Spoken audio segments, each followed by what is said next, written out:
and there were screams of terror everywhere, along with random gunshots, faster and faster, more and more urgent requests for backup, followed by the sound of fading to nothing. Send it back to the command center. Someone finally couldn't stand it anymore and looked at Black Mamba prayerfully, saying bitterly, "Boss, withdraw. We can't hold it anymore." Black Mamba sneered. "Retreat? Retreat to where? Isn't going back just like being shot? Take up arms. I don't believe it. How powerful their demons are. Pick up your guns and don't be a coward. Guards, open the door and kill your way out." Is it a question of withdrawing now? Rather, it was whether or not they could withdraw without any problems. The command center was at the back of Kufit City, but now, the enemy was occupying most of the area, and all of their men were compressed into this part. You can feel it from time to time. The ground was crushed by tank tracks. Pust, pust. The big iron door of the command center had just opened. A red light flashed, and at once 2 people fell to the ground dead. "Look out, boss,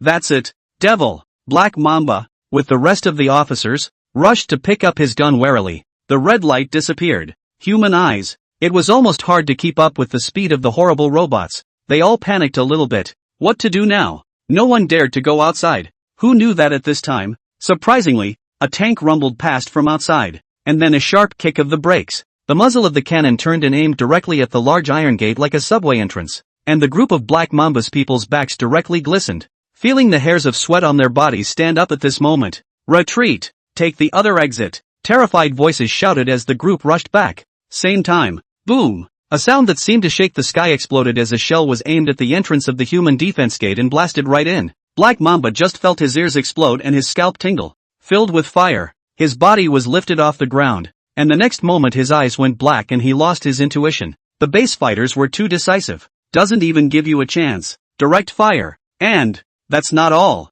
This looks like a human defense project, and those who can stay inside are definitely the higher-ups. The base fighters calling their superiors. Within a few moments, several armored vehicles arrived carrying soldiers, armed with a gun. He began to clean up. Soon, the Black Mamba was carried out one by one with the officer layer of Kufit City, and the base warrior's eyes lit up when he took a look at the shoulder insignia on the other's uniform. Picking up the walkie-talkie, he happily reported. "Reporting to the commander. The opposite officer layer has been captured by us and partially dead. Should we administer first aid to them?" Alpha gave it a little thought. "Leave the dead ones alone. The living ones also don't care. Tied up. Wait for the commander's order." Cure what cure? It is not the leader of a country. There's no need to cure nothing of value. Once the Black Mamba command layer was captured, Kufit City basically fell completely under the control of the base army, and the remaining remnants of the army, one by one, fled. The city of Kufit had become a complete nightmare for them. Everyone who escaped was so pale,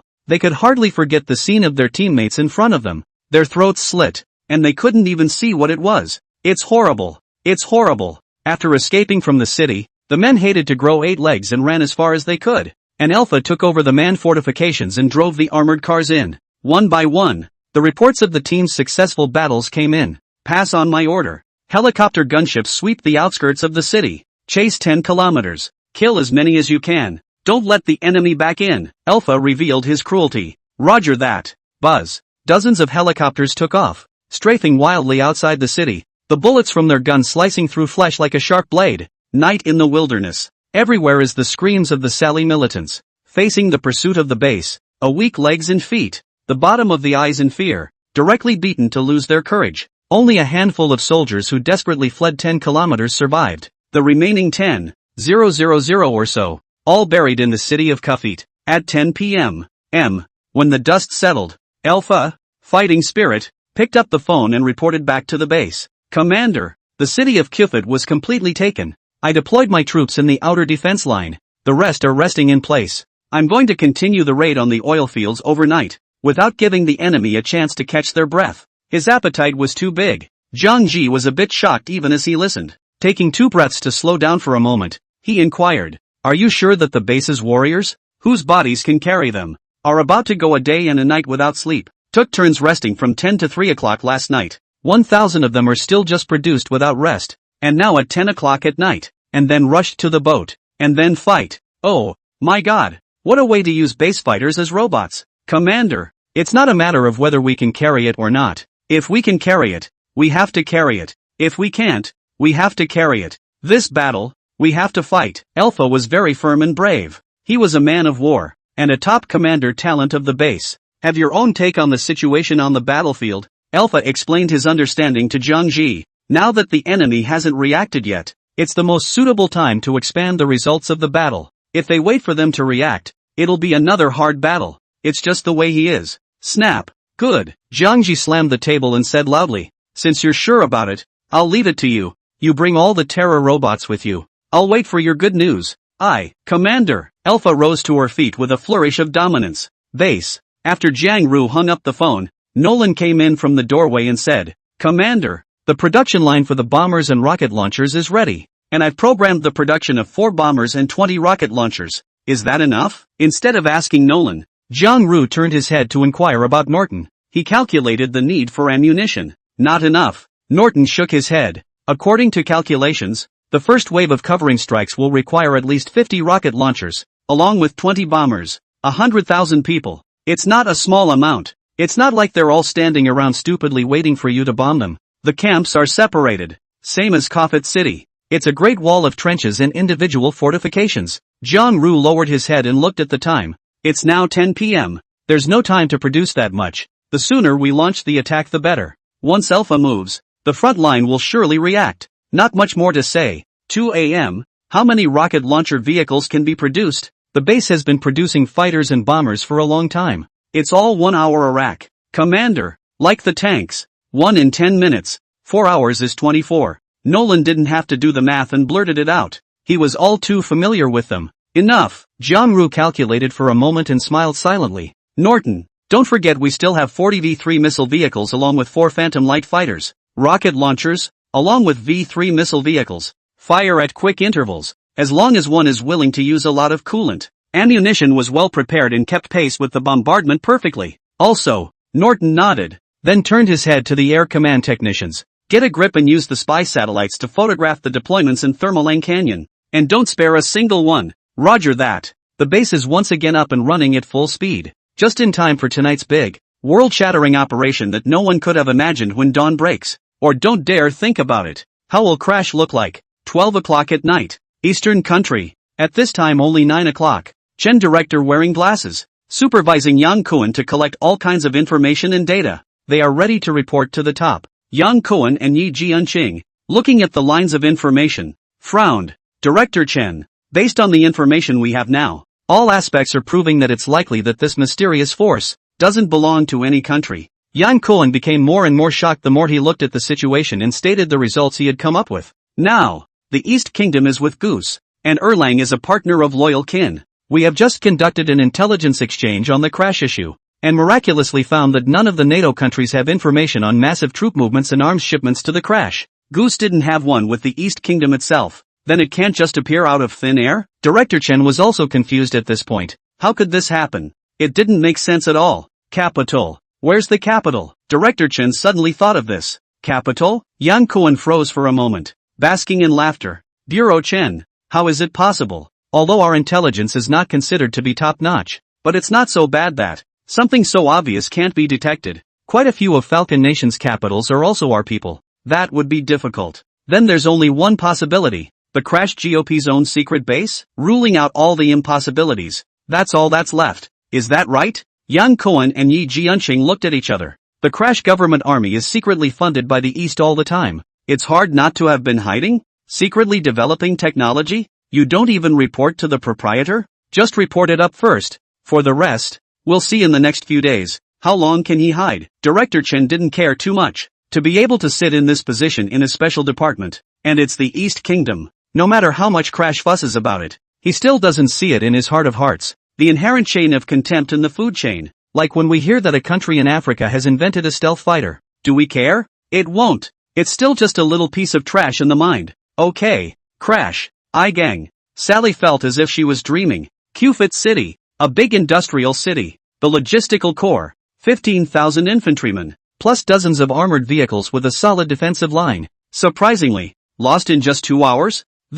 How can he accept to believe? It's simply impossible to say. Without saying, who can take such a heavily fortified city in 2 hours? Besides, the enemy is only 2,000 strong? He felt like someone was playing a joke on him, and Sally straightened up and laughed incredulously. It was just a grim laugh. Even the command headquarters of Igang, the atmosphere was so oppressive that it was suffocating for a while. None of them dared to think that the city of Kyufit had been lost so quickly. And according to the news that came back, casualties were at least 80%. It's almost scary. What do you mean? Are they all made of steel one by one? Sally sneered as she questioned the subordinate who reported the situation. Don't look at this ministry as an officer of the rank of Major General. In this case, instant honest fear. Chief, I can't believe it either. It's true. We have to think of a way as soon as possible. Kyufit City has always been treated as a frontline city by us. Once we cross this line of defense, the rear is flat, he said with a face full of bitterness, not daring to utter a single breath.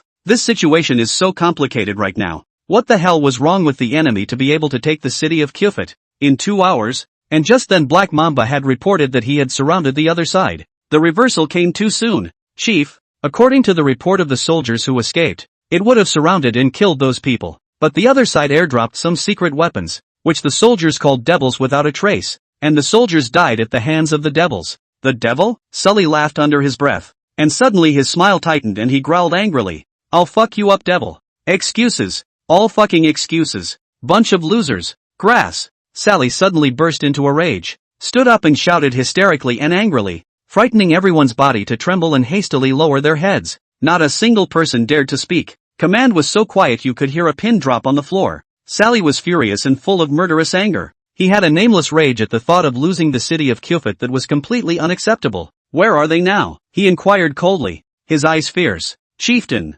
Still in Kyufit City. The subordinate replied cautiously, fearing that he would offend Sally again and be shot to death. Sally practically wanted to beat these people to death and took a deep breath. So what are you all waiting for? There's no air defense in Kyufit City. Save the missiles for another life? Fighters, bombers, don't we have any? They can cover strikes, can't we? Use it. Naya, you stupid bastards. Everyone's mind was blown. Yes, the chief of the Real. Missiles and fighters, that are their treasure. Against the government forces are used very little, this time even unscrupulous to use it. Get out, all of you. No matter what you use, take back the city of Kyufit for me, and don't move anything except for Hadarang's men. The rest can be mobilized. Sally waved her hand with great annoyance. The crowd retreated, leaving him alone in his office. Sally sat quietly for a moment, reluctantly picking up the phone and dialing an international number. And Karen, the CLA director, far away in Hayabusa, picked up the phone, waved the office out.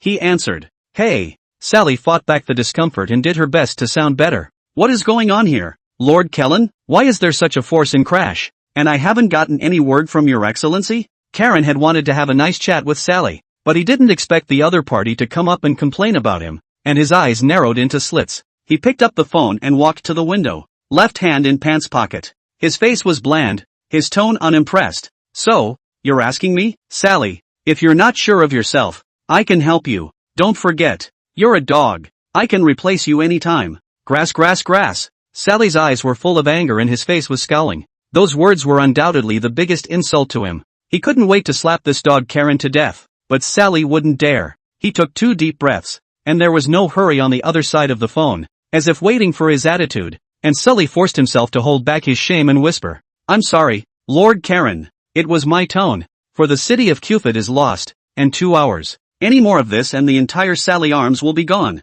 What? Karen in front of the window, even though calm as he, at this time actually cannot help but freeze for a moment. The city of Kyufit has been lost? 2 hours? When did this happen? Karen got a little more serious and went from the window to the computer to find Crash's intelligence tracking. The latest entry shows entry into an alley fight. Just recently. Karen stared at the computer for a while before saying, You're telling me that in 2 hours, they took the city of Kyufit by alley fighting? Right. So, Han, Karen, you should be able to understand how I'm feeling at this point. They have secret killing weapons. 15,000 of my men, just standing there and letting them kill them. It's not like they're going to be killed in 2 hours. Sally was speaking with a grudge. The computer in front of Karen was updated with the latest news, and as expected, it showed that the city of Kyufit was under the control of a mysterious force, and was currently under repair. Karen didn't say anything and clicked on Mysterious Forces with her mouse. Some information on the synchronization update above. Stealth fighter, satellite launch, spy satellite shielding technology, miniature air defense system, precision-guided missiles, mysterious man-powered weapons of murder. Report, so much? Karen's eyes visibly changed for a moment. The mysterious forces that he had never paid much attention to were so huge that they were this huge? He clicked on the mysterious one-man killing weapon, and the information inside was surprisingly really close to what Sally had said. For 2 hours, relying on this weapon, the city of Kyufit was littered with corpses, accompanied by several images taken by spy satellites. It could be clearly seen that Kyufit City was full of corpses with a red light, and Karen zoomed in on a picture. There was only a black blur of residual shadows. Can't see what it is. I see. How do you want me to help you? Karen closed the profile and opened something else to check it out, all the while saying what Sally wanted to hear the most. Sally was impatient. I need specific information on them, and more ammo. Don't you guys have military bases in Clash, Leah Syria, and Lee Toy? Help me blow up this damn base. Just so you're clear, it's not up to me, but you have the power, don't you? Sally's rhetorical question made Kellen laugh softly. He did have it. He was very high up in Hayabusa. Presidents are elected every 4 years. He's the director. He's been sitting there for over 10 years steady as a rock. No one can replace him. The top dignitaries from various countries, even the blackmail of some of the top brass of the Falcon Nation was under Karen's control. Sally, wake up. What do we need you for when we can just go down? Karen was nonchalant. Sally could only hold back even more anger. So what do you say? If the other side launches another attack on me, first destroying the air defense, then the missile scrubs, and then entering into a street battle with murderous weapons, the crash that you've all worked so hard to experience is going to be gone. Okay, don't panic. I'll look into it and get back to you tomorrow. After saying that, Karen hung up the phone straight away, though a little surprised that the mysterious base was so powerful and had so much technology. He, however, was not at all flustered, because the strength is hard. Just 2,000 people. It is difficult to defend the city of Hama, not to mention to defend another Kyufit city. Just a little bit of depletion. Wouldn't that be the end of it? But naturally, Karen wouldn't let Crash develop like this. He thought for a moment, picked up the phone, and dialed the Falcon Nation's military base in Crash. This military base is not big. It's a member of the Falcon Nation's global military base, a sparrow's nest, manned by Colonel Karloff. Hello, Chief Karen. How are you? As a Hayabusa army colonel, he was surprisingly respectful to Karen. Karen took it in stride and said, Karloff, you're well aware of what happened to Crash, aren't you? Clearly, you mean the mysterious forces? Aha. It's like this, Mr. Karen. We can now identify the other side's base. It's in the desert 60 kilometers northeast of Hama City. The exact location is also clear, but the spy satellites can't take a picture of it. The other side has shielding technology, and we've sent drones that were shot down. Karloff said what he knew in his head. Karen shook her head. That's not what I'm asking you. You wait for dawn. You make an announcement and find an excuse to cruise around a bit and check out the other side's base in the desert. What if the other side shoots us down? He dares? Karloff was speechless as he patiently explained. I know the other side wouldn't dare. Talking about what if? What if the other side says they didn't see our notice? Then wait until it's shot down. Karen didn't reply much. Who knows what the hell he was thinking? After talking to Karloff on the phone, Karen dialed Anthony again. Who? From intelligence. As soon as he saw the caller, nervous forehead sweat. He left it alone when the alley fight started, relieved that it would take at least 10 days and half a month to see a little bit of who won and who lost. It turned out to be 2 fucking hours. His men came running to him to report that the city of Cuffy had been lost, and Anthony's brain buzzed at that moment, full of how could that be? He was straight up stupid. What the hell? 2,000 people in 2 hours to take down a city with over 10,000 people is a pipe dream. Yet the facts are there. It's not up to him to disbelieve. Sally's arms are going to get smashed. And he still hasn't gotten a feel for the specifics of the mysterious forces. So can he not be afraid of Karen's phone call? Anthony swallowed, apprehensive, and picked up the phone. Boss, what are the instructions? There was silence on the other side of the phone. Anthony felt like his heart was about to stop, an invisible pressure that fell directly on him, making it difficult to catch his breath. A few moments later, a ghostly voice came over the phone, and Anthony's face went straight to white. What do you say? Do I shoot you in the head? Or do you get the Crash thing sorted out? I've got a headache, and there's a lot of work to be done on the spaceship, so can you please leave me alone about Crash? Dear Anthony? Anthony wanted to curse. What could I do? I'm using my head to tackle other people's fighters, aren't I? That's real combat. It's not like we're engaging in public opinion. What about yourself? Blame it on those wastrels in Sally's army. What the hell is wrong with them? They're fucking losers. That's what the words say. Anthony didn't dare to take the piss out of Karen at all and hurriedly begged for forgiveness and loyalty. Boss, I also want to solve it, but I'm really at my wit's end. You have to believe me. I'm not being lazy at all. This force is too mysterious. That killing weapon used in the alley battle. We don't have a single bit of news at all. And the photos aren't there either. It all takes time. Boss, give me a bit more time. It's really too weird. It's so weird that it can't be any weirder. And you have to realize that there are no impermeable walls in the world. And other countries develop a secret weapon. Any more and the wind will come out. But this crash, it's outrageous. It's just as puzzling as if it came out of nowhere. And all the evidence is pointing to the fact that no one in the world is aware of this mysterious force. It's all being painstakingly checked. East Country. Yang Kuan wrote a good report information. Shin Bureau. You look at it. If there is no problem, we will hand it over above. Here, let me see. Director Chen just received the information. The door to the office was slammed open all of a sudden, and a wide-eyed and reckless monitor rushed in, exclaiming, Director Chen, Team Leader Yang, Team Leader Yi, something's wrong. Qufit City. It's been taken down by mysterious forces. What? Yang Kuan jerked his head up, his face full of shock. The information in Director Chen's hand directly slid down. He was confused at this time. Extremely surprised. You are sure? Just a short while ago, he didn't forget what he said about certain defeat. That's a win? Pretty sure. Knock. Director Chen's eyes widened, filled with disbelief. Feeling a sledgehammer hit his heart. This news was extremely shocking to him. Rather, it's very in your face. Yang Kuan and Yi Si Ching is also a face of confusion. Stunned. How can it be? 2,000 people against more than 10,000 people. That is, Falcon Country Legend 5-star generals. MacArthur came also impossible to do. How? Director Chen couldn't care less about the information. His two eyes were serious and he waved his hand at Yang Kuan to follow. Come on, let's go take a look. Several people quickly made their way to the monitoring station.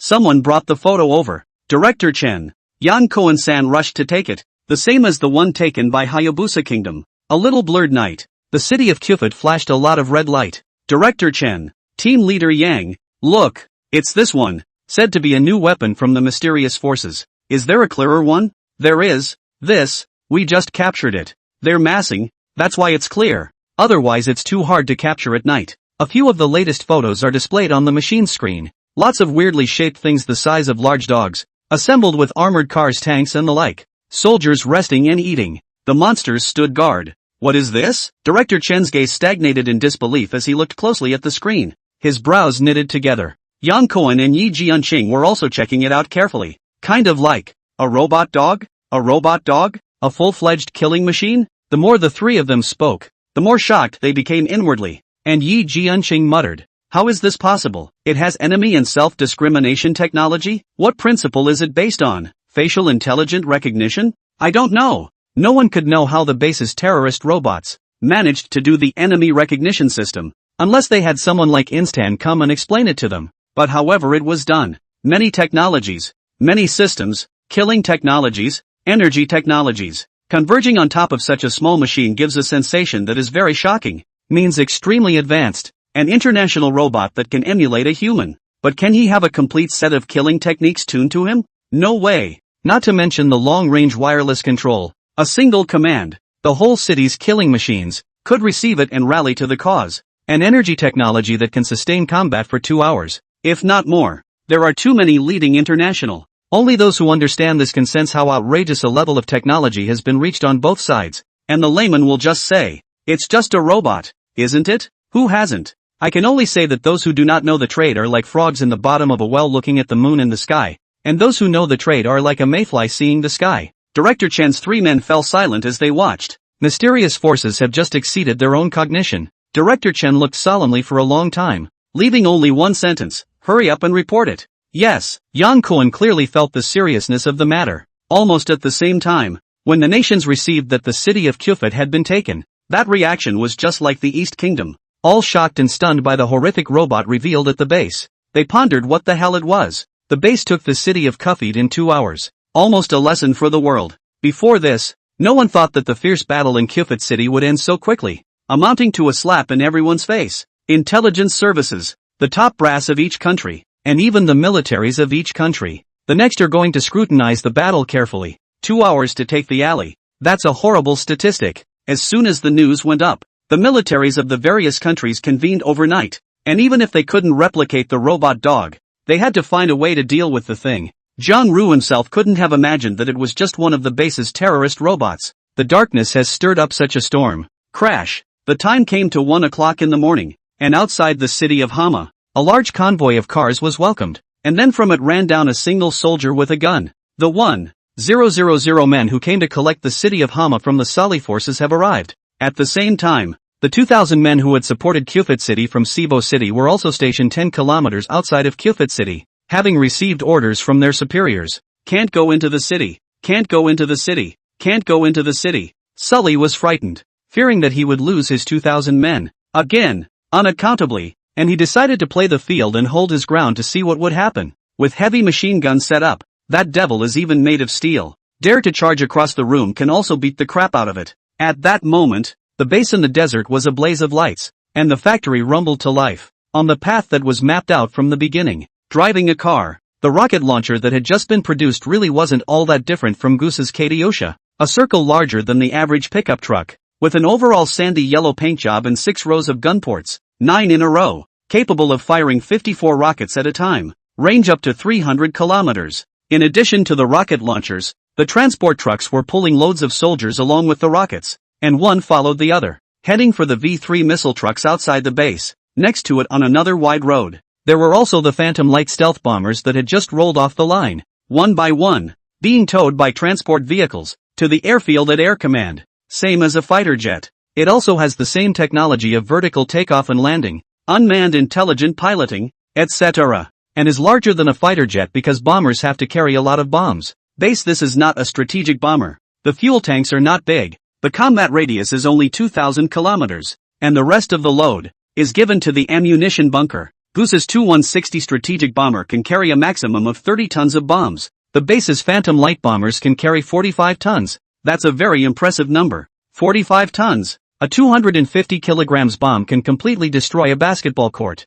and 45 tons is nearly 200 basketball courts, which cumulatively can completely blow up a town. Air Command. Commander. The reinforcements from the Sali Armed Forces are all stationed outside the two cities. They haven't entered the cities. The people below reported the situation. The corner of Jiangji's mouth couldn't help but hook up. Was this given a fright? Outside then. Don't worry about them, Norton. It's time to send someone to clear the lines. The rocket trucks won't be able to hit Thermalang Canyon at this distance from the base. Don't worry, Commander. I've made arrangements. The rocket car was going to be heading over to Hama City, and it certainly couldn't be seen along the road. And if word leaked out, both sides over in the Jerilang Canyon were bound to be on the defensive. How's it going with Alpha? It's already on the move, and we expect to be in the Black Desert oil fields almost at dawn. Jiangji silently nodded. Then it was assumed that Sally's armed forces had also received the news, and now he didn't have to think about it. The number of people watching Alpha was definitely very high. Only this time, is Sully's guess as to where Alpha is going?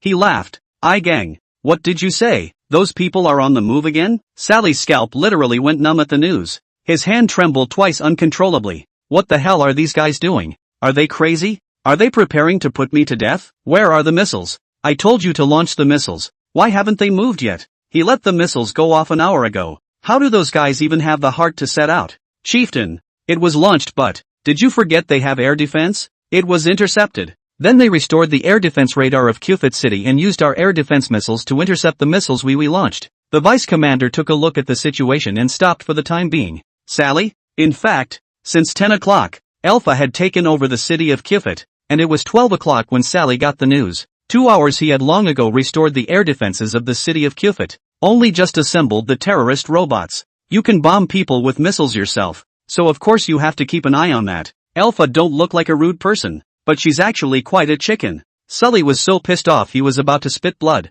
Quickly go to see the direction of the other side. Is ready to go where? After the city of Kyufit, they are too selective. Hurry to send out our people stationed to guard the various road barriers. These guys play so weird. Is it only to attack and not to defend the city? What is the purpose of taking the city then? So that when it is gone, one of our own men will then go to Kyufit and defend it. Doesn't that completely seal them off? Sully was annoyed. He realized he couldn't figure out what this mysterious force of people was up to. Never seen this kind of fight before. When they're gone, the people stationed out in Cebu City send a squad into Kyufit City to check it out. And if it's okay, go ahead and take it over. And then continue to deploy people over there and block them in. Got it, Chief. Sally waited anxiously, a little worried that Alpha was coming directly at his port of Igang, while expecting his soldiers to re-enter the city of Kyufit. Make dumplings for Alpha. Indeed, Alpha wouldn't have taken the risk of abandoning the city of Cupid to occupy the oil fields if he hadn't been pressured by the base's funds. Of course, he must have left something behind. Didn't wait a moment. Sally once again received a report from his men. Chief, their direction. We can't tell for the moment. All the way to the southwest is our direction. Crazy? Are they really crazy? Sully's head was about to explode. How in the world was this going to happen? Trying to take his own base camp with 2,000 men? He cursed through his teeth, solely waving his hand and not caring. Fuck, then let them come. We have thousands of people setting up barricades all along the road. I'll just fucking wait for him to come over. I'll see how many people are left when he comes over. The other side. Cupid City. Having gotten the news, the soldiers of Sivo City, who were stationed outside, split up into a squad of 10 and began to enter the city. The fight is long over. But now, there were still places where fires burned, smoke rolled out, and the streets were quiet, except for the bodies, and the thundering sound that came from the occasional fire. Not a single movement again. Having just come in, once they saw such a tragic scene, the 10-member squad was inwardly furious, and they felt that they were not entering Cupid City. Instead, it went to hell. There's a lot of bodies out there. It was thanks to the fact that these 10 people were seasoned veterans. If they were not strong-willed, they would have been scared silly by this time, and Cupid City was really like a slaughterhouse on Earth. Nearly 10,000 people died here. Throat arteries slashed by several thousand people. It would not be an exaggeration to describe it as a river of blood, and the whole city was filled with a fishy odor of blood. Even if these 10 people have seen a lot of dead people, face the scene. Also his lips were shivering. Are they devils, killing so many people without disposing of the bodies, and how did they do it so fast? I don't know. It's brutal. The squad of 10 were all a little afraid to look. It was all bloody and very graphic as far as the eye could see. Straight from the heart. That's revolting. Frightening. Hey, what's the situation? The inquiry came over the intercom, and a soldier responded in a whisper. Sir, everything's fine so far. It's a bit tragic. Roger. Moving on. Yes. 10 people forced themselves to endure the discomfort, walking carefully step by step, trying not to look at the dead person's unsettling horror of dilated white pupils. Cupid City is too quiet. Darkness flooded everything. It's like a ghost town. Outside the city, the officer from Sivo City, after waiting for 10 minutes, picked up the intercom and again asked for information. Hey, what now? Is there anything unusual? Zip, zip, zip, zip, zip. Hello? Hello? He asked several times in a row. And when it was as quiet as death over there and no one returned the message, the officer froze and put down the intercom. Looking up, the darkness filled the city of Cupid with fire. It was like a man-eating beast at this point. He winced. Being in the officer tier, he didn't know exactly what was going on in the city of Cupid, only that he had heard that there were murderous demons inside. Soundless. No one saw what it looked like before the higher-ups sent 3 orders in a row. Don't go into the city. Do not enter the city. Do not enter the city. Now it seems that the other side, even if the person is gone, Cupid City remains a no-go zone. He took a breath, blew his whistle, and shouted, all set up camp and rest. Be on guard. Prepare to enter the city at dawn. What happened in Cupid City was just a blip on the radar. And at the moment, the clock went non-stop to 2 o'clock in the morning. In the desert, Jiangji's base was very busy, but still permeated with order. People were coming and going everywhere in the base, and shouts were boiling over. The last Phantom light bomber came off the line and is on its way to the airfield. And the other 3, with ammunition filled and fueled, are always ready to take off. Outside the base, 40 V3 missile trucks didn't have to move. The range was enough. 24 rocket trucks were covered with leather cloth. Only the front of the trucks were exposed. No one knew what was behind them. And then with dozens of transport trucks covered with cloth, they formed a long line like a dragon. Departure from the base towards the city of Hama. If someone were to open the yellow cloth on the transporter at this point, they could see that it was full of buckets of long, thin rockets. The length can be 1 meter 8. Along the way, armed helicopters accompanied the flight, multi-purpose armored vehicles followed along, and in the sky, practically Phantom light fighters cruised in the shadows. There is no room for failure on this mission. It would be a big joke if such a dense munition was blown up by the enemy, so the base was very cautious. This is about stealing chickens. As long as it succeeds, the government forces and the Sali armed forces will completely lose the capital to fight with the base, and Zhang Ru will not give them another chance to slow down. A long line of people, traveling every bit of the way, could see soldiers from the base taking control along the way, passing through a barrier. The base's missile force, in an hour or so, stopped at the edge of Hama City. This place is exactly 300 kilometers away from the Jelalang Gorge, into the range of the rockets. The base accompanied by soldiers quickly set up a perimeter defense. This is a huge operation. It was as if it could not be hidden from the countries that were closely monitoring the base. And from the moment the missile force came out of the base range, it was spotted by the spy satellites of several major countries. Anthony stared dead at the screen with some blood in his eyes. A little tired. What are they trying to do again? Don't these people sleep? On another screen, it was Alpha's troops, in the picture of the advance, that had set out for 2 hours, and he had not yet reached the Black Desert oil fields. But soon, along the way, we have not yet encountered the deployment of Sally militants, who are all deployed on the important road to the port of Ijen. Unexpectedly, Alpha's spear turned, traveled to the oil fields. Anthony looked at this screen one moment, the other another, helpless. Time was too short for him to organize other work. He just felt that these people were as good as iron, and the discipline is too good. In this day and age, unless the military mission is particularly difficult, or you just give the soldiers compressed food a day, would have given you a mood. Base. After staying up for so long, Jiang Ji didn't feel a little sleepy. Instead, he was like playing chicken blood. Just now, the following people reported. The rocket car has reached its designated position. Now, just waiting for his command. It will be able to launch a carpet bombardment against the Thermalang Canyon. Zhang Ru pinched the Thermalang Canyon's deployment map in his hand, and the 2 towns with the most belong to the logistics. Others, not stationed on rubble-strewn hills. It's in one position or another. The foremost line, at this time, was still fighting, and one and all were very anxious to take control of the 2 mountains and chisel out the gold and carry it away. Commander, it's almost time. Give the order. Norton's eyes were also glowing with excitement. If this hand was successful, it would surely go down in the history of the base's development. Hiss. How's it going over at Alpha? How long will it take? Zhang Ru held back his impatience and asked in passing, and Norton looked away. I'm guessing it's close, but once Alpha takes the Black Desert oil fields, it's bound to cause a counterattack, and since terror bots don't work in the field, we may need to send in more. Most of the oil fields are empty. Terror bots are best suited for places like alley battles where the buildings are complex and varied. And then the field is swept by airports that can't carry that damage. Ancient defenses were simple. Modern sieges are simple. Okay. Zhang Ru did not care about Alpha anymore. His eyes were very bright, clear as a mountain spring, glittering, and he picked up the communicator next to him. With every movement he made, his heart skipped a beat with it. Press the call button.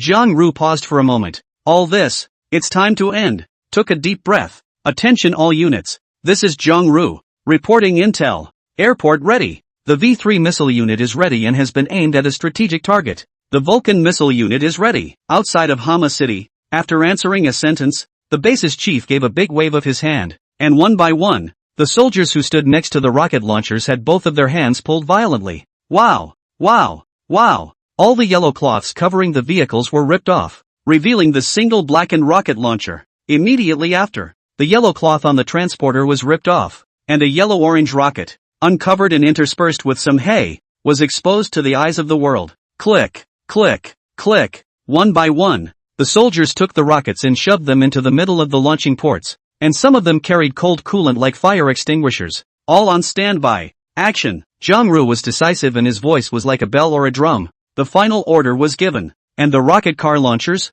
without hesitation, adjusted the angle of the individual vehicles and ignited them directly. Boom, boom, boom. Like firecrackers going off. One by one, the rockets went forward and backward, whooshing away. Base. On the airfield, 4 bombers and 4 fighters took off at the same time, and the air was instantly filled with the sound of a storm that exceeded the speed of sound. It's the same as the sky blowing up. Boom boom boom disappeared. The missiles on the 40 V-3 missiles followed the fighters into the sky with long flaming tails and jets of smoke. The 3 military powers of the East, Hayabusa and Goose countries, the people in the monitoring room, with the higher-ups in charge. At this time, all of their faces were stunned, standing in front of the screen with shocked eyes, looking at the amazing scene in front of them. What are they doing with such significant firepower? Exterminating curses? Yang Kuan, Director Chen couldn't remain calm, swallowing his saliva. Quickly go and check. Where did these missiles and rockets land? I know. Director Chen had a bad feeling that the rockets,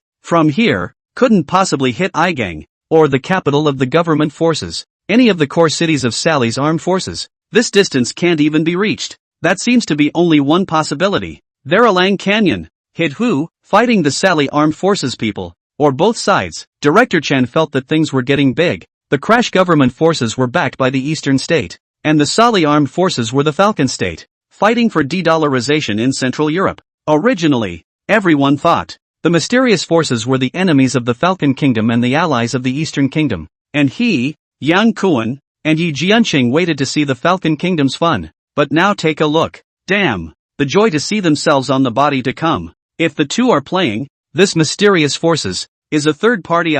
Neither is part of the Eastern Goose Alliance, nor is it part of the North Gang. What does he want? Yang Kuan sensed something wrong. The phone dialed the first time. The contact person is precisely the East Kingdom's special agent in Crash, before with the top government forces, in a surveillance room, looking at the drone to shoot Alpha's picture. Hello? Yang Kuan was anxious. Team leader Yang, what's going on? The special agent didn't know the gravity of the situation yet. Crash didn't have a spy satellite. He was in the capital and had no idea what was going on. Yang Kuan anxiously said, quickly tell the people over there that there's a large number of incoming missiles in the Jelarang Canyon. Tell the people to spread out and hurry. Hurry, hurry. It's always okay to spread out no matter who you're hitting now. Yes, the special agent's pupils dilated violently. Falcon Country. Anthony was as anxious as a hot pan at this point, and quickly contacted Sully to relay the news. And Sully's head exploded when he heard it. He was so enraged that he couldn't help but yell madly. What are you guys doing? The missiles have been launched before you make the call.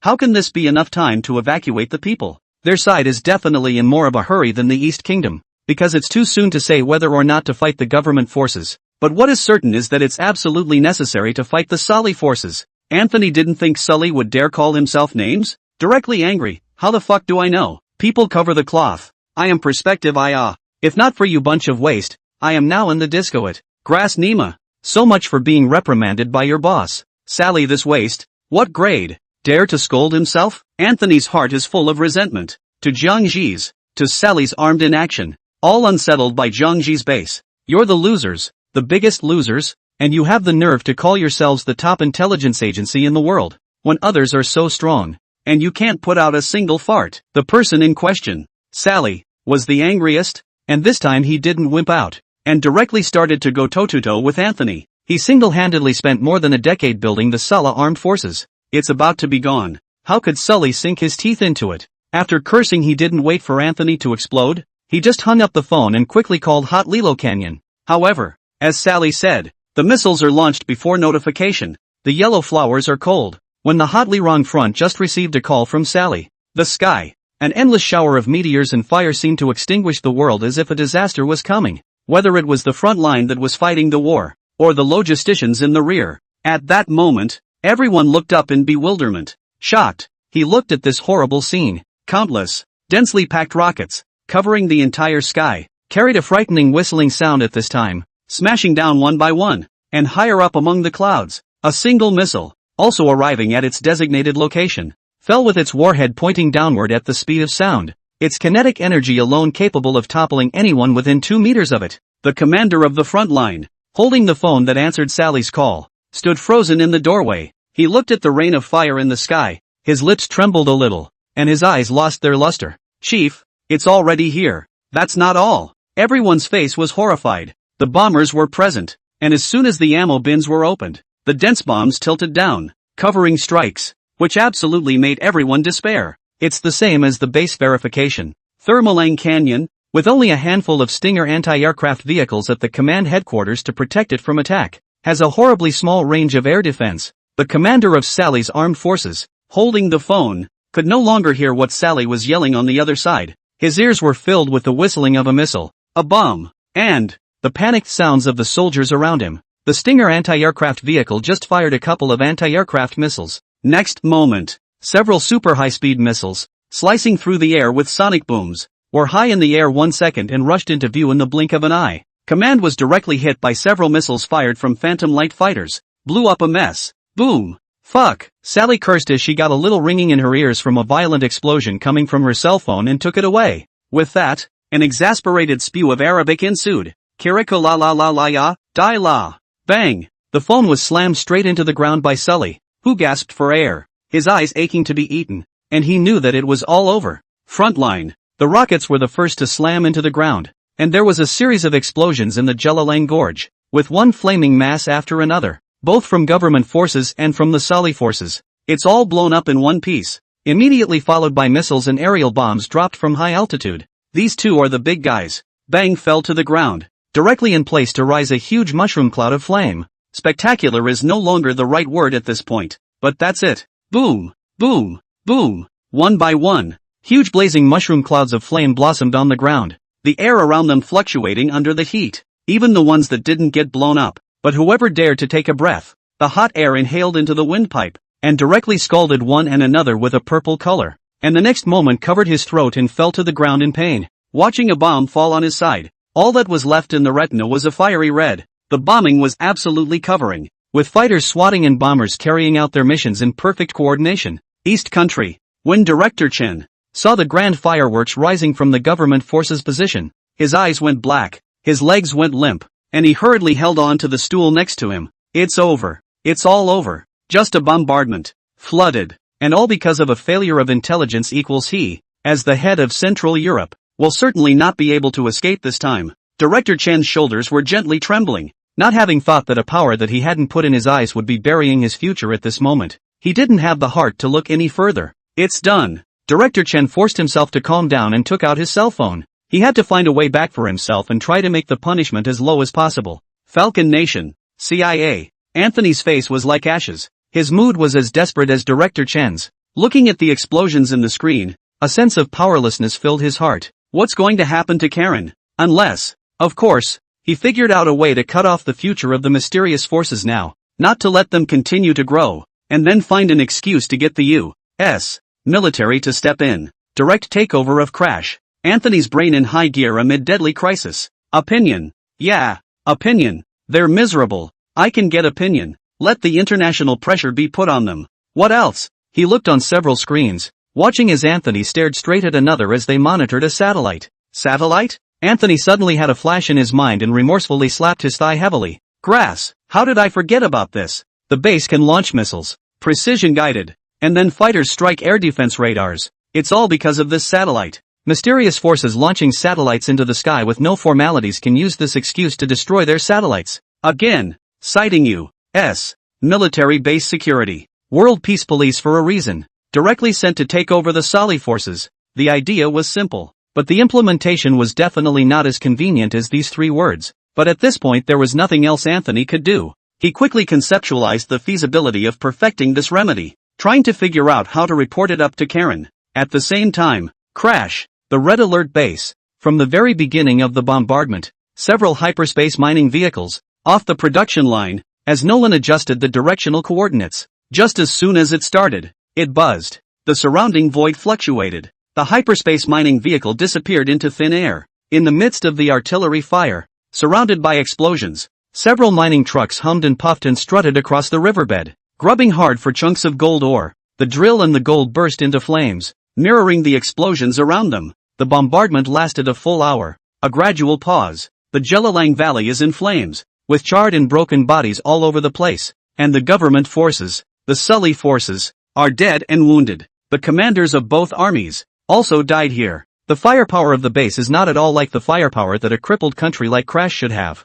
It's more like a big country, taking on a small country, in a descending strike. The matter was quickly communicated internationally. The big bombing event that was positioned to sensationalize the world, which not many people have seen so far due to it being late at night, will be directly on the hot search of various countries the next day. At the base, at 4:30 a.m., the rocket launchers returned one after another. The hyperspace mining vehicles also brought back buckets full of gold ore for storage time and time again, as the base had no ore refineries built at the beginning. It's being built now. Not for a moment. Alpha returned with the good news that there was only a small garrison of Sally warlords in the Black Desert oil fields, which he took without much trouble. Armed guards from the base are needed at this time. Because of the Black Desert oil field, there are more than 1 million barrels of crude oil stored, and there are still hundreds of thousands of tons that have not been barrel loaded, which is all money. Large tanker trucks, the oil fields have it, but the road must be guarded. It is best to bury a crude oil pipeline over a constant flow to the base.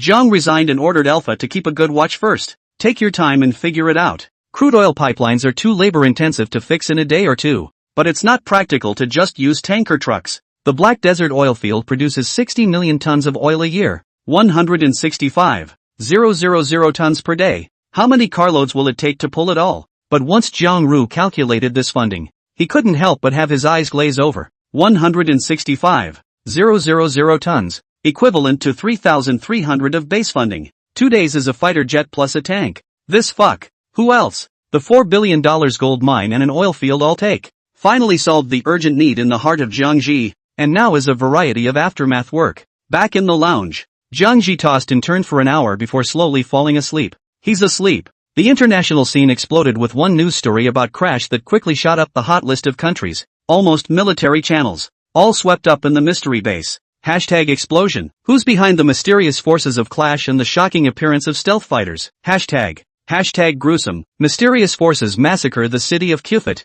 Casualties estimated at more than 30,000. Earth or hell. Hashtag. Various news headlines have been equipped with some videos. There are fighter jets dropping missiles. There are countless missiles carrying out bombardment of Cuff City, as well as the civilians of Cuff City, taking videos of the battle raging upstairs and armored vehicles rampaging through the city. It's too hot. A war of this magnitude attracts the attention of people all over the world. Falconer state diplomats held a press conference overnight. Facing the camera, a video of the tragic image of the city of Qufat is played, and the mysterious forces are criticized as terrorists for the big bombing of crash. Both civilians and soldiers, all dead and wounded. Such behavior on their part will surely be met with the harshest international sanctions. This is not a war. This is a massacre. And their weapons, we strongly suspect, are sponsored by the East. Criticize without forgetting to throw a pot of dirty water on your political opponents. It's very characterful. Naturally, the side of the Eastern country is not willing to show weakness. How can we admit what is not there?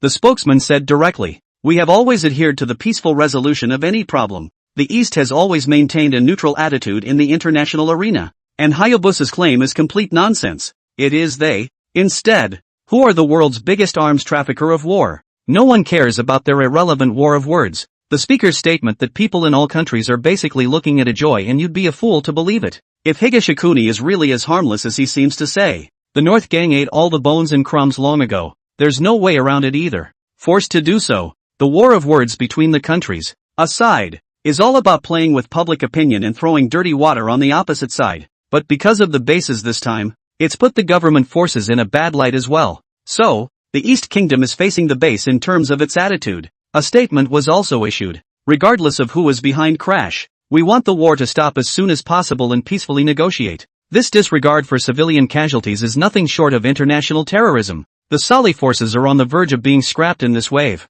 Naturally, it went without saying that a group of North Gang members led by Falcon Country had spoken out internationally, rebuking the base's behavior. Sunboku, F.D., Hayabusa, Sakura, Kimchi, etc. all announced that they were going to impose sanctions on the base, demand that the mysterious forces show up as soon as possible, give the international a piece of your mind. They trumpeted the cruelty and lawlessness of the base, and one by one, videos of the tragic state of Qufat City circulated on various social media platforms, with public opinion trying to force the people behind the base to come out. Fruity, public opinion is the most lethal weapon, and stupid civilians, manipulated by politicians in the palm of their hands, under deliberate propaganda. Countries have been flooded with insults against the base, demand that the base stop immediately. With such public opinion, it is only natural that the top brass would want to send troops against the base, and not march against the war with the approval of the people. It's public opinion. Anyway, crash is on fire,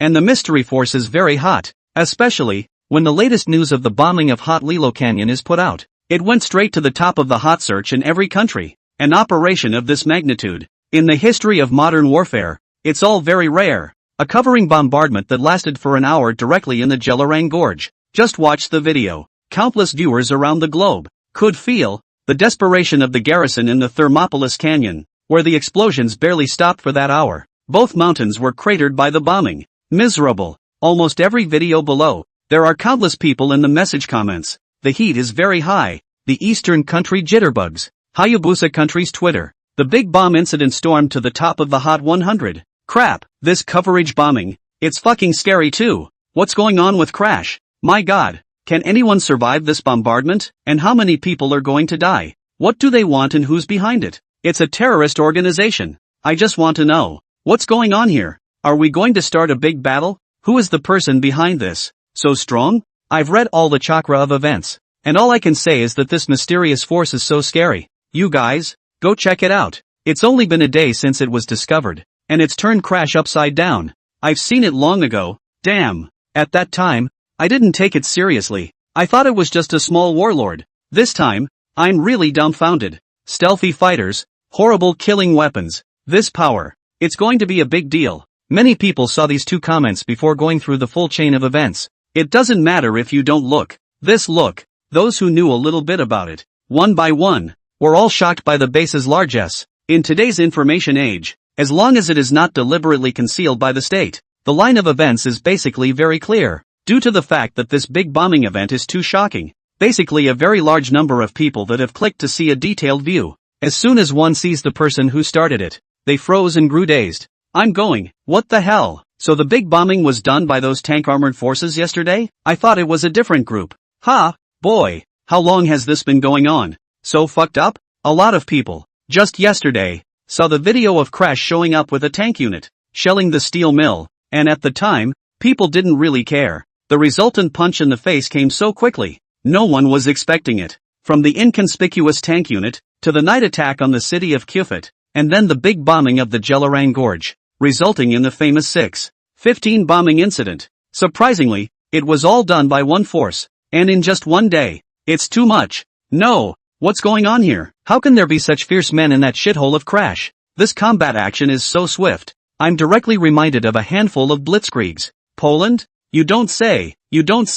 Stealth fighters, 2,000 men in a 2-hour street battle to take a city of 10,000?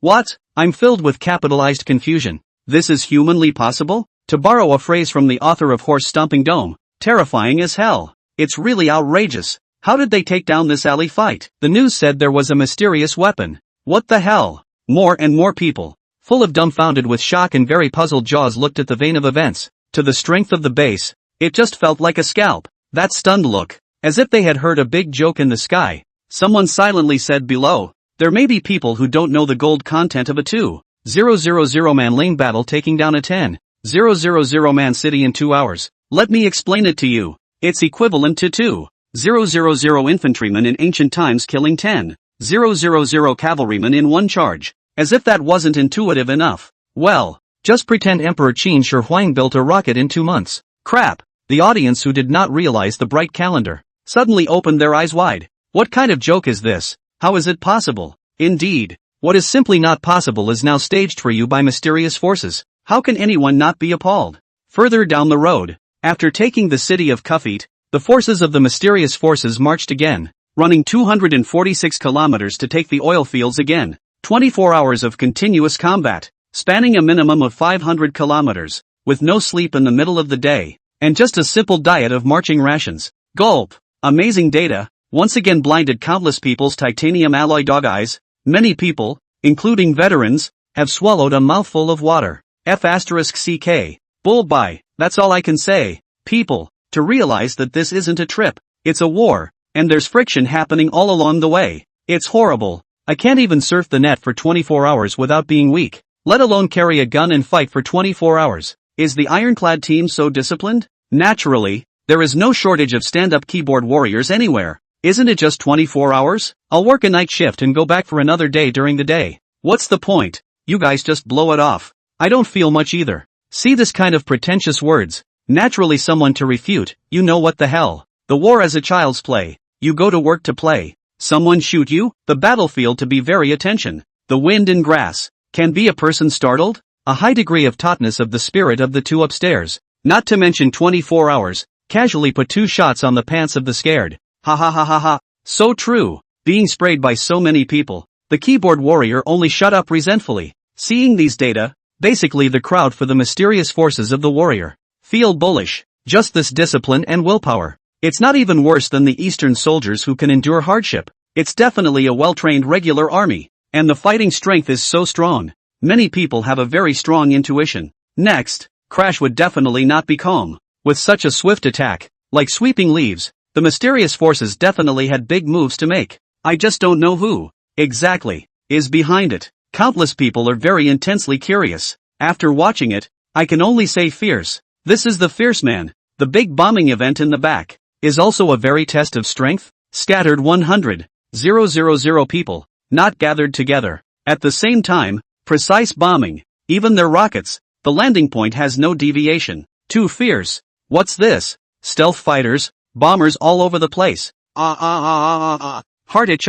Mysterious forces in the end is which family? Rabbits? If to open S3 season, tell me I put $2,000 to spend first. Hurry up and drive. I don't want to work a day in this shitty class. Open up and fight. People don't follow the wind. Never experienced the war. Really think it's so fun? One by one. Following the wind is the rain. Although I also know that no one wants to be a social animal. But when the real war comes, everyone has no place to cry. It is my blessing and my regret to have been born in this time of peace. Now I want to know. Who are the mysterious forces? They do not launch a spokesman. What do they want in Crash?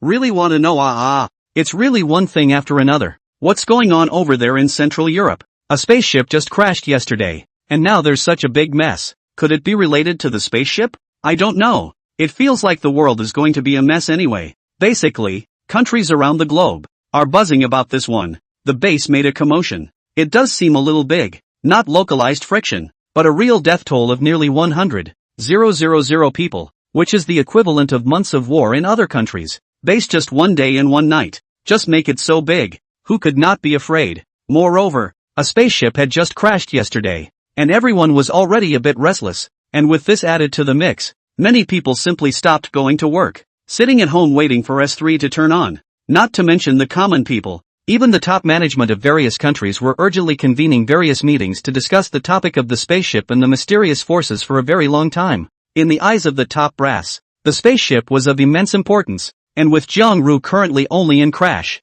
it didn't get much attention, and it was decided to send a contact first. The most important thing right now is to get the spaceship attribution divided up. Suddenly, everyone realized a problem. The mysterious forces erupted at this point in time. It couldn't be that they also wanted to get their hands on the spaceship, could it? East Country. The question was raised in this conference room, where many top executives were gathered, and all of them fell silent in a flash. Frowning eyes showed thought. Those who could attend this meeting were almost already a group of people standing at the peak of the pyramid, and the news was reported up in layers before it reached them. Originally, the main reason for coming was to talk about spaceships. The mysterious forces only mentioned it in passing. It's true that no matter how much Crash messes up, he's not likely to get in the eyes of the P5 now. Just as soon as someone brings up this sensitive issue. Just a bit thought-provoking. What do you mean? What means do they want to use to get their hands on the spaceship? Crash's regime? Or by force? An old man, chief of staff of the Ministry of the Army, hale and hearty,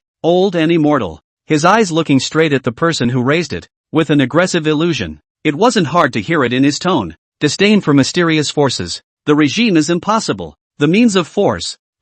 Just a three-legged trick. Fighting with armed warlords. Can't get on the stage. Being one of the P5 and the second largest economy in the world. Military power is at least top 3. Indeed, he has the courage and capital to say such things. They are all from the older generation. And their words are not coarse, as evidenced by his strong attitude. Who wants one more person to get their hands on a spaceship? Not even the door. One more person would require an additional share, and the share received would naturally become smaller. And it was impossible for the P5 to agree to this. Elder Yi, I'm just saying, don't take it seriously. I'm afraid that the people behind me never come out. And when the time comes to make a mess on the verge, in the midst of the chaos, the Falcon Kingdom will easily fish in troubled waters.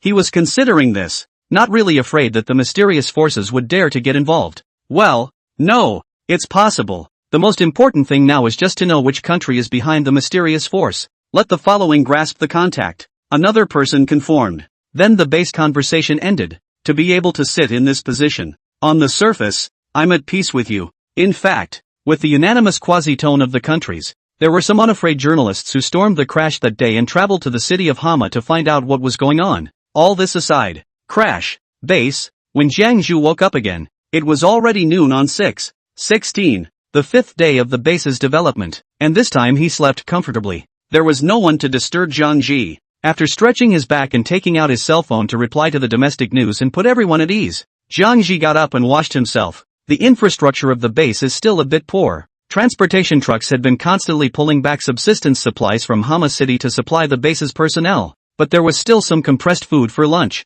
Not quite on track. 3 or 2 bites to solve the lunch. Jiang Ji habitually takes cigarettes from the pocket. Suddenly froze. Bitter smile. Have forgotten to smoke out yesterday. Nice guy. This is a life that's so miserable when you've become the lord of a city? What's the matter with you? Norton Jiangru instantly took his special communicator from Tanya behind him, and shouted at the top of his voice. Commander, any orders? I'm in empty command. The dedicated Norton was long up. He's the logistics boss at the base. No time to be lazy. You have the transport truck from Hama City. Bring me back some cigarettes, and I'll come over right now and find out what's going on. At that, Norton laughed. Commander, it's been brought back. I'll leave it all for you when you come to empty command. Gotta go. On this small matter, subordinates are so on the heart. Jiangji face full of cozy. With these competent dipping sauce, why worry about the great cause will not be? He came to Air Command. It was used entirely as the base's headquarters, because there were all kinds of monitoring instruments. And of course some human defense fortifications had to be built behind it.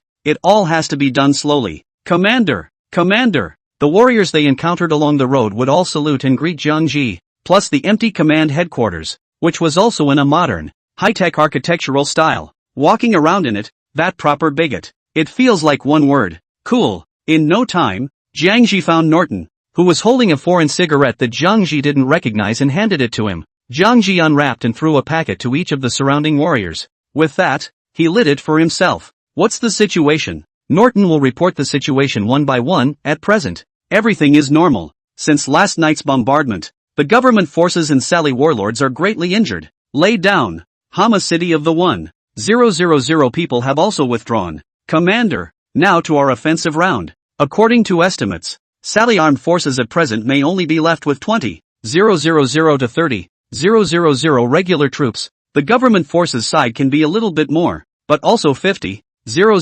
to 60,000 regular troops. Xavier is in Hama City. We sent some people there. In the middle of stabilizing, this morning Xavier told me that there are a lot of Erlang with Shatbird journalists. Want to ask the commander. Want to make a statement. Now we are in the international public opinion is very poor, not conducive to the future development. Alpha's side left some of his men to guard the Black Desert oil fields, and he, with the others, is pulling out the nails along the road, and incidentally, getting the oil trucks to deliver crude to Hama City. The base's Iron Curtain unit is now built, and the hyperspace conversion unit is currently under construction. Over at the combat lab, the drawings for the strategic bomber and carrier-based aircraft were given, and the production line is being built. Right now, we just need a harbor. Norton reported very much, and for the first time, Jiangji felt how tedious it was to deal with being the head of a family. He was asked to make up his mind on the various debriefings. Just listen down. He even felt a nodding sensation and waved his hand. Norton,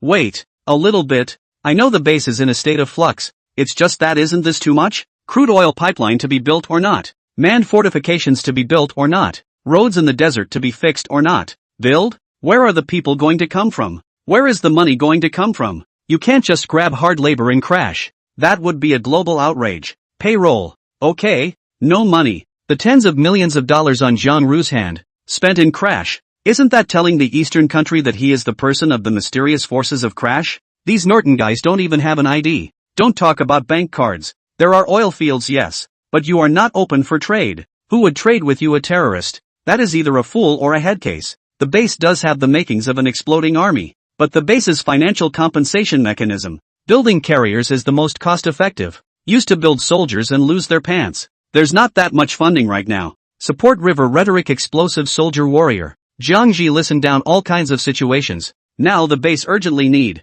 is an identity. Where are you from? What are you going to do? What do we have to do with you? It's just like the ancient uprising and rebellion. Gotta get the slogans up. To be sustainable. Moreover, to buy all kinds of building materials, food, and supplies, they also needed an identity, which was troublesome. Jiangji then thought about what Xavier had said about the reporter. The heart is in the right place. Alright, let Xavier declare. What exactly? Xavier shouldn't have a problem with that. Keep an eye on the harbor and count the troops now. With this character of Alpha's, I'm guessing it's just a matter of a couple of days. Yes, after the notification, Xavier, who was in Hama City, sat in a makeshift command post, marshalling the supplies in the city. Upon seeing the message, a signal was released. The mysterious forces are going to show themselves. All the people in Hama City who were going to spy on the news, one by one, were all pumped up and rushed to the outside of the temporary command center. It was an administrative building, considered one of the more intact buildings in Hama City,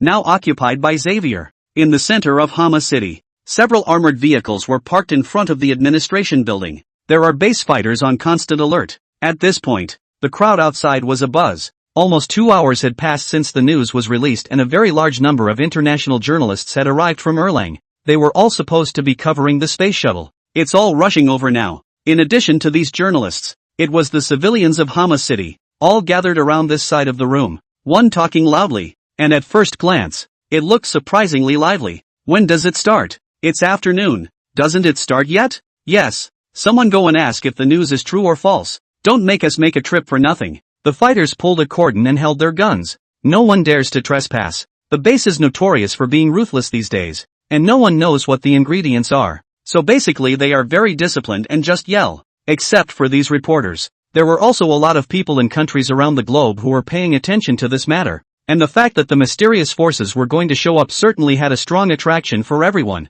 One was curious for many days. Inside the administration building, Xavier was on final call with Jiang Ji. Aha, okay, Commander, I understand. Okay, I got it then. Several words were passed out afterward. Xavier put away the phone and changed himself from a military uniform to a suit. He was about 40 years old, but looked young, very smart. If you put aside his genes of being the top commander of the base, on the outside, he looked more like a wise man, with deep eyes at all times. It's hard to guess what Xavier is thinking. Let the men in. Xavier waved a hand to a side warrior, tied his tie, and made his way to the large conference room, self-contained in the chief's seat. Wow! As soon as the cordon was opened outside, journalists, like madmen, poured in, and the civilians of Hama City crowded in to watch the speech that would determine their future lives. Those who could be sent from various countries were also among the speakers at this conference. After they've all been fully body-checked, it was determined that no weapons were carried.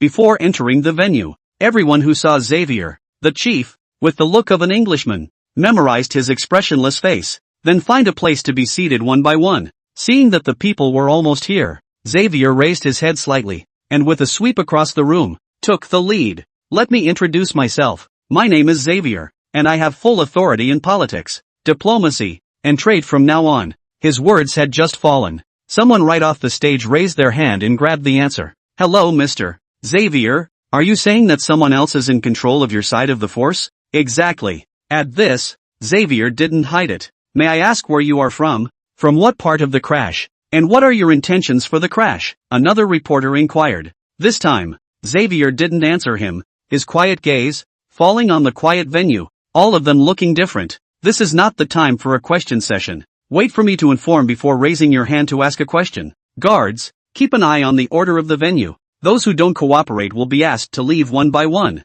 Yes, the gun-toting warriors on both sides responded loudly. The voice was loud and neat, echoing in the large venue. And just this aura alone could subdue many people. See that everyone is seated. Xavier continued. I know that a lot of people are curious about us and want to know what we're up to. And today's meeting is also an outward statement. The entire large venue, dozens of cameras, including one civilian from Hama City, both raised their cell phones and aimed them at Xavier. There are surprisingly many of them. Opening a live broadcast, the audience of the live broadcast room that is very much the whole Central Europe. Who cannot pay attention to this? As far as the East Kingdom of Hayabusa is concerned, these days are high. It's all void of attention. Facing the camera, Xavier was unperturbed and very calm. First of all, the base is not a terrorist, and all operations are of a strategic nature and are not deliberate attempts to accidentally injure civilians. And for those who have already been accidentally injured, the base offers full medical reimbursement, as well as a $100,000 pension for one person killed. As soon as he spoke, a voice came from the crowd. Life is not measured in money. There were too many people on the scene. Xavier hadn't tried to pull it out. Just a sentence to cover the matter. And how the base's behavior really didn't make sense. Just have a clear statement. As for compensation, I'll give it to you when I have the money. Xavier simply ignored the noisy crowd below. Naturally there were soldiers to keep order and the international journalists didn't care about that. They all care what the base wants and for what purpose. Secondly, the purpose of the base is very simple. Crash has been in war for a long time. The people's life is very hot. Many people don't have enough to eat. We only have one purpose, to liberate Crash. No matter who is behind the enemy, Crash is not a place for the great powers to play games, but it should be a place with the sovereignty of the country and its dignity, so it can only be stopped by the war. So, in order to reach that goal as quickly as possible, We apologize for accidentally injuring civilians. This statement was made. The noisy crash civilians on the scene suddenly quieted down and looked at Xavier full of surprise. Which, really? It's not that they are simple and trust people so easily. Rather, Crash has been at war for decades. No one wants to live like that. As for true or false, who would know if Xavier didn't say anything? Next, I would like the civilians currently living in the city to temporarily reside in the countryside, away from the warring zones, and wait for news of our plan, which is half a month, to establish a new regime in Crash. Wow! When these words came out, everyone at the scene was shocked beyond belief, their eyes instantly widening. Half a month? That fast? To be able to say it in this kind of meeting, which was actually still a conservative statement. Everyone was dumbfounded. This mysterious force, so confident? Do they really have the power? Saying that in public is not taking the government forces and the Sally warlords seriously at all.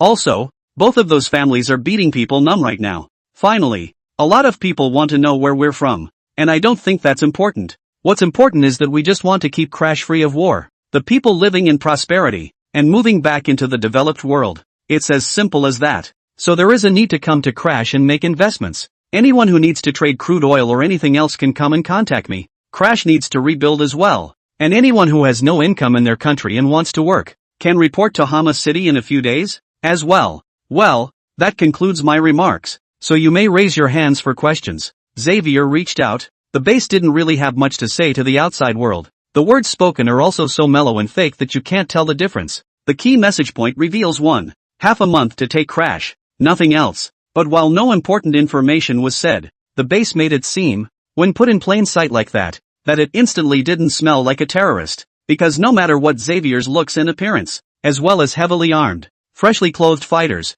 that did look, as imagined, like terrorists, full of menace, with their uniforms untucked. It doesn't match. I accidentally had an accident and I don't have time to write today, so I'm taking the day off. Actually, I didn't even run into her. It makes sense. Aggrieved. Since it can't be posted in less than 1,000 words, the following is a random excerpt. May, the beginning of summer. The sun with the birdsong has become more and more enthusiastic. In such a time of year, placed in a corner of the windowsill, jasmine flowers rushed to a summer of pure life. White petals scattered, layers and layers, yellow stamens delicate, as if dressed in white sand skirt of the girl, standing in the green leaves. A summer wind blew, pure white skirt swaying posture. A burst of elegant fragrance into the nose, elegant and tranquil, refreshing, smelling people are not through the heart, mixed with forgetting the vulgar. As a jasmine flowering period is exceptionally long as a vegetative evergreen shrub in the family of Lignaceae, it is said that there are 2 kinds of summer and winter openings, but I know only the summer ones.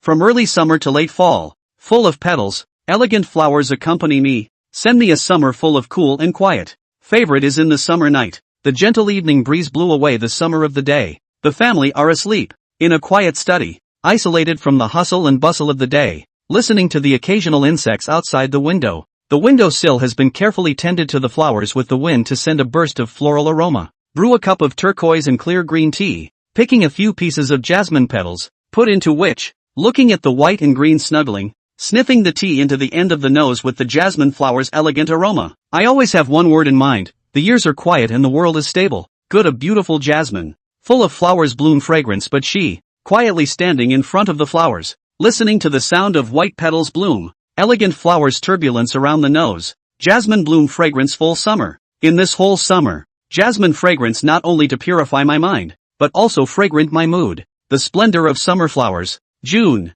square birth and death, cold and warm. Title. In June, the day is white with daylight, shining the windows white and bright, so warm that I always wake up at 5 in the morning dripping with sweat. June day, the hot wind, the remnants of a trace of coolness brushed away. Drinking a glass of ice-cold water can't stop the sizzling temperature. The day in June was a bright sunny day, with thin clouds in the distant sky, more pure and delicate in the harsh light. June days, the wind in the wet white shirt, after the flutter, only a light clothes powder fragrance. June days, afternoon listening to a tree of cicadas. A field of grass is all yin-yang-like, the song in the ear, but more raucous. June days, gentle and lovely fine crumpled dresses, under the shade of the trees, only the appearance of sweat-soaked hair. June days, fingertips burn smoke, scattered floating, and then difficult to burn out the restlessness. Phantom not fresh reverie. 6 days of days, a few scattered snowy nights, a blur that can no longer be recovered. June day, want to dip into the water,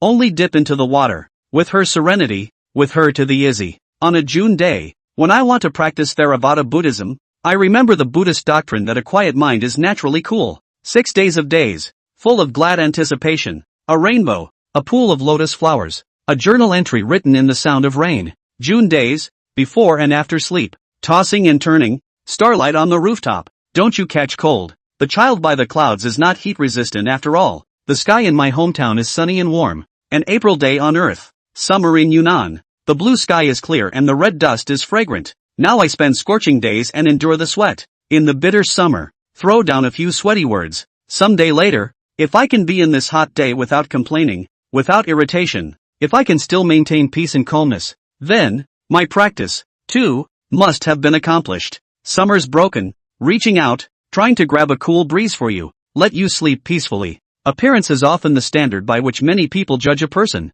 and this statement by the base has really changed many people's perception of base terrorists. Instead, it becomes more and more puzzling. Is it true that the base wants to end the war and crash? Xavier's words fell. The reporters on stage, scrambling to raise their hands, Xavier pointed to a random person, and the reporter stood up excitedly. Mr. Xavier, you just said that the base is not terrorism, so may I ask why it is doing the same thing as terrorists? Just as soon as I heard such a pointed question, Xavier then realized that a number of these reporters had come with the task of deliberately discrediting the base, and he smiled slightly, without being ham-fisted. What is the definition of a terrorist? What about Levitas versus Gaza? Why doesn't anyone call them terrorists? How about the Falconian state versus Crash and Leah Syria? Is the Falcon state a terrorist too? It's war. This, Xavier's example was a very good one, and all of a sudden it kind of dumbed down the journalists sitting there. Leto with that being a direct attack on civilians, much scarier than the base. Mr. Xavier, am I to understand that you're confusing concepts? We're referring to the matter of your party's base, which has nothing to do with Leto to do with Hayabusa. It was clear to Xavier that this reporter was too purposeful. You can't talk to him. He smiled. If you have to think that, that's fine. Then let's do some terrorist stuff. Soldier, remember him and don't let him go later. What the fuck? Ah, the entire venue. All of a sudden everyone was dumbfounded. Couldn't believe what they were hearing. There was a live broadcast. I don't know how many people were watching. How dare you say that in public? Are you crazy? The reporter who just asked a question, all of a sudden, also dumbfounded, froze with his mouth wide open, turned around and looked at the soldiers around him, one by one, sharp eyes, all staring at themselves. He couldn't help but blush, inwardly nervous. Mr. Xavier, are you kidding? Do I look like I'm joking to you? Xavier's gaze was haunted, revealing an impenetrable look. Xavier stopped paying attention to him and waved his hand.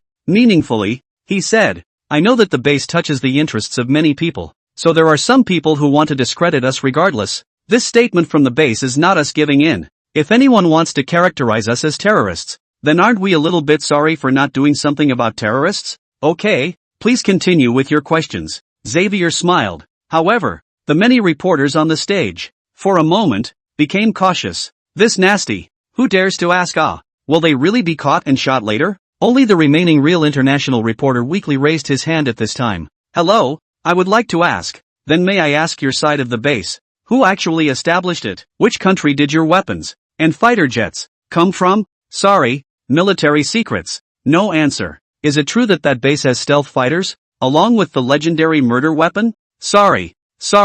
Next. But in response to a number of questions, Xavier consistently declined to answer, using military secrecy as an excuse. Give a bunch of journalists a dry on-the-spot deflation. The whole statement came down to the fact that they weren't asking any questions at all, except for what Xavier himself wanted to say. People are numb. It wasn't long after that another very sensitive question was asked. Mr. Xavier, if the base is re-establishing power in Crash, what is the attitude towards the spaceships in the Persian Gulf? The room fell silent at those words. All of them were staring intently at Xavier, trying to see something in his expression. And yes, this was a reporter on a mission. Countries are now concerned. The problem of dividing spacecraft. However, Xavier acted calmly, and he was surprised. Didn't we say we'd split it equally? What? We, Crash, don't count as a country? That means you're also going to be in the running for the spaceship wreckage, right? Xavier smiled without saying a word. The meaning already obvious. This is like a bomb. The people in charge of the countries watching this statement from behind the scenes,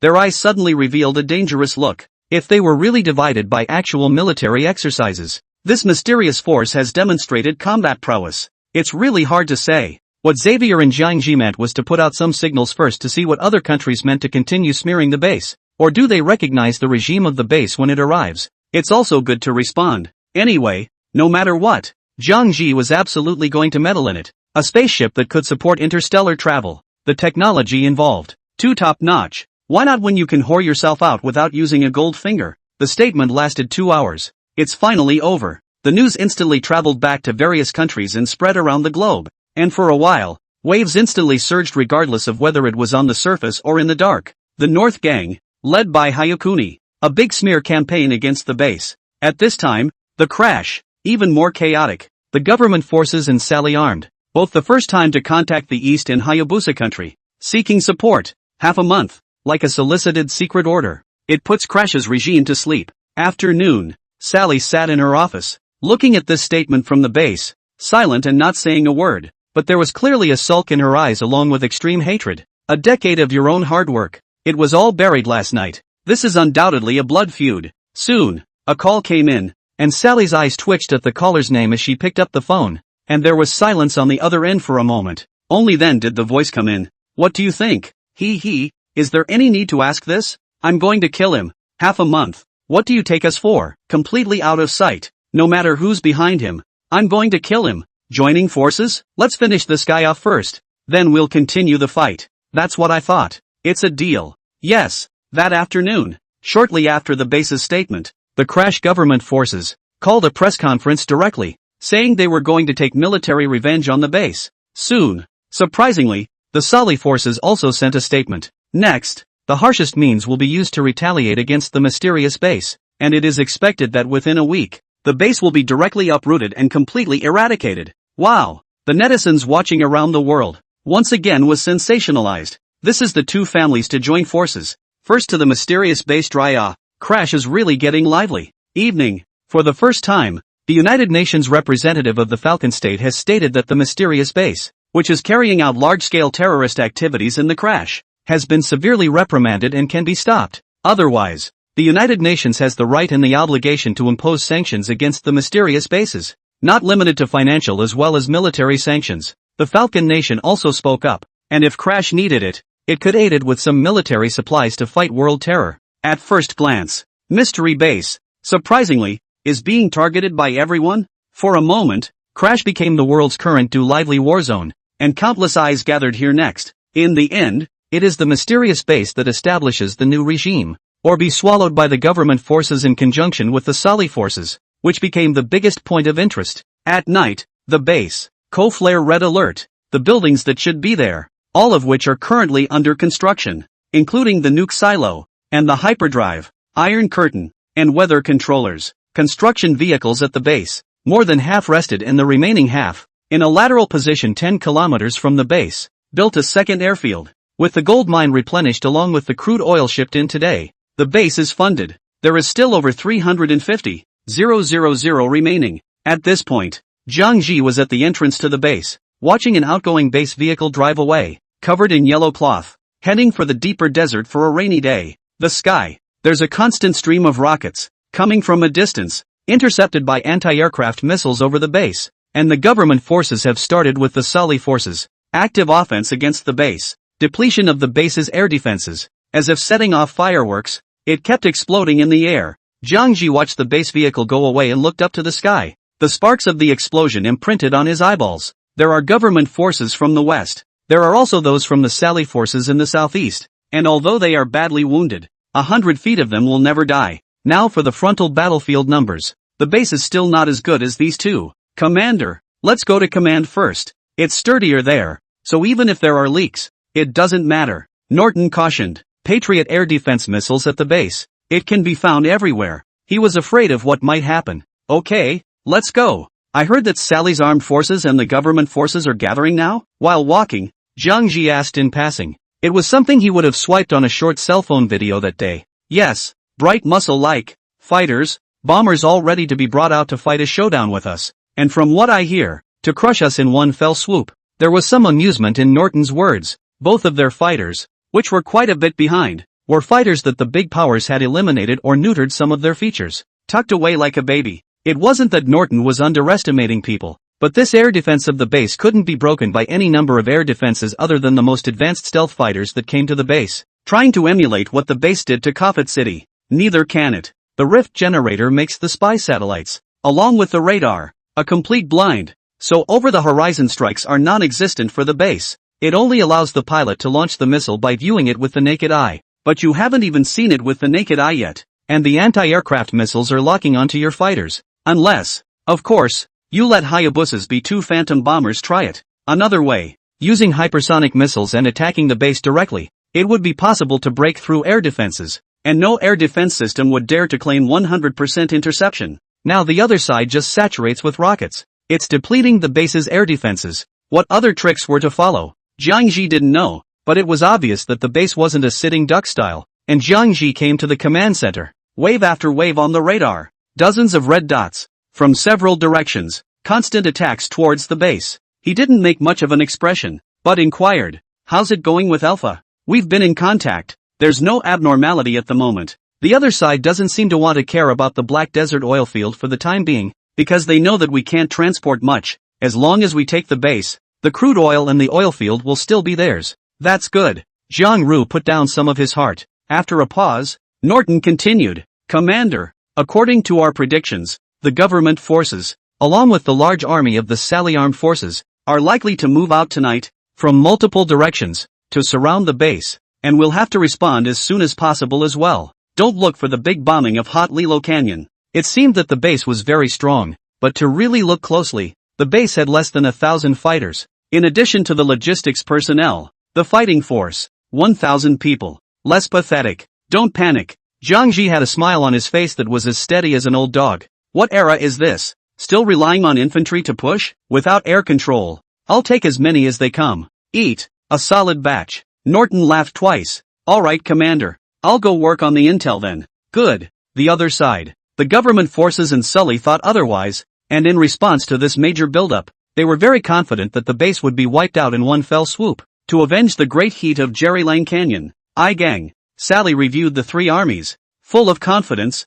and this time, he summoned all the troops, with all kinds of weapons, without a single reservation, all anti-aircraft vehicles of the Sully forces, battle tanks, missile vehicles, all first class ready to travel with the troops, and then there were fighter planes, reconnaissance planes, and bombers that were not held back. He has 16 fighters, 6 bombers. The government army side is similar. Together they are nearly 50 air forces, not counting the helicopters. He doesn't believe that with so many heavy weapons, he still can't beat a small base? And, most of all, it lifted Sally's mood. Anthony had contacted him, and this time, the Falcon Kingdom would step in and implement a very important help for them. This will lead directly to the defeat of the base. So, Sally, now, is very confident. When I kill my way into the desert, all those weapons of yours, they're all mine. Damn base. This time, I'm definitely going to make you pay for your blood. Gang is on the move. Crash's capital is also on the move. The government forces are now on Jiangji,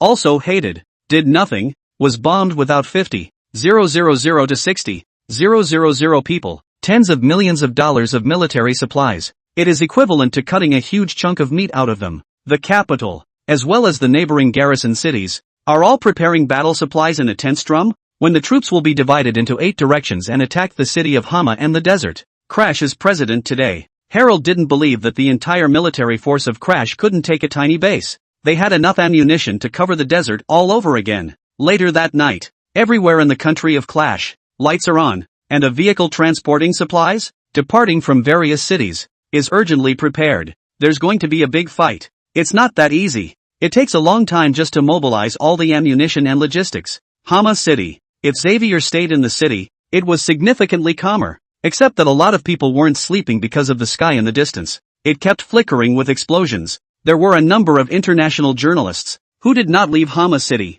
filming and reporting from time to time throughout the night, while others ran live streams. The camera focuses on the sky over the desert. Rockets are as good as no money. It didn't stop at all. Bombing all the time. Netizens from various countries who are keenly concerned about this matter are also smacking their lips in the live broadcast. Boy, this is playing for real. Such intense bombardment. Can the mystery base really carry it? People in the falconry, Central Europe, and European countries can watch the live stream of Hama City directly because there is no internet local area restriction. There was a lot of talk on the air. Watch the situation in Crash. Then there are bloggers who take the videos found over the wall and then post them on domestic platforms, which is pretty much the equivalent of live streaming the battle in real time. Holy shit, here's a new one. Crash has been bombing for 3 hours straight, and even though it's intermittent, it's estimated that it's fired at least almost 500 rockets. Haha, look at this video, taken on one of the surrounding hills. The rockets were all intercepted in the air and none of them fell.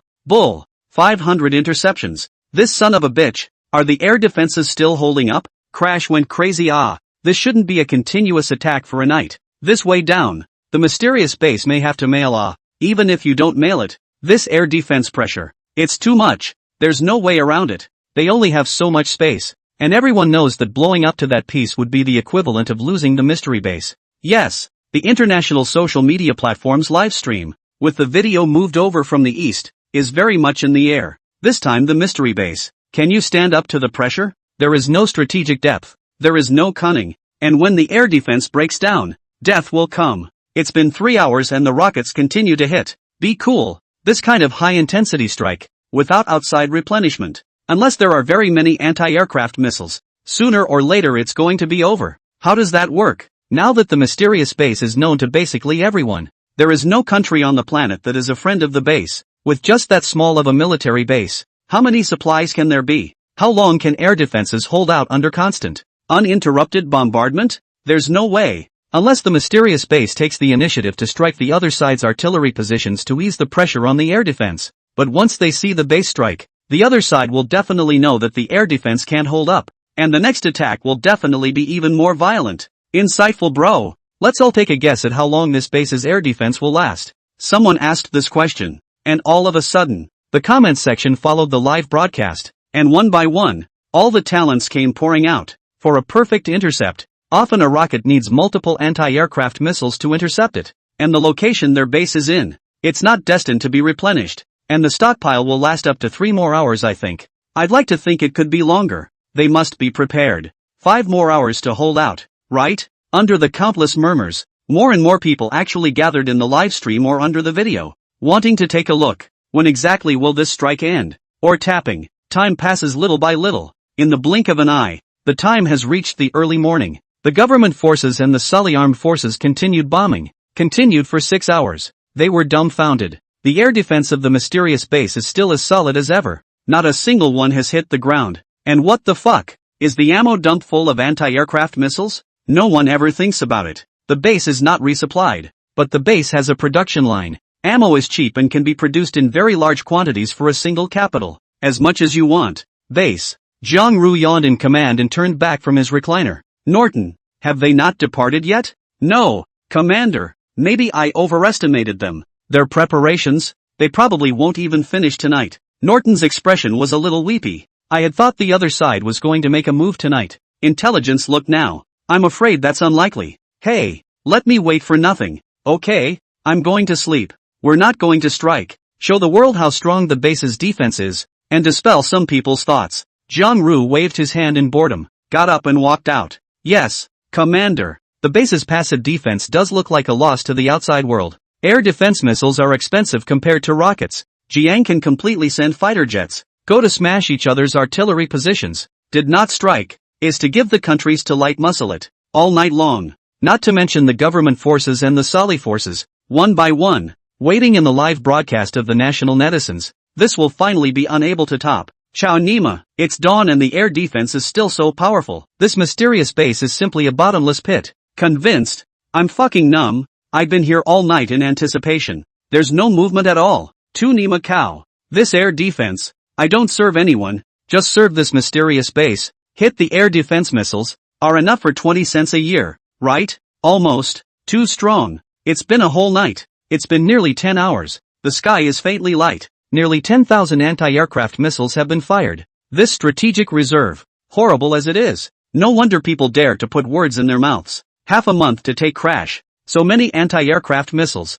What about bombs and other offensive missiles? Don't even think about it. There must be more. Time to noon. The government forces, who have been preparing for the night plus half a day, and the Sali forces, are finally all standing by. under various orders, from several cities. Departure by encirclement. All the main roads of the crash were full of long, dragon-like convoys of the two armies, with all their homes in full view. The people of Crash instantly captured the scene on film, spread to international social media platforms. All those who saw it, all at once their blood boiled. What was this? This was Crash, raising a nation to attack a tiny base in the desert. Straight up record-breaking. There has never been a military operation in the world where the strength of the two sides was so disparate. It's so shocking. Countless people flocked to social media platforms and watched a video. Shot up from every direction. From every city. Breakdown. Surprisingly, there are almost a dozen cities that are putting out troops against the mysterious base. My goodness, this is too much.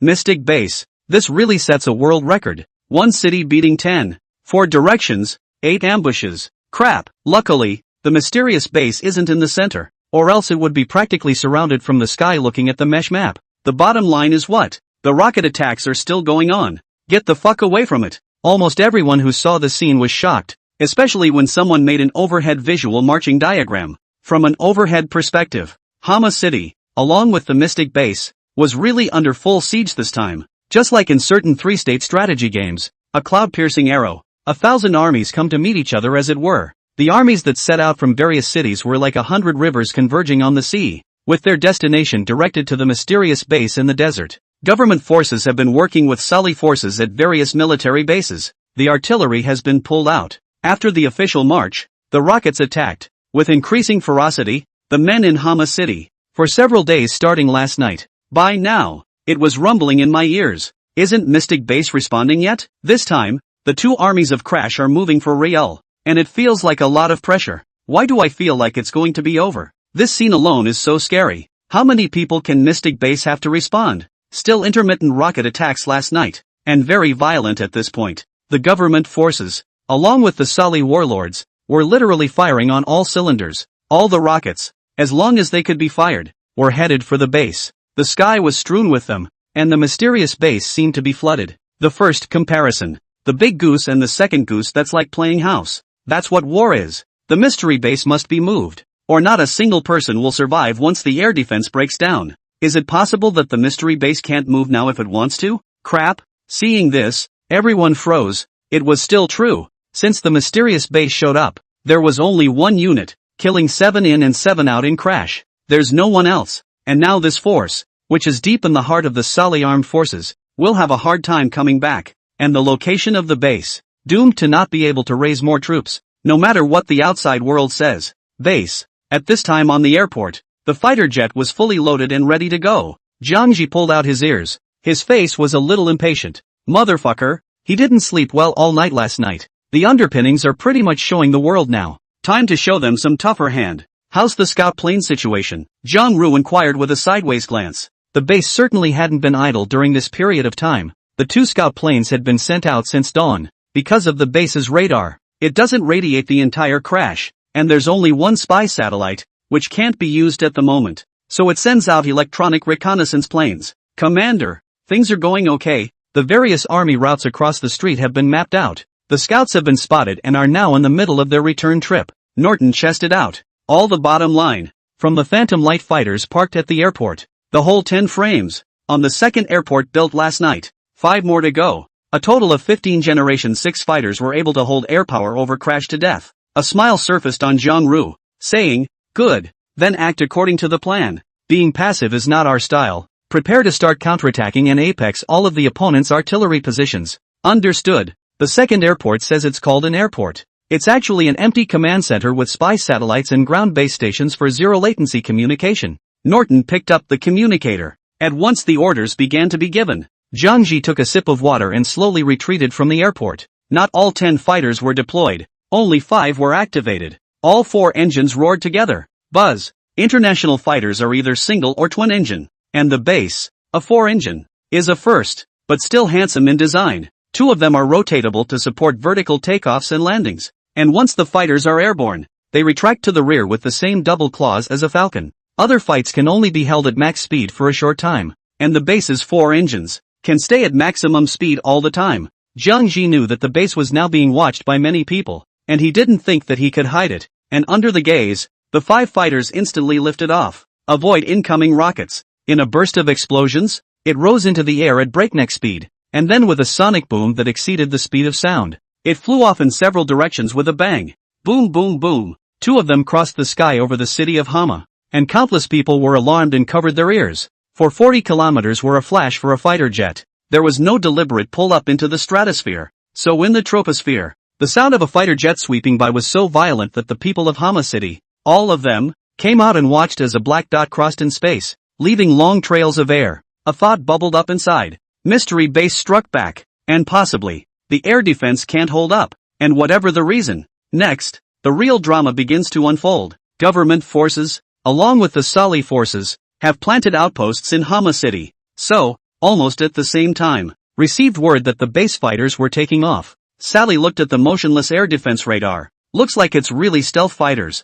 Unify the orders. All air defenses on highest alert. Opposing fighters have taken off. There wasn't much worry on his face, knowing that the base had fighters and bombers. All the troops, this time, were advancing in batches, trying to emulate a Thermidorian bombing. It's not that simple. And, the air defense vehicle that came with it, is also ready. Adjutant General, show our fighters off and tell them that they're not the only ones who have fighters. Sally grunted. Yes. His second-in-command quickly passed on the order. At once, gang, several fighters took off, skimming directly at low altitude, as if to show sovereignty, and flew wanting to the city of Hama. Sully wanted to test the waters as well, the air defense range of the base. In the meantime, on the side of the government forces, they also responded quickly, with several fighters taking off, all of them heading towards the city of Hama, where their two armies had exchanged information about their fighters. Encounters will also show the right plane on the radar of their respective fighters. Avoid accidental injury.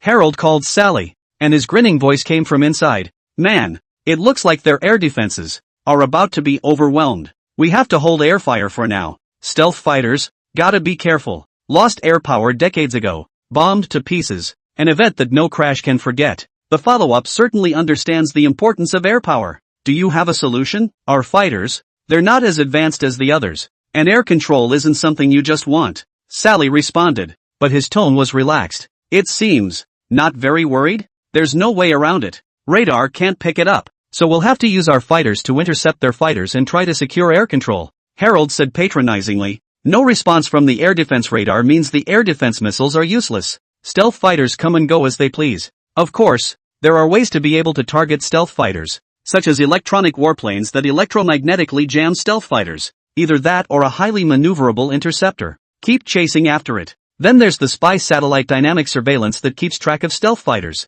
where they're headed, and then calculates their trajectory and tries to intercept them with missiles. Then the hardest and easiest way to improve radar technology and survey stealth coatings. There's no other way, obviously. These are a couple of techniques that Crash's government forces are using with the Sully forces. Neither. Ha! Sully smiled skin deep into the phone, then said to himself, I have an idea. Only, I have conditions. Harold on the other side was stunned for a moment. The pupils shrunk slightly. What do you have in mind? He signaled his men around him to keep quiet and listen intently, all the while wondering inwardly how Sully could possibly have a way to deal with stealth fighters. What's the situation? I said I have conditions. Sally spoke faintly, using this as the capital for negotiation. Harold briefly contemplated for a moment. Tell me about it. I'll be direct. There's no room for negotiation. After we take the Mystic base, we'll split their technology and weapons 60-40. Sally didn't drag her feet in the slightest and spoke firmly. It's gone up just slightly to 6 or 4 from what was said to be 5 or 5 at the beginning.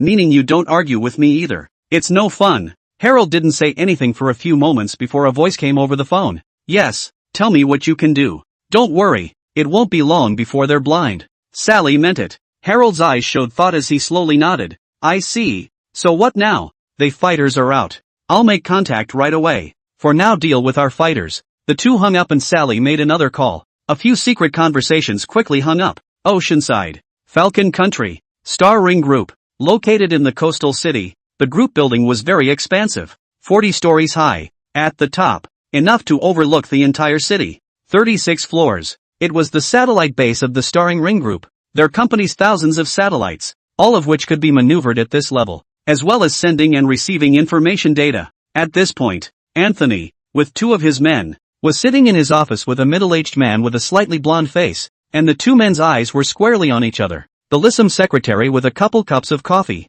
Please. Brian reached out, not caring if Anthony drank or not, and picked himself up, taking a sip and savoring it for a moment. Suddenly, he leaned back against the couch, poised, and snapped, "Who do you carry with you?" "Karen." Anthony said 2 words softly with a wry smile. It was calmer than Brad. Karen. This name, in the top echelons of the Hayabusa kingdom. No one knows. No one knows. No one doesn't know Karen, the head of intelligence of the Hayabusa kingdom. Temperamental and sinister. Brad had expected this in general, placing the coffee in his hand on the table before crossing his legs and leaning back comfortably on the couch.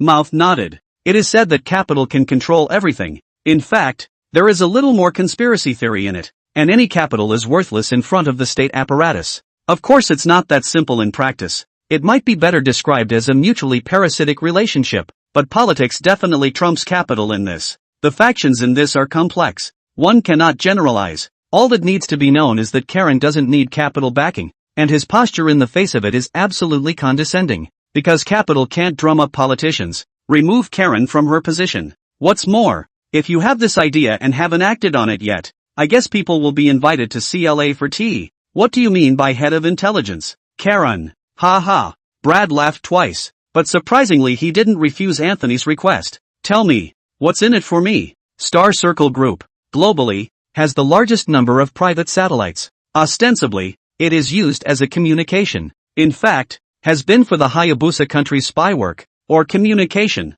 etc. Provides some information. The two sides belong to the cooperative relationship, more than just the star ring, similar to the Apple phone. Once whoever with the Hayabusa country in conflict, all can be locked to steal all the user data in the country. We're all family. Isn't it a bit too raw to talk about favors? Seeing Brad loosen up, Anthony had a slightly joking tone. So I lose for nothing? You know, there's no way the treasury is going to pay to reimburse you. So what? The titular Star Circle can't afford to lose a few $1,000,000? Then there's nothing to talk about. Brad shrugged and said helplessly. A few $1,000,000 really meant nothing to him. But businessmen seek profit, even if it is a partnership. It's not this farcical either. Anthony sighed inwardly, knowing there was no good deal to be had. So what favor do you want? Well, Brad turned his head slightly sideways, his eyes thoughtful, but inwardly he was already sure of himself. Star Circle is ready to enter the weapons industry. Have Karen give me a formalities release. Anthony looked puzzled.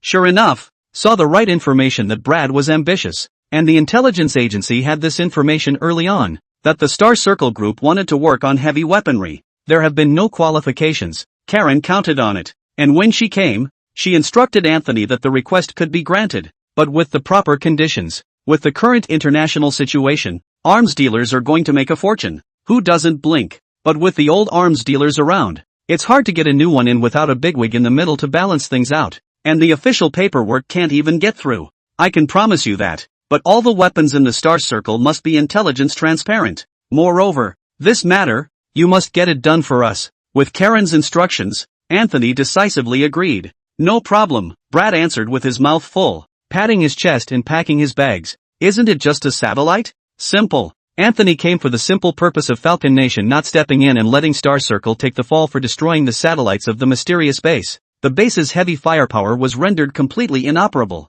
And no satellites. The base's fighters, missiles, basically all have to be paralyzed. Although the fighters come with fire control radar, but there is no radar satellite guidance. Fighting power is going to go down a ton. Even instant messaging would be a problem. And once externalized to other communications company signals, then the base's intelligence would become transparent. Anthony couldn't wait to get up and urged. So what are we waiting for? Let's get started. The battle has already begun over there. And Director Karen and I don't want to hear that the fighters from the mysterious base did.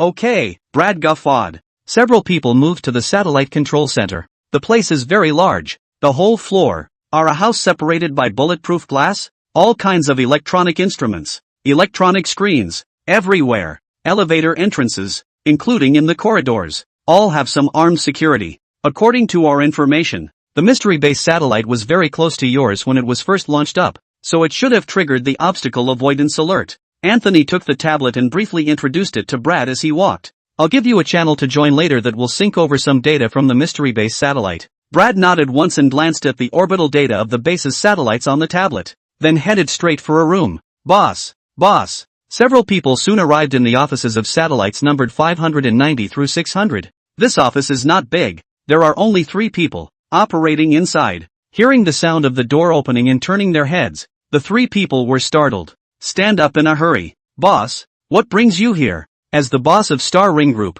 Brad usually seldom came to this kind of place, and it was the first time for them to meet their boss. Some trepidation. At this moment, a rush of footsteps came from outside the door, and the head of the satellite department ran over with an anxious face. Boss, sorry, I was busy with something just now. When he finished, Supervisor Smith looked to the office staff with questioning eyes. David, is something wrong? No, I don't know. Davy hurriedly waved his hand. Anthony, at this point, took 2 steps forward with a smile on his face. Hey man, don't be scared. It's okay, just operate on what we say. Oh, he stepped forward to reassure, placing his hands on Davy's shoulders and sitting him at the console. Anthony leaned down. You linked to channel D, F189 CK582. What channel? Satellite. David looked back to the supervisor with the big boss, Brad, who pulled up a chair and sat next to him, nodding his head. Anthony squeezed his eyes. Come on, man. Seeing the big boss agreeing,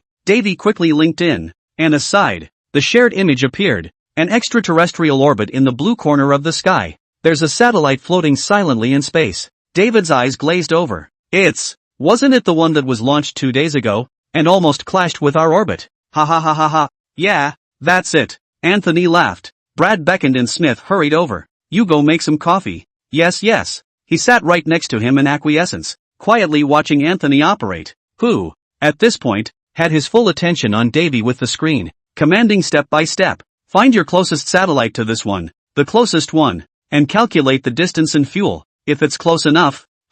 David's face was confused and he looked at Anthony uncertainly. What's this about? You're not trying to crash it, are you? An outrageous possibility occurred to him. David had some shock on his face. Anthony stared at David after a long time, with intimidation, and he winced. Don't worry about that. It's none of your business. If there's anything, your big boss will take care of it, and you'll get your bonus instead. Understand? In the end, it's the people who work honestly. Too overwhelmed by Anthony's aura alone to contradict him, David nodded and checked. Number 599. Number 600 is the closest. There's enough fuel. 599 is moving in the same direction as this satellite. It just needs a little bit of propulsion, a change of orbit, and a little bit of acceleration. The equivalent of 2 people running parallel to each other on a road. The speed is consistent. A little bit of speed, a drop in the range of direction, and you can reach the other one. Beautiful. Anthony snapped his hand and leaned back toward the table, his body slightly sideways, his gaze wildly different,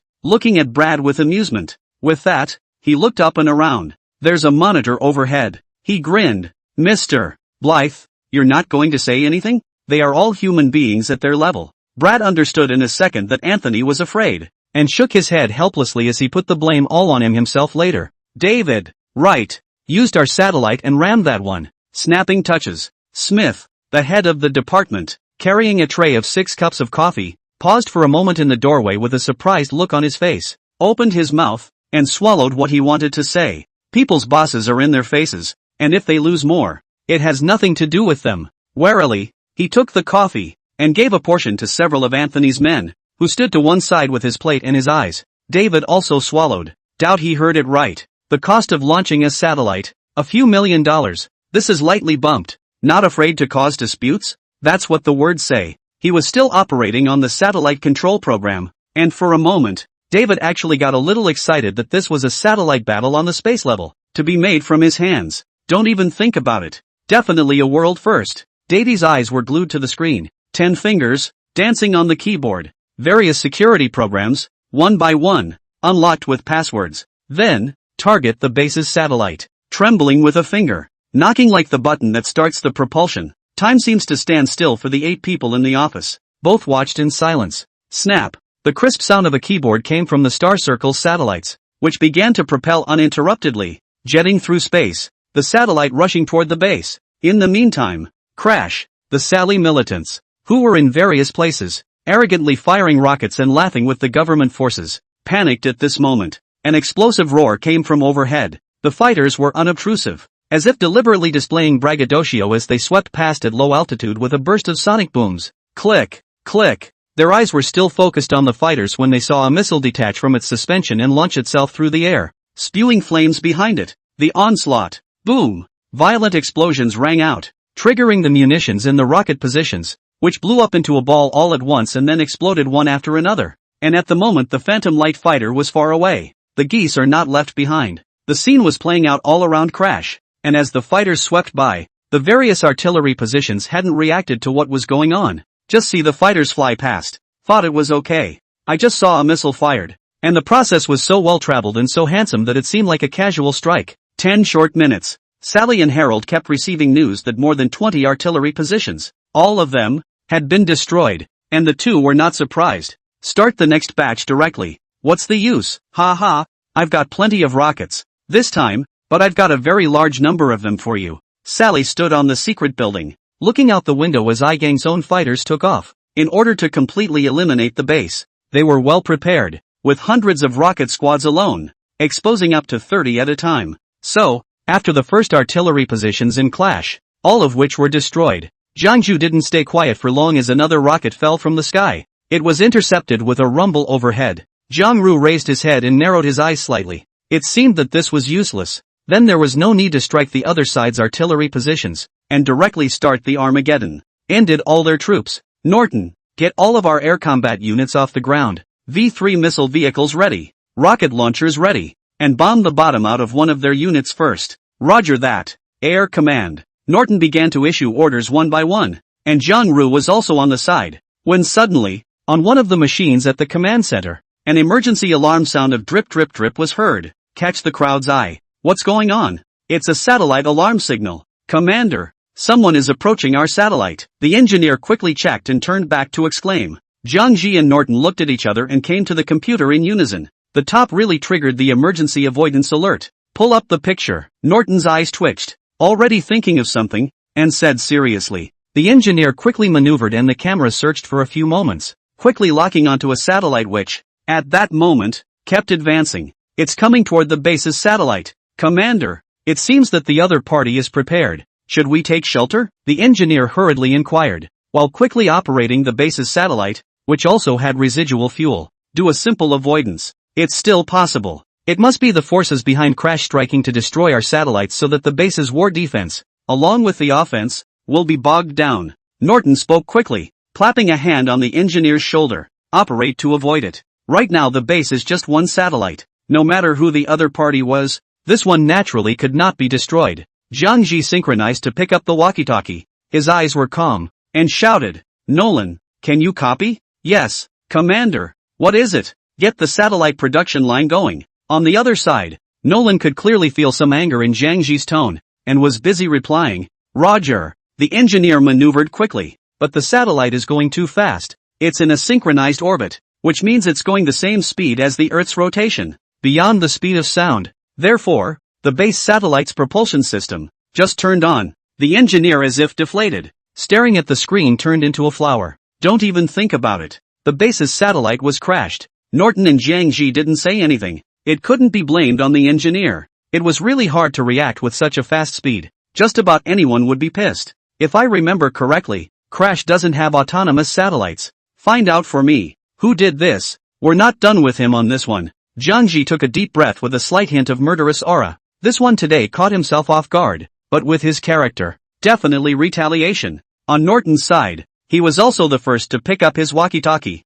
and at the moment, he could only talk within the base, relying on the signal from the ground base station. The radius is not particularly hit. Fortunately, the first wave of fighters finished striking the enemy. Ammunition is being replenished. Otherwise it's all going to be lost navigation. Nolan, hurry up with the satellite production line. Our satellite has been maliciously crashed. It's vital to the base now. Jiang Ji once again picked up the walkie-talkie. Yes, Nolan shuddered. So it was. It's just that the production line is fixed, and there's nothing he can do about it now that he's in a hurry. It takes an hour to produce a good satellite. Command. The engineer pulled up the screen that had just been automatically saved in the background, opened the internet, and came straight to a global comparison. The answer jumped out at me in a flash. Commander, it was the Hayabusa Kingdom Star Ring Group satellite that did this. The engineer was also gritting his teeth. Although this behavior of the other party was fine, he had just made himself fail to complete his mission in front of the commander. He hates Star Circle Group by association. Asterisk? Jiangji's pupils shrunk. The famous Star Ring, a household name. Of course he knew about it. He just didn't expect that the Star Ring would take the initiative to participate in this war. Alright, so what do you care if it's a star ring or a ball ring? This time, I'll absolutely fuck you up. Norton, you watch here. I have to go to the combat lab. Putting down a sentence, Jiangji walked with a fury and left with quick steps. Thousands of satellites under the Star Circle Group. There are very sophisticated launch technologies. Since the other side had already taken the initiative to pick a fight, it was assumed that the base would launch up again, and one would still not be safe in case it was crashed by the other side again, and at a critical time in the war? So, Jiang Ru thinks that the base must have some countermeasures in space. Satellite, this battlefield, in order to carry out retaliation. Not for a moment. He arrived on the 11th floor of the combat lab. The three Einsteins were in the middle of designing drawings, and as soon as they saw Jiangji's windy arrival, they got up. Commander, you're here. It's fine. Professor, you guys sit down, Jiangji said from afar. When he got close, he opened his mouth and said, our satellite was destroyed by the enemy. I'm in the process of producing a second one, but I'd like to equip the satellite with some weapons to be able to attack as well as defend itself. Any ideas? Words. The trio fell into a moment of silence while their minds were thinking frantically. After only a few seconds, Instan said, Commander, there is no oxygen in space. To attack, we can consider laser weapons, and the technology of the light prism tanks can be reconditioned and mounted on our satellites. Crap! Jiang Ru were shocked. Is this the big brother? He didn't even take a breath himself. The program was proposed. And, so absolute. He likes it. Alright, Professor Insan, let's do this as you say. Jiangji directly agreed in a single bite. The corners of his mouth slightly hooked up. You like to play with satellites, don't you? I'll see how many satellites you have. Designing it now? The Hive drone mothership. Done in no time. Instan looked back at the computer. Still a bit upset. They had been working on this one for almost a day now. And this idea of the commander's was definitely a really great one. Even, Einstein felt, could replace the existence of aircraft carriers. What? Surprise welled up in Jiangji's eyes. So fast? It just keeps on surprising him. These three talents. No wonder it costs more to produce one than an aircraft carrier. It's so worth it. He placed his gaze directly on the computer screen, trying to see what the Hive drone mothership looked like. As Instan had said, kind of a shame it's full of interior construction drawings. There is no profile picture. Jiangji could only hold back the fire in his heart. Professor, let it go first. The satellite is more anxious now. Rush out first, or the base won't be able to fight the enemy at all. Good. Then we'll start now. Instan, Nicholas, and Helens each put away their current work, saving it for the first time to find the satellite disassembly chart. Research where to start. Jiang Ru breathed a slight sigh of relief and solemnly said, 3 professors? Then I'll trouble you. Do a good job and remember to ask the guards to notify me. We still need to remodel the relevant production lines. Time is very tight. As soon as that was said, the three of them understood the importance of it, and Helens nodded. Don't worry, Commander. We try to change as little as possible, and if we can't move the other accessories, we can produce a set of accessories first, and then we can use them directly, which can drastically save time. Aha, okay, this was the best. Seeing that the three of them had gotten into the swing of things, Jiangji didn't stay much longer. He had to get busy with something else, and have Nolan prepare the accessories. Outside, since the base's satellites were monitored by very many countries from time to time, the scene of Star Circle crashing the base's satellites was all but seen. No one expected that. I can't believe this is happening. It's kind of amazing. Star Circle Group didn't try to hide it. Surprisingly, it directly sent a statement in the international social platform. Due to the unknown satellite, the launch stage has not reported the orbit, and our satellite orbit conflict. For this matter, we feel very sorry. Please the satellite owner. The next time the satellite launch, according to the formal process, the statement was a sensation, reproduced in various countries, very many eyes. Now, we're on the crash battlefield, and this news became the latest news of the crash war. Mysterious space satellite suspected of being destroyed. Whoever it is, see this news, are shocked by the world's first case. Never any war, in the satellite hands. Is Mystery Base now expanding its battlefield to space? And, what's going on with Star Circle? Crap, isn't it said that Star Ring is only for civilian use? How can they do such a thing? Can we still buy Star Ring Group's electronic products in the future? Although it is said that the domestic product control is a bit poor, but it is better to buy domestic if you can. Other people's children, after all. Except for a few comments directed at Star Circle Group, Netizens from various countries, especially those from the North Gang, were all watching the fun. Ha ha, good bumping. Who let them launch satellites without reporting? This damages people and benefits themselves. Now they are bumped, right? Where the hell is Mystery Base? Making it so I don't know which side to speak for? Definitely speaking for the good guys. They are the terrorists. I heard that last time. That reporter. He was left behind as a laborer and had to work for a month before he could go back. True or false? The only satellite is gone. Won't Mystic Base get cold this time? Ha ha ha. Instead of public outrage, Star Circle's robber baron-like statement was greeted with hoots and hollers by large numbers of viewers, because the countries of the Northern Gang have just portrayed the base as a villain. So naturally, there will be popular support. The news was sensational. Someone has released all the video. I don't know which country recorded it. And in space, the Star Circle group's satellite propulsion accelerates straight into a satellite. 2 satellites, all parts shattered to space, out of orbit, become space junk, drifting farther and farther away. Hama City. Xavier, who was in charge of the base's diplomacy, had gotten word of the incident shortly after it happened, along with the robber baron rhetoric of the Star Circle group. Pissed him off. Commander, this can't be left like this. The base hasn't suffered this kind of loss yet. Xavier was filled with righteous indignation and contacted Jiang Zhu at the first opportunity. I'm preparing for it. It's never our part to provoke others. Star Ring, a civilian group, still dares to provoke us? Jiang Zhu responded in a cold voice. Isn't that a death wish? Indignation aside, Xavier was still calm. But there's a problem. If we retaliate against the Star Circle group with an armed force, openly, this time the name of terrorists, may not be able to get rid of. And what do you mean? Zhang Rui asked after thinking for a moment. What Xavier said was not unreasonable. Military groups, retaliation against civil groups. Not a good end. One is not afraid to carry this name. Just at this stage, Crash needs to develop quickly. Need a reputation out there. Xavier thought for a moment and said, tell you what, Commander, say that the satellite isn't ours, but that it belongs to a company we're working with, and it's none of our business to retaliate against it in the company's name. Moreover, the subsequent trade can also be carried out as a company, which is much more convenient, and our base can produce a very large number of accessories, like chips, which can be taken out for trade. Infrastructure is very costly. After the base, a large number of signaling base stations, radar base stations, and so on.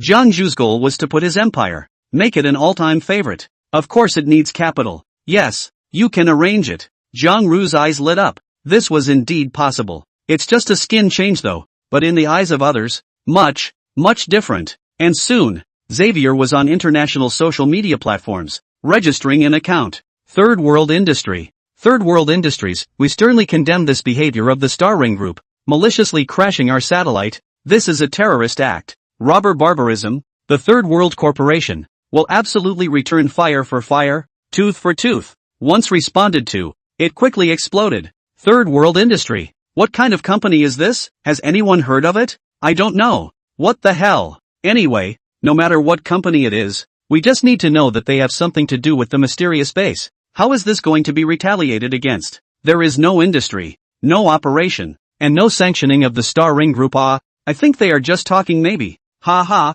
they can't fly up there and hit the satellites of the rings, can they? Of course it can't be. They are still worrying about what to do without satellites. This is a new company. I guess it is the mysterious base launched to stand on the stage. Look at the fun. Ha ha. In response to the Third World, the global netizens were watching the fun and didn't feel that the Third World or the mysterious base, Sheridan in the same way. Then launch a satellite to hit the satellite means of retaliation. That is also more unlikely. With people rushing the Falcon Country territory, personal retaliation against the Star Circle Group. So, the crowd felt that it was like putting out a hard message. Star Circle Group. Brad and Anthony of course saw the news, as it caught fire very quickly and was confirmed by Xavier to a reporter. Third World Industries is the base's partner. Inside the relaxing office, elegantly leaning against the table, Brad took a sip of his coffee with an echoing look on his face, glancing at the message with a slight smirk of contempt. Didn't even think about it. Anthony laughed. Mr. Blythe, scared to take revenge on you? Ha ha ha. He couldn't help but laugh at himself as he said it. Alright, things are done for you. If you're alright, go fulfill our promise, and let my assistant know what information you want. Brad didn't even want to waste his breath on the matter. He didn't think it was necessary. Anthony nodded and stood up to take his leave. Just 2 steps away he suddenly turned back. Mr. Blythe, We're talking about this being done. And that includes their subsequent satellite launches as well. Sure, Brad agreed readily. Follow-up? Kidding. How many follow-ups can there be? Thousands of Star Circle Group. Still afraid of his follow-up of 1 or 2 small dregs? The globe is now blocked. Clash has no supplies. And there are few that can produce satellites on their own that can do it at all. So, Brad didn't think base at all. Can launch a lot of satellites. Satisfied with Blythe's response, Anthony called on 2 of his men. Let's go. Brad followed suit, preparing to go back to his office. Smith, along with a few of David's men, respectfully stood up and politely escorted a few people away. Come back. David breathed a sigh of relief, only to realize that his palms were sweaty. Satellites crashing into satellites. Ah, the big news of the century. Was born in his own hands. Have to brag about it to my buddies tonight. Crash. The base satellite was crashed for half an hour. Ha ha ha, Harold. How about it? I told you I had a solution. How about it? Sally was very proud to show off to the GOP president. Harold. Admirable. Admirable. Harold's face was full of envy. And to be honest, when he first received that news, even he was taken aback and shocked, not expecting it. The way Sally said it, I can't believe it's so exaggerated, gave him a fright. Also did not expect that the Hayabusa country's support for the Sali armed forces. The strength is so great. Not hesitate to make the capital to step in and destroy the satellite of the mysterious base. Put the East Kingdom behind him. Just don't have the gumption. Although the weapons and other things are well fed, and military satellites are used casually, it is okay to deal with the Sali forces. Facing the upper base of such advanced weapons, there would be no way out. Ha ha ha ha ha. Being praised so much by his old rival, Sally's heart was so cool that he laughed aloud. Then with the pleasure of revenge, he said, now that the Mystic base is grasping at straws, we have to hurry up. Don't stop the artillery, and get them killed as soon as possible. I know. Arranged already. In the base, rockets follow artillery even more fiercely than last night. Shooting at random. Gives off a very cocky vibe. Do you really think you're bullying the old and weak? A cold smile appeared on Zhang Ji's face as he looked at a rocket that had been intercepted and exploded. If it weren't for the base's air defenses being on full blast, he's designated to fire back with rockets. Fighters are fine with stealth coatings, now fire missiles with rockets. It's to give strength to the base air defense. Let the bullets fly a little longer. Zhang Ji said silently in his mind as he was in the chariot factory, where the production line had already begun assembling the satellites. A second satellite accessory is also in production, just waiting for the drawings from the Instan professors to revamp the production line. Wait, Zhang Ji's gaze suddenly plummeted, radiating an extremely sharp look. It's not like there's no way out. Damn it, how could I forget about the base's super weapon? Grass. I've always felt that it's best not to use it now that it's not powerful, as it could easily trigger a global targeting together. Hyperspace conversion doesn't work with nukes. What's wrong with me using the weather controller? Lightning flashes and thunder. It was an act of God. What's that got to do with my base? Can you think that this is something I control? Damn. Fix his hand. Must be fixed. I'm not the one who suffers from this. The more Jiangji thought about it, the more excited he became. At once, he picked up his walkie-talkie. Norton, the other side is now splitting up their forces. What is the maximum number of men? How is the equipment? Or, is there any information on the location of Sally and Harold? No more than 10,000. And for airfields, we haven't found any. The scouts don't dare to go deeper. And Sally's position with Harold isn't very clear. Like this? Zhang Ru clenched his teeth.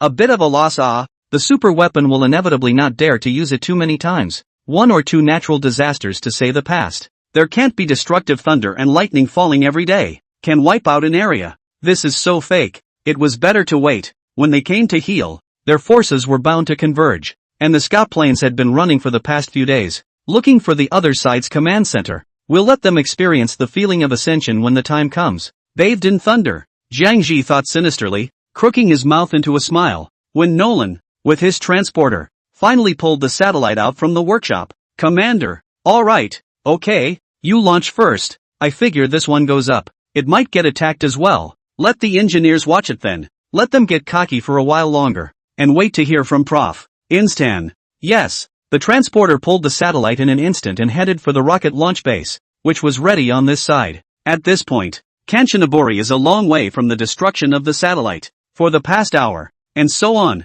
Zhang Ji suddenly realized that now that the air defenses were on, there was no fucking way to launch it. It would be shot down by its own missiles to bring down the launch vehicle. Fuck. Star Ring. You're in big trouble. If I don't get you killed this time, I won't be called Zhang. Zhang Ji directly had his teeth itching all over. What to do? Open the Iron Curtain? Nolan, who had just taken 2 steps, also realized the problem and turned back to look at Jiang Ji with a face full of difficulties. Commander, the base is open for anti-aircraft defense. There's no way we can launch. Jiang Rui's chest rose and fell, and he inhaled. Nolan, how long does it take to open the Iron Curtain once? To cool it down? The Iron Curtain unit was also heating up very badly. But where energy is born, all with fewer calories. Nolan froze briefly and shook his head. Commander, it will take 3 days to not only cool down, but to recharge. 3 days? Then after launching this satellite, Inston's new satellite couldn't be launched. Jiang Ru could only say, then don't launch it first, keep it for now and wait for news from Professor Instan.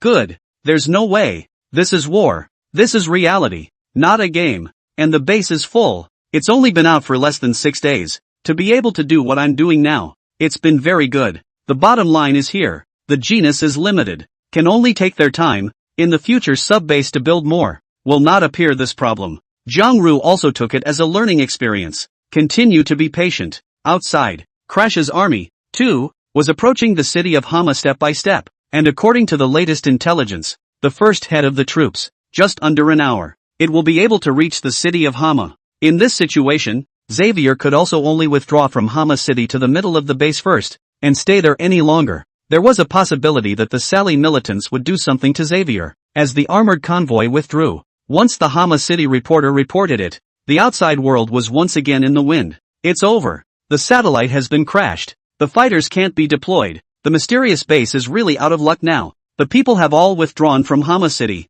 Is this ready to fight to the death? Cool. There are no fighters. They probably don't have many people at their base. Otherwise they would have built a defense line in Hama City long ago. And this time they're really going to be shrunken. Laugh me to death. Said half a month to take Crash? This don't be taking the base in a week. Let people laugh their asses off. Mystery base, I don't want to. What can I do if young people are not Marshall and hit my satellite? Ha ha ha ha ha. Now we can finally look at the mysterious base. What it looks like. It seems like no pictures of it ever come out. Where are the spy satellites from various countries? What are they for? Yeah, I'm curious too. In such a tense situation, it was inevitable that the base would be on fire, with all kinds of ammunition and weapons production lines open all the time. With Xavier withdrawing at the same time, the base gets the message. The leading Sali forces, having arrived in the city of Hama, have begun to deploy their military installations and have brought in artillery units to intensify their indiscriminate bombardment of the base. It was obviously a close call.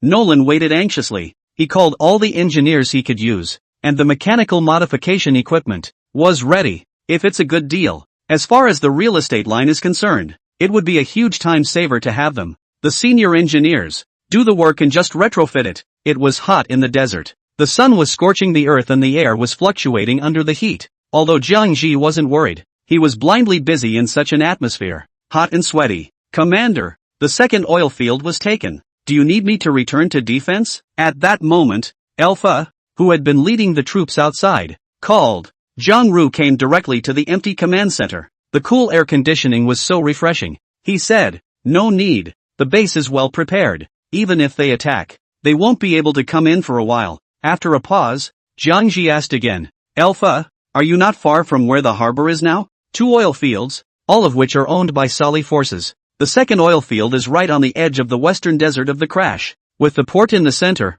and Alpha returned. There's a 300 or 400 kilometers. This distance, with a sharp march, it's only 5 or 6 hours. A moment of slight contemplation. Jiang Ji still rejected the idea that came up just now. Forget it, or stationed in the oil field. The other side has fighters and bombers. In the oil field they do not dare to act rashly. To go outside. I'm afraid that you can't stand it. Understood, Commander. I'll look for an opportunity to see if I can't release the Terrorbots into the city of Igang and stir up their main rear. Alpha said grimly. The idea is very vicious. Jiang Ji did not refuse, and after hanging up the phone, news finally came from the combat lab that the new drawings had been designed. Straight to Nolan. Jiang Ru rested for a while and also rushed over from the empty command to check it out. Nolan's dozen or so people were already in the workshop getting started. Seeing him coming, Nolan's eyes lit up. Commander, that's great. This modification is very convenient. No need to move the production line. Just need to add an extra launcher and charging device. The attack system is sort of independent.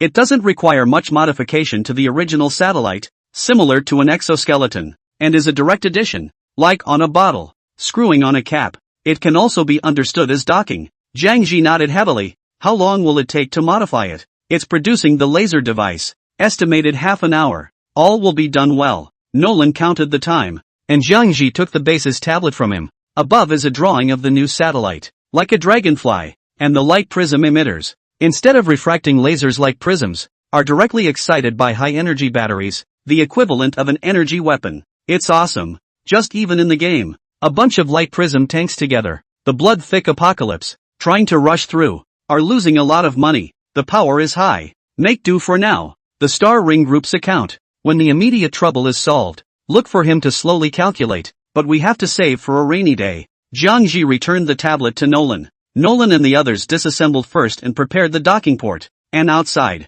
without giving the base too much of a chance to catch its breath either. Hama City's advance troops actually started marching directly towards the desert in a big way. Their mission. It was necessary to see this mysterious base, what it looked like, who it was, and to try to find out what the base's strength was. If the momentum is weak, better take it. The force, about 2,000 men, mostly infantry, with only a dozen or so armored vehicles, was assigned by the officers to advance in several columns. At the back of this line, followed by a dozen or so civilian vehicles from the city of Hama, filled with journalists from various countries, clutching cameras and videotaping to witness the coverage of the moment. Seeing that Sally's forces are not stopping it, even some of the residents of Hama City, with the idea of hilarious, followed up, behind the discussion and also one by one with a cell phone filming. Mystery base. Ha! It's never been seen before. Is this the time to finally see it? Not for a moment. The advance team maneuvered a dozen drones to take off, ready to reconnoiter the situation.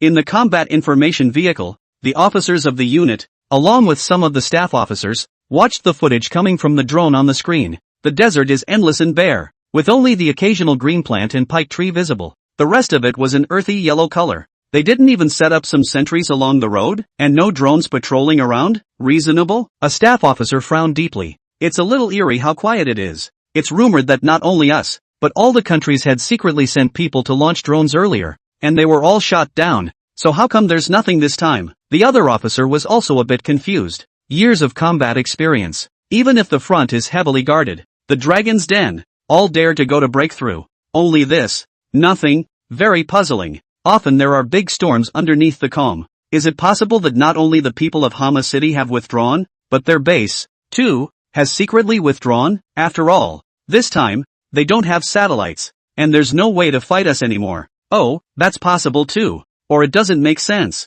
It's modern times now, and with HD cameras, any ambush can exist, so that can only be explained by the withdrawal of troops. Either that, or the officers on the base are idiots. Don't even know about arming. Order the entire army to move forward slowly. Take a good look with the drones again. Split up into several sections all the way forward. Make sure it's okay, and then we'll move forward quickly. Yes. In the meantime, the troops were followed by journalists from various countries, along with some of Crash's international social media platform bloggers, and those who had drones operated them to take off, shoot live up. Spectators from various countries who were paying attention to these people, all of a sudden flocked in, excited and impatient to watch. Even by karma, I didn't realize I could see it live. Wow, is this the desert where the mysterious base is located? Crash is moving so fast. He's already hit home. Why is there no one there? Has the mystic base given up the resistance? Yes. Here from the base straight line distance. Only 40 kilometers. Less than an hour.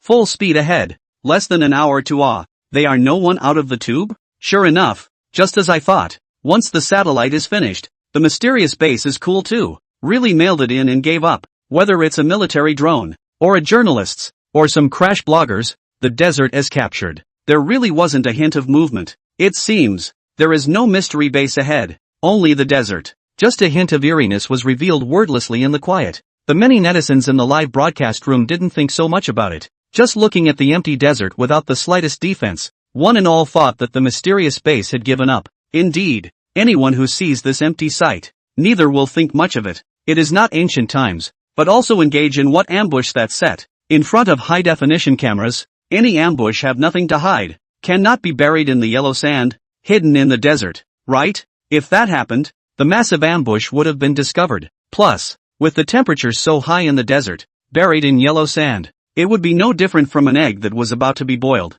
As drones get deeper and deeper, the entire desert had not revealed a hint of it, and there was almost nothing to be seen except for the wheel marks pressed out by some of the base's vehicles. See this situation. Sally's armed advance team, straight away, let their guard down, and even though it was a bit spooky, the officer ordered it. Full speed ahead. Boom boom boom. A car's engine began to roar, at top speed, sprinting through the desert, and seeing this, some of the convoys following behind to watch the action and report on the live broadcasts accelerated along with it. The live streaming network is very large, directly boiling blood up, the international largest social platform, overseas jitterbugs, Twitter, and so on. The number of people in a live room, in a short time, directly exceeded the number of millions of people online, and that number is still soaring at rocket speed. The heat is too much. No one expected that just the possibility of seeing the mysterious base in its entirety would attract so many people to watch, and some of the bigger companies, as well as newspapers, were beginning to pay attention to this. Society today. Traffic is king. Splash of traffic. That's money. This is inevitable in any country. It looks like the mysterious base may have really given up on resistance. It's almost 10 kilometers into the desert, and the drone probe is almost approaching 20 kilometers, and there's still no sign of resistance. Yeah, the troops are starting to move at full speed. I've never seen a battle fought so easily. The Mystic Base will be completely finished if it's surrounded here. Maybe there's nothing they can do about it. What can they do? Ha ha ha, that makes sense. Several live broadcast rooms were very lively, and the viewers of their respective platforms were all in a heated discussion. From the site before us, get a fact. The mysterious base, I guess, has really given up resistance? After all, the border is blocked. There is no support. No one is needed. No weapons are needed. And the only satellite has been crashed. Any way you look at it, it's a picture of the end of the road. There are no means. It can block the power to set the whole crash. The bloggers from Hama City were excited, and one by one, they felt the adventure was worth it. With a few of them running a live stream that didn't have less than 1 million people. That traffic, it's ridiculously high. To describe it as envious is not an exaggeration at all. You know, before, they didn't have much of a fan base. But they were just quick-witted enough to seize this opportunity. Over 1 million online viewers. A random swipe of a gift would be enough to pay them a year's salary for working at Crash. Suddenly, the live broadcast is getting up. The crowd hair ahead of the convoy suddenly slowed down. One by one stepped on the brakes. Break-in up situation. It left the crowd a little confused. What the hell? Wasn't it going full speed ahead? Why is it slowing down? Looked at the footage coming back from the drone. The front is incredibly wide. There is no obstacle. At most some desert pike trees. On this thing, military vehicles directly into the past are alright. How could it cause a slowdown? However, not only the journalists in the back with the civilians followed by Crash, but even the solely armed men were full of confusion at this point. What's going on up front? In the information chariot, several officers were also at a loss for words, and immediately picked up their radios. How did the convoy stop? Report on the situation ahead. Head car. Do you copy? Hello? Called for a while. Something very strange happened. Actually none of them responded. At this time, the intercom came from the alarmed voice, report, the front convoy of our comrades, all fainted, and, I feel a little uncomfortable on the body. It's the people in the back. Not sure why the front stopped. Get out of the car and see for yourself. Only then did they realize that one by one, their faces were white and their brows were furrowed, as if they were enduring intense discomfort. But one by one, their eyes were tightly closed. In the middle of a coma. See this scene. In addition to being terrified, the rest of him, not knowing whether he was infected by this horrible atmosphere or what, actually also felt uncomfortable. It seemed, his whole body was out of control. There's a dryness that's hard to deal with conflict. Coma? This? What the hell? In the command car, several officers looked at each other, their faces all incredulous. Good reason. So many people, all fall into a coma. There is definitely a ghost. But, in the footage from the drone, there's nothing in the desert. It's hard not to. What the hell? The officer layer in the command vehicle with the chief of staff couldn't sit still and hurriedly picked up the walkie-talkie, opened all the channels, and nervously said, all of you, report on the situation as well as the physical condition. Report, nothing out of the ordinary, just the convoy stopped for some reason. Report, normal. Report, no enemy detected. They reported on the situation before they began to report on their own feelings. Vehicle 033 report, physical condition, seems to have a cold. I seem to have a fever. I'm a little sick too. Very sleepy, trying to sleep. Just got a nosebleed. Listening to a loud report. The layer of officers in the command vehicle stood up in unison, their pupils shrinking violently. definitely not right. There are ghosts. Both experience and intuition told them that their troops were caught in a trap. Wow. Pangs a moment. Just stood up a chief of staff. Legs softly sat back on the stool. The rest of the people all look at him. He was surprisingly pale. Eyeballs filled with a very large number of red filaments. It scared the crowd. What's wrong with you? The officer, who only felt his legs go weak, gradually lost his eyes. I seem to have a fever. It feels like there's a fire inside me. Burning. The words were just finished. He then planted next to the people who are quick, hurriedly a hand to help. Just the next moment, his face is also difficult to see up. The face that had just been flushed, instantly very pale. He yelled out, quickly go. There is a big problem here. I feel so bad that I am about to lose my breath. He covered his neck, his face turning purple as if he was being choked. Next moment, collapsed to the ground just like the officer earlier. This one. The rest of them all panicked, their faces full of horror. What the hell is going on? It's horrible. Killing people without a word. Withdraw. Retreat. The officer was extremely appalled and shouted. However, it was too late. At this time, he finally knew what was going on with the ministry. He felt his body was blazing hot, as if he was in a big furnace. It was hot and unusually uncomfortable. It's never felt like this before. Immediately after, the officer watched in horror as his palms, the skin of his arms, sprouted a blood-red blotch that spread across his skin as if it were acute hives. Why is that? His eyes were filled with horror. In a few breaths, it was as if he had turned into a monster. Just as if he was crawling with ants all over his body. And he couldn't help but scratch all over his body. It stings and itches. It tickles to the bone. Rip. The officer froze violently. His pupils dilated dramatically. Trembling as he looked at his hand and grabbed off a piece of bloody skin. He shivered his lips. What's going on? My skin. It's like melting. Yes, he was bubbling with blood-red spots all over his body. Then it turns into blocks. The skin was burning inch by inch, accompanied by intense pain and itching. And the next moment the officer couldn't stand it any longer and collapsed in the car. The entire force of almost 3,000 men. Only a few cars in the very back ran away. And those who survived were left with 20 or 30 Sally militants, along with dozens of journalists in the very back and the residents of Hama City. Don't know what's going on though. But it was only when they saw the soldiers pulled on top of the military pickup trucks, each one falling to the ground with great difficulty, and the men behind them fleeing like mad, far away, that they dared to stop. Everyone's mind was overwhelmed with fear. This is so weird. No gas bombs, no bioweapons or any mysterious base attack in sight. How is it that, without a word, such a thing occurs? Is this desert haunted? Besides, with a desert this empty, gas bombs won't work, and food is no problem. How else can I explain it? The key thing is that right now, everyone is in a daze. They have no idea what's going on. They just heard the top say to withdraw. They ran, and then they saw a very large number of people fall to the ground. Nothing else is clear. So, currently, various journalists with Crash's bloggers, and several live streams with millions of viewers from all over the globe, are also filled with confusion.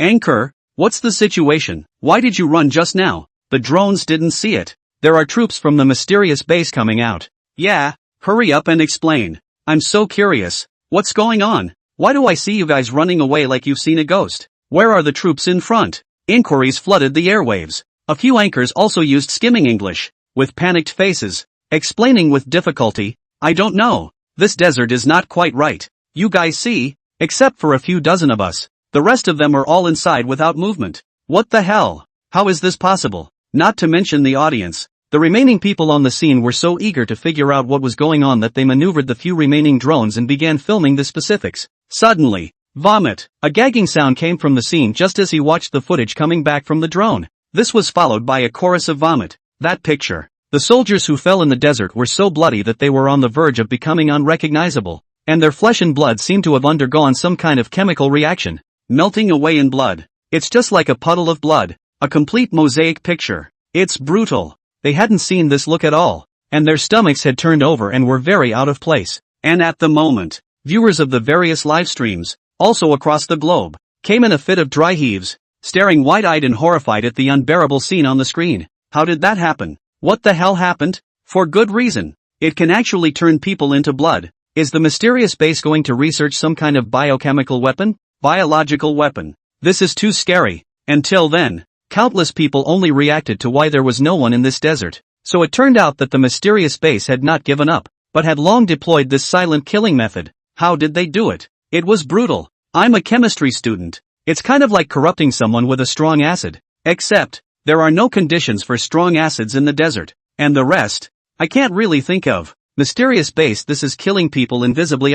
Without spending a single soldier. Get so many people killed. Where in the world did they come up with so many curves? Horrible as it is. I can't even eat my dinner tonight. Brutal. Disgusting. Horrifying. Shocking. To use these words now would not be an overstatement. The scene was absolutely miserable. Rawly melting a person into blood. Who see? Absolutely all want to vomit. That picture is very impact on the visual and the mysterious base of this hand operation. Once again, they were put on the map. Sally's forces, along with the government forces, were the first to get the news, and then when they saw the video, everyone froze in place, and then there were sounds of dry heaves. Government forces were quick to issue a statement, loudly and righteously condemning. Mystery Base is a very dangerous terrorist on a big biochemical poison gas research, which is something Crash will never allow. Something so horrible happened in the desert that 3,000 people died at once, and such a weird way to die. It was an instant global sensation. While the populace was talking, detailed information about the deaths and injuries was put on the desks of the military institutes of various countries at a very fast pace. The large countries represented by the East, Hayabusa and Goose. An emergency meeting will be held soon. Last time a killer robot, this time this kind. I don't care what you use. Now, right now, tell me what kind of weapon it is, what principle it works on, and if we can imitate it. Summon all relevant researchers. Come on, give me the answer as fast as you can. The leader of the Military Academy of Sciences, with a serious face, tapped the table pang pang sound, and directly gave a dead order. Even if the ones sitting there, many of them are highly respected old men. It's really this time. The mystery base showed something overblown. No bombs dropped. No adventures required. Deployment cannot be detected. Just kill so many people easily. Then if they want to commit a terrorist act, in what capital city? The crowded first-tier city to get a little. That is not directly paralyzed finished? It's literally worse than a nuclear bomb. So, even if it can't be imitated, it is also necessary to find out the principle of this thing, as well as the way to restrain the response. Otherwise, this mysterious base, it is too disturbing to the heart. No one on the globe can sleep peacefully. In the conference room, in addition to the leadership, the rest of the people, in fact, do not know the specifics. At this time picked up the information placed in front of the body, one by one to check up. Just open the first page. The crowd then frowned deeply, feeling sick inside. The conference room grew quieter and quieter as pages and pages of information were turned, leaving only the swish swish swish of paper turning pages faster and faster. Shocker! On the scene, dozens of at least is a doctoral degree of the military academy personnel. Each person's face, more or less, show a trace of shock. Noiselessly kill so many people. The drone didn't find anything unusual. It's a little spooky. What gas bombs, gene bombs, are the first thing that can be ruled out because if you are going to use them, you will inevitably have to drop them. And the information reflects the fact that there was no movement at the scene of any explosion. And, genetic weapons aren't just words. It's not that simple to research them. There are no decade-long sampling experiments. Not at all. In the end, it was the bigwigs of the Military Academy of the Eastern Kingdom, which also had many talents proficient in various fields. And after reading the information and pondering for a moment, there was an old scholar who said, looking at the deceased, it is clear that the immunity was completely destroyed, and the only thing in the air that can do that to this extent seems to be strong ionizing radiation, and that contains 3 types of rays, alpha, beta, and gamma, which are internally and externally emitted, and which can cause death to the human body in a short period of time. Strong ionizing radiation? Could it be nuclear radiation? The question was pointed out, and everyone's mind clicked as if it really was. The old scholar continued to stare at the information and said, nuclear radiation is also a type of ionizing radiation, but according to the information from Hiroshima, Japan, the radiation from the nuclear bomb explosion back then was not enough to reach this level. What? Not even that? That is to say, the radiation from the mysterious base is much more powerful than even a nuclear bomb explosion? It can make a person's immunity go out of control in a short period of time. The cells in his body proliferated wildly and uncontrollably, and then the organism collapsed and turned into blood. Will the chemical suits hold up? I'm not sure. This intensity of radiation, it's still not recommended to risk trying, even if you don't die in the first place. When you come back, you'll have all kinds of after effects. A young man in his 30s frowned slightly in the large conference room. He always felt a little familiar, but it doesn't come to mind for a moment. At this time, the leader of the Academy of Military Science spoke. Do we have a way to imitate the radiation type of weapon? Should we try to study it in this piece? The old scholar's slightly cloudy eyes went out of focus for a moment. I don't recommend it. This stuff, it's dangerous. A nuclear leak, 100 miles around can't survive. Not to mention this is countless times stronger than nuclear radiation. Once it leaks, no one can afford the consequences. Then there's a problem. The range of radiation is huge. What does it mean that they deployed the radiation weapon just 20 or 30 kilometers away from their base? Just 20 or 30 kilometers away? The leader of the Academy of Military Science's eyes burned as he pounded the table emphatically. Then Jing seriously said, it means that they have fully mature technology, can control the radiation on and off at will, as well as the range. This mysterious base cannot be kept. This kind of weapon cannot be kept. Strategic comparable to nuclear bombs. Which city can withstand such a silent one? 2 words to speak. The atmosphere in the conference room was heavy as the crowd pondered if this was indeed a proven technology. It can be turned on and off at will. What would that entail? That's totally it. A nuclear bomb that can walk and explode at will. And, most likely, it's a directed radiation from their base, similar to a flashlight, hitting the desert. So, regardless of whether this weapon is dangerous or not, I've decided to open a research project, and even if I can't develop it, I have to find me a way to refrain it, or an anti-chemical material that can resist such strong ionizing radiation. If it's directional, that would be invincible. Ionizing radiation, which is a type of energy, and a lot of energy propagation in nature relies on radiation. So as long as we have this weapon, and then study from there, it's not hard to create directed radiation. It wouldn't be a walking nuke. Instead, it's a nuke that goes where it's pointed and directly ignores air defenses, which on a ground battlefield, that would be horrible. Once again, the mysterious base was silent. Just to make a splash, it really exploded on the global news networks. Extremely hot. It's a new high-powered strategic deterrent class weapon. As soon as it pops, directly soared to the first place on the hot list. What celebrity cheating? In front of this thing, simply not enough to see. Strategic deterrent level. It's comparable to a nuclear weapon. The world is sensationalized. Say anything with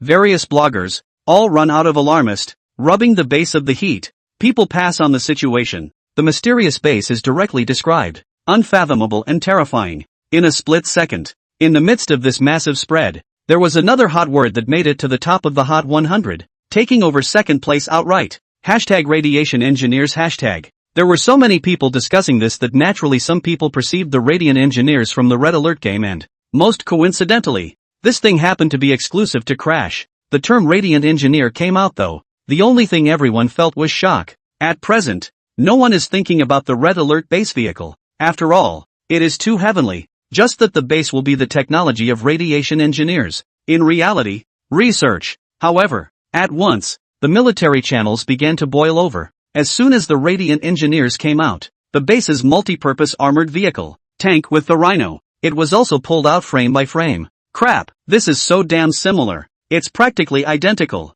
It can't be. Don't scare me. Someone doesn't really have a Red Alert base car, right? Fuck. Good man. So that makes sense about Cuffeat City. Crap, terrifying spiders? Nyet would be outrageous. Once again, the mysterious base is hogging the hot seat. Hashtag mystery base has stabbed Red Alert's nest. Hashtag multi-purpose armored vehicles and Rhino tanks. Helicopter gunships have been blown up one after another. And the terrorist robots can't be hidden. This time, it's really very puzzling. Boy, it's not fiction shining into reality, is it? This. Unlikely put, the world is crazy, or the mysterious base is crazy. How can there be a product of the game? The only explanation is that their chief engineer of weapons is very fond of Red Alert, so the things that are built are according to the inside of Red Alert. I also think that the whole Red Alert base vehicle thing, it's not even close to being good, right? That's right. How could it be? The mysterious base offered no explanation. The outside world is talking. The streets and alleys are discussing the Red Alert, the Red Alert this game, surprisingly glowing second spring, directly by the Jiangxi fire, though the suspicions are very high at the moment. But people just talk and joke about it. They haven't really thought that someone can have the same ability to materialize fantasy into reality as they get the system in novels. Jiangxi had to be glad that inertial thinking, so that people would not receive things outside of their own perceptions. Otherwise, the base this time, I'm afraid that it really can't be saved. But obviously, he was already half a foot, standing on the edge of the cliff, as more and more comes to light from the base. Even if this was an incredible thing, it would be accepted by people, little by little. When Jiang Ji knew what was going on in the outside world, I'm glad I didn't use a weather controller. Otherwise, there's really no way to explain it. And the outside world was buzzing with chatter at the same time. In the desert of Clash, the base's second satellite, all the preparations for launch were in place and the Iron Curtain didn't have to be opened. The base has updated the enemy identification function of the air defense system a bit, added all the existing missiles, rockets, and launch vehicles, which are still sensed by air defense radar, but will not attack airborne objects on the base. Commander, all units okay? I'll prepare 3 launch vehicles. Launch them first and follow up with reserves if anything happens. Nolan wiped the sweat from his forehead, stained, and reported back with a knowing smile. Alright, launch. It's been hard on everyone. When the crash war is over, we'll have the chance to give everyone a good rest for a few days. Zhang Ru also felt something in his heart. Looking at a busy figure at the base, it was profoundly clear that I was squeezing too hard. There's hardly ever a day off enough. Now, the satellite was the top priority of the base. And since Hayabusa had already made its move, Jiang Ji understood that he had to be completely prepared, so it was straightforward to get Nolan to produce a few more. Soon, the launch vehicle was on a countdown to launch, and on the SpySat building, orbits were being calculated. And for the first time, there was no data but to recklessly rush upwards, and in the last few days, the base's satellite has had some orbital information. After all, it only takes, above Central Europe, there are not many satellites in geosynchronous orbit. In the region of 300 to 500 kilometers above the ground. See the countdown open. Zhang Ru also said to Norton, arrange the rest of the things. As soon as the satellite is on track, immediately launch a counterattack against the 2 armies of Crash. Yes, on the airfield, fighter jets are loaded with ammunition and ready to take off at a moment's notice. At this point, at the base of the rocket launching site, there was a boom, and the pool of water used for cooling down below boiled over in an instant. Water vapor floods everything. The tall, towering launch vehicle, synchronized for takeoff, ran wildly up in the sky like a wild horse out of control. The ballistic ICBM air defense systems of the neighboring countries of Erlang, Saudi Arabia and others, activated again. The base's launch vehicle, in full view of everyone, plunged headfirst into the sky, in the middle of the desert, 30 kilometers from the base. Dozens of journalists who just survived the radiation zone with soldiers, all of them raised their heads, their eyes dilated a little, and froze as they watched the base's launch vehicle lift off. And this scene was directly synchronized in the middle of the live broadcast facing the global audience. This is another satellite launch? So is it from Third World Industries, or is it from Mystery Base? Everyone came to a consensus. Al-Qaeda didn't sit back. They were still looking for an opportunity. And by this point in time, basically, the Sali forces were with the government forces. A number of troops, one after the other, were at this time very close to the city of Hama. The beast is trapped. Countless people witnessed the base's carrier rockets, amidst the countless incoming intercepted rockets, rise to a height invisible to the naked eye without touching a single leaf. Space, cold, boring, dark, azure-colored outer layer of the planet. A rocket stood out, and gradually all sound was lost around it. No more air. Multiple stages of propulsion shed one layer at a time, and in a short time, once again, the base's satellites, sent into budgetary orbits, began to synchronize their movements with the Earth's rotation. Just when everyone thought it was over, in the desert, less than 10 minutes later, once again, a launch vehicle shot up into the sky, and all over the globe, spectators watching the scene, all a little bit wide-eyed. 2. The logistical reserve of the mysterious base is really a bit too much. In just a short time, air defense missiles not to mention satellites are so well prepared. However, 10 minutes again,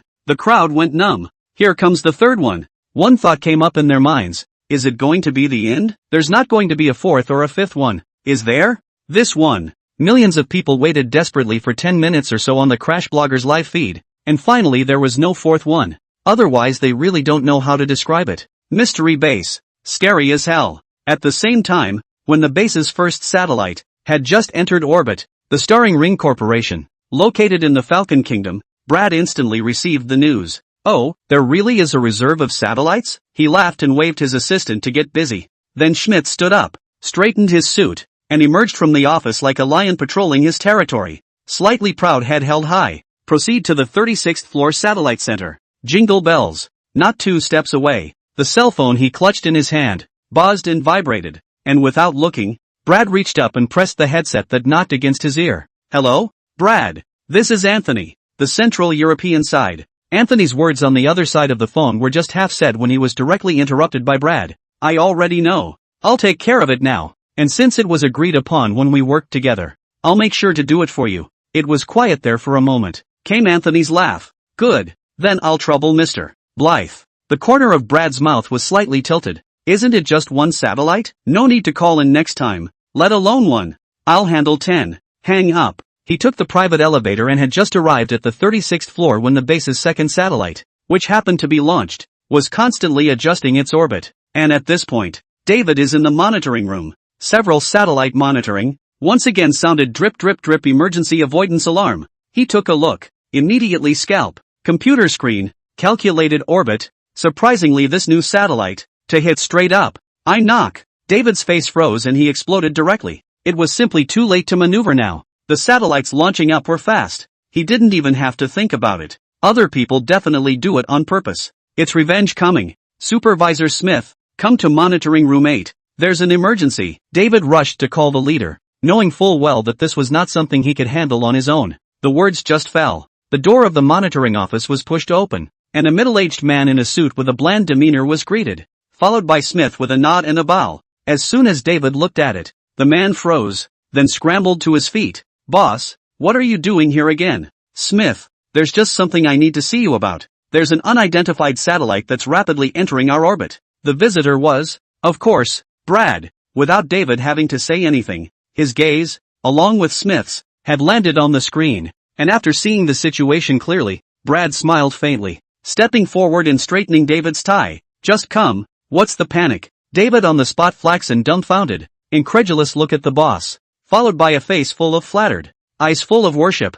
I'm knocking. Is this the boss? So handsome. That look of calmness and unflappability was so mesmerizing that, immediately after, David realized, the bosses are here. It shows that this situation, the boss has been guessing it for a long time. At that moment, he treated Brad with more and more respect. Boss, what do you think? How do we handle this situation now? Sit. Brad's voice was calm as he patted the stool. Then looking at the screen, he clasped his hands to his chest. Calm and indifferent, let him crash. Not to crash, have to trouble ourselves. At that, David understood for a second, and it dawned on him that this was the satellite that Third World Industries had launched up. That's right, boss. He suddenly thought of something. It's the second satellite they've launched, and there's just been another one that went into orbit. Oh, Brad let out a light eep, floating a smile, slowly nodding his head. It seems that it was himself who had slighted this mysterious base. I didn't realize that there were a few more. With faint disdain, he uttered the words as if they were as simple as drinking a mouthful of water.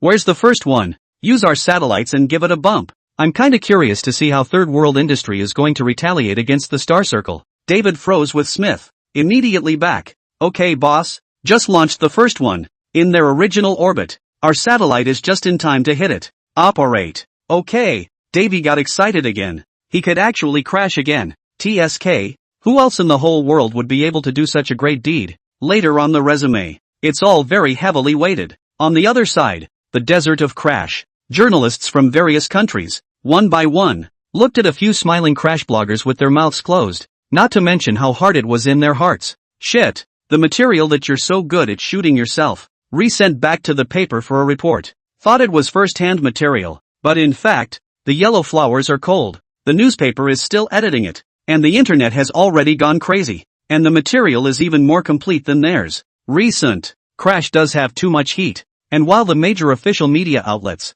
have authority, this is the age of online information. Traffic is king. It doesn't. Seeing the bloom in the folk bloggers' live room, there was a regular company that was eyeing the heat. Falcon Country, one of the accounts that previously broke out the video of two satellites colliding in space, exempted to open a live broadcast, and the content is not the general public broadcast, because the context of this broadcast, in space, the video account, a not very big navigational communications company, is not even ranked in the global enterprise. However, it happens to be. They're in space in Central Europe. There's a satellite with a camera. When it was learned that as soon as the satellite of the mysterious base lifted off, the explosion of the last video brought in a very big profit, so this time, they directly stared at it, because the whole world knows, Third World Industries, to retaliate against the Star Circle Group. So this retaliation, will it be at the satellite level, to a collision drama? So, they went straight to a headline with a seductive title, Third World launches another satellite. Space collision spectacular. To kick off the live broadcast with the background in space, the account last posted a video. It has accumulated a very large number of fans. So as soon as Makai Communications went live, it immediately attracted a lot of curious viewers. As soon as one sees it live, all the fans who came into the live broadcast room, their eyes suddenly widened with excitement and surprise. Overjoyed. Even the karma. This is live space. That's so powerfully hot. Hey, hey, hey, hey, you guys, look, that new satellite that was launched up here. It looks like it's going to collide with one. Walter fuck, there really is a space collision bonanza? This time, not to mention the audience. Even the people of Matsai Communication Company felt a huge surprise. Falling from the sky, this wave of their own family to earn hemp. Space, the scene, watched by over 100,000 people who had just come in, was a satellite that had been accelerated to the extreme to the point where the launch vehicle had all but fallen off. With extreme speed, toward a satellite. Look at the track. That's clearly going to crash and give the big guy a head start. Is this third world industry? Say retaliation is retaliation, not with a hint of falsehood. Tough stuff. It was a really fast and exciting moment as the live stream of Makai Communications was quickly shared with friends by one and all. And Makai Communications is live on the international Shakeology platform. As soon as it opens, just like that fire, the Shake Smart algorithm directly pushed the live room to the top. And in an instant, thousands of viewers poured in. The online numbers have simply gone up like crazy. Moment. It jumped from 150,000 right up to 210,000, jumping once a second, each time rising by more than 100,000 people, and in a few breaths, it blazed up to 1 million online viewers. But any spectator who comes in, seeing this scene, with the frantic pop-ups, held his breath for a moment, his eyes staring deathly at the two satellites in the screen that were getting closer and closer. Do we really have to crash?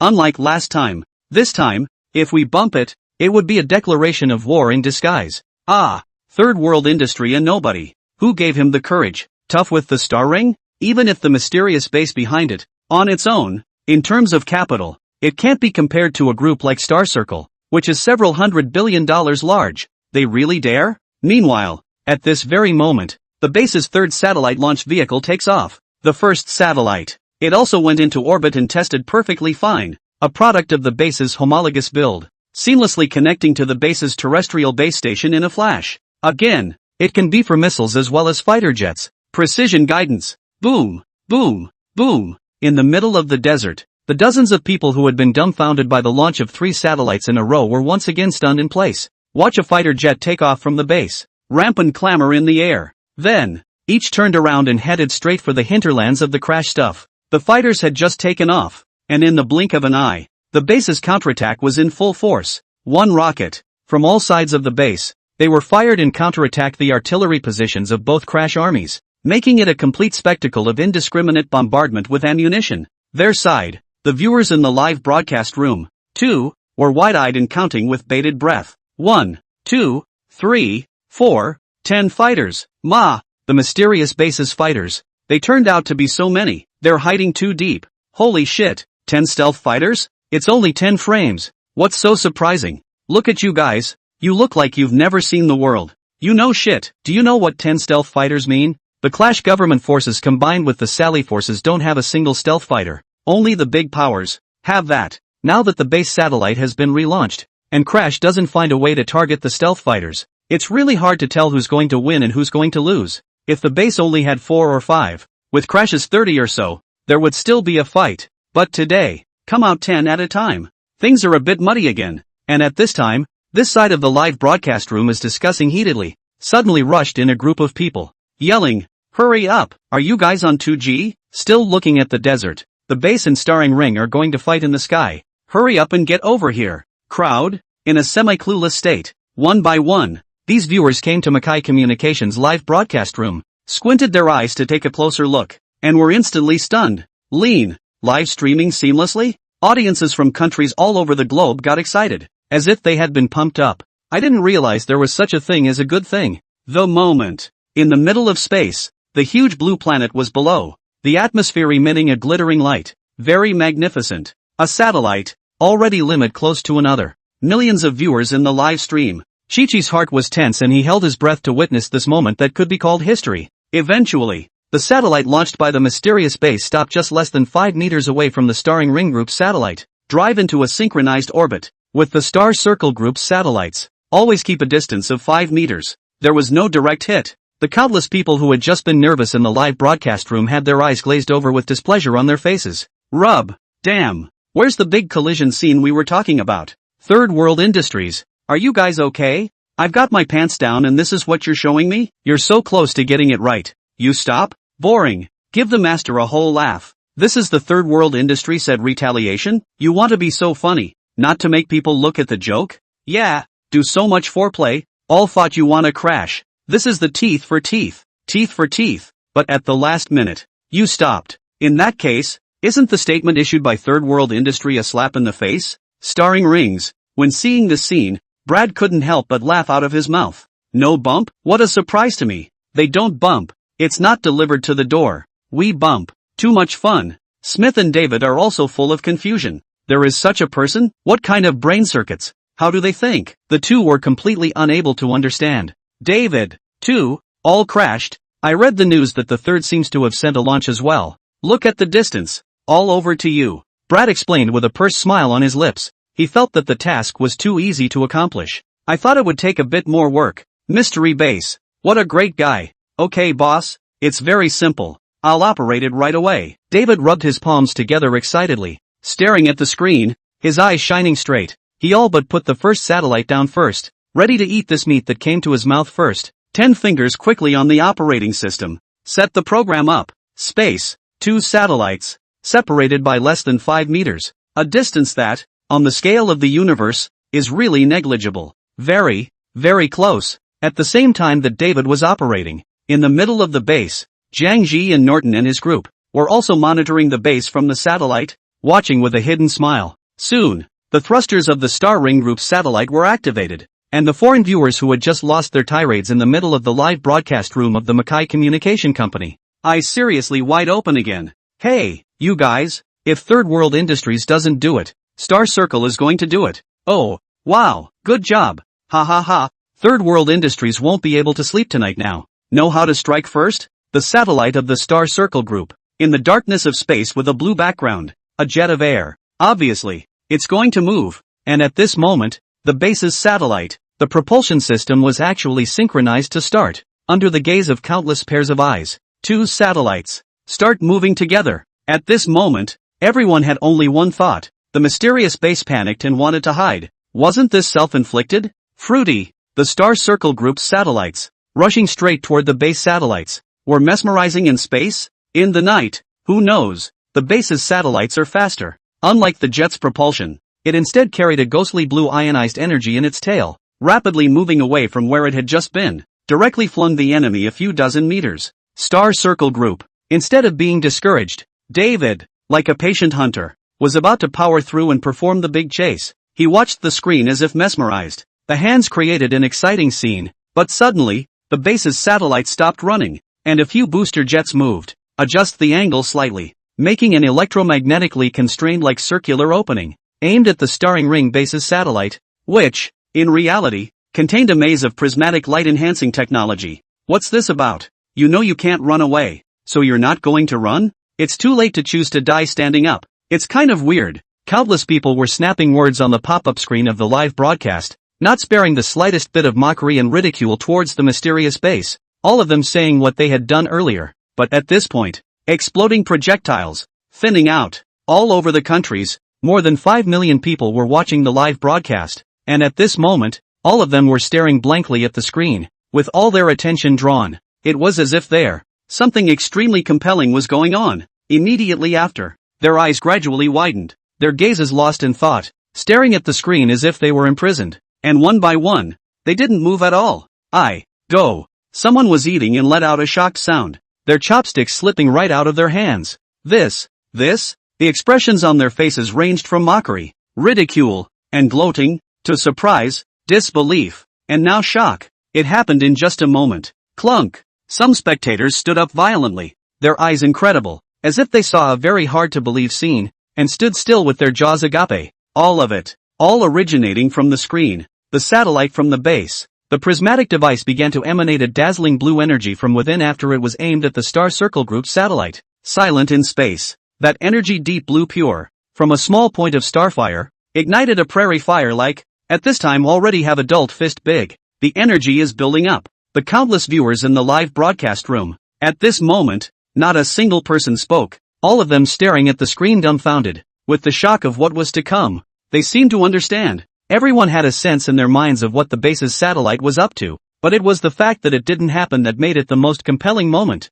Their eyes burned with wonder, with anticipation, cupping their palms, wishing they were up there right now. Hit it! Hurry up and fight! As if sensing their thoughts, a ghostly blue light, a satellite of the base, erupted from its mouth. Draw a straight line, slender and elegant. It shimmered through space, and for a moment, the azure light of the earth seemed to be briefly dusted. Millions of eyes. All that remained was this one, deep blue energy glow that cut through the sky and struck on a satellite a few dozen meters away from itself. Zip, zip, zip, and at the same time, Star Circle's satellite, as far as the eye could see, blew up with so many sparks, parts all shattered down in space, and even had a small explosion, like fireworks blooming. Time is frozen in this moment. Countless people's reddened faces were as if they had reached an orgasm, suffused with an intense sense of exhilaration. Too excited. It was like watching a Hollywood blockbuster, a scene only seen on the screen and in science fiction movies, and now they were actually in reality. Saw it on the live stream.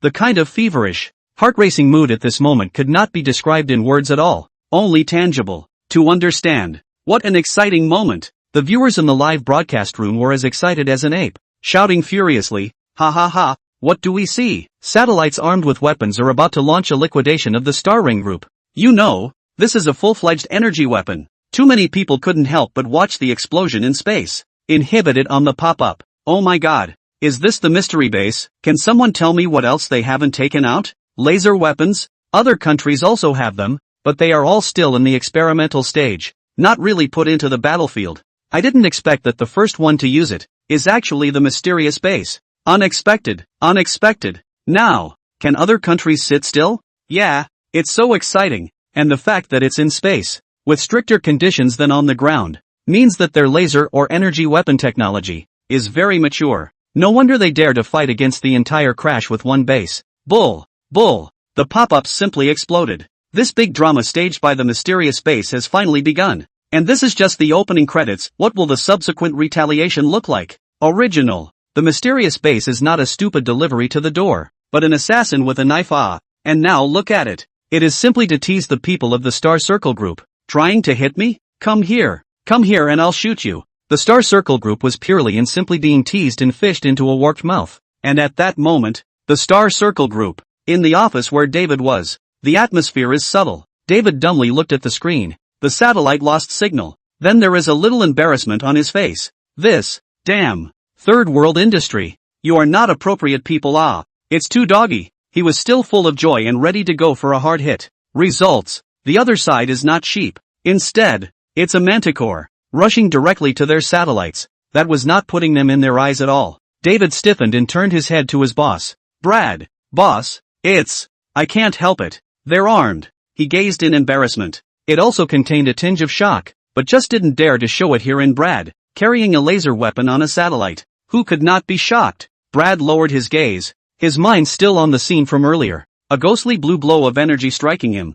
and honestly, he was in a terrible mood. 2 levels of inversion from earlier. It's hard. Look at the other 2. If they're carrying weapons as well, hold your ground for now and I'll figure out what to do, Brad said in a deep voice. Not a single expression. The Star Circle Group has no weapons qualifications, or else they would have the technology, entirely, to put defensive weapons on their satellites, bound by rules, instead of being technologically backward. This is what makes bread the most difficult. Obviously there is a way to beat it, but just watch. Cannot be difficult? David sniffed, sensing the oppressive atmosphere of the office. Stealing a gulp. Okay, boss. A slight adjustment to the angle of the camera, with the call to the other satellites, and soon the other 2 satellites of the base, clear prismatic devices, shaking the eyes. See this, Brad grunted, coldly, and left the office directly, just 2 steps away, when there was an uncontrolled shout from Davy. Boss, come on, they're launching an active attack.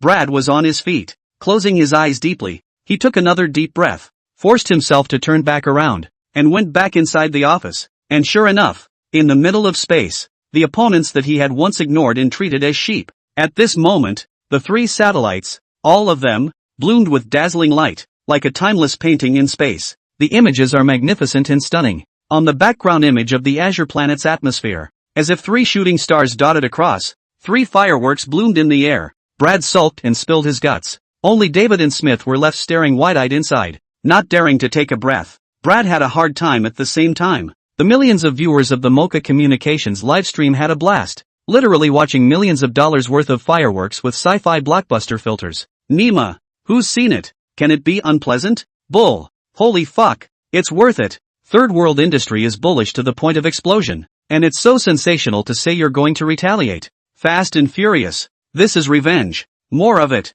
Ha ha ha. I've forwarded it to our country. Hiss. That traffic. You guys just leave it alone. It's like crazy. What a war on the space level. In this generation, it never occurred to me that one day, the war would diffuse into space. It was too sci-fi. Now, can it not be hot when it actually happens? China. Reprinted over the video. In a short period of time, the likes and comments break through 1 million more. The mysterious base directly dominated the major platforms' hot search list one. And the viewers in China who couldn't watch the live broadcast. It was also a hammerhead stutter. Too bad. Missing out on a moment so world-shattering. Report. Third World Industries, in 5 minutes, has destroyed 10 satellites of the Star Circle Group. Report. 13 of them. Crap. You guys just didn't see that. The laser weapons of the mysterious base. They hit a bit far. The 3 just now. Almost more than 10 kilometers. Ha, don't they consume energy when they pass? Definitely consume. The last attack just now. Built up for a long time before sending out.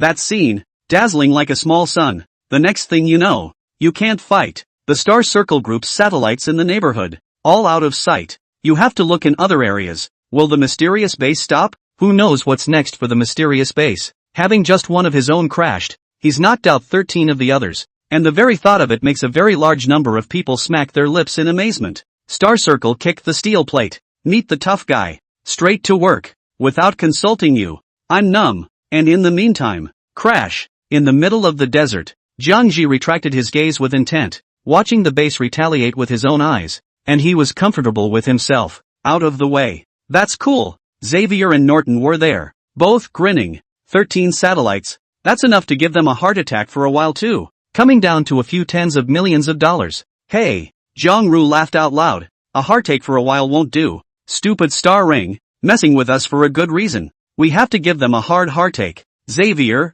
use the account of the Third World Industries. Go and say something. Make them pay us back. Or continue to fight. Ha. Xavier's face, all of a sudden, became very wonderful. Well, it's my favorite part. At the very beginning, Xavier still remembered Xavier's statement when the Star Circle Group crashed the base's satellites, as if they were robbers. Pissed off, his teeth ached. This time he kind of caught him. Xavier pulled out his cell phone and quickly edited the word with Third World Industries. At Starring Circle, this is just the beginning. If you don't continue to see satellites destroyed, you'd better apologize and pay us another $1 billion and this matter will end. Holy shit. Netizens following Xavier's account were collectively dumbfounded. It's so dark. They are happy. Third World Industry, which is a little people are not appropriate, destroyed 13 satellites of other people, and now they are still asking others to pay compensation of $1 billion? It always feels unreasonable within the reasonable. The world flurries. The audience was all happy. Star Circle Group. How is it going to take it? It's obvious. It's banditry. Pointing a gun at someone's head and asking for compensation. Put. Countless people laughed out loud at the fact that Third World Industry is so good at getting the whole job done. The other side. In fact, all this happened in space in just 10 minutes before the dust settled completely. Look again at the great battlefield of Crash. 10 stealth fighters took off from the base. And by now, they had already arrived in the air above the government forces and the Sully forces. Bursts whistled through the air. Can't hide it. Gang. Sully's face was as black as coal. He'd gotten word that the base had launched 3 satellites, carrying laser weapons, and had punched his Falcon Nation allies, the Star Circle Group, right in the face. Fuck. Why? Another laser weapon has popped up. Damn it, is it ever going to end? Sally angrily questioned in her mind. He was numb. From the time he faced the upper mysterious base, the other party was able to pull out an undercard every time at a critical time, which shouldn't be the case at all. That's not possible either. But it was such a coincidence that Sally was simply dying of anger, feeling a belly full of anger that she just couldn't get out. So, the rapidly changing situation on the battlefield. Tilt again to the mystery base side. Sully, furious, took out his phone and dialed the GOP president. Righteously, Harold, we can't wait. No matter what, our big forces are almost all in position. Send all our fighters. Fight for air control. If the desert still can't get in, carpet bomb over it. If it's really the radiant engineer rumored on the internet, specify wearing desert camouflage, or hiding in measures built under yellow sand. Then bombard with artillery at close range. Air defenses can't intercept it either. On the side of the government forces, Harold also knew that the moment had come to finally decide the winner. And this time the whole army was mobilized. It's just a death match. Yes, he answered solemnly. The two had been in civil war for over a decade. And finally, at this moment, they had reached a firm alliance. I really have to thank Zhang Ji. Boom, boom, boom. The government forces took off at the same time as the Sully forces' airfields, with fighter jets, reconnaissance planes, bombers, but all air power at the ready. The modest land of Crash. There are close to 50 planes, circling above, 20 kilometers northwest of the city of Hama, which is within the territorial limits of the government forces. The dry climate, with the constant fighting, the people are not happy. The result is that Crash seldom sees large green plants and crops, all yellow soil and yellow sand, very similar to the northwest of China, a desolate and withered scene. In the past, it was empty, silent and vast. And at this point, on the Lus Plains, a large area of sand and dust was raised, and all the soldiers marching had a cloth wrapped around their mouths. Tanks and armored vehicles sped across the vast expanse of yellow land, plus a couple hundred transports in the back. The torrent of steel crushed in. This is the government army's most elite Second Corps, and one of the tens of thousands of regular soldiers on this expedition. The Second Legion was like a raging tide, wave after wave, swarming from the yellow earth. They were spread out pretty well, wary of the base's bombers, so it looked like the group had a very large footprint. Grandeur. Buzz, a base fighter jet flew over the group, and the radar of the bulletproof car kept following the fighter jet around. The elite Second Corps did not riot. Still at top speed, go to the designated location and reach a situation of encircling the mysterious base. Even if they don't attack strongly, they will trap the people of the mysterious base to death in the desert. It's so hot. How many days can you last in the desert without water? The government forces and the Sully forces have come up with dozens of battle plans, each of which can easily kill the base. This is the showdown. Base. At the Air Command headquarters, Jiangji's screen, monitored through the satellite, was divided into dozens of screens, all of which were images of enemy troops on the march. Estimated 1 hour at most. Crash's two armies. It would complete the complete encirclement of the base. It can't wait. Even though Jiang Ji had some certainty, he didn't dare to say that things on the battlefield could go exactly as he wanted. Silently, he picked up the communicator in his hand. Attention all units. The channel was quiet. The entire base, officers from every department, all held their breath, waiting for the order to be given. One breath later. Logistics, ammunition stockpile, production, tactical command, as well as the fighters out there. Talk to the bomber. Fire at full power. Destroy the enemy as much as possible at the highest intensity set. Jiangji's voice did not boil with fervor. It really comes down to this. Everyone is serious. Having said that, Zhang Ru paused, and then on a whim, added over the communicator, the base will win. Wow. Just 4 middle-aged words, but it seemed to ignite everyone's fighting spirit. And for a while, the various channels of the command headquarters where Jiang Ji was located, all came with a firm gulp. Copy that. Base will win. Copy that. Base will win. Putting down the communicator and giving this order. Jiang Ji knew that for the rest, he didn't need to care. Norton and Xavier would take care of everything. They've mapped out the battle plan, followed a tactical plan, to target the Crash army. It's simple. Just copy the Gulf War operation. Step 1. Precision bombing. Destroy all enemy strategic facilities with the information gained so far. Boom, boom, boom. The entire Crash, in fact, with the fighters that took off from the base's second airfield, was as good as 10 bombers. At this point, the troops were divided into 2 groups, the first of which plunged straight into the capital of Crash, and the second, the heart of the Sully forces, the port of Aijan, and the first strategic objective. It's the enemy airfield as well as the command. Commanding the battle.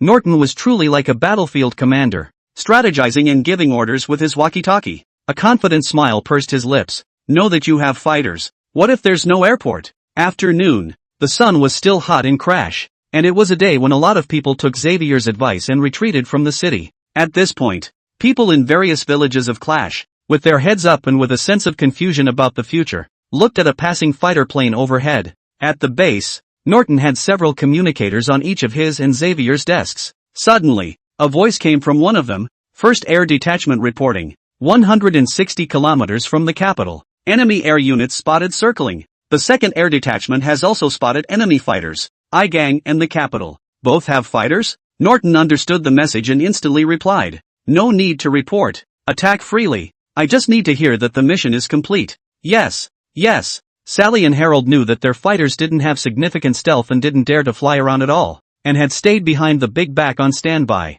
Today's technology brings advanced fighters. The self-contained radar is also very advanced, and the base's radar at full power can cover all of Crash. Mind you, except for the spy satellites. Radar, a separate building on the base, costs 1,200 funds. When Sally's fighter with Harold's was spotted, theirs hadn't gotten any information about the Phantom Light fighters at all. Command on both sides was very tense, because along the way there are underlings who return the favor. There are fighter jets heading towards the capital to follow the port of Ijen. And at this point, the two armies of Crash are just heard and not seen. Sally was on the phone with Anthony nervously. Can't fix their satellites. Instead you figure out a way to call up your spy satellites and monitor the movements of their fighters for me. Okay? He sounded anxious. Knowing that the enemy is coming, but not knowing where it is like a sharp sword that will always be plunged sharply from the head. I'm making arrangements. Can you take it easy? This isn't Hayabusa's war. It's not something that can be done immediately if you say you're going to do it. There are formalities and approvals. You approve your mom. Any more approval and I'm going to see God. Sally was on the verge of vomiting blood and directly cursed. What a time. Also approval. As soon as the base's fighters came rushing into Port Air, Sally knew that they were absolutely going to destroy their vital military installations. The whole army could easily be paralyzed. Fuck you. Wait. Stupid. Punk. Big punk. Anthony's fire came up as well, and the two of them sprayed each other directly on the phone. Spraying each other's brains out. Business must still be done. Star Circle Group. Brad was on his computer, having been staring at the statement posted by Third World Industries, when he suddenly gasped and laughed. Shameless. Shame on you. How dare you say that? Make me pay $1 billion in damages. Idiot. Snap. He slapped the lid of his laptop down with a heavy hand. Out of sight. Out of mind. His own Star Circle Group, with its extremely mature satellite launch technology, launch vehicle recovery technology, and satellite carrying weapons was not impossible to come up with. What right does his base have to threaten himself? Just wait. It's just getting started. Brad composed himself and waited for Anthony's call. He had already told Anthony the requirements. To carry weapons to launch satellites into the sky. Just pass. The first thing he's going to do is pack up the base's 3 satellites. Just thinking about it. Suddenly, the headset that Brad was wearing, came the ringing of his cell phone. His eyes swept the table. The corners of his mouth moved slightly. The incoming call was none other than Anthony. That fast? It shouldn't be about me. Brad's heart was in the right place and he purposely hung out to dry and didn't answer. Anthony on the other side of the room was about to go crazy. He had just told Sally the truth. It's not like the Falconer state entered a state of war. It's not that quick to call up a large number of spy satellites to monitor the movements of the fighters. Even if the Hayabusa's spy satellites are indeed watching the fighters at the mysterious base right now, it's not like syncing to Sally is syncing either. It's like that in officialdom everywhere. There's no rush for things big and small, and you can't burn yourself anyway. Come on, let's have a meeting first.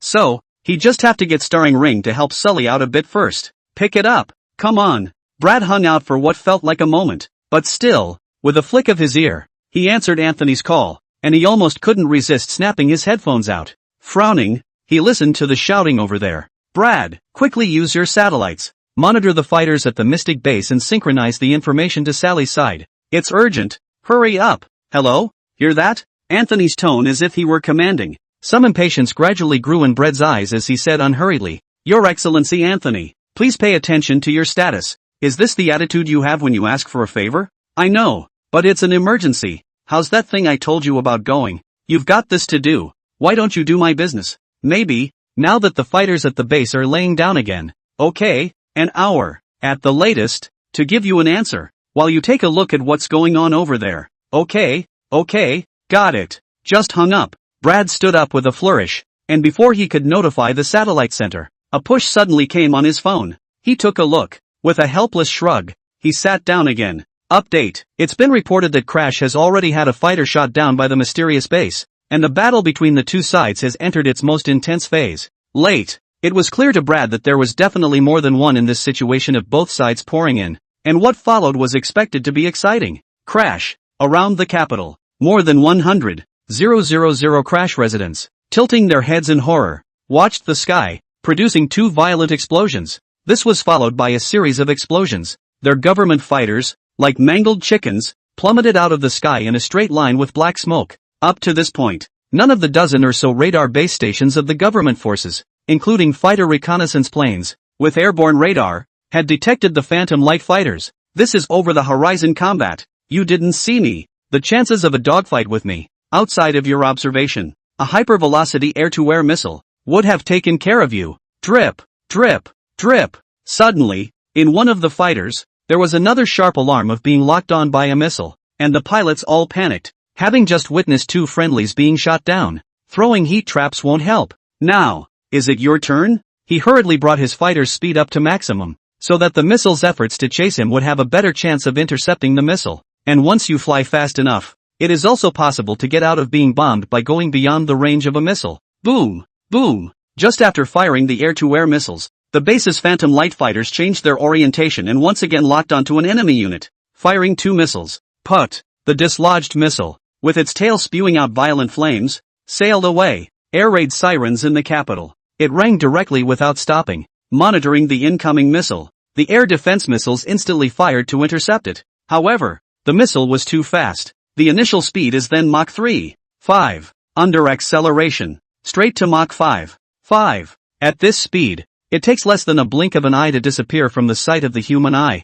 and you can't see it anymore. Crash. The two largest cities, the capital and Igang, are playing out like a war movie, with air defenses in full force. People standing inside. Anti-aircraft missiles could be seen in all directions, launched from the ground, mothballed in a dense network of fire, all to intercept missiles in the air. This picture is unreal. It's like a dream. Being in it is like coming to a brutal battlefield. Apocalyptic, with missiles being fired in all directions, leaving people confused. However, it didn't work very well. Basically most of the anti-aircraft missiles brushed against the air-to-air missiles launched from the base, totally piling on the interception rate here by sheer volume. The anti-aircraft missiles were fast, but the base air-to-air missiles were also too fast, and the pilots were highly skilled. At maximum velocity launch, the pressure on air defense is immense. Whoosh, whoosh. The locked fighter jet, like a panicked swallow being targeted by an eagle, was doing all sorts of difficult maneuvers in the air. Report, this simply won't do. We need to fight back. We need to fight back. We can't just be used as a target by the other side. Let's not talk about the sophistication of the fighters versus the individual skill of the pilots. Just from the aura, they were completely crushed by the enemy, and could only be passively beaten, unable to counterattack, so that they could hide for a while. You can't hide for the rest of your life, caught in the middle of someone else's gaming rhythm. Sooner or later, I'm going to die. Command also replied with an instant order. Split up into two teams. I'll give you the coordinates. Go over and check it out. And once you spot an enemy fighter, shoot it down at all costs. Stealth fighter radar doesn't detect it. Launching missiles can detect incoming. Therefore, the location of the Phantom Light fighter was known to them, and they could only search for it blindly like this. Otherwise there was no way out. Roger that. Talking. As much as Crash's fighters maneuvered, the capital's air defenses opened fire and intercepted 4 missiles, but they were still hit by one. It exploded into scrap metal in the air, crashed with thick black smoke, but at that moment, several fighters from the government forces, divided into 4 directions, directly began searching for the base's fighters. The pilot of the base, in a Phantom Light 6 fighter, watched the message on his tactical helmet goggles as several red dots from the enemy sped by. Not to be skimmed. Fly the fighter jets directly away from the original location. Not to fire a missile in passing. The pilots of the Clash government forces and the Sali forces are cracking up. How to play? They're open. There's no way to play. Let's not talk about finding the fighters at the base. Can't even see a shadow. The Clash's pilots were confused and devastated by the vastness of the sky. The technological level. Not even close. Just a stealth feature. And they became blind. Not to mention the rest. Even if we find it, can we catch up with the speed? Can the fire control system lock on? And will we be played like someone walking a dog? Infrared search and detection technology, or LRST, is a stealth fighter, but they don't have this system on their fighters. it has also only matured in recent years.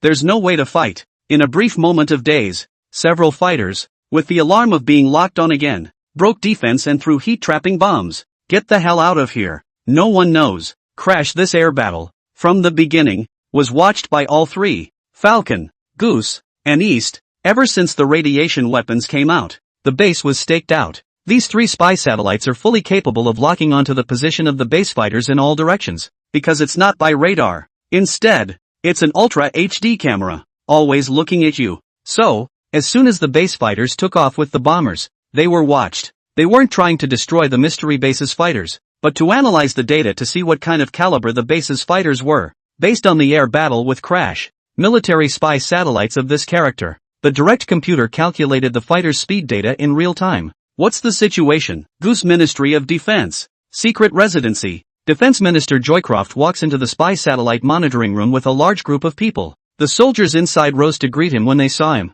Chief.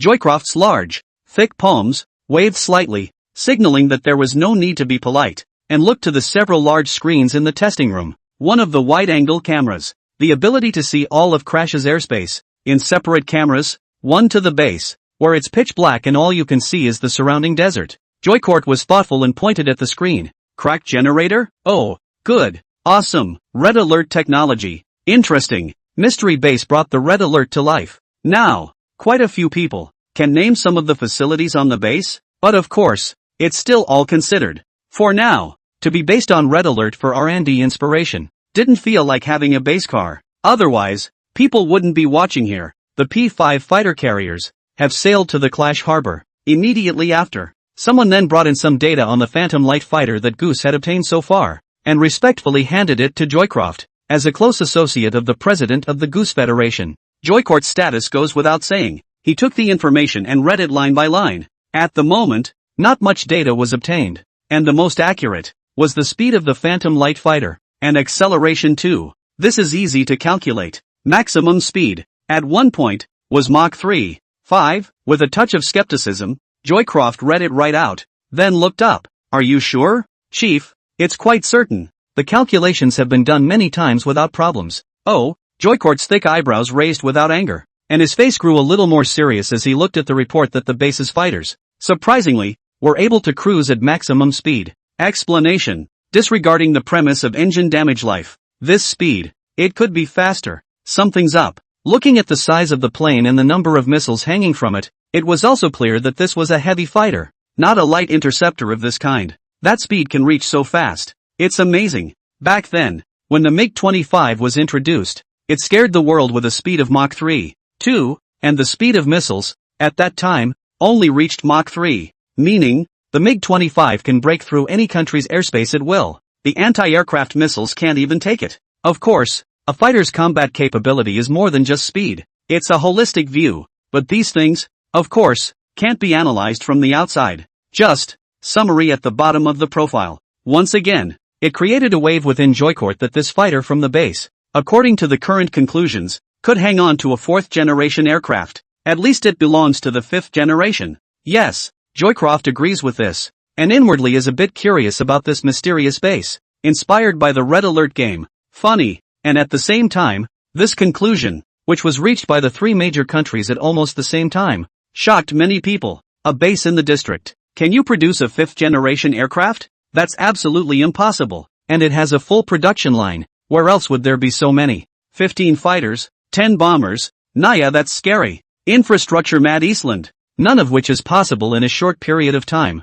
There's this yield. Can it not be scary? East Country. Eastern Theater Military Academy. A conference room at the satellite monitoring base had a solemn atmosphere. And the head of the war zone, Commander Yang, frowned with a self-possessed majesty. So that means taking the mysterious base, which has the possibility of having its own production line for fighter jets, even information and technology on terror robots, and radiation engineers, crack generators, and other devices? His voice was low and carried an unmistakable tone. It's an aura brought on by long years in high places. Next to it, there stood a young man of 30 in a suit, gentle and elegant, who held up his glasses and quickly said, "That's right, based on the information consolidated so far, from global trade as well as underground smuggling transactions, there has been no relevant material flowing into Crash from outside the country in the last 2 years. Two possibilities. First, the base was established for a period of time that I'm afraid exceeds our imagination. A full 10 years of planning, with materials and equipment shipped in beforehand and so on.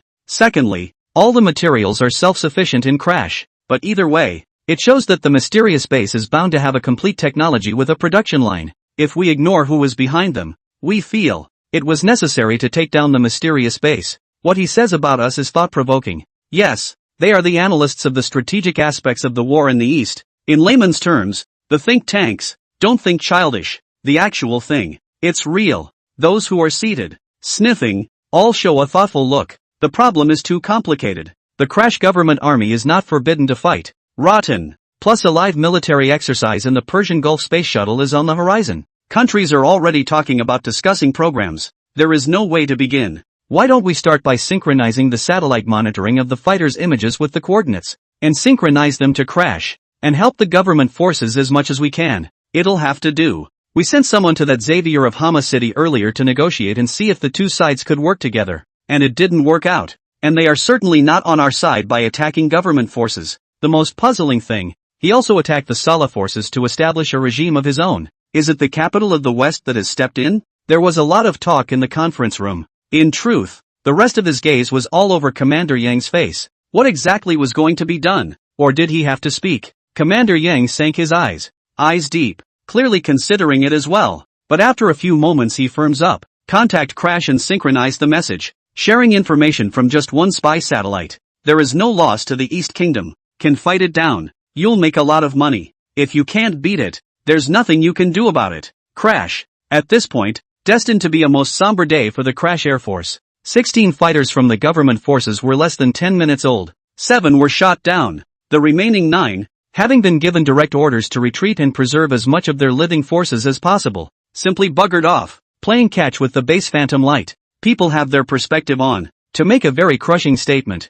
it's a total downgrade. And the fighters at the base, in the eyes of the pilots, are killers. A proper killer. Losses were heavier on the I-Gang side, and Sully gave a death order, angry that the pilots had to contain the base. 12 of them have been destroyed already. The base's air-to-air missiles, not considered extremely advanced, can accelerate to Mach 3, and with an initial velocity of Mach 3.5, can reach almost Mach 6. The world's fastest anti-aircraft missile. It can reach the horrific figure of Mach 9. But the missile costs $3 million apiece, which the two Clash armies simply cannot afford to use, could only watch as the fighters were destroyed. There is not the slightest way. Now, the capital, along with the port of E, was completely exposed to the base's Phantom Light fighters. The government fighters retreated, and the Sallies were outgunned. It's time for a mission. This is Falcon. First Air Detachment reporting on remaining ammo. Honey Badger has 2 airspace remaining. 2 airspace, over. Magnetic Storm has 6 airspace and 2 airspace remaining. Over. Tiger has 8 airs remaining. 2 clearances. Over. The first air detachment, which had come to the capital city of Crash, was quickly debriefed, and the Falcon, as captain, gave the order at once. Magnetic Storm, Tiger alert, keep an eye on the enemy fighters. Roger that. The rest of you, execute the mission. West Power Plant, Airport Command Building, Radar Base, 2 rounds each. Roger that.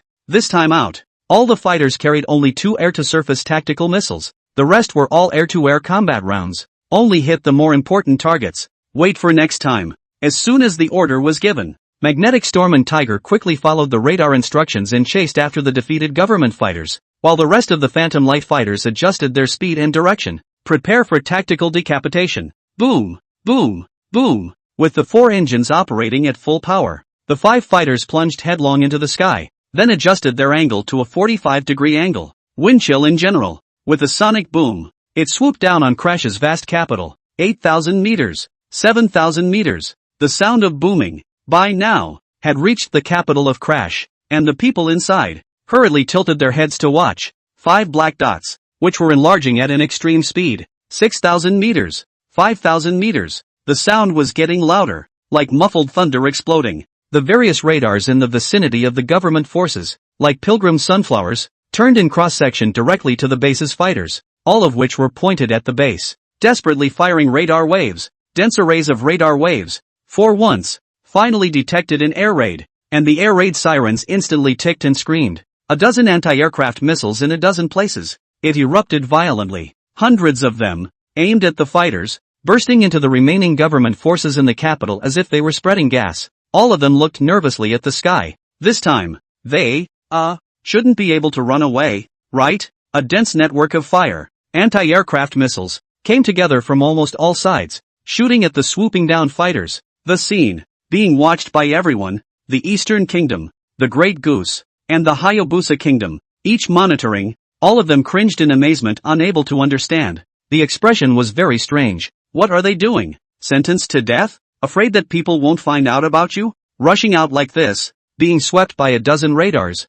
No matter how strong the stealth performance is, it can't be avoided. By the looks of it, it should be on a mission. It's just that I very much don't understand this behavior. Blowing up some facilities and losing so many fighters with their pilots. It doesn't pay off. Maybe, in case they can run? Wow. Everyone looked breathlessly at the person who had spoken. How is that possible? Brain depository. Don't read this chapter with a brain. Just think of it as inhuman reactions and muscle control. Ha ha, but if it can be reacted to and the fighter performance keeps up, this method does work oh so well. If this was a situation where every fighter, locked and intercepted by dozens of anti-aircraft missiles, could still run, it would be a bit outrageous. Everyone can think about it. Since the mysterious base came out, it looks like every time they were in a crisis, they were able to bounce back and never had any major losses. I don't think they're stupid. They wouldn't send themselves to their deaths like that. There must be a way to circumvent it. The man is smart, he summarized, said. The crowd's eyelids jumped, unexpectedly unable to refute. Stunned for a moment, all stared seriously at the satellite image. Let's see how we can run this time. You're Mach 3, 5. Even if you can overclock to Mach 4, you can't hide from an anti-aircraft missile at Mach 6 speed and crash. And at that distance, the anti-aircraft missile hits the fighter. It's also a matter of moments. At this point, the 5 Phantom light fighters at the base, the pilots inside, were full of serious tension. To perform this kind of sharpshooter mission was to dance on a tightrope. A slip, the plane was destroyed. They are also risking a great deal by making such dangerous moves. Whether they can accomplish their mission and at the same time escape successfully, no one is 100% sure. The palms of the 5 people gripping the joystick would be seeping with sweat, and with the frantic secretion of epinephrine, some people's bodies couldn't stop trembling slightly. High mental tension. They were all focused, each locking onto their respective targets, the air-to-ground missiles of the 2 Phantom light fighters, aiming directly at the runway of the capital's airport. Boom! Boom! The airport runway was blown right up with several large craters, so don't even think about taking off without vertical takeoff and landing capabilities. Thermal power station, and a large chemical plant, including the capital's administrative center building. Separate missile strikes were made, and the next second after launching the missiles, 5 fighters, in unison, dropped jamming bombs. Shasta. The anti-aircraft missile then dug into the smoke of the jamming bomb and produced a direct explosion, a moment that caused all of them to squint their eyes. Suddenly, 5 rakishly shaped fighters broke through the flames and plunged straight out, as if they were vermilion birds reborn in nirvana, rising from the sea of fire. Swish and fly through. In addition to exploding some of them, the remaining anti-aircraft missiles, in hot pursuit, launched a chase, followed by another round of missile fire from the ground. Dozens of missiles rose into the air with flame tails. A dragnet would not be an overstatement. At this point, the 5 Phantom light fighters, still in a dive position, were climbing in speed, violet energy flames spewing from their 4 engine ports, missiles following in a straight line behind them, missiles flying in a side arc. By the looks of it, indeed there is no escape. Now, the fighter's performance reached its limit, and next, it could only rely on the pilot's personal skill. But faced with so many missiles, it can only be put together. The pilot of the base, instead of pulling up, flew straight toward the capital city. What are they going to do? The people in the city are scared and swooping down towards the city. Is this an attempt to go down with the government forces? To play the last vestiges? But this way, it is still a big loss. A stealthy 5th-generation aircraft, even if it is cheap, the cost is almost $200 million. Skilled pilots, but also hard to find thousands of dollars. Or, the military personnel watching from the 3 major countries. Their eyelids fluttered and a crazy idea popped into their heads. Except, this operation, for the pilots, the difficulty is comparable to that of reaching the sky. They were a little shocked, looking at the screen, as the pilots of the base, for the first time in front of the whole world, demonstrated heroism that belonged to the ultimate individual. Boom! Boom! Boom! Each of the 5 fighters plunged headfirst between the city's skyscraper buildings, their fuselages turning into vertical slices at exaggerated speeds. It's like cutting tofu with a knife. It cut through the gaps in the buildings and traveled across the streets. Bang! Bang! Bang! In the streets, people almost felt the warplanes brush against their scalps, their bodies shivering as their eyes watched in horror. Countless glasses shattered in response. And at this point, the 5 fighters as well began to slow down dramatically. And if they didn't, even the top pilots wouldn't be able to react with the speed of their nerves. In fact, this would have put a lot of operations handed over to the fighter's intelligence system now. Boom! Boom! Boom! The anti-aircraft missiles that were tracked over, for the most part, crashed directly into various skyscrapers and exploded, blossoming into fireworks all around them. And so close to the ground, the radar lost tracking lock on the fighter straight away. No more missiles could be fired. Giggle. Under the sharp deceleration, seeing no more pursuing anti-aircraft missiles behind him, the fighter jet was in the air, directly 180 degrees diagonally opposite, except as much air resistance as possible in a nose-up, whole belly forward attitude, helping to slow themselves down. The 4 engine ports, once again in overdrive, pulled up an altitude against the building in the blink of an eye as they hit it. It's so thrilling. It's so exciting. The 4 Phantom light fighters, operated by the pilots in this dance on the tip of a knife, got rid of all the anti-aircraft missiles and lifted back into the air. Only one. It didn't shake off all the anti-aircraft missiles, and as it finally decelerated, it was hit and then plunged headfirst into the tall building. Violent explosions, glass slags, concrete stones, scattered like rain, dead silence. Goose, Hayabusa, and Tohoku, 3 major countries, several military bases, and people watching the scene with wide-angle spy satellites. All of them are numb. Silence. They were located thousands of kilometers away, but as if they were carved out of a single statue, each of them slightly open-mouthed and stupefied. There was nothing but shock on his face and in his eyes. Still shocked. Numb. Gulp. I don't know who swallowed a mouthful of saliva, and the rolling sound of their throats was all too clear at this moment. They are as zombies. The face is dull. Jaw-dropping. Everyone's heart had only one thought. Nima, is this performing acrobatics? In this world, there is no way there can be a pilot with this kind of military connotation. Beating to death is not an option. But, the fact that it happened right in front of their eyes, they felt that their 3 views and perceptions were shattered to pieces at this moment. It's a fucking exaggeration. How can that be? Are we really watching surveillance and not a Hollywood staged war sci-fi action movie? What a World War II ace pilot. What Hayabusa's top pilots, with up to 77 hours of non-stop flying, were going to be hung in the air in front of these 5. That's right. That's 5. Because one of the crashed ones, the biggest reason, was a bad position, not having the building blocking all the anti-aircraft missiles. Otherwise, the guy ran away too. Goose. Xiaoigu was also looking at this scene, stunned, and it took a long time for him to come back to his senses. But in his mind, he was still constantly playing out the few seconds that he had just seen. Hiss. He sucked in a breath of cold air. Shock spoke. Textbook maneuver. This maneuver is enough to be a pilot's ceiling. He didn't realize that it was just a visit to the monitoring station. I can't believe I saw a scene I'll never forget in my life. Mystery base pilots. This operation, which is amazing. 3 big countries. The military feels like asking questions. Homegrown pilot.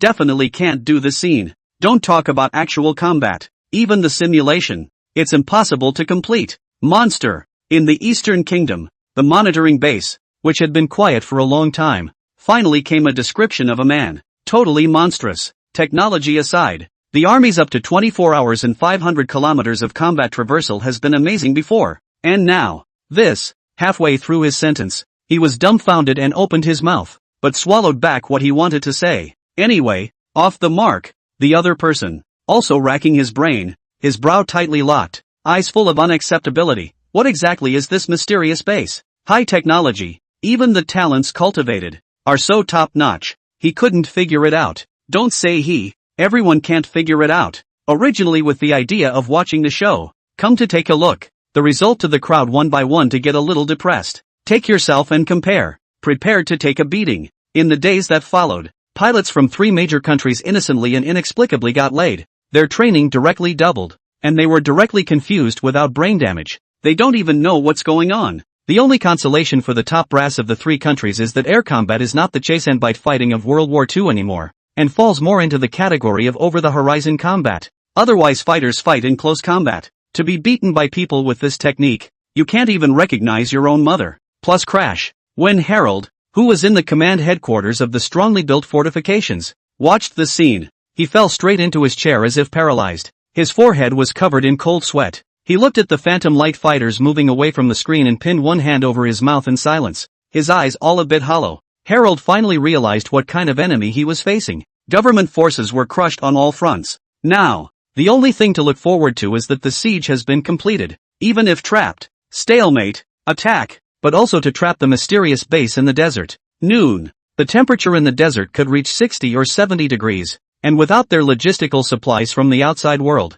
the base would last 3 days at most. Thirst is killing me. It was also the point that still supported Harold's ability to ignite a little bit of fighting spirit. I still have a chance. Hold on a little longer. Harold's eyes were lifeless, immersed in his inner world, metering his opportunities, and beside him, his assistant dared to call out only softly, Prime Minister, Prime Minister. Seeing Harold's disorientation, the assistant's voice gradually amplified, which caused Harold to snap out of it and turn his head in confusion. Ha, what's wrong? A message has come from the East Country, giving us a full sync of the base's fighters. The assistant had some excitement on his face, as if he thought that this would give them a chance. Harold, for some reason, had nothing but a bitter smile on his face, and the fight was over. What's the point of coming now? Synchronize over here, and don't save it. Launch whatever missiles you can. This can only hit in advance to intercept and try to shoot down. Harold shook his head to himself. Then, looking up, he asked, are they giving us open access to satellite guidance?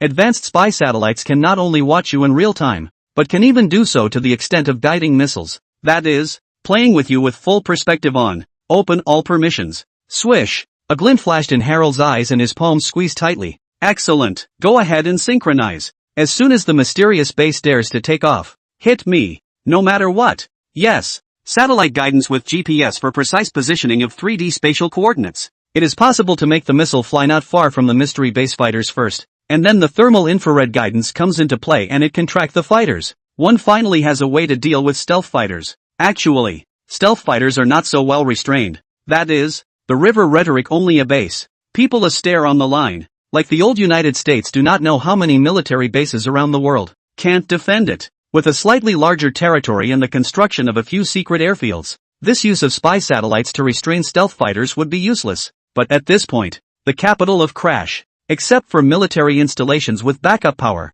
has a total blackout, and a chemical plant has been bombed and set ablaze. A host of government officials, too, were killed in the administration building. It's semi-paralyzed. It was even worse for the Sali forces in Igang, where the Phantom Light fighters, on this side, didn't take such a risky approach and left by firing their missiles in the air, but it also hit some facilities. The bombers, on the other hand, have no critical missions at the moment. Air control is not fully taken. They carry aerial bombs and specialize in staring down the logistical supply lines of the two Crash armies and bombing them. Important transportation routes, bombed all over the place. Bridges, train tracks, some remote factories, and artillery positions for both armies firing rockets. Took a full blast, because nobody intercepts bombs in general. Yeah, it's such a bummer that expensive anti-aircraft missiles can't be used to intercept bombs that cost thousands of dollars. Usually steering down a bomber intercept. The baseable ones are stealthy. It's just annoying. The base's bombers, too, tried to bomb circles of the dozen or so troops besieging the desert.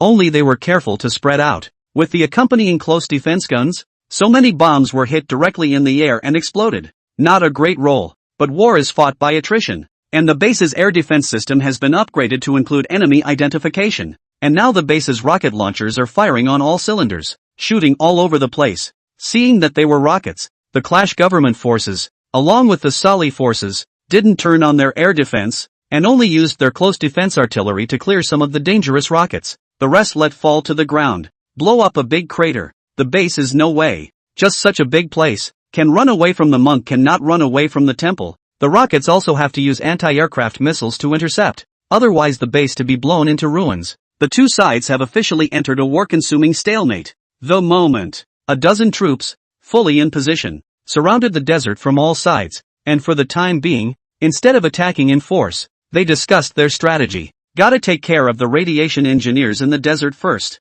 They just dared to go in. 18 teams in all, 1 killed by the radiant engineers, and now 17 left, belonging to 6 legions, and that was when it happened. The Dusty 6 Corps commanders as well as senior officers. It is being discussed by videoconference. A ruthless officer of the Sali armed forces said directly and sinisterly, I suggest that we use submunition cluster bombs, thermobaric bombs, or white phosphorus bombs, even if they can intercept them. as long as they are at low altitude. These 3 types of missiles can still hurt those people. Hearing the front was fine. The crowd nodded. But the back, everyone's heart jumped. White phosphorus bombs. That's an internationally blatantly banned weapon. Submunition cluster bombs, carrying multiple subwarheads with autonomously controlled bursts. Air defense pressure will be high. The thermobaric bomb, known as a subnuclear bomb, is conceivably a heavy-scale weapon of destruction, producing a heat of 2,000 degrees at the moment of explosion, directly vaporizing everything. Meanwhile, consume all the oxygen in the vicinity. Sharp changes in atmospheric pressure intensity. Even if you escape the heat, the shockwave will rupture one's internal organs and kill them. White phosphorus bombs, not to mention, have very active chemical properties. Like a tarsal maggot, it can burn right through the skin to the bones when it lands on a person, and it produces a highly toxic gas. Once the burning white phosphorus falls on the body, one would be worse off than dead. So, banned internationally. But now, Sally's armed forces, in order to solve the mysterious base, have even made this proposal, and, indeed, it is easy to hit the mysterious base hard. Cough cough cough. The ruthless officer of the Sally forces was fantasizing about it when an awkward, uncharacteristic cough came from the video conference. Let me remind you all that, in case you missed it, we don't have all 3 weapons. The atmosphere was subtle. The crowd looked at each other in disbelief. It's a little awkward. The ambition to be a long-time war-torn country. Crash. Can't use or afford to use such weapons of mass destruction. The Sally officers silently shut up. Now then, does anyone have a better idea? Is it really possible to cover bomb out a line in the desert? And that consumes a sea of ammunition. Send a drone to look for it first and see if you can target it. They're still really stumped by the Radiant engineers. There's no good way. In the Red Alert game, when faced with radiation engineers, they can only be cleared by air power. And tanks and soldiers, they simply can't take this thing. People don't come to heal. It was killed by strong radiation. It's fine. I don't think we need to rush. If we can't, we'll just trap them inside. They should be the ones who should be in a hurry right now. Also, then, send in some helicopters and try to get airborne from multiple sides. It's possible they're negligent in the rear or something. A group of people expressing their own views. Various comments were made against the base. And this meeting ended quickly, as the 17 teams, all of them, began to set up their defenses around the area. The main focus is to trap the base. Sandbags, trenches, fire points, and other points of attack and defense for the position began to move. And the construction of the line of defense was accompanied by several helicopters flying close to the ground into the desert. Look for gaps in the base. Jiang-Ru, Norton and the others, through the spy satellite, had a clear view of the surrounding situation. The first wave of fighters and the like that had flown out, were now all back. Ammunition was being replenished at the airport. This time, the Phantom Light fighters focused on replenishing air-to-ground missiles, and the air power of the government forces, along with the Sally forces, has been virtually nullified. The next step remains the attack on some important facilities. Spy satellites have also been searching. At the same time, operations against the 17 surrounding units are also underway. Jiang-Ru hugged his chest and watched the satellite image as these troops pulled in sandbags one by one. He said in a deep voice, "Don't think about the consumption of ammo. Bombard with complete coverage. I don't want a stalemate with them here for long. There are 10 bombers at the base, carrying 45 tons of aerial bombs at a time. One bomb 250 kilograms. Even if these people are spread out and looking at it again, covering smashed down, it's also enough to blow them up to withstand it. The base has that bottom line." Commander Norton, with a hesitation that he felt was a bit of a waste, said, "I have a suggestion. Start a production line for weapons of mass destruction." Weapons of mass destruction? Jiang Ji looked back into Norton's eyes, pondering, like what? What kind of production lines does the base have? The combat lab said that when it came out, the base has a lot of weapon production lines. The chariot factory doesn't come with it when it's built, but the information and designs are there, so you can add a production line if you need it. Cloudburst bombs, thermobaric bombs, white phosphorus bombs. Basically, we have the technology for all kinds of conventional strategic weapons, and their positions, aren't they not very well protected against aerial bombs dropped by our bombers? Norton elaborated with a single word. Rockets aren't much defense either. Just hit some of them with the close-in artillery and probably land in crowded areas. Then Norton suddenly smiled wryly. Then we take a bomb of mass destruction, mix it in with an aerial bomb, fish out of water, cover our ears, and suddenly one goes down. Bomb! It's going to be great when it happens. Snap! Good idea! Jiang Ji directly applauded in favor, his eyes bubbling with a thieving light. What is this called? Openly repairing the stack road. secretly doing it in the dark.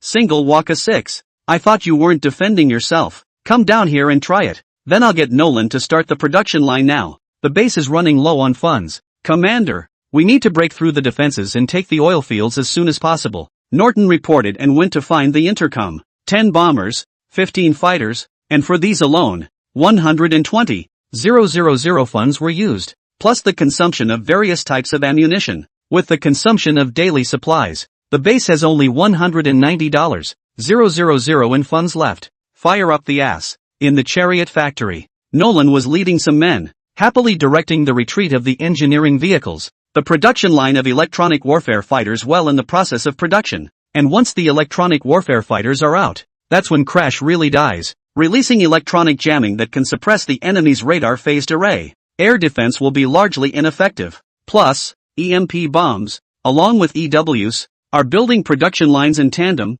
For EWs, not only to jam, EMP bombs can also be used to destroy enemy electronic equipment. He suddenly received a message from Norton. A smile on his face. Okay, just in time to get busy. So what? Everyone go modify the engineering vehicle program. There's a new production line to be built. Okay, le chief worker. Not for a moment. It began to build 2 production lines for thermobaric bombs and white phosphorus bombs, which are off the cloudburst bombs and are more powerful and impactful than the cloudburst bombs. So just build one. It is assumed that the officers of Sally's armed forces, killed to death, could not have imagined that Norton would want to go with him, when they had no weapons of mass destruction. But the base has it. 3 o'clock in the afternoon. Bomb-laden bombers were the first to take off. This time, not yet armed with thermobaric bombs, all bombs, to confuse the enemy some more. Soon, 10 bombers came over the city of Hama, and in the high-altitude view, 17 troops could be clearly seen, each stationed in their own way, building a defense line.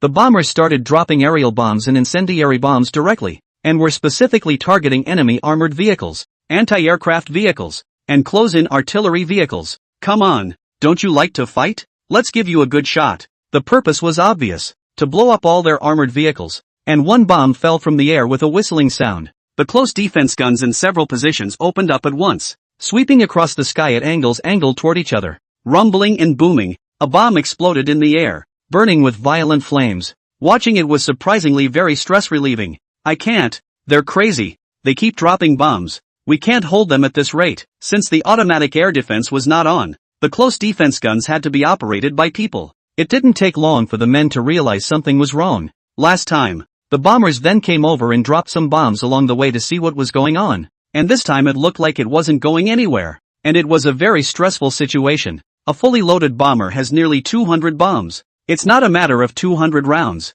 To put it mildly, the close-in artillery doesn't shoot enough rounds in a minute for many people to make a year's salary. It's a rate of fire of tens of thousands of rounds per minute. Gotta open up the autonomous defense. I'm about to lose sight of it. A soldier reported loudly. They quickly turned on their air defense systems and locked the missile modules, using only close-in artillery for defense. With missiles, they really couldn't afford to play. The soldiers quickly retreated. The proximity cannon began to attack automatically. But the automatic mode had another drawback. It would not skimp on bullets for the sake of airspace. So, the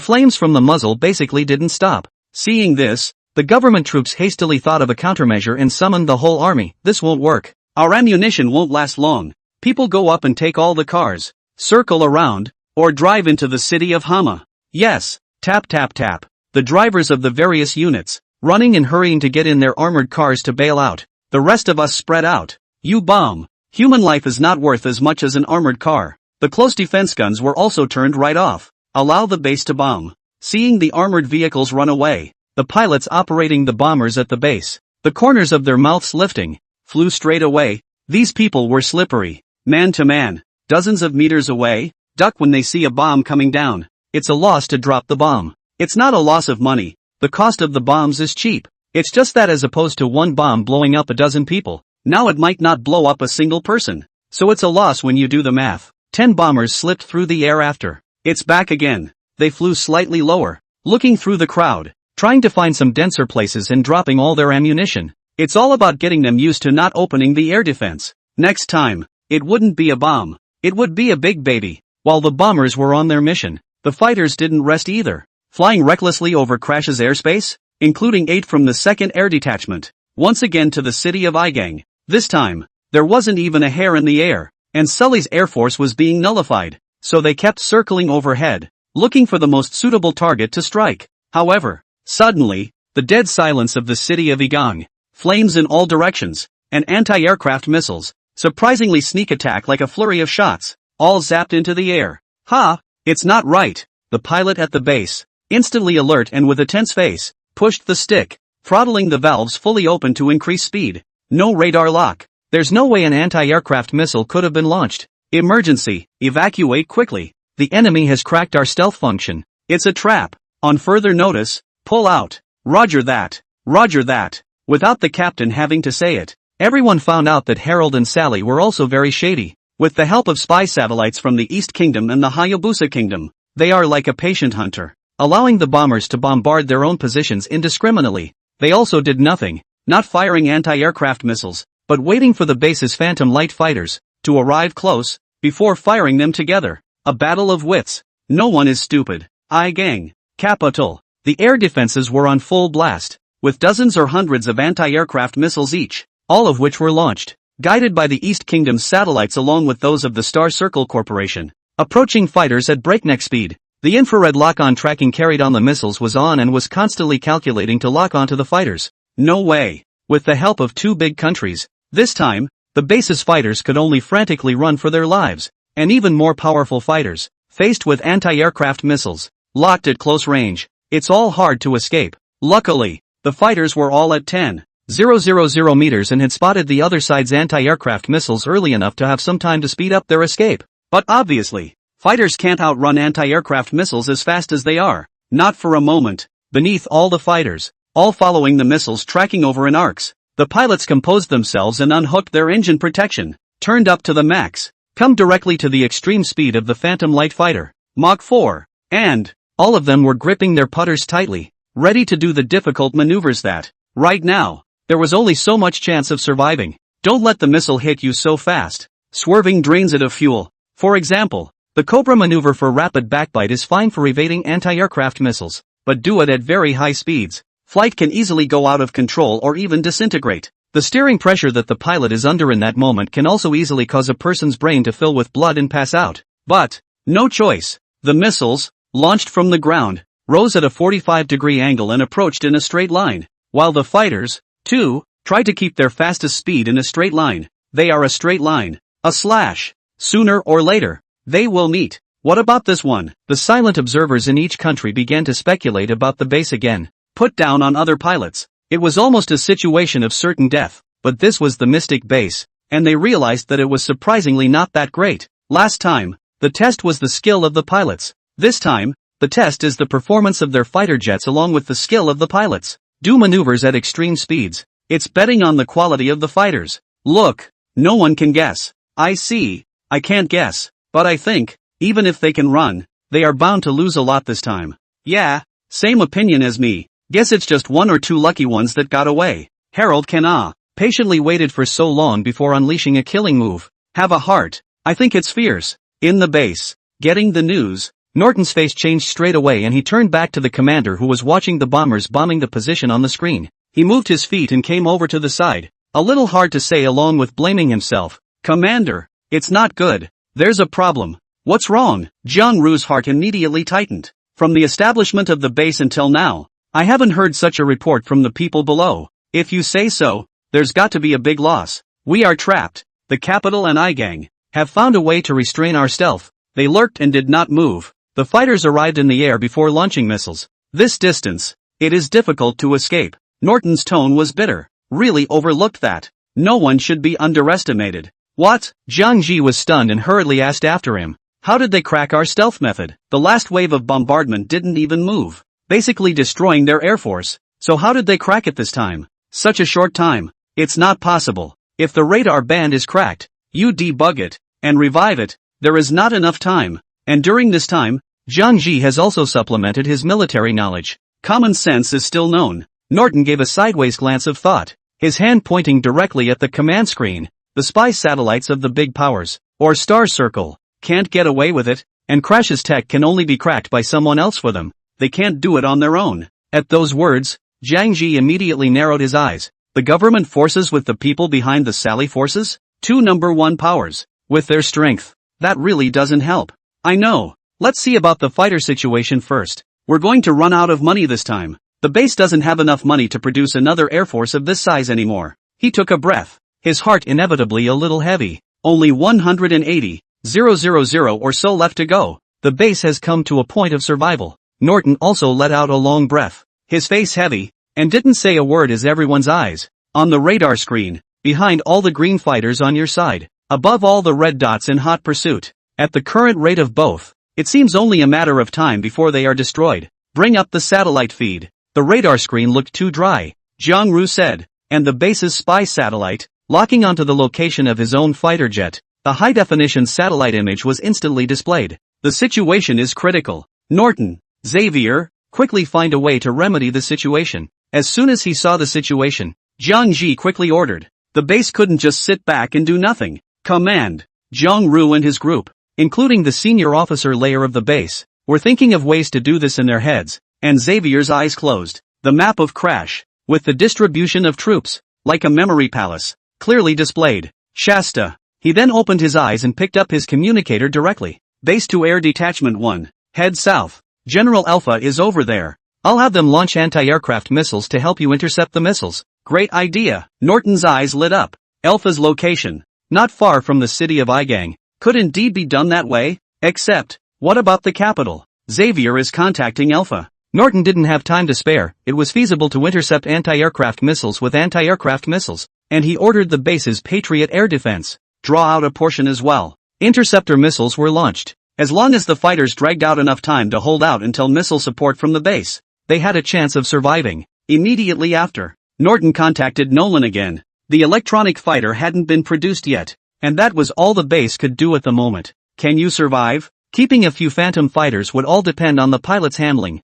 Boom! Boom! In the middle of the base, dozens of anti-aircraft missiles were instantly launched, and then another wave, part of which flew towards the capital and part of which flew towards the port of Ikang, and the base air force over Eagle Harbor. Receiving Xavier's order, the crowd prepared themselves, and on Alpha's side, at the first opportunity, activated the multi-purpose armored vehicle, looked at the distance, just in time to be able to, fired a very large number of anti-aircraft missiles out. Easier said than done. It's not that simple for a fighter jet to turn in the air, especially at very high speeds where it needs to go in a circle. But the situation, the missiles will come in a straight line, can't go around at all. Igang. Several of the pilots at the base, through their 360-degree cameras, kept their eyes on the missiles behind them, their bodies tense, pressure brought on at extreme speeds. It makes their nerves like a taut thin thread, close, traveling in a straight line. The fighter jet was still caught up by a single missile, and at this moment, the only thing left in the pilot's line of sight were the missiles chasing behind him.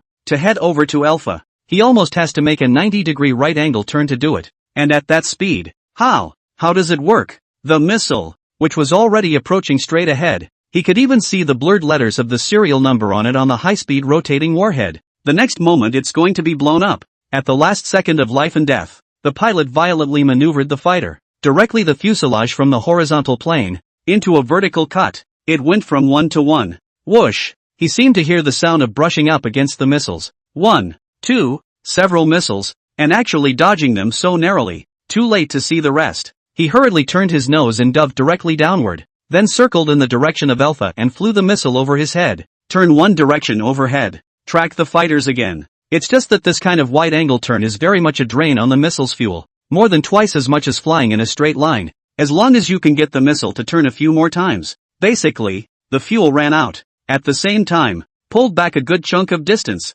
The other fighters, some of which were oriented squarely towards Alpha, could only be forced to take S-shaped routes, causing the missiles to constantly reorient themselves as well, to circumvent it. Boom! Boom! In the first evasion, 2 fighters were destroyed directly in the air, failing to evade the dense missile barrage. One was hit on the capital side. The base lost 3 fighters in just the first encounter, and the rest, still scrambling to avoid the missiles. Goose. The Minister of Defense looked at one of the destroyed fighters in the capital, regret appearing on his face. Unfortunately, this one of the 4 that got away last time, such a good pilot, actually didn't parachute. Buried in vain. Joycroft kept shaking his head, a bit emotional. These are talents that are hard to find in thousands of dollars. The reason there was no parachute drop is that even at the last minute, the pilots were still trying their best to avoid the missiles. This one's too hard. Locked into tracking, the fighter is basically going to be gone. That is, the pilots at the base, with their superior skills,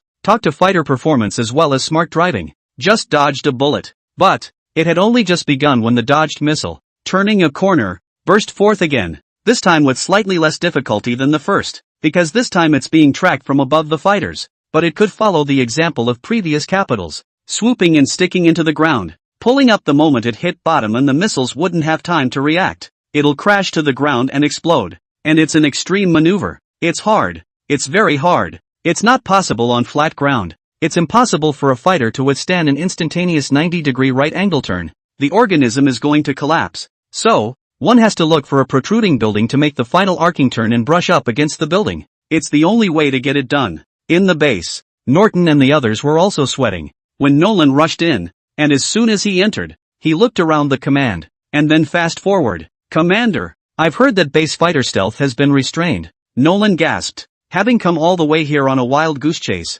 worried about the base. As chief engineer, no one knew better than him the performance of the base's various equipment and weapons. Nolan's knowledge of mechanical engineering, smart weapons and so on was as deep and wide as the ocean. Well, 15 are now down to 11, and a few more may have to fall. Jiang Ji's tone carried some helplessness. With two major powers secretly helping, this wave really can't be helped. This is actually normal. Hayabusa wants crash, oil, voice, and financial hegemony, and the eastern countries want to dehyabusase and have influence in Central Europe. No one is going to let crash, falling so much into the hands of an unknown. This was the lay of the land for more than a decade, not simply this 1 or 2 months. Contend with the opposite. It's been there since the rise of the East Kingdom. "I have an idea," Nolan said in a solemn voice, inquiring of Jiang Ji. "Commander, may I command them?" Zhang Ru really wanted to give Nolan a big fight. "Of course it's a joke," he hurriedly said. "What's the point of asking? Come on." Nolan quickly picked up his communicator, and with one sentence, he made the crowd freeze. "Base command. This is Chief Engineer Nolan. Now, everyone, on my command, shut down the engines." Ha! Not to mention the Norton crowd in command, a bit full of confusion, but even the 11 pilots out there, for the moment, were skeptical. It's just that it's a soldier's duty to carry out orders. They hesitated a little. Just reply, "Roger that, Roger that." But, being pursued, in a situation where the engine is out, isn't that a death wish? And at the moment, Nolan followed suit, saying, "Next, jettison the heat traps, the jamming bombs, all the missiles you're carrying, in batches." "Roger that, Roger that." Nolan stared at the screen, commanding in real time. As he said one and the pilots at the base did the other. 11 fighters, engines out at the same time. Jamming bombs were thrown first. 10,000 meters in the air was filled with smoke and high heat emitting jamming bombs. Fire missiles, fire them at will. As soon as Nolan's words fell, the missiles on the Phantom Light fighter, all of a sudden, generally came off, spraying flames in the air and launching out. "There's about 5 seconds. He continued. "Release the heat traps. Throw more jammers, missiles, globally." But anyone who watched the scene, at this moment, was confused for a moment, because the engines went out. It was still obvious that the flames from the 4 nozzles on the tail of the fighter were gone, and the fighter stalled. Some people may not know what a stall shows. It was okay at first. The speed plummeted, and the fighter went down in a straight line, its fuselage shaking violently under the strong air currents, up and down, very bumpy. The pilots in there, it felt like my stomach was turning upside down. At the same time, from the stratosphere, where there is less air, the rapid descent into the troposphere, where the air density increases and the fighter loses control, is suddenly like a flatboat on a rough sea. Start irregular movement straight away. 360-degree flip. It's everywhere. However, what made everyone dumbfounded was that those tracked anti-aircraft missiles in this situation really didn't even hit a single fighter. The heads of the crowd were itching to see it. The anti-aircraft missiles, instead of hitting heat traps with jamming rounds, surprisingly, there were a few that went after missiles launched by fighters. Not to mention the general population. Goose Minister of Defense, Joe Igo froze, pointing at the screen, amazed. What's going on? Their fighter jets are broken? Or was it on purpose? What principle? Anti-aircraft missiles can't actually hit these fighters? He's really curious. Eye-opening. Never seen this before. Just refreshing. Base. Gradually passing the crisis over, Nolan breathed a long, relieved sigh. "Commander, It looks like I guessed right. Norton and Xavier both looked at Nolan in surprise. None of them know what's going on. At this point, Nolan explained a little bit. All of my knowledge is about weapons equipment. I know very well that they can't crack our stealth performance in such a short time. So these anti-aircraft missiles, instead of being locked by fire control radar, they are guided to a certain distance through satellites, and then activate the missile's heat tracking function. Norton nodded, thinking the same thing. Satellites, on the other hand, are very difficult to maintain continuous guidance on fast-moving targets, and at the mid and rear ends, it's all mostly heat tracking and laser guidance. The base fighters have stealth coatings. Radar waves and lasers are useless, so we shut down the engines and throw a lot of heat. The missile's only heat tracking would be multiple targets. Without fire control radar adjustments, they would have attacked these heat points at will, and it was on that principle that they survived. Norton was a little incredulous when Nolan finished. Ahem. That's it? He had a slightly unnatural expression on his face. Why did he feel, oddly enough, that the strange bits of knowledge had increased again? You can still play like this? Nolan smiled slightly. Simple? He shook his head and retorted. No, it's not simple at all. It's a blend of multiple factors that make this happen. But if we're not stealthy, if the radar can lock onto the fighters, if the fighter's structural components aren't sturdy, but if any of these are wrong, it's a death sentence. Don't get too happy just yet. Norton's eyes, looking into the screen, stalled the fighter, spinning down through the air at high speed and without rules, also with a worried face. Aircraft stalling is a very dangerous thing. We just got through the first level. If we can't adjust to it, we still can't avoid the destruction of the plane,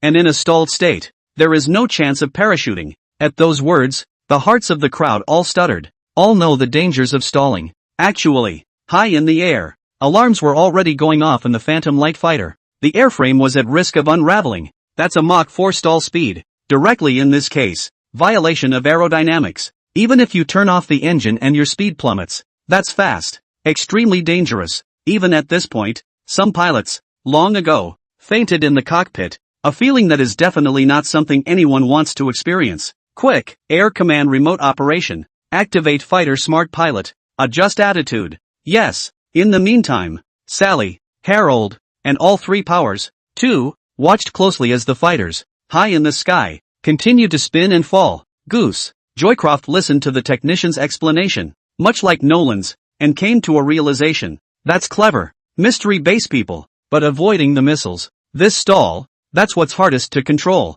Isn't it still going to be a step into the old dust? Yeah, with this level of bumps, there's absolutely no way for any living creature to maneuver the plane back on track anymore. What a jumper! Bungee jumping, not even a brother among brothers in front of an airplane stalling at that speed. A soft stream of strong air. It's even comparable to an iron wall. Click, click, click. Soon, a fighter jet was seen, disintegrating in the air, with a one-piece cast wing that was many times stronger than the unusual structure. It also snapped at this moment. A thick fire with black smoke came out. Joe Igo shook his head. Being in a high position, he actually also brought a little sympathetic feeling. It's a pity if this wave can survive this base, again to give the world a hard lesson. Falcon Country. All the people face relaxed. Just really thought that can escape. Did not expect. Still seek their own death. Like to play tart? What's the point? Seeing this, Sally and Harold, one in the port of Ijen and the other in the capital of Crash, put their hearts right back into their stomachs.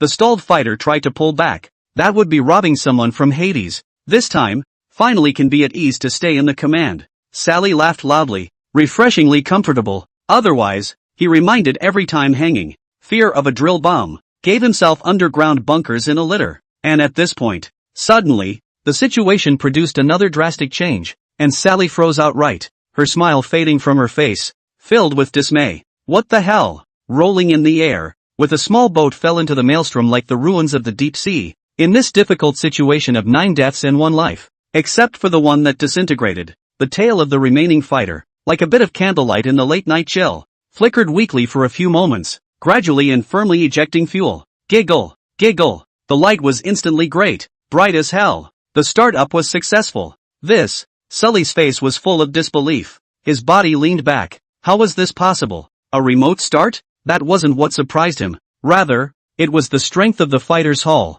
Surprisingly, the internal parts, under these circumstances, really weren't damaged. It still starts? And at the moment, the spoilers on the fighter went to work, combing the airflow in an effort to fight for control of the fighter in the stall. Sally pushed down her inner shock. What a horrible performance. Just what good does it do? It's harder than hell to adjust an airplane at stall speed. Right. Men. Send in the army. Go and pinpoint the spot where those fighters crashed and see if you can find some wreckage. Every advanced weapon is developed at great expense. And in general, it is certainly not willing to fall into the hands of others and be picked up for technology for nothing. Having said that, Sully's attention, which continued to be locked tightly on the screen, even as the fighter's engines kicked into action, remained at this point like a candle in the wind, swinging with abandon. And it's only 5,000 meters from the ground, and it'll take only a dozen seconds or so before it completely crashes and blows up. A dozen seconds or so, trying to adjust back. Idiot. Several of the big countries,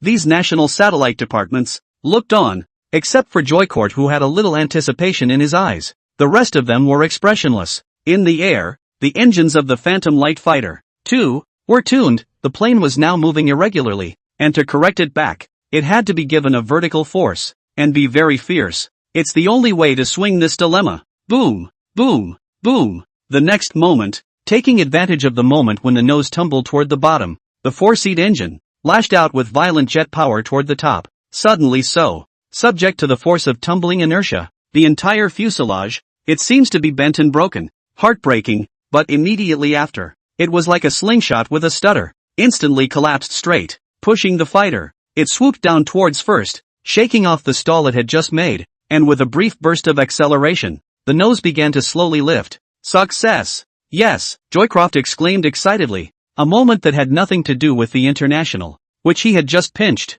His reaction startled Goose's people. Reaction from the base side. As with Joygu, Junji clenched his fists hard, and Norton Nolan, Xavier, and a host of officers, all of whom couldn't help but grin happily. Beautiful. Great. And the fighters all have the same intelligence system, and after this side succeeds, the rest of the fighters, basically, in this way, get out of stall motion. Beginning of return. In this way, the base Air Force lost 4 aircraft in this certain death, a result that was perfectly bearable. Human grief and joy are not interchangeable. East Country. Falcon Country. The atmosphere is serene in the various monitoring rooms, command headquarters of the government forces, the Sali forces, and the expressions on everyone's faces are not very pleasant. Really, the 2 crash armies had held back for so long for this diversion, and the one that actually went overhead before firing was originally thought to be certain death. They got away again. The expression on Harold's face at the moment was as ugly as if he had eaten shit, and the muscles on his face trembled uncontrollably, wanting to burst into a roar to vent his anger. This fuck. It's very much messing with the mind. Sally, too, was tripping over herself, silent and not saying a word, suppressing extreme resentment and envy, and unwillingness. How exactly does it play? East Country. In the Eastern Theater, Commander Yang did not show up to watch the air scramble between the 2 armies, and Joycroft happened to be coincidentally at their level. Couldn't have been there in person to waste time watching this. But, as soon as you get the report below, he looked at it, and the expression on his face changed. His voice still carrying majesty, like a beast poised to strike. It seems that God does not want to take it. Commander Yang put down his report. There was a flash of surprise in the bottom of his eyes, along with amazement at the performance of the fighters. Their fighters are awesome. Didn't they crash one at low altitude over in the capital of Clash? Asked to borrow it over there and study it. As a latecomer to the East Kingdom, although it is now very powerful and has a number of weapons it has developed, it's a good idea to learn by example, as long as it protects the people of their country. Not to mention the fact that self-developed weapons have now caught up with the international pace. Okay, Commander, let's contact Crash. It's just that right now, I don't think it's a good idea to borrow, and I don't know how much longer the government forces will be able to hold out. Commander Yang was lost in thought. It was a problem. So what? He rubbed his brow, and was also having a headache with this problem. Let's see first, isn't Hayabusa's carrier almost to the Persian Gulf? They won't just sit back and do nothing. Now let's see whether the mystery base's center of gravity is placed on the side of the government forces or the Sally forces, and then think of a way, and look for them to talk about it. Seriously, if the government forces are really in a situation where they can't hold out, no one could have predicted that. What will happen? Base. In just under 2 hours, 15 fighters, 10 left. This loss is very large. The next battlefield, Goose lost a 5th-generation fighter. It all made it to number 1 on the Hot 100, not to mention the 5 frames this time. Together with the destroyed fighters of the 2 crash armies, the battle damage came directly to a total of 27 fighters, a figure that could directly sensationalize the world. It just happened. It would take a little while to get the word out, and Jiangxi saw the remaining 10 fighters return, and instead of going up to the airfield, they just checked into the LCU, base maintenance plant. All systems are serviced and checked once before they can continue to be used. The pilots were all right. Just fainted. Just rest for a few days. The only good news is that weapons of mass destruction, thermobaric bombs with white phosphorus bombs, and electronic war machines, with electromagnetic bombs, all off the production line. Next, the 17 troops besieging the base, their quarters, will be turned into a hell on earth. No vulgarity, huh? Can you label the questions? Full shelf world and nothing sensitive. The time came to 5 o'clock in the afternoon. East Country. It's only 2 o'clock in the afternoon. No need to open the phone to see. Nowadays, young people are turned on some app news push, similar to WeChat in the Tencent news. 10 minutes past 2. People located all over the country, busy with various things, are receiving 2 push news in a row. Shocked. 27 fighters destroyed in half a day at crash. The battle is fierce. It is reported that Hayabusa's 2 aircraft carrier formations have officially entered the mysterious base. 2 news stories in quick succession. It froze everyone in the Eastern Kingdom in their tracks, some of whom were not paying attention to what was going on at the Clash River Rhetoric base, didn't even know the duel was starting. Either you know a little bit about it, or you don't know how far along it is, and at first glance, you see that 27 fighters are damaged, all taken aback. They were in an unspoken nervous mood, and with the news exaggerated headlines baiting them, people's minds, they ran straight to crash. It's not really going to start, is it? Those who paid attention. Not to mention, many people have watched the live broadcast of the battle. There can only be a tragic and amazing to describe. Watched the news push. Numerous people. Again, can't wait to open the jitterbugs. Microblogging, checking the hot search list, and, as expected, the top 3 are all crash. The first remains the mysterious base red alert technology. The second is the battle damage of 27 fighters. The third is the Falcon Nation carrier formation, entering the Persian Gulf. Only this one is currently more about spacecraft, not crash. Further down the page, the 4th article is also very conspicuous, according to a spokesman for the military ministry. Our aircraft carrier fleet, too, will sail to the Persian Gulf. All the hot takes say one thing. The whole of Northwest Gene is in a mess. Almost. Swipe a few times on Shakeology and a video of the crash battlefield pops up with more comments than likes. The most of them. It's the 2 waves of high fuel maneuvers by the base fighters that really are the hot blood that many of my fellow males, internally, crave for the rest of their lives. Especially, the wave in the capital city, passing through the city and finally pulling up at the limit, brushing up against the building, literally brought countless people to a boil watching it. I thought the scalpel was already the ceiling operation for fighters, and now, I declare this wave looking back at the moon to be the true pinnacle, unrivaled for 100 years. He fulfills any man's fantasy. What I can think of, passing through the bushes of 10,000 flowers, not touching a single leaf, killing a man at 10 steps, not leaving a trail of thousands of miles. This wave of maneuvering is really too much in line with my dream of a fighter jet. This video is followed, of course, by footage of the base's fighter jets being damaged, which is watched by those who are learning about it for the first time. It was only then that he said in a confused voice, it turns out that the base lost 5 out of 27. Holy shit, and not one of them, because of the other fighters' damage. Boy, that's a staggering record. A battle damage ratio of 200%? Let's just say it's too bad. Mystery base how so fierce? Hit the crash fighter head. Just a word. What? You say what? Fierce to the face to call. Except for the East Kingdom. Basically at this time, all countries reported the information, and as expected, in the midst of this staggering battle loss ratio, discussions among states have been very intense. Various group chats between close friends, one discussing the crash war in broad strokes and then analyzing the international situation in broad strokes. Men, it seems, are naturally interested in that. Discuss. One is more talkative than the other, and one has more ideas than the other. As if, in this game of chess of the world, they are at the helm. Even college students who work and go to school, the topic of conversation under their breath, every now and then, talks about crash, about the mysterious base. Speaking of which, full of excitement, the group was furious, each insisting on his own point of view. No one would let anyone. Spittle flying, just words and expressions, and glowing eyes. All can be seen in the admiration the average person has for the mysterious base. The various technologies are really too good. Of course, in the Eastern countries it was.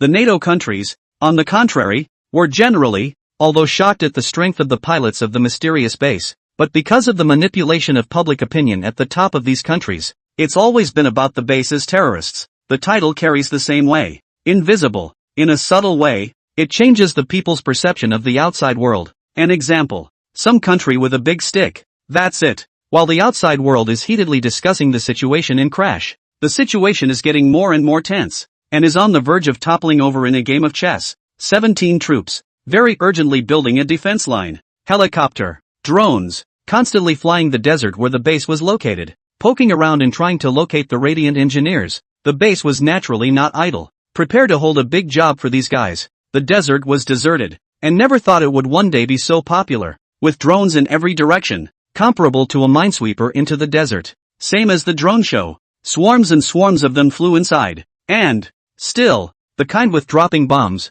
and then the high-definition picture, inch by inch, showed it. Look for any locations where radiation engineers might be lurking. This thing is too small, and it's too close to the ground for the radar to scan it unless it gets close. Kind of a bummer. And at this rate, not for a while, not for a moment. It's about to be a full shot of the base by them. Just, soon. The two Crash armies realized that the drones were snapping out of the air and crashing like poison flocks of birds. Elevate the distance. It's radiation. Since the base's weapons, which were similar to Red Alert, everyone had supplemented their Red Alert knowledge. Of course they knew that Radiant engineers could do damage to tanks and such. Same as the EMP, directly destroying the interior. Take the distance all the way from 200 meters from the ground, up to 800 meters, and the swarm of drones still can't carry the load. Just think about it with your head. Radiation. Can it be a couple of kilometers? Damn it, pull back and get on the scout plane. I can't. The radiation range can be that big. The Crash army fumed, currently sweeping past. Still haven't found where the radiation engineers are hiding. In the base, Jiang had been paying attention to their movements. And now, the bombers were almost ready and hadn't been deployed. It was the ammunition that was producing. Yo! Looking at the screen, the swarm of drones preparing to withdraw. Jiang revealed a playful smile, coming and wanting to leave without a report. What do you take my base for? Norton. Give them often the taste of an electromagnetic bomb. Good. Norton's mouth grinned. Suddenly, Jiang's eyes lit up. Wait, there's a big guy coming to the door. When they've converged, ended all at once, the outskirts of the city of Hama, the government forces and the Sali forces, each with a reconnaissance helicopter, have raised the distance on the ground and are approaching the desert a little bit. The drones are retreating. In no time at all, the drone swarms converged on the same piece as the scouts, except that one was high and the other low, densely packed with drones, a few hundred less. It's as big as a flock of birds. Not expensive. It's over $100,000 too. The point is, this is all the inventory of both armies, so the strategic value is far greater than the value of the drones themselves. Without it, you have to take a human life to detect it. The sky was clear and cloudless, pure blue and pristine. Everything was windy and calm looking as a drone was about to leave the desert. And that's when, deep in the desert, a dozen black dots suddenly flew in a parabolic arc, rapidly coming at the drone swarm. The sudden situation was noticed by numerous people from both Crash armies, and everyone froze for a moment, then laughed out loud. I mean, is the mystery base humanly stupid? The drones are going to be hit with artillery shells? No, can he hit it? Joy. The government forces, along with the Sali forces, building the defense line, and those who saw this scene, smiled as if they were looking at a fool. And this side of the main battlefield, there were a lot of Hama City bloggers streaming live, so netizens from countries all over the globe saw this scene in the live feed. It was also a bit of a freeze. Mystery base is starting to come to life?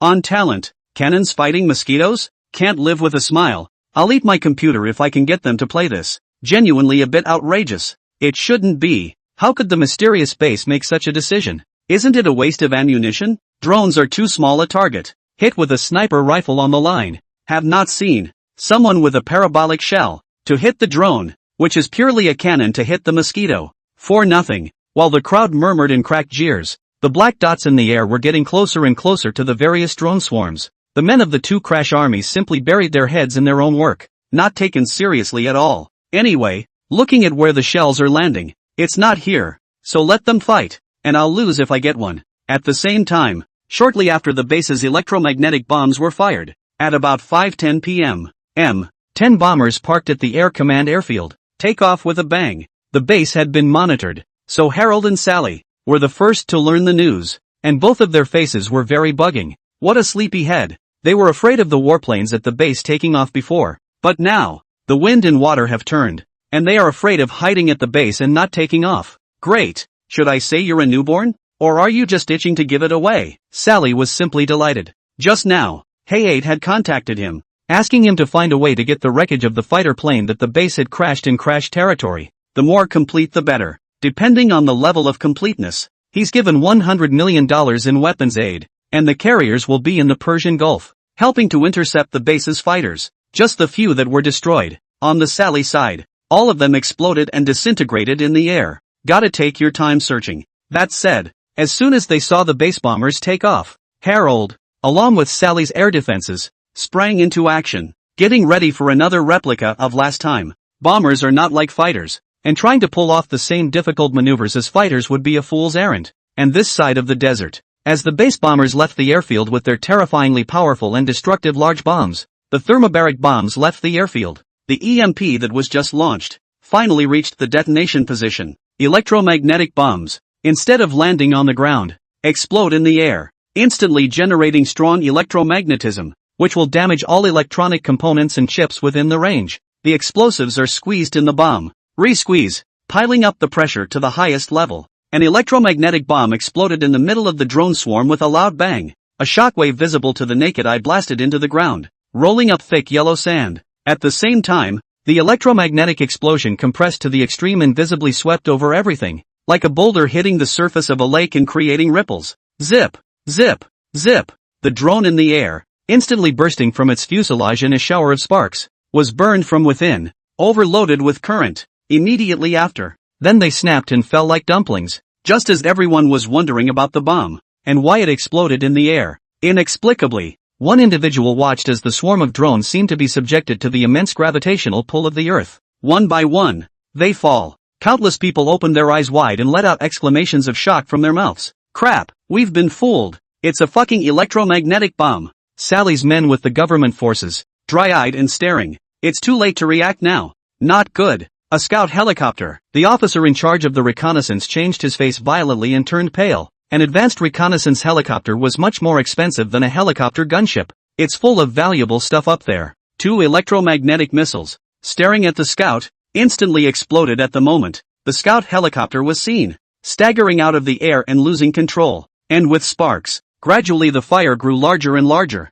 Smoke rose, and from the air with the falling maple leaves, swaying with the wind, crashed to the ground and exploded. Mystery base. Fuck you. The senior officer in charge of the reconnaissance, all of a sudden, couldn't help but curse angrily, his face grim and hateful, full of dissatisfaction with the base. It's his baby. It's just gone. This mysterious base. It's so damn insidious that it's actually launching something like an electromagnetic bomb that doesn't speak of martial arts. It was too late to think too much. They hurriedly reported the situation up. Report, hurry up and contact the chief. The mysterious base is firing electromagnetic bombs. Shut down all electronic facilities. Yes, electromagnetic bomb, but you and I do not distinguish. No matter how expensive or cheap, as long as there is a chip in the thing, cannot carry this guy to come a bit, and the ones with chips are usually more expensive. Tank, airplanes, armored vehicles, command vehicles, and all that sort of stuff are particularly afraid of EMPs, and they go down in flames. Fruity,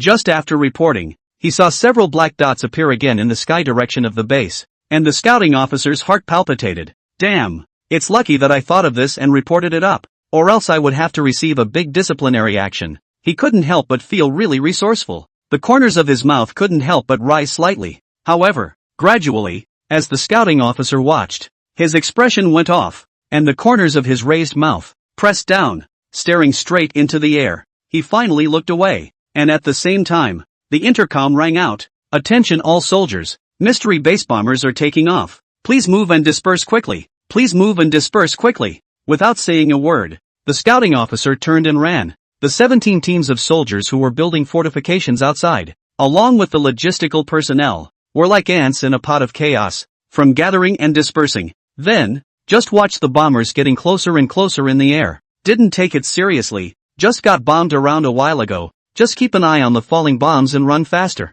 It can be dodged. No panic. Steady as an old dog. Base. Jiangji looked at this scene and couldn't help but reveal a gloating smile. Good guy. All spread out, not taking the bombers seriously, right? Spy satellites via base HD. The image in front of him showed the soldiers of the Sally forces and the government forces in various open spaces, standing one by one spread out a dozen meters or so. Tilt your head back and stare into the air. Some people, not forgetting, took their shovels and crossed their arms with one hand, a steady batch, as if it wasn't a bomber that was about to fly in the air. Instead, it's like a material airdrop. It really gave Jiangji a happy look. Really, weakness and ignorance were not obstacles to survival. Arrogance was. What? Do you really think the base bombers are here to play Tetris with you? Earlier, since the bombers were specifically targeting tanks and armored vehicles to drop their bombs, the government forces, along with the armored units of the Sali forces, all drove into the city of Hama. Air defense vehicles as well. They have always adopted a policy of not turning on air defenses.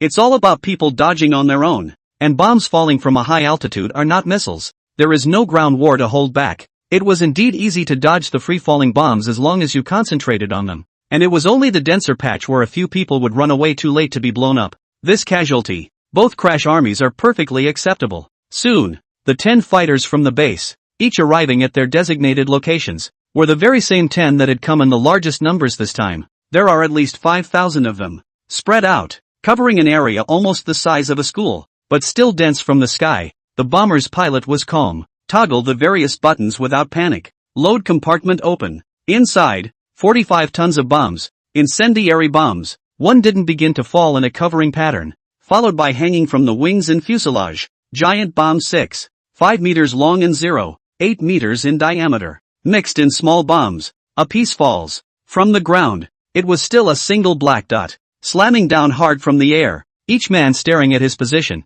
One look above his head. Just run. Suddenly, the sky was once again flooded with rockets, densely packed as if they were 10,000 arrows, pressing straight into one of the 17 troop positions. Saw the rockets arcing in. They adjusted their positions again, and gradually the crowd felt that something was wrong, that they were spread out so far that they were actually getting half a circle of bombs dropped on them by the bombers, plus the side of the base covered in rockets. Gradually the forces came closer together. Hiss. How come there are more and more people here? This position, is it really impossible to hit? At this time, they understood very well that it was very dangerous to stay close together. Just looking up, in this position, there seemed to be only 3 or 4 falling bombs overhead. The crowd gradually gathered their suspicions and they began to spread out again. Avoid these bombs. Looking at the crowd again, the 5,000 people had gone from what had started out as one school in a large spread out position, to now, actually, almost 2 playgrounds. The distance from person to person has gone from 20 meters to 7 or 8 meters.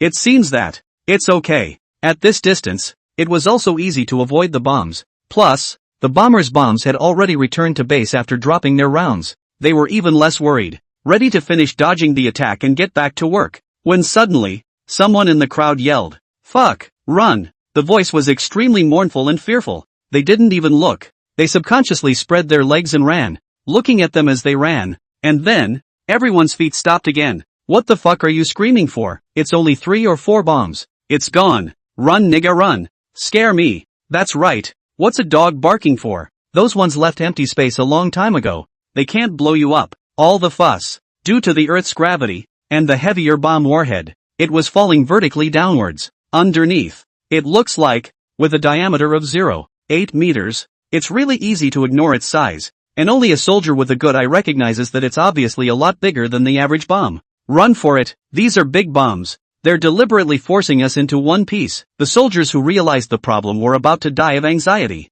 Yell as you run. In addition to these people, there is a portion that was not forced into this piece, but away from it, so that from their oblique viewpoint, very clear to see. The bomb, several meters long, was in the distance, beckoning with all its might, full of urgency, signaling its comrades to scatter in a hurry. Due to their low rank, it was not equipped with communications equipment and had to be directed by manpower. As the thermobaric bombs get closer and closer, that whistling breaking sound also came from the air. At this moment, the big guy finally realized that something was wrong. Instantly, his face was horrified, eyes terrified, trying to run. He noticed the bomblets crashing to the ground all around him, and with the rockets, the perimeter was almost flooded with exploding fire. Incendiary bombs burned themselves desperately. Landing is a raging clamor, a violently expanding mass of high-temperature flames, as if a tanker truck explosion, that fire into a solid, extremely gorgeous and scary. Aerial compression bombs, incredibly powerful, blowing up craters, gravel flying around, Explosions all over the place. Boom, boom, boom. It was spectacular. However, no one in the room had the heart, except for the viewers from various countries who were watching through the screen, to appreciate the art of the explosion. What to do? What to do? With a wolf in front of them and a tiger behind them, they were in a complete dilemma, caught in a valley, and on everyone's face, they were panicked, fearful and helpless, staring fearfully at the huge bomb that was getting closer and closer, straight up shivering. There's no choice but to run if you want to live. Numerous scorched-faced crash soldiers, hardened, rushed into the bombing zone and began to frantically run for their lives, no one wanting to face the huge bomb. In the base, Zhang Ji giggled and laughed. Pretend? Why don't you pretend anymore? Wasn't he just holding a shovel with his waist crossed and smoking a cigarette, looking like a light-hearted man? Why don't you stop running? If he had a loudspeaker, he really wanted to laugh at these people on the spot. Sure, it was entirely Norton's and Xavier's careful design to achieve the current effect, from randomly dropping bombs indiscriminately and purposely making it look like they couldn't blow people up, make the two crash armies let their guard down, and then the kettle is pulled out of the fire with a handful of chicken games circling the poison like force drops, forcing these people together mindlessly. Eventually, here comes the big baby. Around the globe, the Eastern country over the wall, Falcon country, F country, Sunset country, dozens of countries. At this moment, watching the live broadcast, the heart has jumped to the knuckle. The reporters in Hama City, with their equipment, were clear, directly to the missile falling in the air, gave a close-up, this size, plus the full size of several playgrounds below, trying to blow up so many people. This thing, fuck, it's not a nuke, is it? Ever. In one of Hayabusa's wars against Vietnam, they used thermobaric bombs, and soldiers from Vietnam said they saw a mushroom cloud like a nuclear explosion. This, then, is the subnuclear bomb. On second thought, the many people watching the live broadcast shook their heads with difficulty. From the bottom of their hearts, they did not yet think that the mysterious base possessed nuclear bombs. How many countries in the world have them? Just this momentary illusion, but also enough to scare. If the nuclear bomb debut, that S3 season, I guess really want to open, but even if it's not a nuclear bomb, gradually, no one was talking anymore. They were all staring intently at the screen, and everyone's breath caught in their throat as the huge bomb was about to fall. Crash. The government forces and the Sali forces, who were forced together, dispersed like birds and beasts, with terror on their faces, no longer caring about the explosions around them, scattered. As they ran, they turned back in fear to see what was happening to the big bomb in the air, but it was less than 100 meters from the ground, and at this point, everyone moves, as if it was paused, or in slow motion. The only thing left between heaven and earth were the three exploding thermobaric bombs. Boom! The moment the sound of the explosion reached the ears, there was a buzzing sound in the ears, as if someone had pushed his head into the water.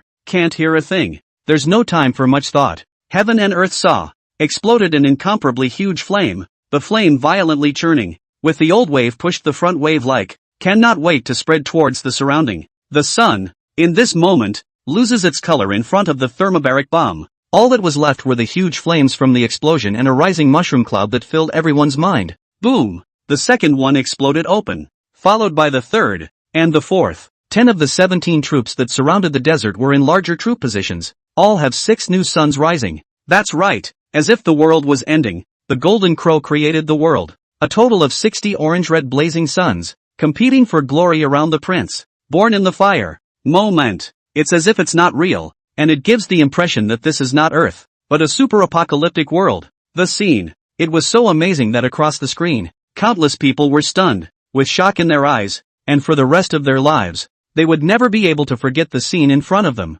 A full 60 little suns, destroying everything on the earth. What sandbags, what trenches, what fortifications. In the moment of the birth of the little sun, a violent shockwave swept over everything. All of them were devastated and destroyed, not to mention the soldiers underneath, whose lives were suspended at this very moment. The centermost 200 meters of the area. The 2,000 degree heat vaporized everything, and the man collapsed as if he had been pinched by sand. All at once, immediately afterwards, the shockwave was horrible, sweeping through the extremely hot air. It spread, and everything on the earth that could ignite turned crimson with a boom. The human body's muscular tissues seemed as if they were instantly carbonized, turned into a black, red fireman. A shockwave visible to the naked eye. The scene was intense, spreading from the center point, destroying everything, gravel, grass, buildings, everything that could be washed away. all dispersed with the wind, and the detritus, in an impact that rivaled several speeds of sound, became a horrific weapon of murder, carried and pierced through one obstacle after another, and of course, people. So, on this kind of damage, one can imagine it as a giant fragmentation grenade, with all kinds of rocks, accelerated to the speed of sound in the shockwave, hitting on people. It's a complete bloody hole. A few moments later, Crash is quiet. The world was quiet. It was quiet in the truest sense of the word. On the spot, except for the huge mushroom cloud that was still slowly rising, there was not the slightest sound. All is silent. All that was left was the wreckage. The blazing flames that spoke of what a tragic event had taken place here hit the eyes. Almost all around, not a single person could be seen still standing, and even if there were a few survivors, they were on the ground, shivering, and on the air. The audience, who had watched this amazing scene, was now quiet, unable to return to their senses from the scene they had just witnessed for a long time. They froze and looked into the screen. All signs of destruction, it seems, didn't react to the fact that 1 second, the place was still full of people, thousands and thousands of people moving about and laughing, and the next moment, it was such a miserable piece of rubble. How is this not a shock? No touching. Inside their hearts, they were trembling violently, and at this moment, they were finally not in the mood to watch this. It was war, outside. This time, it was a complete and utter shaking, like a magnitude 8 earthquake around the globe. Mystery base moves to nuke. The rumor mill went off the rails. It instantly swept the globe, because thermobaric bombs, in addition to having no radiation, behave almost indistinguishably from nukes with enough dosage. But that was quickly debunked, because the official news from each country pushed it. Breaking news: Mystery Base's first use of a weapon of mass destruction, a thermobaric bomb. 60 suns rise on Crash. But even so, it still caused countless people to be shocked, and the mysterious base's underpinnings once again made everyone reacquaint themselves with the fact that it was simply too terrifying. Everyone else uses them one by one. Mysterious base in order to save trouble. Directly on 60 at a time. Nima so rich and generous. Have this money. But also what war? Wouldn't it be nice to have a good time? It just doesn't matter if it's a nuclear bomb or a thermobaric bomb. But as soon as the video of the scene went viral, but anyone who saw such a shocking scene, all were shaken. And the image of those 60 suns rising was always in their minds. It's been a long time coming. Such a scene has really never been seen before. Densely packed in one piece, exploding together, round after round of blazing fiery red sun. It's horrible. Crash. The Capital and I-Gang were mobilizing in a tense drumbeat, and Rad and Sally, with their dead faces, looked forlorn. The anti-aircraft missiles haven't been fired yet. The bombers from the base then completed their mission and returned to base without giving them any chance. The sky is splattered late. The summer breeze was supposed to be refreshing, and Sully stood in the harbor feeling all sluggish and chilly as people kept running by him at a fast pace, in preparation for something. Not for a moment. Chief, we should go. Without answering, Sally turned to look at the sky belonging to this side of Crash, and, inexplicably, was saddened by the struggle for more than 10 years. It's also his home. 7 days ago, he was on the verge of victory and was about to take the Jerry Lane Canyon, when a mysterious base appeared out of nowhere and ruined everything for him. Now, had to be forced to leave Crash. The Hama City desert was basically routed by the two Crash armies today, and it never occurred to Sally that the Mystic base still possessed weapons of mass destruction that their entire Crash army didn't have. It led to a crushing defeat. Sally, with reluctance in her eyes, felt the cool wind blowing over her body, standing in the dark harbor, and actually had the feeling of a hero dying. Chief, the base's armor is coming. We have to go. He looked back at I-Gang once more. I'll be back. With this evacuation, he was not pinning himself down, but hiding from the wind for a while first, and Hayabusa Kingdom would not abandon him. They promised. The next step will be a joint execution of a surefire move against the base. Sessions still need him to come back and run the show. Sully was assisted,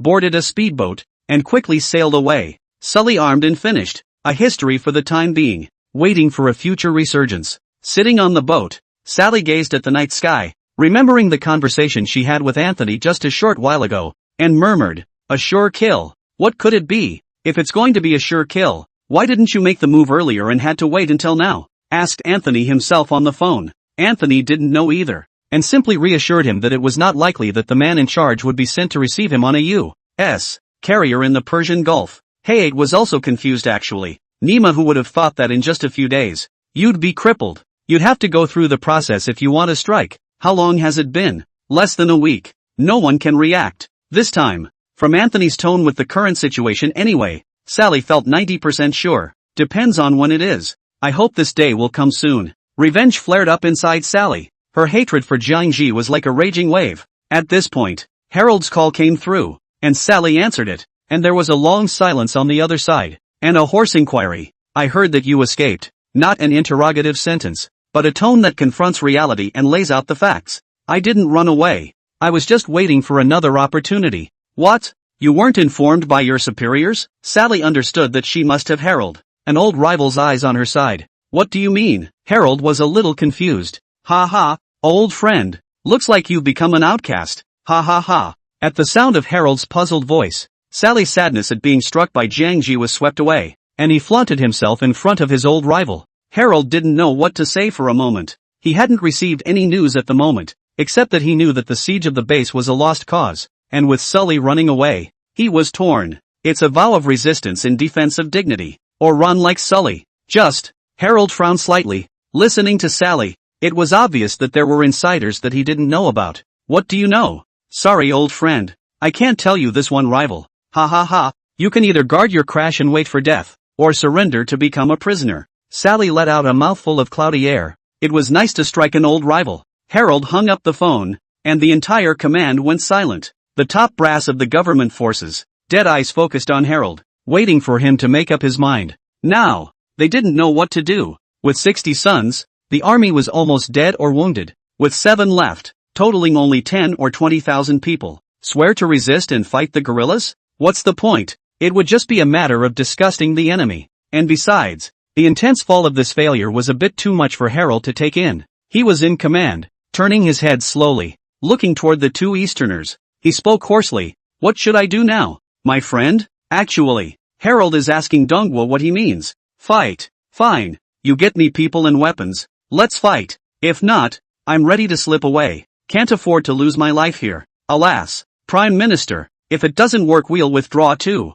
But command resounded with sighs of relief. The special agent from the eastern country, who also had a headache, kept refreshing the chat page and didn't know what to do. We reported it. The top hasn't said anything yet. Let's wait a little longer. Hama City. The desert perimeter was in ruins after the explosion, and the crash team, which had 7 teams left, was fuming, in a complete panic. 3 of them belonged to the Sully forces. Packing up. Prepare to run. The High Command has issued an order for them to evacuate themselves and wait for a follow-up order. And then, there will be no more then. Can't get in touch. The other 4 were from the government forces. Over 9,000 in total. And were panicking at this point, not knowing what to do. And not all 6 commanders were killed. But it's also a 6-pack. Base. Norton ordered the radiation engineers to shut down the radiation devices. And 3 helicopters took off from the base. The same as 3 loudspeakers. With the radio on. The main force of the 2 armies of Crash has been defeated. And I'm sure you've all seen the strength of the base.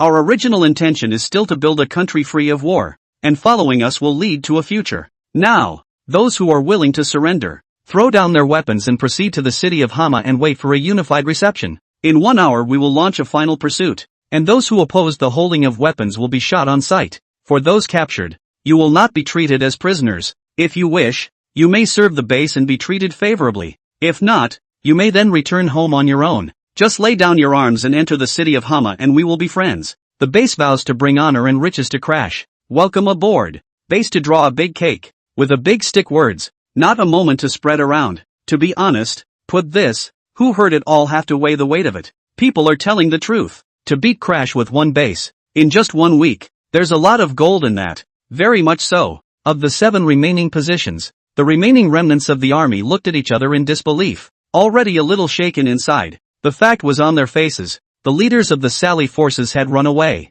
What are you waiting for if you don't surrender? On the contrary, on the side of the government forces, the order to withdraw to the capital was received. Only as soon as the radio from the base came through, a strange look appeared on the face of one of the Crash soldiers. Gradually the army began to talk to each other. Eyes of a thief. Who wouldn't want to fight with a bully? With money and weapons. Win the war. Withdraw from the capital to live and die. Have a good life and live a life that dogs don't live? They are constantly at war here. The army is rapidly renewing itself. And the soldiers simply do not have strong beliefs. And for Crash's soldiers, more often than not, there is milk. Who gives more money? We'll follow whoever. This is also the reason why the government forces have been suppressed by the Sali forces. Although they are a private force, they are treated well. How about we surrender? I also think. The chief has run away. The command cannot be contacted. Do not surrender. Go home and starve to death? My wife and children are still waiting to be fed. I want to surrender too. There's really no money to be made back home.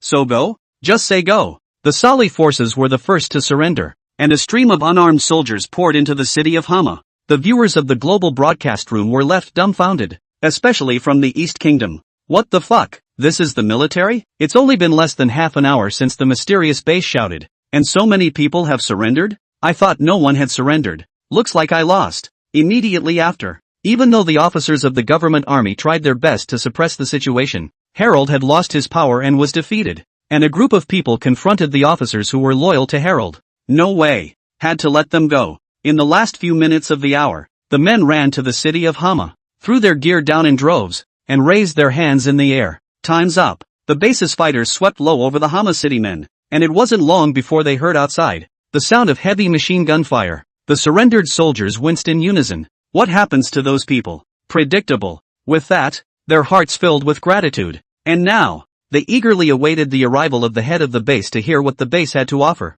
Inwardly apprehensive, base Zhang Ji was also thrilled with the arrival of the victory. And now Xavier was preparing to leave for Hama City for the official international announcement. Crash. Changed my last name. Therefore, Zhang Ji was a bit dry-mouthed as to whether he wanted to go in peace or not. What about showing up? After much consideration, Zhang Ji let out a long breath, restraining his inner thoughts. Revealing himself now would be too much of a problem. Less than a few days out of the country, even if he didn't admit to being behind the mysterious base, getting involved with the mysterious base now would do more harm than good. Anymore. You've also given someone a beating from the crash government forces, and you've pissed off the East, which, although it hasn't voluntarily declared anything, is surely keeping a record of it. Unless, communicate with the East Kingdom and both sides are on the same page. It was just that Zhang Ru had no such plans at the moment. Relying on people is not as good as relying on yourself. Even more sturdy allies who have fought the world together. At the end of the day, it's inevitable that the picture will not be the same. Zhang Ru sighed lightly. Since ancient times to the present day, this is an ironclad law. Premature leakage. Instead, they'll be able to catch their weaknesses, and will have to plan, at the very least, to hide countless bases and nukes, just like Hayabusa, back then. That's why no one dares to beat themselves up. Xavier, Norton, you guys go ahead. I'll stay out of the way, and don't divulge any information about me. Understood, Commander. Zhang Ru finished his instructions and watched from the base as the two men, with their entourage of soldiers, traveled to the city of Hama. Now that word had finally gotten out internationally, mystery base is basically a lock to win. Word spreads quickly, and many are concerned. What's next? The blueprint for the mysterious base, to re-establish power and crash? Will the bosses behind the scenes show up? What's next for them? Will they, indeed, put their hands on the downed spaceship in the Persian Gulf again? As everyone guessed at the beginning, no one knows. At 8 o'clock in the evening, the moon was hidden and the stars were sparse, blazing all day in the neighborhood of Hama City, gradually covered by dark clouds. It also seems to be a heavy rain to wash away the blood in the battle here. Something outside the city, those bombed positions, and the sparks burning. Rumble. It's thundering. Bright lights cut through the sky and flashed by as a torrential downpour poured down. Xavier's vehicle with Norton and others, right into the city of Hama. There were tens of thousands of people gathered around the entrance to the administration building, the city hall of Hama City, with surrendered soldiers making up a large portion of the crowd. The rest, the citizens of Hama City, talked to the reporters who arrived earlier. The road was surrounded by soldiers awaiting their fate, their faces anxious, wondering what the other side would do to them next. There are still some of them, definitely retired, didn't come, but hid and watched. At this point, drip drip drip, several armored vehicles honked their horns, attracting everyone's attention, and people on both sides of the street, in unison, turned their heads to look at the armored convoy. Then the brush makes way,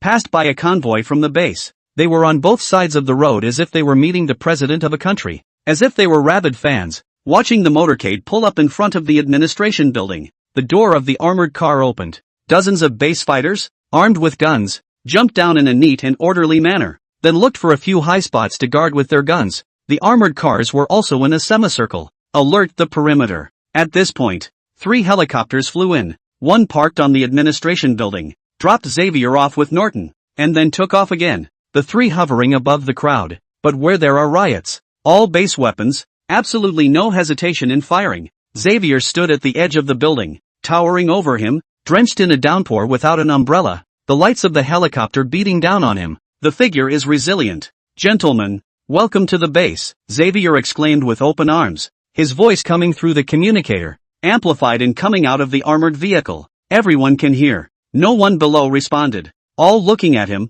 spotlights and cameras shining on him, and Xavier didn't mind in the slightest. Instead, there was a smirk, confident and elegant. Sali Armed Forces has become history. The base's troops has entered the port of Ikang. Everyone can come, is the base's honor, but also the honor of the clash. Next, the base will rebuild the clash. The need for a lot of talent. I hope that the former Sali armed officials can abandon the former suspicion, and with us to witness a great cause. Xavier makes some stirring speeches. As the saying goes, it's all about the pie, the constant pie. Pua, if only these people knew that the base can't, in fact, get a dime out of it right now. I guess people are going numb. He drew the pie for a full hour. To the people below, listening to all the eyes glowing, with infinite expectations for the future. The brainwashing is too strong. What with the developed countries, the most powerful militaries in the world, the Central European talking heads, the issuance of new currencies directly linked to oil, etc. Netizens in various countries who watched the live broadcast called out, "The pie is too big, believe it or not. I really drew it anyway. For sure." And Xavier certainly wasn't all pie in the sky. The base didn't have any money and really had to print some of their own. As for this money, how to get international recognition will be discussed later. The pie was quickly painted. The base began the post-war work of Crash, with a total of over 7,000 who surrendered and 5,000 who were willing to continue as soldiers. Take it as it is. Temporarily from the base of more than 100 people to be officers. One person in charge of 50 people. Or easily, Sally armed areas, quickly into the post-war reconstruction work. 2 large oil fields. Naturally it falls into the hands of the base. The name of the new government of Crash, which has yet to be determined, is still in the process of stabilizing the various cities. After Alpha left a garrison in Igang, with the rest of the men they were ready to surround the capital. Only take the capital. Crash was the only real change of ownership,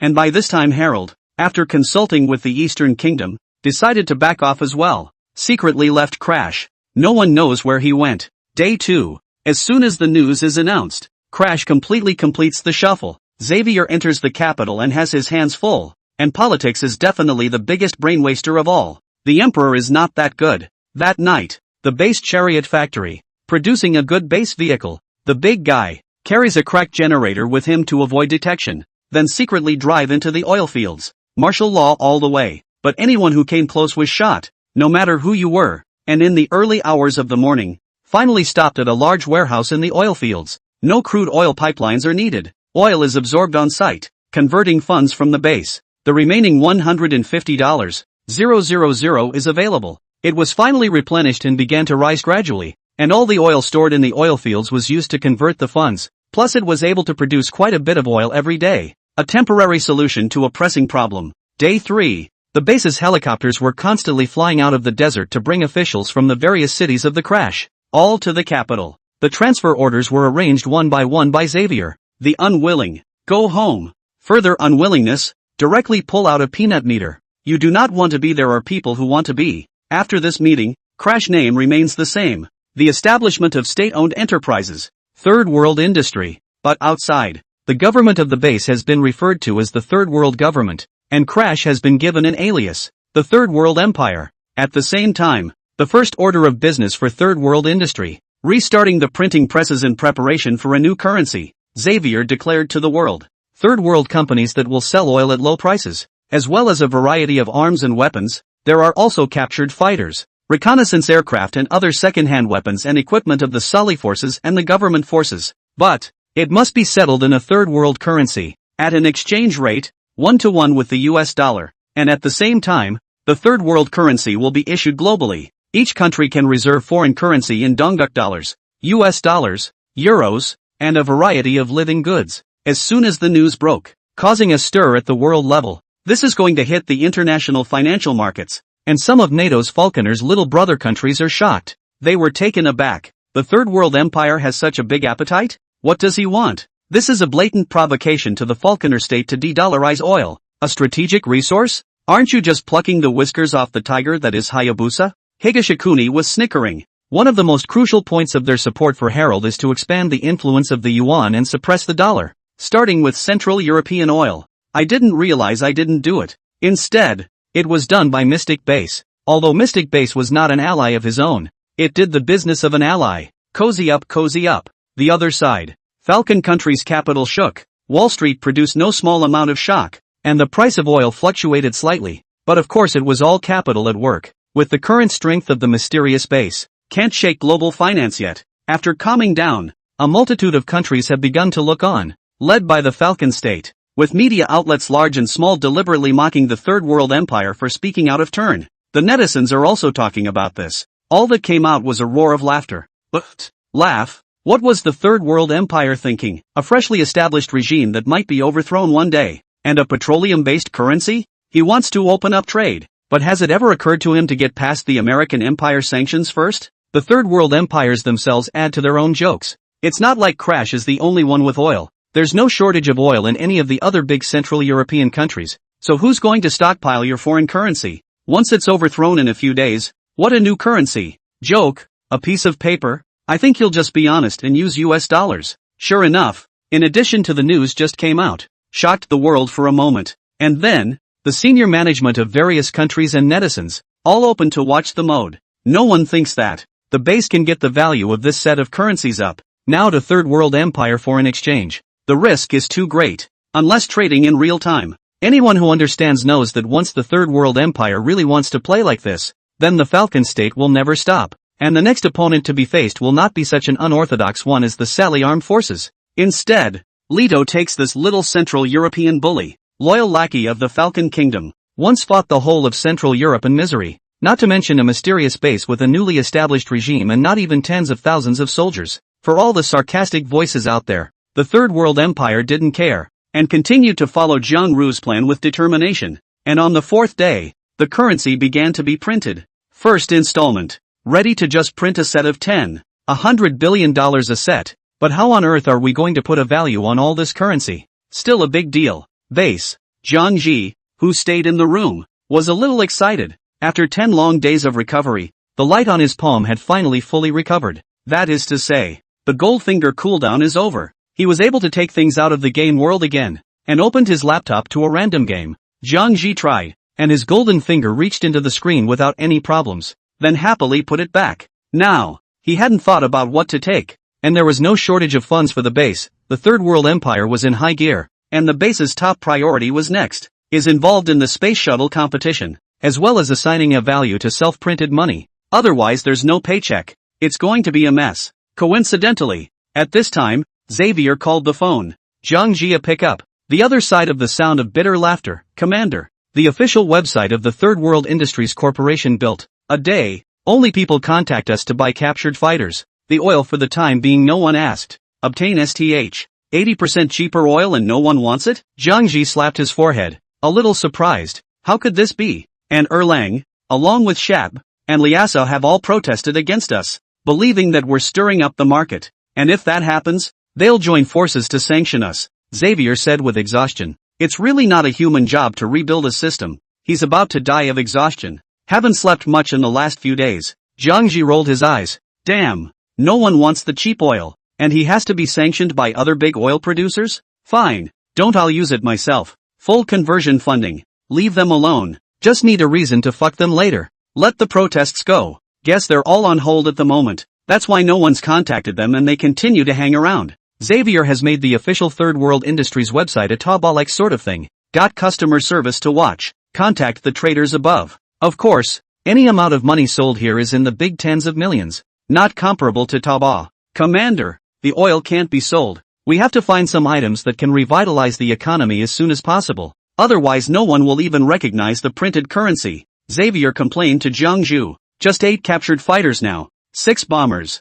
3 reconnaissance aircraft. As well as all kinds of rockets. Missiles. Someone contacted. Wanting to buy them at a low price. Crash is always at war. And all that can be taken is oil. Xavier doesn't know what else to sell. Don't be in a hurry. Let me think. Jiang Ru soothed. Caught up in contemplation. Wanting to give value to the new currency. Now, The base must have a commodity that the globe tends to gravitate towards. It is only then that the new currency can be consolidated. What's for sale? Arms seem to be quite appetizing. Jiang cupped his chin, meaning to think, not to mention that the double goose battlefield, woolly bear and air Mao, not allowed to write, will be reviewed. So in the future, instead of using double goose, big goose, little goose, needs a large number of weapons. Houthis over the Red Sea, Hamas in Gaza over Leto, all need tons of weapons. Central Europe is a mess right now. If it wasn't for the crash of the spaceship, it would have been designated as more of a mess. And who is behind Hussein and Hamas? Those who know this know this. That side wants to ship weapons. It's not easy either. Can find cheaper sources to buy it on your own? Of course it's the best. Alas. Jiang Ru sighed. Arms can be sold. It's just cheap ordinary arms. There's no profit. And it can't suppress the value of the world currency, Third World Empire currency, later unified with the world currency instead. All can be produced after all. How about sell the aircraft carrier? Jiang Ru's mind moved and he mouthed the words, and on the other side of the phone, Xavier almost threw his cell phone away.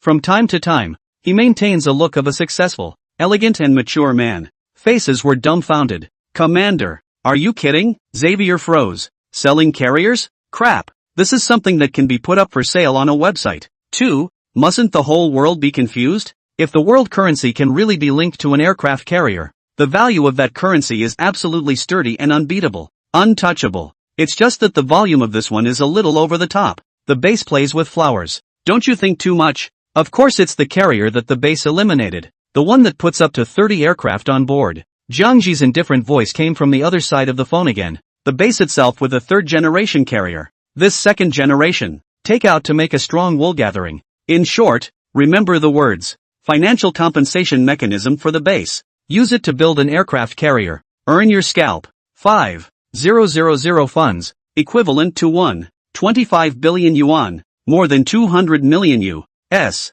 dollars. Who can build an aircraft carrier with $200 million?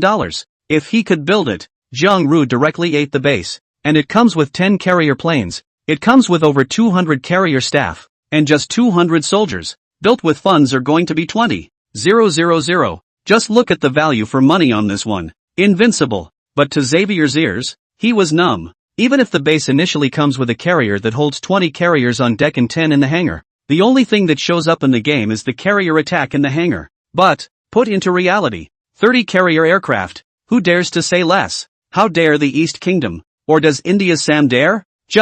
It's kind of hard to do. Xavier looked embarrassed. But Commander, we've only just taken the harbor. Building a shipyard and launching an aircraft carrier in just a day or two doesn't make sense. Other countries build an aircraft carrier. Less a few big years. It takes 4 or 5 years for a behemoth like the East Kingdom. And it took Sango 8 or 9 years to get one. You fucking one-item starge crash. 2 or 3 days said the carrier was launched. The entire planet is going to have a magnitude 12 earthquake. And the sci-fi idea of a red alert base vehicle is going to sit on the ground for a while, drawing a frantic siege from various countries. Ha! Over there? Jiang Ji laughed softly. A slight blow. What are you panicking about? Thanks to you or the top commander. Cunning rabbits have 3 holes. Eggs cannot be put in a basket. Egon cannot be. We look for other places. Build a good and direct drive over. Who knows when we build? Incidentally, wouldn't that place become one of the global bases of the Third World Empire? One for all. I see, Xavier snapped, slightly embarrassed that it was his own mind that had solidified. Yeah, there's no need to hold on to the acreage of Crash. Well, you go ahead and get busy. I'll get started on the second base. I see that Erlang has been very active lately. The countries are urgently discussing the spaceship. They seem to be afraid that we'll stabilize and step across the border. Intercede with Erlang, and send Erlang to get things going. Yes, Commander. Hanging up the phone, Jiang Ji took out the world map and searched for a suitable location for the second base. Firstly, it should be a no-man's land, and absolutely no one should know when the base's shipyard was constructed. Second, by the sea. Sheesh. Don't tell me. It's quite a lot of places to go. 2 poles, both of which are accessible. That place, where there are no ghosts, and then a small uninhabited island in the Pacific Ocean. There are too many to count, but they were all a bit far away, and with the slow speed of the carriers, it would take 2 or 3 months to drive back from the North and South Poles anyhow. Looking at it, Jiang Ji set his sights on the sparsely populated Australia. Exclusive to one Australia, less than 1/5 of the area is actually active for humans, and the rest is all shithole no man's land and close to Asia. Properly taking out his cell phone and sending a message to Xavier. Jiang Ji got up and looked for one of the base's engineers, pulling up a GPS satellite map and looking at it, locking onto a coordinate on the southern edge of Australia, close to the Philippines. He got Nolan. This location, hyperspace teleportation, can it be transmitted? Jiang Ji inquired, pointing at the map, and Nolan hid his eyes. Holy shit, that far? It was a rigorous world, anything that obeyed the law of conservation of energy, and Nolan grimaced and did the math. Commander, that's over 10,000 kilometers. We only have 10,000 kilometers in teleportation diameter.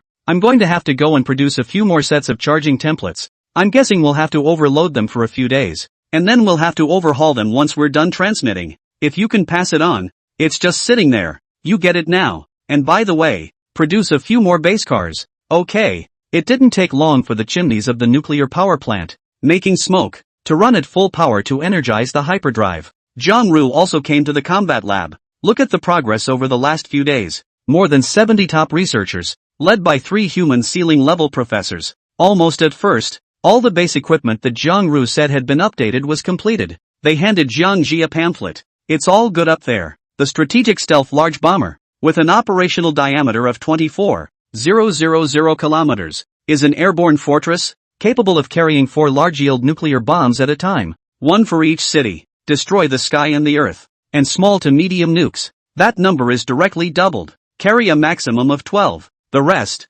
interceptors, carrier-based aircraft, carrier AWACS, and the newest carrier formations, were all upgraded by the base's combat labs, which, among other things, had a heavyweight, airborne unmanned fighter aircraft. In fact, Prof. Einstein's main focus these days had been on this airborne fighter, and this was something Jiang Ru had deliberately instructed him to do. This decision was made from the time of the altercation with Starring Ring. The role is simple, like Hayabusa's air and space fighter. This fighter, which enters the Earth's outer air layer, specializes in attacking targets in space. To put it simply, hit the satellite. Wouldn't anyone think that the base was messing with him by making Star Circle pay $1 billion in damages? Jiang Ru stated gravely, one never jokes with people. Say fuck you to fuck you. If not for the Red Alert base, that wave, to be played by the Star Ring to death. I can't get over this. They must be torn a piece of meat down hard, and be prepared for a beating if you are a bitch. Immediately after, Jiang Ji flipped open the booklet and skimmed through all the updated weapon data of the base,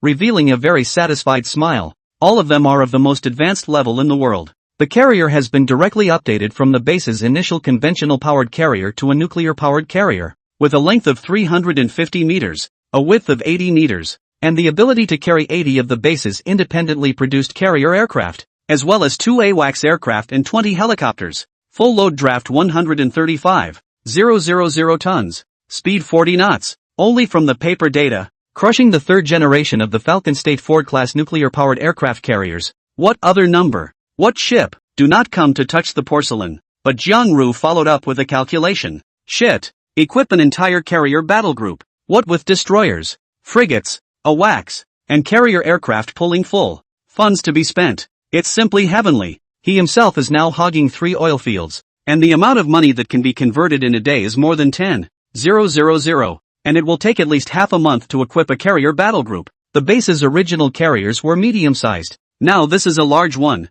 It takes $7,500 to build one. Comes with 10 carrier planes and 300 plus carrier staff. The ship's planes are cheaper. 1,500 funds for one, leaving 70 planes, which cost $105K, plus other ships with equipment. It's going to be around $170,000 or $180,000 in funds anyhow. All he felt was his heart dripping blood. To die for. If other big countries knew Jiang Ji's idea, they probably had the idea of killing him. 20 days to equip an aircraft carrier battle group. You're still upset? After spending some more time in the combat lab, he learned that Professor Einstein was not happy with the power system of the Hive drone mothership, and that it was still being improved. Jiang Ru then left. The other side. There was something unusual about the atmosphere in Xavier's office, and he had a sullen face as he dealt with the Foreign Office in Erlang.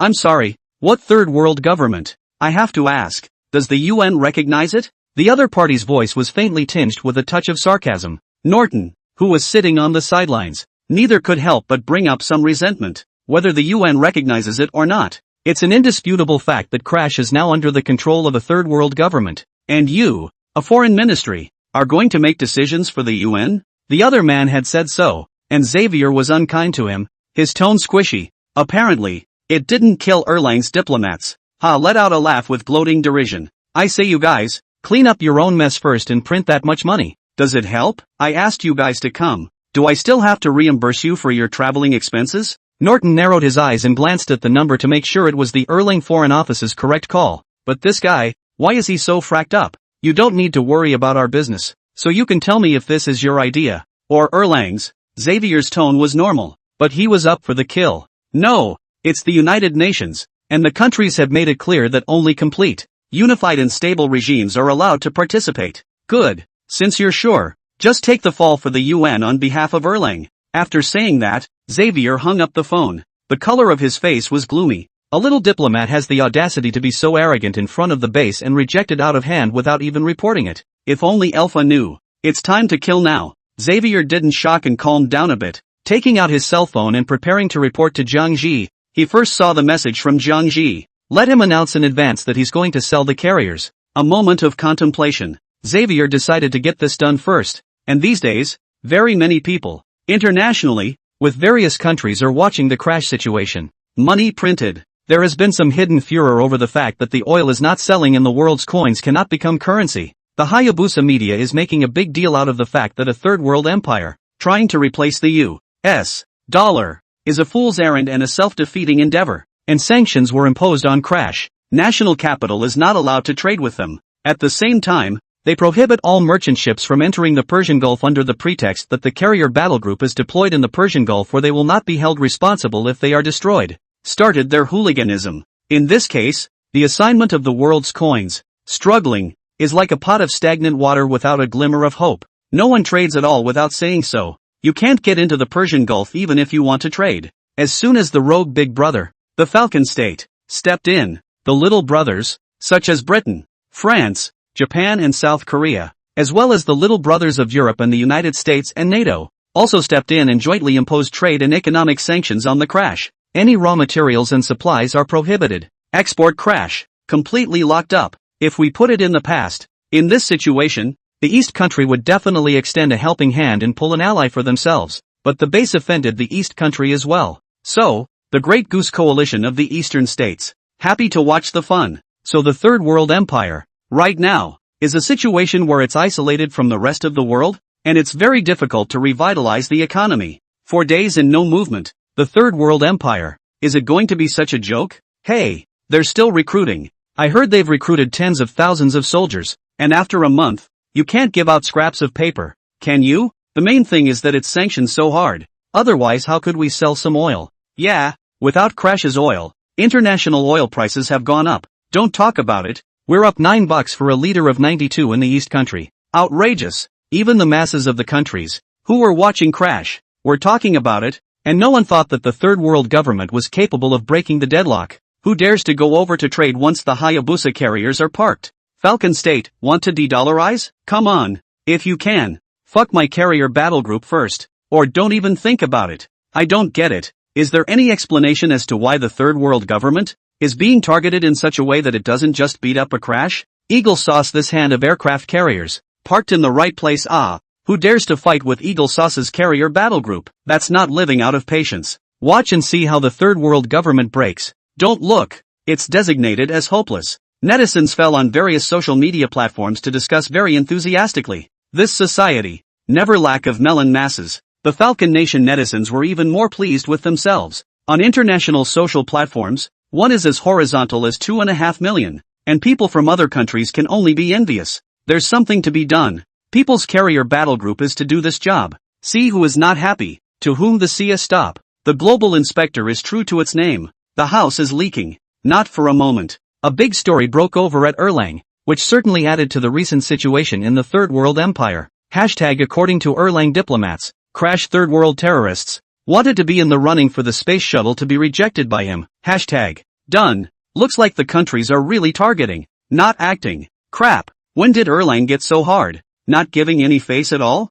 At once. The Third World government's reputation is in tatters and it's bad. Except that everyone on the outside doesn't know that the base is holding back a big job. And it's going to be announced soon. Countless people were leaving comments under the Third World Industries account mocking and watching the fun. When, inexplicably, the crowd realized, Third World Industry, a quiet message was published. Pre-sale of one medium-sized brand new aircraft carrier, 10% new, 50,000 tons full load displacement, can park 30 carrier planes, 12 helicopters, 1 AWACS, quantity 1, with detailed data. Viewers from various countries who are leaving comments at the bottom. At this moment Chi was dumbfounded, and at the same time, his eyes widened, and his heart was like a river and sea converging in waves, staring in disbelief. Crap, is there a mistake? Third World Industry, to sell the great power, the maritime hegemony, the most sophisticated, the most powerful, the aircraft carrier. God, seriously? Question mark.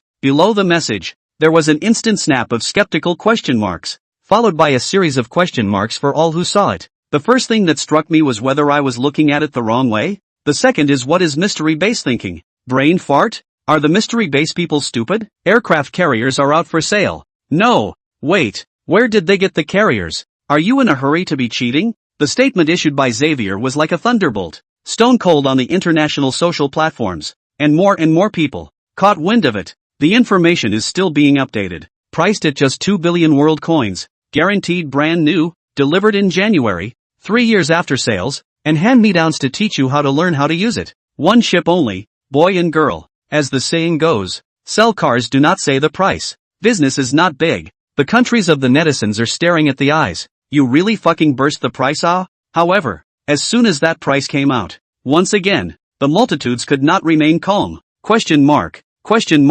2 billion world dollars? That's dollars? People who saw this information altogether showed a shocked expression. What, are you kidding? So cheap? Sure, it is not an aircraft carrier model? Even if it's a medium-sized carrier, you can't build it for 2 billion even if you squeeze your head out of it. It's over $3 billion at least, and that's if it goes well, and not counting the labor and materials spent. Oh my god, Mystery Base has gone crazy again. I highly doubt it. They don't even have an aircraft carrier. This is a complete fake news. Wait, the third world government just took crash with the harbor. Where are they going to build an aircraft carrier? What are you guys thinking? Is this a yes or no thing? The technology of an aircraft carrier. It's not as simple as building a fighter jet. Goose doesn't even have the technology to build an aircraft carrier on his own anymore. And you're telling me that a third world industry that's been out for less than half a month has an aircraft carrier? Fucking hell no. What if there really is? So even if there is, whoever sells it for $2 billion, or brand new, isn't that in over their head? The comments section is very hot. The news that Third World Industries was going to sell the carriers exploded like a dead rock pool and quickly took the world by storm, sensationalizing the world at a terrifying pace. I Buddha, mysterious base, this is not to strike then. To strike, to be scared to death of individuals, ah, say not good they really have, ah. This is said, no is not to hit their own face? Just under half an hour, Xavier sent out a message that just set the world on fire. Selling an aircraft carrier, which is absolutely groundbreaking and brand new. No country. The vigor is so great that brand new, ah. San held back for 8 years to hold a carrier, and paid an unknown amount of money for it. Nima. Mystery bases. Straight up aircraft carriers for sale? Even by the karma. I feel like the world is getting more and more unreal. Someone is really willing to sell brand new carriers? To be honest, I couldn't strain myself straight away when I saw the news. It seems that the Third Reich wants to break the global sanctions against him by this method. The question is, do they really have aircraft carriers? It's worth examining. I don't think there can be. I also do not think they have. East India, that is the top of the big country. Set the country's talent, resources, material resources, but also only in these few years. Equipped with aircraft carriers, you are rootless floating. Where to get aircraft carriers to go? Absolutely ludicrous. The news was so amazing that in no time at all, it reached the ears of the top brass of various countries. The Eastern Kingdom, the Hangoko Sango, the Kimchi Kingdom, the Hayabusa Kingdom, and the Sakura Kingdom. Even those of them in high positions. At first glance, there was also a blink. Then there was a snicker. The Japanese cabinet, a minister full of contempt. Why don't they say they have an empty space mothership and aircraft carriers? As much nonsense as possible. There's not using it for yourself and selling it? It's a fake when you hear it. The ministers in the cabinet had expressions of approval. Own great Japanese empire? Want not yet. One is a defeated country in World War II. Cannot be studied. And the second is the development and manufacture of an aircraft carrier. It costs too much. East country. Yang Kuan, the head of the intelligence group, and Yi Mianqing, also talked to Director Chen about this, and Yang Kuan took the tablet and looked at the message sent by Xavier. The look was rather hesitant. Bureau Chen, do you think they have an aircraft carrier? Director Chen was slapped in the face by the base many times. This time he was slightly hesitant. After thinking for a long time, he still shook his head and said, "No. How difficult it is to build an aircraft carrier. We have a deep understanding of how difficult it is, without a big country behind it. Electromagnetic catapults, blocking ropes and these technologies, trying to overcome is too difficult. There is a popular rumor that the East Country Military Research Institute really couldn't study the blocking ropes in the first place. There was a compulsion to launch a national industrial mapping exercise. That's how we found the blocking cable. There is no wind and waves, from which we can see that some key technologies on aircraft carriers are absolutely as difficult as climbing up to heaven. Or else the Indian Armenian would not have taken 8 years to polish them. That's how Japan and China see it, not to mention the rest of the world." The message of the base's statement caused a big shock, but it didn't take long for one netizen after another to start asking Xavier to prove it below. No one believes it. One netizen from the Falcon Kingdom left a direct message. "No one knows more about aircraft carriers than we do. If you guys do, I'll swallow my computer on the spot." 66,666. There's a big storm out there. Xavier ignored both with the base for the moment as he updated the Third World Industries website with trade information, prices of carriers, and detailed data. After the intelligence report was given to Zhang Ji was not surprised at all. "You don't need to worry about this first. Wait for a few days. How is Erlang's side? They refused our diplomatic request to enter Erlang territory and were outrageous and arrogant." Zhang Ru held his head high, his tone bland, only that his eyes heralded out a regal light. Going from himself to Erlang, "The guys over there are just so grippy. When they came out of the border, they even shot themselves and killed 2 of them, and now they're messing with them. It seems, in recent years, hug the East Kingdom." Erlang really felt that he was a big brother in Central Europe. "We have to let them get to know the base." Zhang Ru had a grim look on his face. "Stir up public opinion. Let them start a civil unrest. You continue to negotiate. Be a bit more fiery. Put the news out. Let the Erlang government take the blame. And then when we get pissed off, die a bit of Erlang people, so that the people of Erlang will know that it's their government's fault, and we can't be blamed for all of it." Xavier's heart fluttered, and it was the commander who had to be the one to say verve. "One word. Just have to sacrifice some of Erlang's people first." "I see." Having said that, Xavier also had a winning smile on his face, and it just so happened that the Erlang media wasn't making a big deal out of the fact that they had rejected the mysterious base. "Show them off?" He immediately opened the international social media platform and quoted that message to the globe. Erlang's unauthorized refusal to allow the Third World government to participate in the competition for the spaceship is a complete display of irresponsibility for the lives of Erlang's citizens. Is the Ministry of Foreign Affairs of Erlang prepared to assume responsibility for the United Nations if a border conflict is triggered? Will it be ready to bear the consequences of tearing apart countless Erlang families? The Third World government will continue to intercede if Erlang persists in refusing, and fix the blame on the Third World government for doing something about it. Half an hour apart. Another statement from Xavier. Another instant world sensation. And all the netizens who were still leaving comments questioning the carrier were once again shocked by the base. Nima, are they that headstrong? That's only a 4-day break. Screwing things up again? Moreover, this time, he was facing one of the biggest brothers in Central Europe. A military powerhouse and an ally of the East. Erlang. It is true that some years ago, the little tyrant Leto was a bit stronger, but due to the size of the country, Central Europe is now the de facto boss. It's either Erlang or Schottenberg. Who gave the Third Reich the courage? How dare you talk to Erlang like that? How dare they?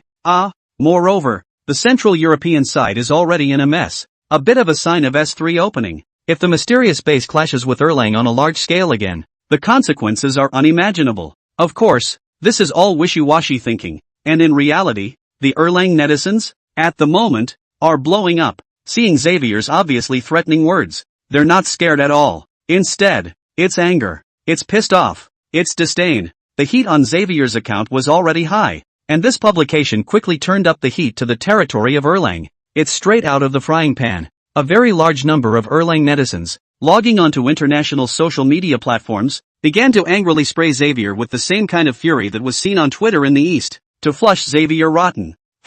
What bullshit third world industry? Try touching us Erlang. We are a united nation bound to defeat you viciously. Fuck, what arrogance. Is that a threat? Come on.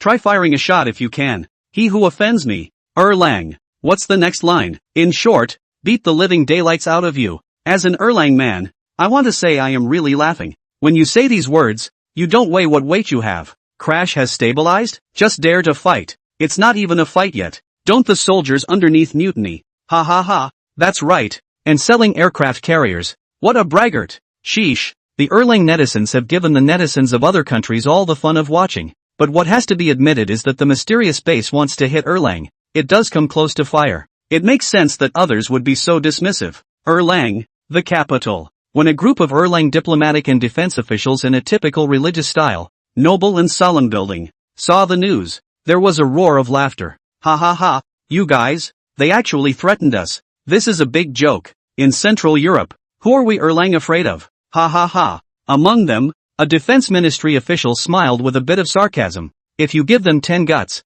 they wouldn't dare to make a move. What with selling aircraft carriers and launching operations? This third world government, it's getting better at bragging. Xavier released just 20 minutes. The spokesman for the Ministry of Foreign Affairs of Erlang, directly in front of all the people of Erlang, with an extremely tough attitude and firm tone, faced the media and responded. Any military action that dares to target Erlang citizens will not be tolerated by Erlang and will be retaliated against tenfold and 100-fold. Tough, too hard, and full of pity and warning from the strong to the weak. To change into the proverbial, you try your hand, see if I nong you. Originally, there were still some people in Erlang who didn't know it yet. Such a mess. Almost the whole Erlang people, all know this matter. At once the whole country. The group is angry, as if Jiangxi's base stole their family things. They're used to being horizontal in this part of Central Europe. Look down on this, look down on that. Even the Eastlanders laughed at it, not to mention the base, or Crash, and for a moment, Erlang was abuzz with clamor against the base. Suddenly so. Representatives of countries around the globe and Erlang are dumbfounded. What's going on? What's going on? Why is it so serious all of a sudden? No one expected that. Mystery base and Erlang, both of violent temper, both meet together. Direct Mars collision. Xavier's third world industrial account below. All tirades from Erlang. Looks, none with fear. I gang. The base's most ill-tempered Alpha returned. And when Norton whispered the matter to him, Alpha's eyes flared up at once. Like angry, murderous eyes. Give the commander the word. I'm going to blow them up right now. Alpha nearly shattered the table with a slap. Straight up storming. It's always been the case that only the base bullies others. No one has ever been able to ride on the base's head and spread wildness. Call it rogue if you will. Alpha is just so unreasonable. Hold your horses. Xavier squeezed his temples with both hands. It's hard to support a large-scale conflict in Crash right now, when the currency isn't working either and there's no internal stability. The base doesn't have a lot of money either. All of these things were weighing on Xavier. He was under a lot of pressure, although he also wanted to beat up Erlang, and Xavier didn't want to add to Jiangxi's problems. In fact, Zhang Ru's presence actually suppressed quite a bit of Xavier. Norton's top war mind. Xavier's character, which is cunning and sinister. Soldiering on. I have an idea that will take the heat off of us and keep Erlang from catching on, instead pissing them off, while fitting in with the commander's idea of public opinion. Xavier exhaled and said calmly to the two. Good. Then you report back to the commander. The more stoic Norton said. Xavier nodded, picking up the phone as Zhang Ru just casually listened. Sure of his subordinate's thoughts, he spilled out with comfort and encouragement. You can make the decision. There are some things that you don't need to report to me. Don't be afraid. Don't be afraid. If we fail, we'll start over. I'm planning a globalized base, so don't worry about it. Yes. With Zhang Rui's words, Xavier felt refreshed and at the same time filled with gratitude for his commander. The boss peddling and his man screwing up. Extinct. Xavier felt lucky to be Zhang Ru's subordinate. He immediately put his idea together, and told Norton as well as Alpha. And Norton's eyes lit up and he clapped his hands. Beautiful. Let's do this. I also want to see Erlang people's mouth. In the end, how hard? Like to scream? Che, rat walk. Alpha fell back on the corner of her mouth, disdaining Xavier's company on the surface. In fact, inside, I don't know how much I'm looking forward to it. Also a wilting guy. Ha ha ha. Whatever the behavior, as long as it accomplishes its purpose, it's good behavior. Xavier laughed out loud, not dismantling his best friend's mind. Pick up the base's communicator. Directly and with the utmost speed, the military action against Erlang was arranged, which, apparently, no one had thought of, or dared to think of. Mystery base in action. I can't believe it came so fast. At noon that day, the capital of Erlang, Dranhei, Outside the diplomatic building surrounded by very many Erlang journalists, the spokesman in front of a large audience, after the release of the base of views and attitudes, packed up and ready to return. Mr. Amor, if the Mystic base did attack us, how soon do you think we could retaliate back? Mr. Amor, may I ask if it was also you who personally refused the mystery base's entry bargain the first time? Amor wore a faint smile, kept his hair immaculately groomed, wore a dark-rimmed eyeglass and had tan skin, a bit of Arabian aristocracy. Raising his hands and feet exudes a noble temperament, with the flavor of the oil lords. His bodyguards, open a road. Amor held up an index finger to the reporters as he walked away. If they dared, we would have struck back that day, and the truth is, they wouldn't have dared. Hoo. Well said. Ha ha ha. Next to them were the citizens of Erlang and Dranhei, gathered as lively as at New Year's Eve, and the crowd cheered at Amor's words. The weather was breezy and sunny, and the streets of Tehran were filled with religious-style buildings. What a city full of humanistic beliefs. Everything is as it should be. Hundreds and thousands of the people of Erlang, happy and proud, flanked Amor as he returned to the Ministry of Foreign Affairs, when suddenly a violent explosion came. It was like a blow to everyone's ears. Shocking, violent explosions, frightening everyone here. Their upper bodies subconsciously lowered. Their faces were horrified, and they looked around. This was the fear from the body's instincts. Boom! Just then, there was another violent explosion, and the street was soon filled with hysterical cries and disorganized yelling. One moment, at the door of the Ministry of Foreign Affairs, Amor, along with a group of journalists and numerous residents of Deland Black, looked with disbelief at the monstrous flames coming from the street next to them. What's the situation? Attacked? Or was it an accident? Boom! As they looked this way, suddenly, a shocking explosion came from behind them once again, and everyone turned their heads in a hurry. Gradually his eyes widened in horror. What's going on? It was the tallest building in the neighborhood, at 30 stories, with a big shopping mall 10 floors below, and one of the iconic landmarks of Deland Hay. Inside, there is a strong religious-style architectural arrangement. You can take a picture of the card. It's the same as Wanda in the East Kingdom, and Wuyua Plaza, but it's a couple notches higher than those two. So, tourists are very much with the shoppers. But now, it blew up. Not a simple explosion, but what appears to be a drill bomb, drilled into the negative second floor of this large mall and exploded from the ground. Boom! The entire ground rumbled, exploding and cracking as if a magnitude 8 earthquake had been generated, as if there was a huge object under the ground, to fight to break out of the shell. Intense flames squeezed right through the cracks in the rumbling ground, and like a flamethrower, concrete and steel rippled up from the ground. Stone tiles follow tiles, and rubble flies around together. This, Amor swallowed a mouthful of saliva, his eyes already filled with horror at, well, the damage that drill bombs caused to such large buildings. Extremely scary. The foundation of the entire 28-story building was completely destroyed, and the sound of rumbling was accompanied by the cries of despair from the countless people working above. The skyscraper shook, tilted, boom, boom, boom, with the sound of a large structure being destroyed. A cloud of dust spread out, filling everything around them so that nothing could be seen, but one who stayed put, as well as being able to hear the sound of the building collapsing. Everyone's heart, in this moment, stopped abruptly, the sight of the end of the world. Witnessed by them, they are like experiencing 2012, this kind of destructive disaster movie. Everything is like with a nightmare, but the dust in the sky, and the cries of the people around, tell them fully, it's not a nightmare, it's true. Amul has not dared to imagine. This will cause what consequences? Just this building, the number of deaths, at least thousands. Hiss, he felt like he was suffocating. The words that the base had said, at this point, bubbled right up and kept jerking Amor around. Could he afford to have countless families torn apart? Not before it happened. He thought nothing of it, but now, the situation was very different, and Amor's heart pumped twice. He was even a little confused for a moment.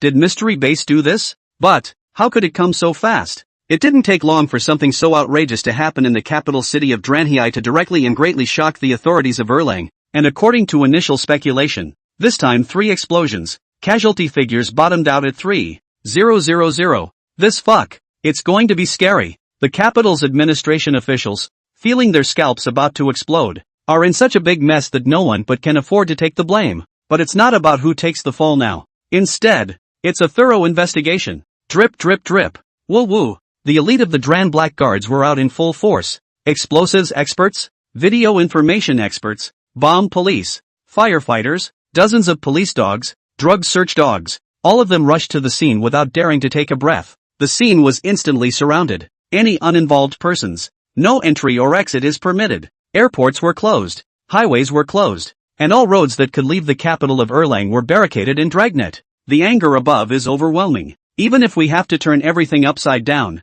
we must find out who is behind this terrorist attack and give an explanation to all Erlang citizens, as well as foreign travelers. This time, not to mention scaring the Erlangs of Dranhei to death, but even the consulate, stationed with over 100 delegates from various countries around the globe attending the spaceship conference. It's all scary. Motherfucker. It's not going to blow up on you and the others someday, is it? The audacity of a terrorist attack in the capital of a country, on such a large scale, and it would be the first ever, the largest number of deaths in a terrorist attack, to shake the world. Snap. The bombing document was slammed heavily on the table by a top Erlang MP, dressed in a missionary outfit, a face full of anger. This thing, it's definitely the third world government's doing. We're going to strike back at them, no matter who's behind him.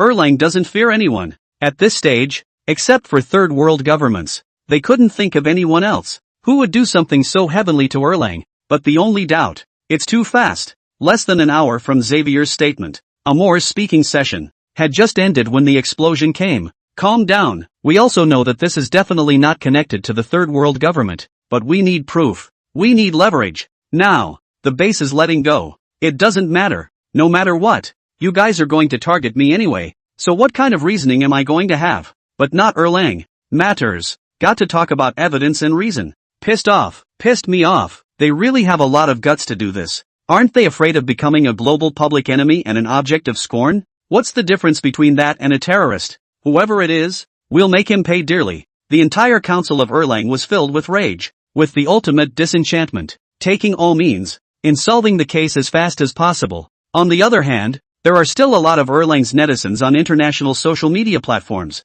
spraying Xavier. Just, soon a breaking news, directly to all of them looks silly. This moment, not only Erlang's netizens, the whole world, all received this urgent tweet. Boom! Hundreds of millions of people were shocked. Hashtag shocked. The capital of Erlang, Drange, has just been hit by a terrorist attack, with 3 explosions and an initial estimate of over 3,000 casualties. Hashtag. Red-stained headline font, bolded casualty numbers. Touching. At this moment, the people who saw this news, all as if struck by lightning, froze and opened their mouths so wide that they could stuff down an egg. The most significant terrorist activity of the hashtag century. The landmark building in Dranhei was blown up and the 28-story building came crashing down. Hashtag. No one believes their eyes. It's amazing to see such a shocking event happen, and to punch his Erlang netizens underneath Xavier's account, with a bucket of water over his head. Through and through, they rushed to check it out. Read it.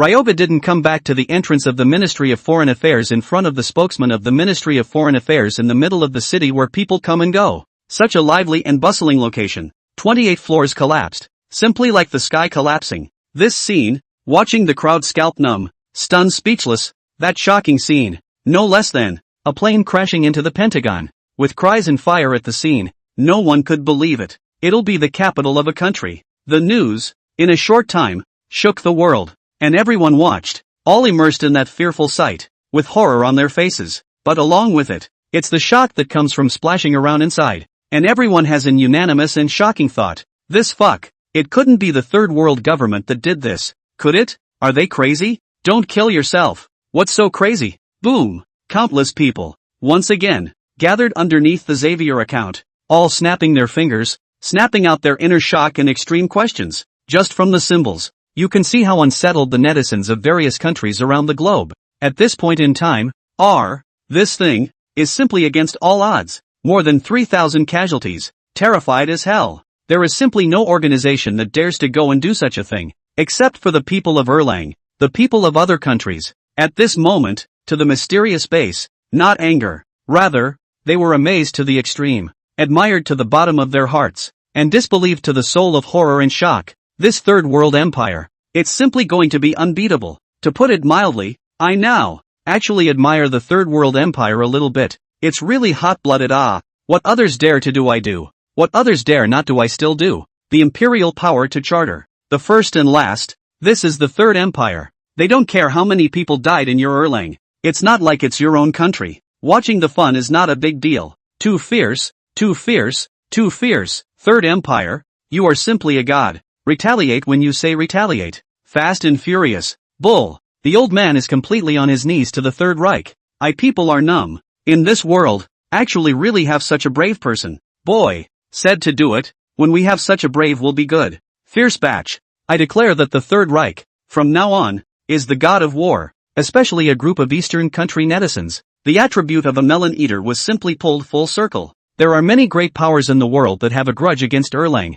Needless to say, there are the two brothers of Shatbol, perennial friction in Central Europe, and the Falcon State, Erlang's archenemy. So, there were actually quite a few people that shouted out underneath the Xavier account, even by the karma. Good lord, the Third Reich, the American Empire recognizes you. You've done what we wanted to do and didn't dare to do. The Third Reich rises. Many netizens eat melon at the same time. Soon, foreign ministries, too, have urgently sent out their condolences and expressed their sorrow, as well as angrily denouncing those behind the scenes. All this facetiousness is not enough. Still looks good underneath the Xavier account. Just, at that point, Xavier actually replied to one of the netizens. Don't be ridiculous. What does an explosion in Dran Black have to do with our third world government? Immediately after, netizens from all over the world were directly dumbfounded, staring at their own eyes, trembling, just about pointing at the screen and saying, You shameless, the world. I can't believe there are such shameless people. What a hooligan. But, what's with all the joy? Pust. They were about to burst out laughing. Xavier's operation was so tawdry that he actually posted a condolence. That looked like it was pro forma snotty and emotional. For those who don't know, it's the Third Reich. He's buddies with Erlang. My heart was heavy when I saw this news. The Third World government severely condemns this behavior. At the same time to Erlang support supplies a carload. Crash nowadays supplies are scarce. The gift is light. But also to the people of Erlang. Do not mind. Once published, the popularity is so hot that many netizens have left secret messages. Laughing my ass off. I'll just laugh and not say anything. I'll testify. This matter has absolutely nothing to do with the Third Reich. I also testified that the Third World Empire was talking to me about selling aircraft carriers and that they knew nothing about it. What are you talking about? This has nothing to do with the Third Reich in the first place. Okay? Meanwhile, a host of Erlang netizens who learned the truth. They were about to come back and angrily question Xavier, when they froze at the sight of Xavier's condolences, along with the testimonies of the netizens from various countries. Brain buzzing. What's going on?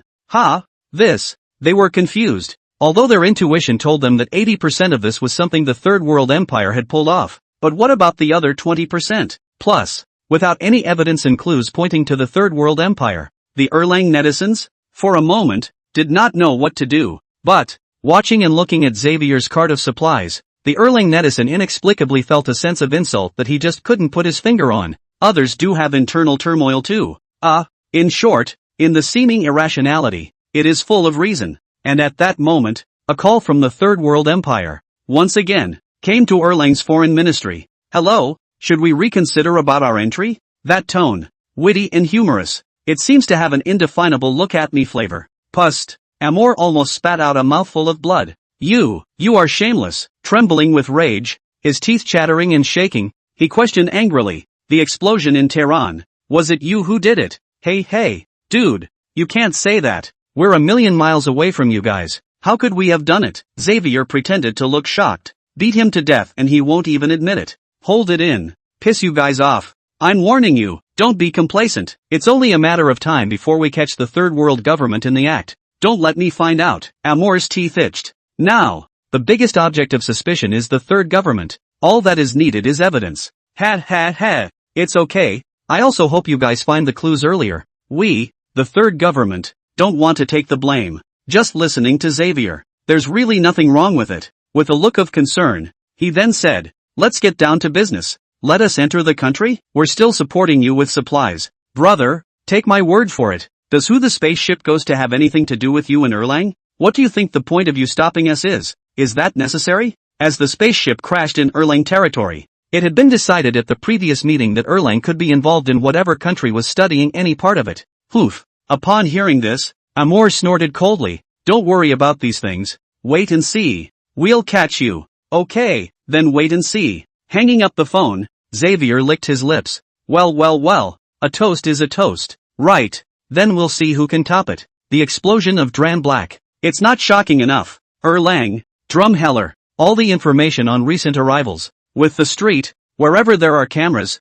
official or civilian, all moved. Only, after a day of lining up and arresting many of Erlang's own people, they still hadn't found any usable information. The Deland Black police community is confused. It can blow up a subterranean second floor, causing the ground to swell. And according to accounts given by bomb experts, it's a bomb that one person can't hold anyway, but such a conspicuous item. The streets, spreading 10 miles out, still couldn't find any suspicious targets, and it even occurred to them that the bombs might be disassembled. Take one person carrying a suitcase, all called in to investigate. Results, still no clue. Now, the temporary extraordinary major case response team in Dranhai has a messy, smoke-filled office that, at first glance, looks as if it has ascended to heaven. Everyone was smoking cigarettes, brows knit into a rope, sorrowful frown. That, I have an idea. Suddenly, a young constable's eyes flashed twice with uncertainty. The words came out. Swish, the gazes of dozens of people seemed to be eating him up.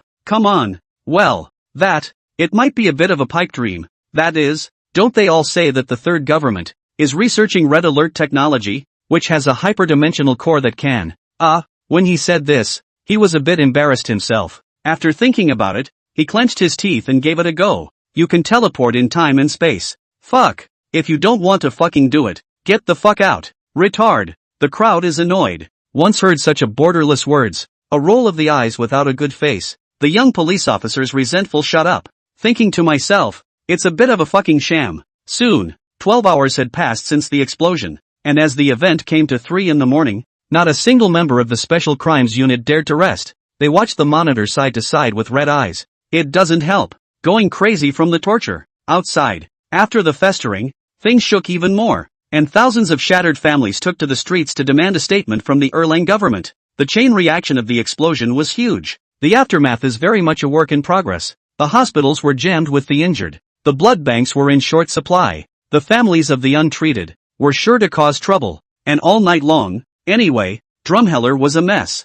Gang. It was the wee hours of the morning, and Xavier was actually still up, holding the phone the whole time, very busy with business. All set? All right, Commander. Where's Group 2? Just as well. Xavier lifted his wrist and glanced at the time. It was almost time. He'd been setting up since he'd made the call this afternoon. That's enough. Detonate. After saying that, Xavier went to the window, quietly lit a cigarette and looked out the window. The moon was dark and the wind was high. It was a good night. He leaned over the windowsill obediently, silently read. 3, 2, 1. Hundreds of miles away, multiple cities in Erlang were magically synchronized with Xavier. In the quiet of the night, countless people slumbered. He was awakened by a violent explosion. The house, the table, the window panes, all shaking and rumbling. Waking up so suddenly, countless people panicked, not knowing what was going on, and quickly pulled back the curtains to take a look. And the rushing flames were directly reflected on one of their terrified faces. There's been another explosion, and this time, it's coming even harder. With the capital city of Drange, the second largest city, the third largest city, and the rest of the first and second tier cities. Simultaneous detonation. Still drill bombs, detonated in the building's underground garage, destroying the foundation and directly bringing down a building. The scene was stunning. Dran Black, the special task force has many people dozing off. Suddenly, boom, blowing away everyone's sleep. Individuals jerked their heads up. Pupils are dilated. Fuck that. It's not happening again. Is it? Bear with me. Someone got up quickly, grabbed a jacket off the stool and rushed outside. As expected, the capital has been terrorized again. It's a building. An apocalyptic scene plays out. Several residential buildings, with damaged foundations, are collapsing. And when the Special Crimes Unit comes out, they see this. A straight-up frantic handful of hair. Feeling cold all over. They didn't realize that this time, it wasn't just the capital, but Erlang, big and small, 20 cities in all. There was a common explosion. If they knew, they'd probably blow up. At the same time, Ministry of Foreign Affairs, Amor was also awakened, and without bothering to put on his shoes, he ran to the window to see that their capital city, once again, was ablaze. He was all tight. The prognosis is not good. Frozen in place. Half an hour later, when Amor learned that, this time, 20 cities had exploded directly, and casualties were expected to be at least 15,000. He fell to the ground as if he had lost his soul, eyes cloudy. It's over. I've committed a great sin, Amor murmured in a daze. his face writhing in agony as he was 100% certain that this was the work of the third government, and the cause. It's because of him. Amor panicked and got up from the floor in a hurry, his face full of panic as he rushed around the room. What now? Because of their own selfish desires, to cause so much trouble. In his mind, it's like the sky is falling. Anyone who hears 15,000 casualties, as long as it is a person, will be afraid. Although Amor is not a good officer, but he's scared too. 4. The denial of entry to Xavier was not the result of deliberation by all the counselors of Erlang, but rather his arrogance and lack of self-importance. Didn't take the base seriously. Privately refused. Now, with such dire consequences, even without a clue, Amor himself, how hard he had spoken at the time. It was 100% the base that did it. If this is exposed, not to mention that the families will tear me alive, I'm afraid the leaders won't let me go. Amor was panicking.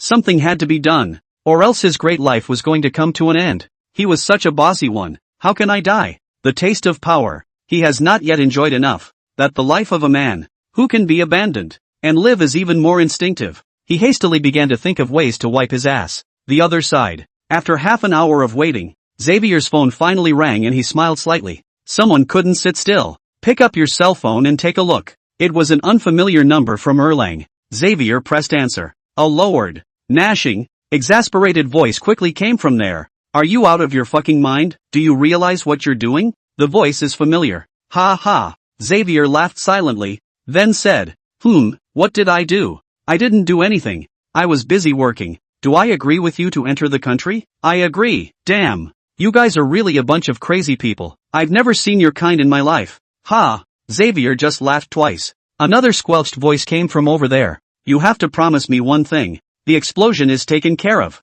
If any clues are left behind, we're all screwed. Oh, it dawned on Xavier. Got it.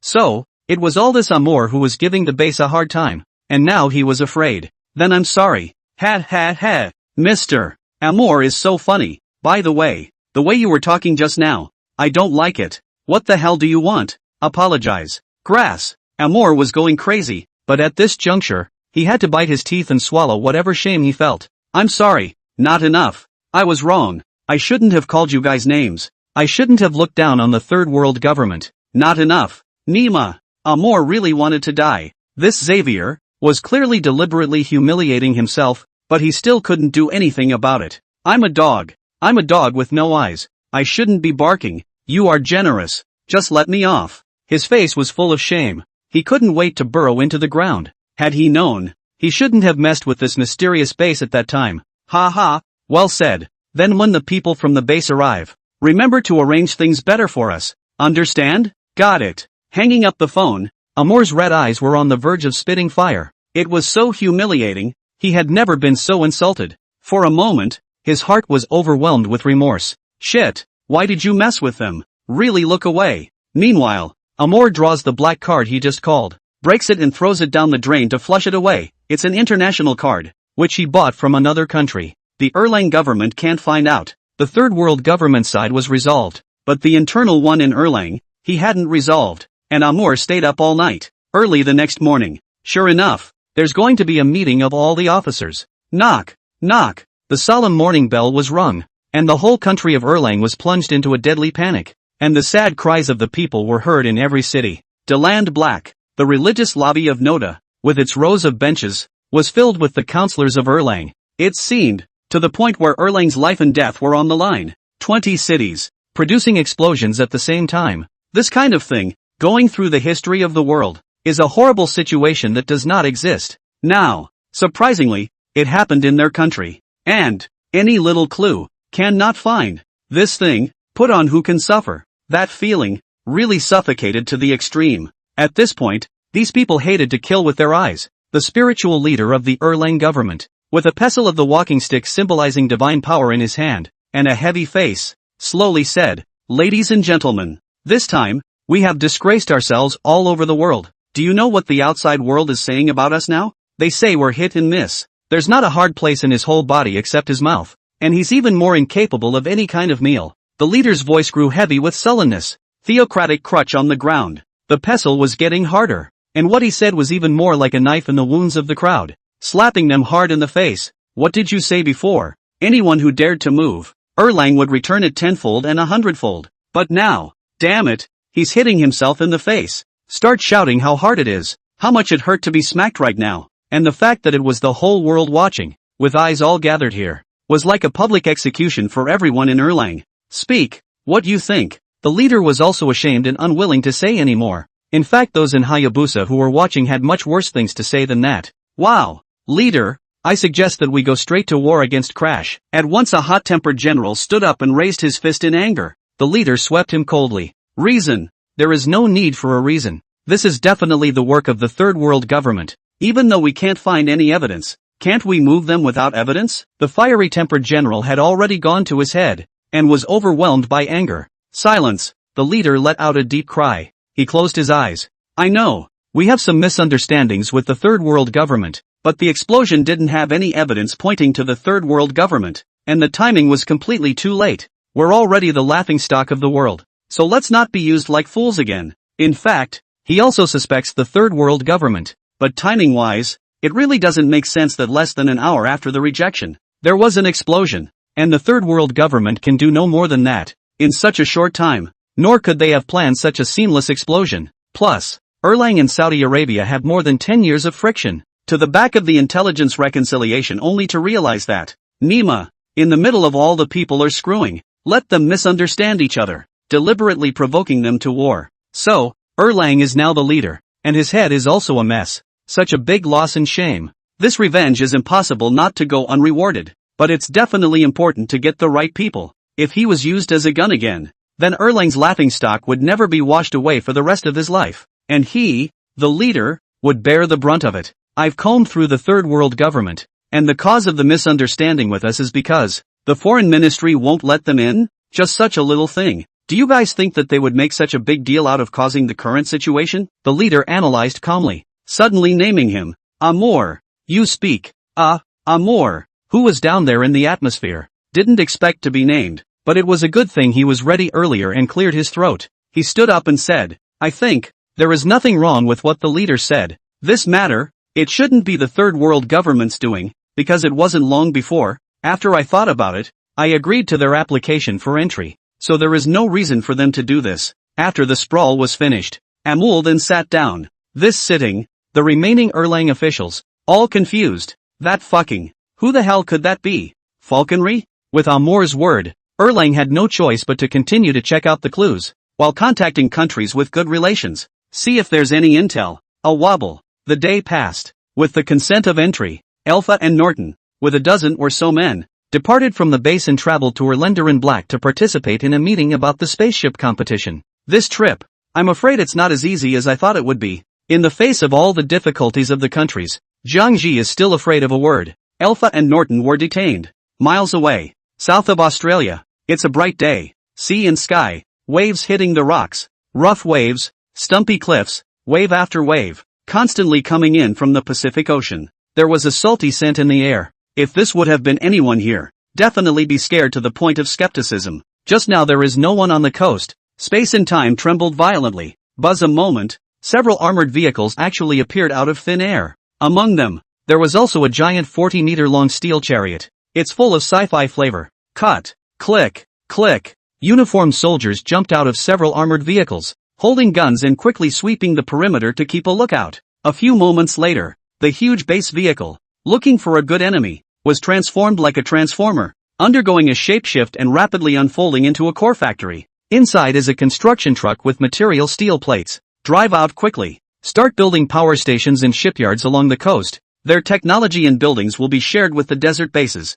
No need to build anything else. Jiang Ru didn't come in person. Because of this overtime teleportation, there is a risk that the officer who assigned a base to get the shipyard will also develop secretly in this place. The base vehicle came with a portable crack generator modified by Professor Instan. No fear of being found out. Crash. Base. Sent away the base car of the hyperspace teleportation. Jiang Ji was also relieved that there was no problem. Some of the hyperspace teleportation components were burned, cooling down in the cooler. Next, it's much better to build aircraft carriers, and the Persian Gulf is still blockaded by the Falcons from merchant ships. The world currency is currently worthless internationally, but based on the iron hand of the third government, within the crash country, it's still working now that it's fully practiced. There's just no trade in imports. domestic light industry, heavy industrial materials, medical care, and even some food and fruit, will soon be depleted. Now it's all about the base strongly suppressing prices. Otherwise it would have been 500,000 marks a loaf long ago, but then how to suppress? After all, things are expensive. Folks, some places, a lot of things have risen in price to the pro-mother do not recognize. Going up again. The value of the world's coins. It would be worthless. Gotta hurry up and import the much needed supplies. And by now, Jiang Ji also kind of knew how hard it was to govern a country in the end. How glamorous it is in front of people. After people are more tired than dogs. Carriers alone are too big a volume to suppress the value of the currency. And you have to find some more cheap and easy to market items. Jiang Ji silently chanted. The thought of this annoyed him. Either take some funds out and just do it. Forced looting. He even tried last night, trying to come up with Red Alert's more high-tech base vehicles, like Red Alert 3 Coronet, Tech Empire, or something like that. But it simply can't be taken. The amount of energy needed was too much. One's Goldfinger had only accumulated 7 days of energy at the moment, and if one were to force it out, it would be drained in an instant. Gotta keep working on Goldfinger's abilities now. There were no instructions, no system, and it was all up to Jiang Ji to feel his way around as he sat in his room and tried to take items from one game to the next. Cluster Star, large Titan battleships. No response at all. Hands can reach in, but they can't shake this space juggernaut. Resident Evil. Jiang Ji pinched the T-virus as soon as he was quite sure that he was perfectly capable of taking it out, and didn't dare to take it immediately after. It's just some mechwar games, where the mechs that pull the strings can be taken out without any problems. Jiang Ji was very heartfelt, held back. His purpose today is to experiment with the ability of the Golden Finger, and then say what to take out. Besides, Red Alert 3 base vehicle mech so much. No one go take a rootless floating like a mech. Take a whole tech system. It doesn't smell good? So it seems that I can take any game as long as it's a game. It's just a matter of how much energy it consumes. And, Jiang Ru mused, there was a very important key point. Modded games are fine. Then get your own people. Make a game. Make the props you want. And then make it smaller in size but powerful in function. Is that okay? Saying yes, without much thought, Jiang Zhu got up and came to the combat lab. Anxious all the researchers. Not for a moment. In the bright, white-textured conference room, all the researchers arrived. The order from the commander was too urgent. Some were wearing protective clothing. Looking at the people sitting in the house, Jiang Ru was very accomplished and said, I would like to ask if any of us know how to make games? Games? The many researchers were stunned. Is this the only thing? More than 70 people looked at each other, then shook their heads in unison. Programming they can. Just, game rendering this really don't know. There is no knowledge of this. Commander, let me ask, what kind of game are you looking for? If it's simpler, we can write an AI which is perfectly capable of doing it. Today's simple games. Simple apps can be constructed. Researchers can't make games, but they can make Just saying, there's no knowledge of the subject, and if they were to learn it systematically, they surely would be able to. It's not simple. It's not difficult. And this matter, it's a big deal. Jiang Ji said with some slight seriousness, making his own game, touching things himself, and absolutely not handing it over to the outside world. Otherwise, if word gets out, or if someone recognizes it, it's something that's in the game. People, all over the world, know they can take things from the game. Sessions, without great strength, one would never survive more than 2 days. Then, take the AI, make it powerful, and have it make games for the commander, with enough arithmetic. Quickly. Alright, it's settled. Everyone now tune up the AI before doing the task at hand. Thinking that the game he needed wasn't too difficult, Jiang Ji agreed. Yes, with over 70 people, most of whom were computer savvy, it didn't take long for them to divide up the labor and start writing the AI. Plus the warfighting labs have supercomputers to provide the arithmetic. Just under 2 hours, base 1.0 was made good. Throughout the computers in the combat lab, the audio instantly carried the voice of the AI, base 1.0, glad to be of service. Jiang Ji was also in the lab and asked Prof. Einstein, how is the level of 1.0 intelligence? It's too rushed. The base supercomputer we're not occupying much at the moment, and if we give it all to it, the strong AI will still be fine. That means it's comparable to the world's smartest AL. That's right. Strong or not, all depends on the math. Okay, you guys are busy. Don't worry about me. Jiang Ji happily left behind a sentence and ran to an unoccupied lab. Rubbing his hands together, he grimaced in anticipation. What's the first prop to make? Leaning a bit towards the metaphysical side. Would it work? Jiang Ji didn't dare to be sure. After all, there were reality corrections and, well, there were reality mutations. In case the whole aura comes back. Not the result one wants at the moment. Try. 1.0. Hello Commander? I'm here. Please command. The voice of 1.0 came from the stereo of one of the computers in the lab.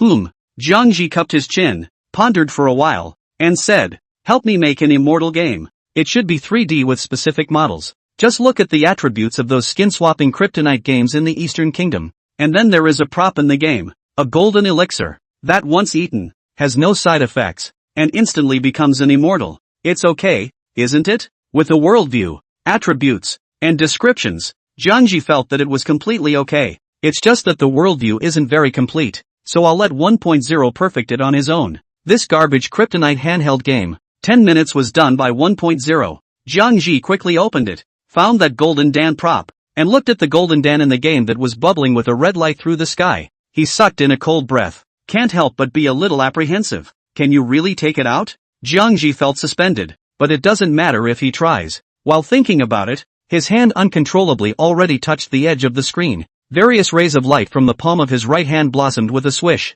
Touch into the screen. The next moment he touched the Jindan. A round and cold feeling came. Jiangji fiercely gripped it and tried to hold it out. Can't move at all. That Jindan, as if it carried the weight of heaven and earth, did not move a bit at all. The same as the Universe Hegemony Theta battleship. Sigh. Jiangji retracted his palm. It seemed that trying to get stuck in a bug wasn't as simple as imagined. It wasn't as if something was small and could just be taken. Rather, it carries some practical role, i.e., materialism, cultivating immortality. It's too illogically grounded. What with the great Tao in the way of heaven? It's too vague. There's no underlying logic to frame these. Otherwise, Jiang Ru thought, it's possible to get stuck in a bug. He began to recustomize the items according to his own ideas. And Jiangji's eyes flashed with a thoughtful light a little bit. In the future world, technology is very advanced. There is a device that can autonomously absorb the dark energy of the universe, radiation, and then fusion and fission to regenerate elemental gold. A little bit of zero?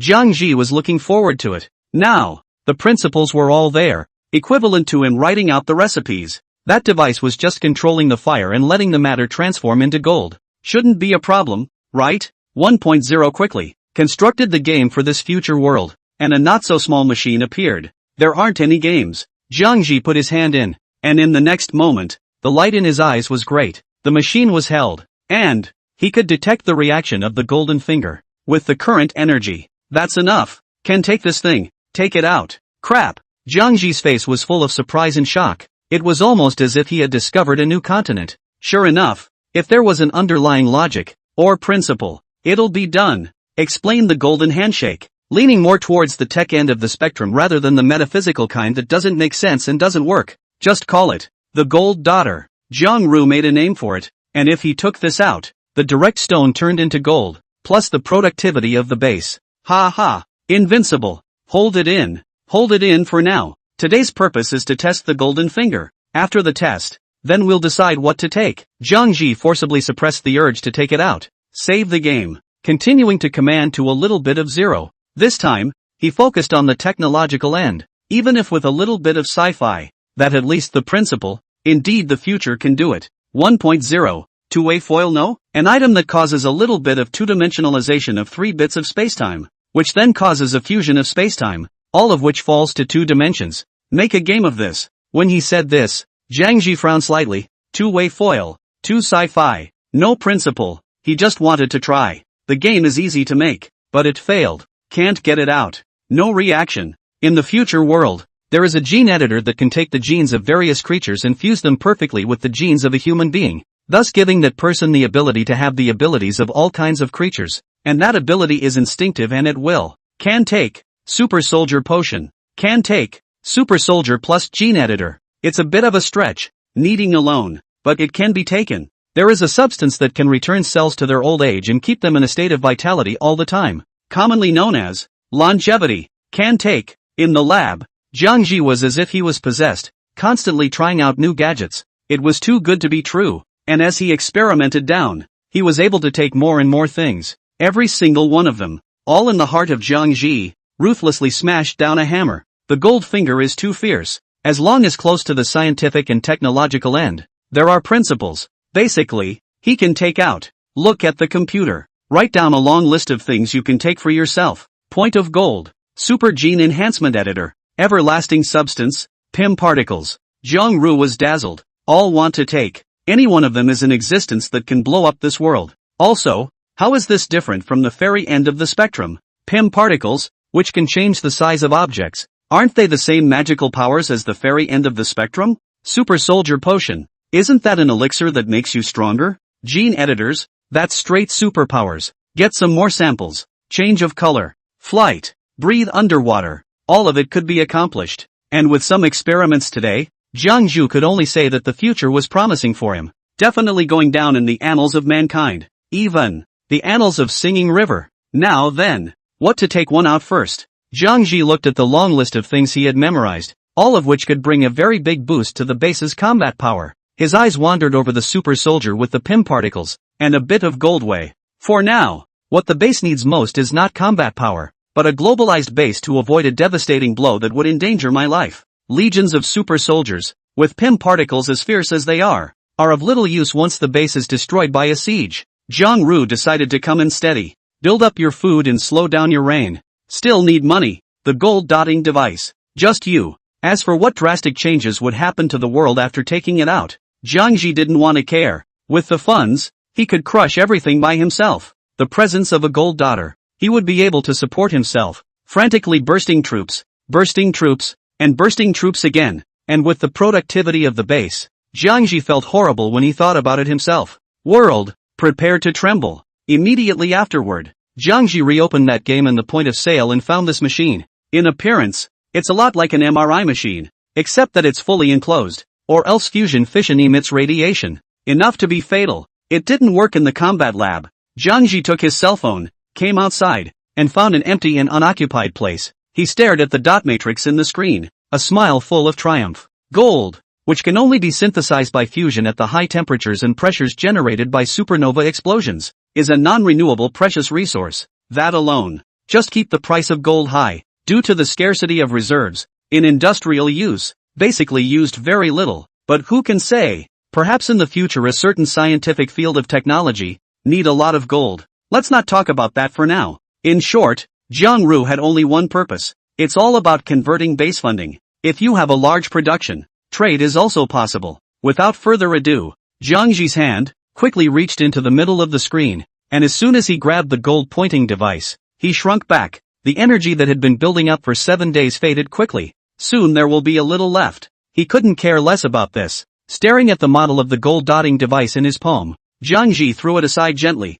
This is a money tree. It can't be broken. As the model detached from the palm of his hand, the mysterious light that wrapped a layer around it quickly dissipated, and immediately afterward, a pure white machine larger than a C-class car appeared on the ground. Jiangji couldn't wait to experiment with it, and quickly called a few soldiers to follow the engineering vehicle to transport the gold pointing device to the ore refinery. You guys, get some sand over here. Lots of it. Yes, Commander. A few soldiers, with doubts, quickly walked out, and in no time, they got a few frames of sand. Jiangji had already opened the entrance to the gold pointing device by this time. Waved them back into it. The capacity wasn't small yet. It was the size of a 2-trunk, and with all the sand poured in, the mechanical door of the pointing machine closed and locked automatically. Jiangji immediately pressed the start transformation button. One button operation. It's very comfortable. What happened inside? No one knew. Except that after 10 minutes or so, the red working glow on the button turned green, then opened the door automatically.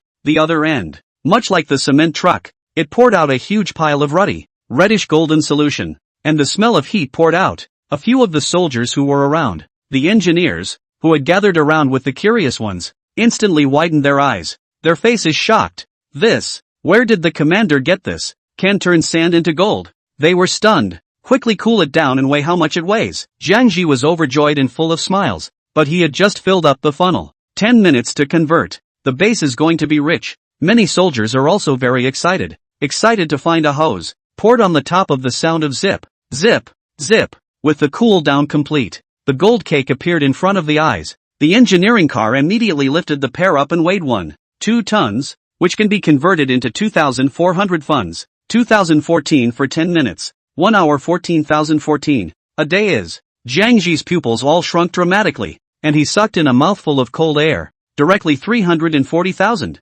Fly away, fly away. I'm going to get up a big fly this wave and hit 10. See how it works? Jiang Ji directly grabbed an engineer and stared at him with a burning gaze. Aha! The engineer nodded his head full of excitement. Good. Convert me. Don't stop for 24 hours. And then convert it all into funds. Explode the troops. I want to explode the troops like crazy. The base moved very quickly. The daughter was hauled directly outside the factory, on a sand dune piled up from road construction, and worked in situ, uninterrupted. Jiang Ji this time. Feel a clear head. Spiritual platform open. This is the red police base should have the appearance. Worried about funding? Worry my ass. Not a moment later, Nolan are alarmed. Ran to take a look. Stupefied. He was shocked words cannot say complete, Commander. He looked at Zhang Ru. Look at the amazing point of view. Are not sure what to say. Jiang Zhu's smile at this moment. Looks incredibly spirited. Patted Nolan's shoulder. Build as much as you can. Build whatever is missing. He was like an exploder.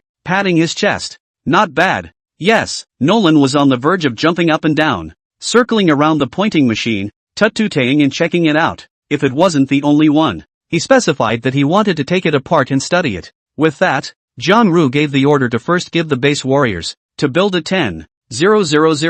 That is, 1,000,000 funds. The dilemma of lack of staff was encountered earlier. Can only be recruited from Crash. Recruiting more than enough to be officers. The base's 10,000 fighters, all as officer reserves, and ordinary cannon fodder is recruited from all over the world. It's a loss of hemp to build it. Then fighters, bombers, whatever, and state-of-the-art tanks, armored vehicles, whatever you want to build. Not bad at all. An afternoon of experimentation, and the time came to evening, when Norton and Alpha had arrived in the capital of Darren, Drumheller, and taken possession of the consulate. And tonight, there will also be a third summit on spaceships. 7 o'clock in the evening. The representatives of each country, in turn, walked into the venue and took their seats one after another. And in a small house next to the venue, the tripartite representatives of the East Country, the Falcon Country, and the Goose Country, in secret talks, the suggestion I made last time. How has your side considered it? The representative from the Falcon Country,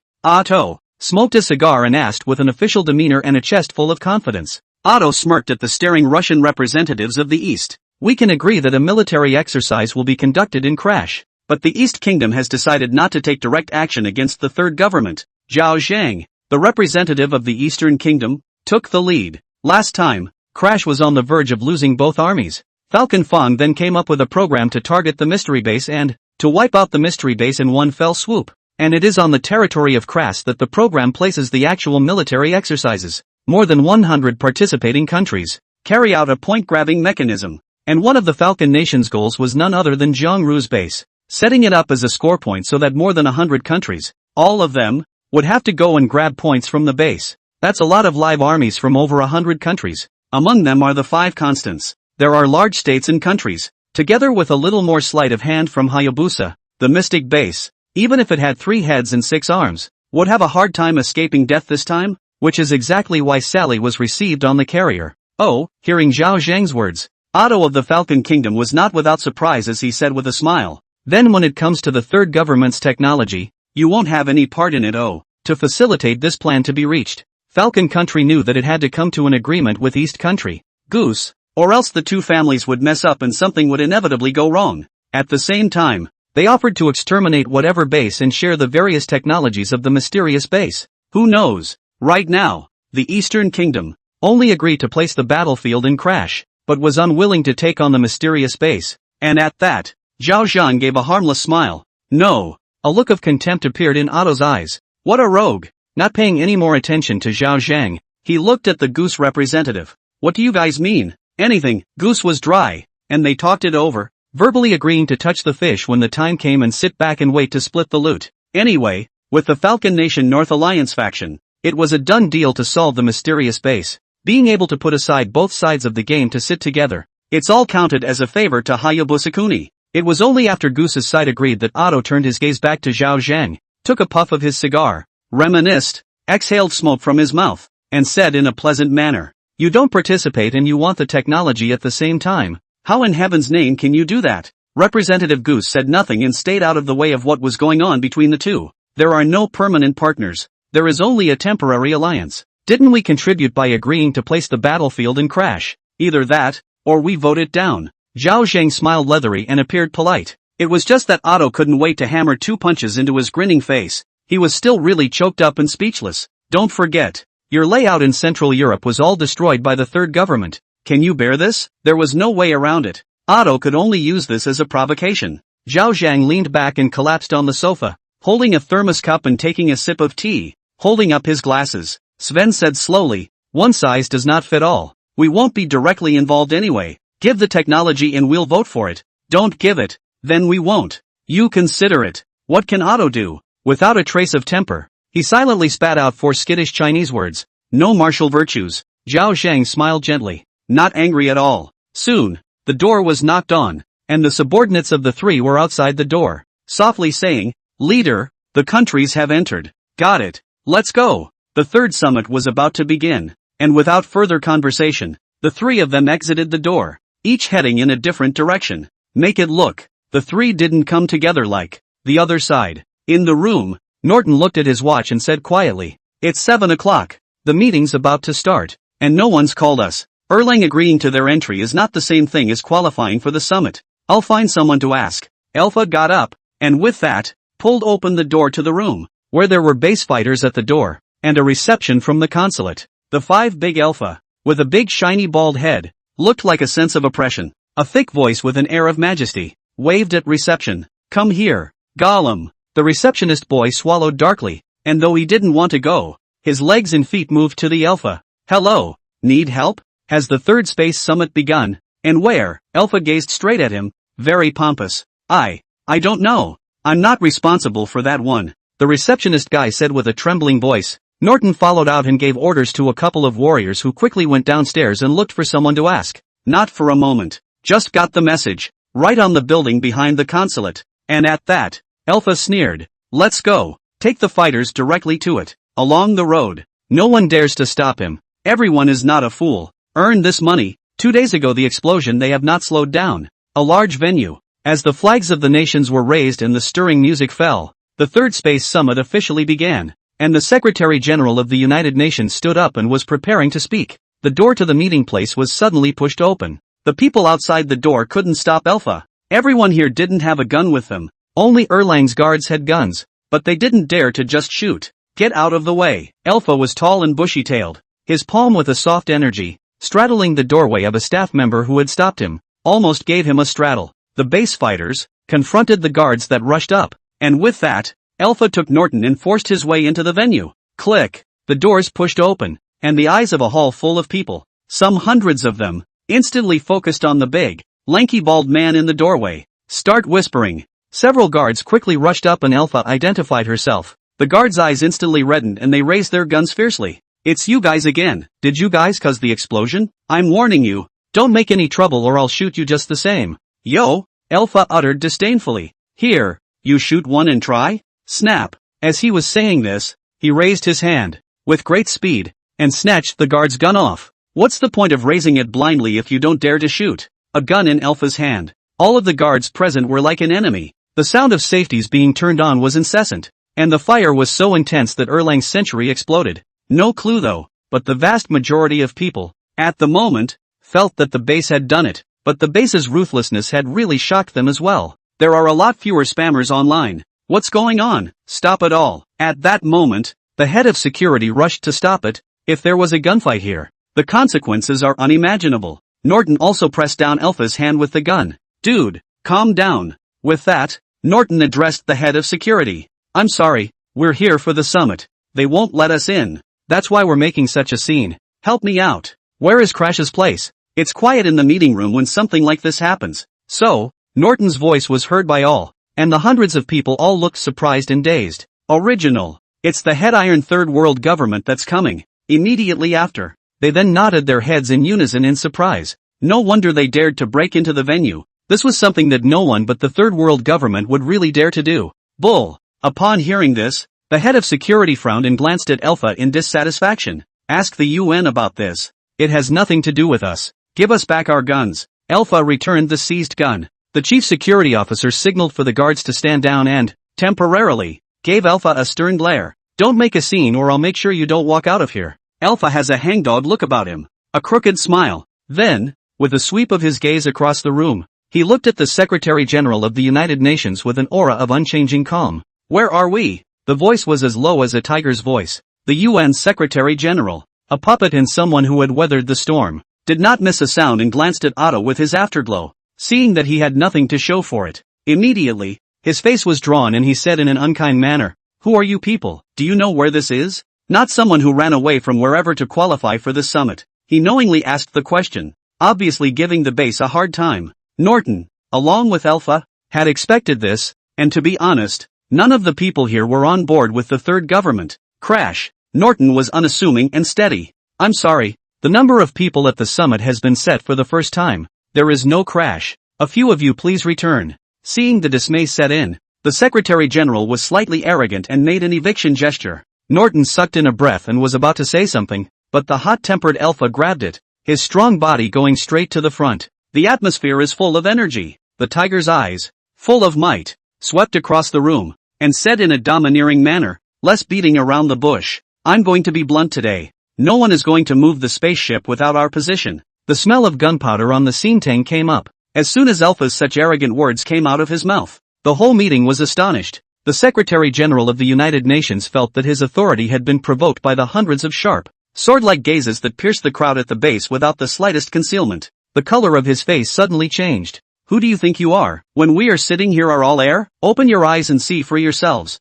Britain, France, Germany, Japan, the United States, China and the Goose, a small terrorist organization. And you dare to speak out of turn." His eyes huffed and he slammed the table, looking directly at Alpha with a cold stare. Though one has little authority available on the surface, no one would be so disrespectful. Zhao Zhang's gaze was playful, playing with the fountain pen in his hand, and the pair of deep eyes hidden behind his glasses carried the light of a wise man, quietly being a melon eater. Otto leaned back in his chair, wearing a faint smile, also watching the fun. Their lofty attitude, as if they were outsiders, as if everything in front of them was just a farce that was not worth mentioning. Norton wanted to cover his face. This Alpha fellow, he was so grumpy. To that extent, there's no talk at all. But the base's financial resources really couldn't support a large-scale battle, and Norton felt a bit caught between a rock and a hard place. "What now? Then you guys can try this spaceship, move or not." Alpha was still incomparably arrogant and seemed to have complete certainty. Ha. That's ridiculous. The Secretary General was very disdainful, shaking his head and losing his smile. Suddenly, the representative from the Kimchi country, who sat down to speak, remained on the same page as the Secretary General, with a derisive tone. "I say that bald guy, pretty much get over it, go back and get your internal affairs sorted out before you meddle in anything else." The representative of Leto too also spoke. "I've heard that the price of crash has gone up dozens of times. Aren't you guys in a hurry, and still have the heart to attend the summit? One less person is one less competitor." They are on the same page now, so naturally they don't want more people to get involved so they can save their own asses. Norton pulled on Alpha's shirt and sighed softly. "Come on, that's all there is to it. There's nothing to say. It would be really irrational to make any more of a scene, and it would be completely stupid to start a conflict without a weapon in your possession." Compared to the Alpha's crankiness, he's still relatively calm. "Then we'll see the real thing on the spaceship. In short, the base is imperative to this, and there's no way it's going to be given away." "Wait." Suddenly, Otto spoke up, grinning as he stood up to stay. "I do agree with the Third World government's participation in this summit." "What?" Except for Zhao Zhang and Goose's representative, the rest of the people, including the Secretary General, all froze for a moment, as if they had heard wrongly, and looked at Otto, the representative of the Falcon country. "What the hell? It's obviously a terrorist organization. How come it's still a Third World government? And then your carrier battle groups still blockade the Persian Gulf to prevent people from trading?" "I agree." Zhao Zhang also spoke up. "Agreed." Representative Goose spoke up. The scene was instantly plunged into a quiet. No one knew what had happened. Why did the upper three changers suddenly decide so? Not normal. Norton frowned slightly, sensing something was wrong. Otto at this point, the more he looked at it, the more he looked like a smiley face. To say that there was nothing sinister, he's dead set on not believing it. The consent of the last three permanent, resulting in the Secretary General of the United Nations, the face of a red, a little overwhelmed, which is equivalent to being their own people backstabbing. Ha. Seeing this, Alpha pointed at him and laughed out loud. "This Secretary General, do you have any more comments? Kill and kill." On the surface, it looks like the Secretary General is the biggest official in the United Nations. But now, Does he listen to the Secretary General or to the last 3 permanent members? But in reality he is a puppet. The upper 3 constants are the real talking heads. The Secretary General of the United Nations felt a bit ashamed of himself, but fortunately he had developed a thick skin over the years and smiled an embarrassed but not impolite smile. Once Norton and Alpha were seated, the third summit officially began, and for the first 2, the actual military exercises had basically been finalized. The 2 men took the papers that were handed out. Check the rules first. Article 1, each country shall contribute a maximum of 10,000 troops for a period of 1 month, including logistics, combat, and all personnel under its command, without limitation on the type of troops. Article 2, each state may carry its own weapons, not exceeding 10,000 men,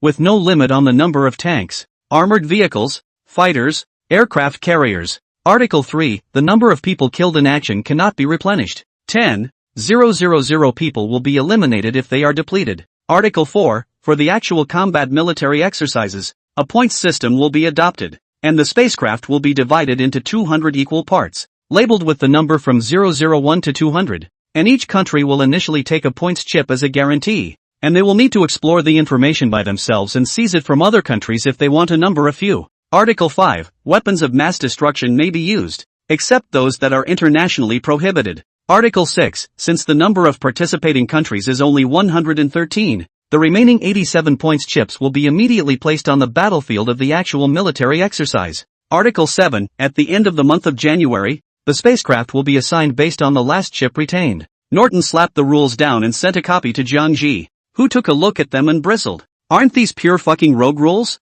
Unlimited number of weapons and unlimited types of soldiers. Can only say, purely for the powerful countries tailor-made. Falcon country 10,000 people, divided into 100 people to fly fighters and bombers to fight for air power, and then divided into 3,000 people to fly 10 aircraft carrier formation to. Other countries still play not play?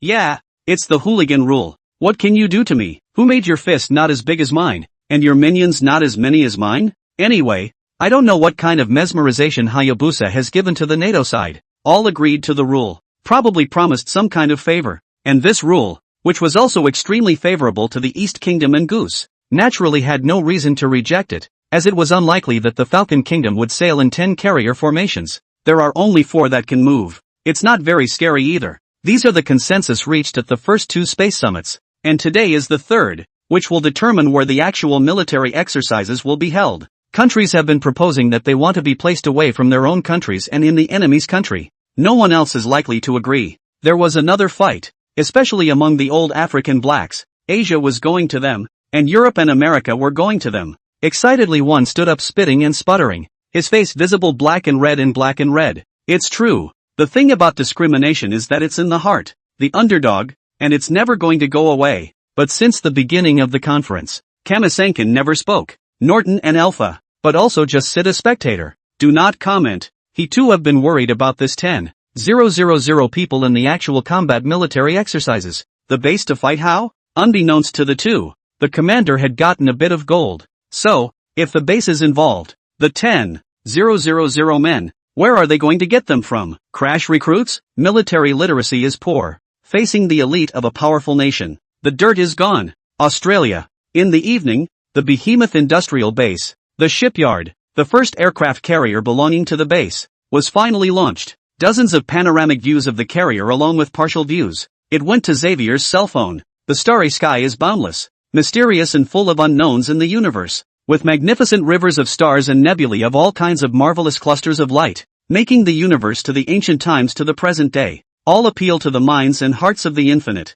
The solar system, according to modern astronomical discoveries, is just a village on the edge of the Milky Way, with a dense center. How many brilliant civilizations have been born? Or even the center of the universe? His level of civilization, and how high did it reach? In the base, Jiang Ji thought deeply about this while constantly checking the news from around the world. He didn't know that this time, taking out a point of gold weapon, what a drastic change in reality is about to take place. The last spaceship had given Jiang Ji a wake-up call that with the frequent use of the golden finger, it might attract enemies from outside the sky, and civilizations with the ability to travel on a cosmic scale. Definitely not something the current Earth can withstand. With a news brush over, Jiang Ji found nothing. The world was calm. Nothing big happened. It seems, everything is normal, with refreshing all the time. It's been almost an hour or so and he still hasn't found out. Something like spaceship that shocked the world. Forget it, don't look. Jiangru felt a pang of tedium. For some reason, he actually kinda got up inside this world to something unusual. Wouldn't that be more fun? As Jiangru leaves, on the news page, there's a story about a sunken ship, saying that the Pacific Ocean was too windy and unfortunate to be submerged. Erlang, consulate. The space summit had been going on for an hour already, and the countries were still arguing, and Zhao Zhang's eyelids drooped. Sleepy. Ahem. Cough. He coughed, and Otto cast a glance at Zhao Zhang, and once they locked eyes, the two of them united their thoughts. Bang, bang, bang. There was a dull, sharp knock on the table through the microphone, and the crowd looked up and silently stopped arguing, because that's what Hayato stands for. Guys, I see you're all arguing as well, but actually, I have an idea, and it fits, Otto said as he cleared his throat and sat upright. If anything, the crowd listened sideways. Norton and Alpha were whispering, discussing how to fight, when they suddenly noticed Otto's gaze falling on the two of them. He looked up and met Otto's smirking gaze. Immediately after, his words shook the entire room, and everyone was shocked in their hearts. I think that Crash would fit right in. It's rotten to the core and it's okay to fight another war. What do you all think? Click. Norton's pupils snapped with Alpha's, and everyone, now, swished and looked at the two. This motherfucker. No wonder Otto spoke up to leave the two behind. Thought he was going to be a good guy. Original purpose here, he's taking the base and holding it up to the fire. Bad as bad can be. Norton immediately frowned. The man is light. I guess it is useless to oppose. At the same time, he feels that it is not so simple. Put in Crash. It's not just the whole of Crash that's going to be messed up. The base is definitely going to be affected by the equivalent of over 1 million troops. All at once. Such a small place. Can you handle it? I agree. I object. Leto's representative and Norton's voices sounded at the same time, and the two of them couldn't help but look at each other. Leto's representative, with a smirk on his face, curious to see what the Third World government has to deal with next. Otto didn't even look at Norton. The UN Secretary General was silent, followed by the representative of the Empire of the Sunset looking round, pleasantly surprised. I agree. Pickle Walker then stated, I agree. We object. The representatives of Shatp and Leah Syria objected, as Crash was next to their countries, not for the sake of the base. Rather, they think for themselves. Alpha, by this time, had spoken not a word, and for every person who held a favorable opinion, he made a careful and detailed note of those countries. We agree. Sakurakuni's mustachioed representative grinned. It's far from them. What reason is there to disagree? Then there was the group of countries from the Northern Alliance, and in the space of a few breaths, all that was left in the large meeting room was a cry of agreement, and all with a gloating look. Have to say, Otto was too brilliant to let everyone run out of energy arguing and bring up Crash, a place where Central Europe is irrelevant and has a gap with the countries. It's like breaking the dike, drawing approval from the crowd. Erlang was going to object, since Crash was next to them as well, but Erlang's representative swallowed hard the words that came to his lips at the thought of the Big Bang, and a ghostly stare at Norton. Let's see if you won't die this time. All of a sudden, Norton and Alpha, as if they were isolated, only the representative of the Leah Sykes, resisting the struggle, because they were once like Crash. There has been an attack by the Falcon State, the other of the three brothers. The country known as the Grave of Empires, has been lost to the dust of history. Now, it's up to the P5 to say, agreed, agreed, agreed, agreed. The representative of the DF East Goose spat out two words without expression. Norton took a deep breath. From this moment on, he was ready to fight until the last moment. So what if there are no people? No money? You guys are going to fight.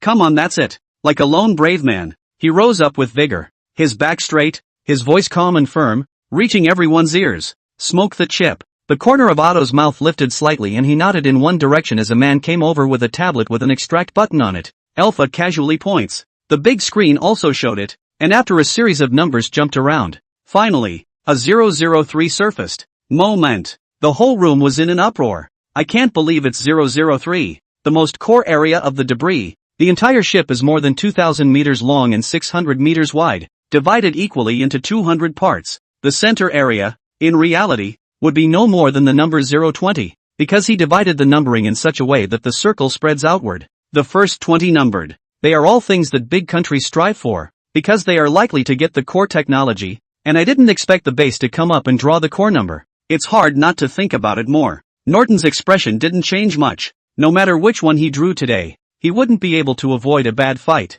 Is it possible that Hayabusa is secretly playing tricks on us? Doesn't matter. With that, someone handed Norton a portable safe, containing the chip, along with the chip tracker. Avoid small countries that have them. With Chip not fighting head-on and fleeing everywhere, Norton was dumbfounded. These rogue powers, they were really thoughtful. Take the safe. Norton and Alpha left the ring straight away, ready to return to the base and prepare early for what next was definitely a vicious battle. These people are being targeted explicitly and implicitly. The two just left. Suddenly, behind the representatives of each country, an assistant or secretary character stood up and said something in the ear of the representative of each country. Swish, swish, swish. A very large number of the country's representatives, with shocked faces, rose violently from their chairs and looked urgently at Norton, who had left the room with Alpha. The news I just heard was like a bolt from the blue. Zhao Zhang, who was as stable as MT, Tai's body stirred a glance and violently raised his head, his eyes deep and shocked, his face dismayed and full of unbelief. Then swish back, looked to the doorway. As for Otto, his bland expression stalled on his face, as if he had heard heavenly news, and froze back before reacting. How is this possible? Otto whispered quickly. Can you be sure? This one is no joke. Can be sure. Already got experts to analyze it. The pictures released along with the video. There is no shadow of any editing production. The assistant behind him also said with a shocked face. Otto's pupils shrank, looking deeply at the departing Norton and Alpha, his heart extremely unsettled. Motherfucker. This third government. I can't believe there really is an aircraft carrier. This news was a bomb that exploded in the venue. And while Zhao Zhang and Otto were shocked, there were already several people rushed from his seat. There is no shortage of representatives from countries that have targeted the base. They can't fade. This third government carrier? Coming just in time, just as the actual military exercises are about to begin. If we can buy a carrier back, earn hemp on it, in this real-world military exercise, to play an immense role take 1 more points chip, that is outer space technology. Nobody doesn't want it. 2. Wait, they didn't care about image at all behind them, running outside in big strides, not even caring about the summit. A few hands waved like fans. Call Norton with Alpha. The two men outside the door, a little unsure at this point, turned back in confusion and looked at the group of representatives of various countries running towards them. What is it again? The representatives of the countries that came forward were a bit embarrassed and smiled sarcastically. Just now they were targeting others, and now they were begging for help. It was too embarrassing. But it's humiliating to have to go on. The third government, after all, only sells an aircraft carrier. That must be fought for, as long as the business is negotiated. Back home absolutely seconds to promote a level of officials. That, the wolfish representative of the pickle country, with a thick skin, stretched out both hands and shook Norton's hand warmly. Then moody and nervous, you are not selling aircraft carriers. Has not been moving. I'm thinking, not we buy. Your Excellency, if you can take note. I will now arrange for people to transfer. Aircraft carriers? Norton and Alpha looked at each other in realization, and both of their eyebrows arched in disbelief. It looked like Xavier had put out the word. The two men instantly gave strange looks, looked to the representatives of Pickle Nation. I remember. This gentleman did not seem to say so just now. Norton didn't hesitate at all. If he didn't get out of breath at this point, when would he? It was instantly shady. Ahem. Kimchi Representative Park Youngwon's face flushed red and licked his face to squeeze out a smile. Misunderstanding? Just now it was a misunderstanding. You guys don't mind. We can raise the price. 1 billion. Gentlemen, you can consider us. Shateberg, we're still neighbors. We're all distant relatives. And we won't treat you poorly in terms of price. Good day to you both. We indeed also have this intention. In an instant, the two Nortons, who had just been isolated, were directly surrounded by a group of people enthusiastically. Had it not been for the scene just now, no one would have guessed that the venue was full of fireworks. Norton couldn't help but shake his head at the irony. Only, the carrier wasn't his own responsibility. He had to ask Xavier if it would be best to sell it. The base engages in that rebus starvation marketing thing. Not really just one for sale. If you dare to buy it, all 10 of them. You too. We can't do anything about the venue just now. It's not us who want to target you. It's the 5 people up there. Yeah, I've long been displeased with the Falcon country, and this time the carrier was sold to me. So sooner or later I'll have to compete with them in the future. Listening to a kind of fawning explanation around me, Alpha sneered more than a few times. It's all bullshit. We all know it. Let's not reveal it at this time. Don't you just want an aircraft carrier? And outside, there was another man in a Zhongshan suit, talking on the phone with the country. And soon, He hung up the phone and came with a solemn face. Greetings, I am the representative of Dynasty. I have just spoken to that side. As long as the aircraft carrier can be sold to us, we can agree to any conditions. Crap, there's old six. When the representatives of other countries heard this, they hurriedly took out their cell phones and contacted the top of the country. There was only one of these carriers, and they were bound to get it. One moment. After saying that, Norton called and contacted Xavier. The two communicated a few words and hung up. Norton suddenly swept everyone with a pitiful wink. The commander is too pitiful. Come on, cancel. He put away his misplaced eyes and put on a smile. Gentlemen, I've communicated that the contract can be signed and delivered today. So if everyone wants it, let's move over and talk about it? Good. The representative of the Chow state agreed with a full mouth. Others are still a bit hesitant. What about this summit that's not over yet? Never mind. Whatever. It's always less chips. The carriers are important. Your Excellency, please. I know there's a conference room over here. We'll talk there. Norton and Alpha, when it comes down to it, are like the stars of the crowd, comfortable to walk around, leaving the Secretary General of the United Nations, and other countries of the North Alliance, in a daze at the meeting. Nima, just clearly not like this.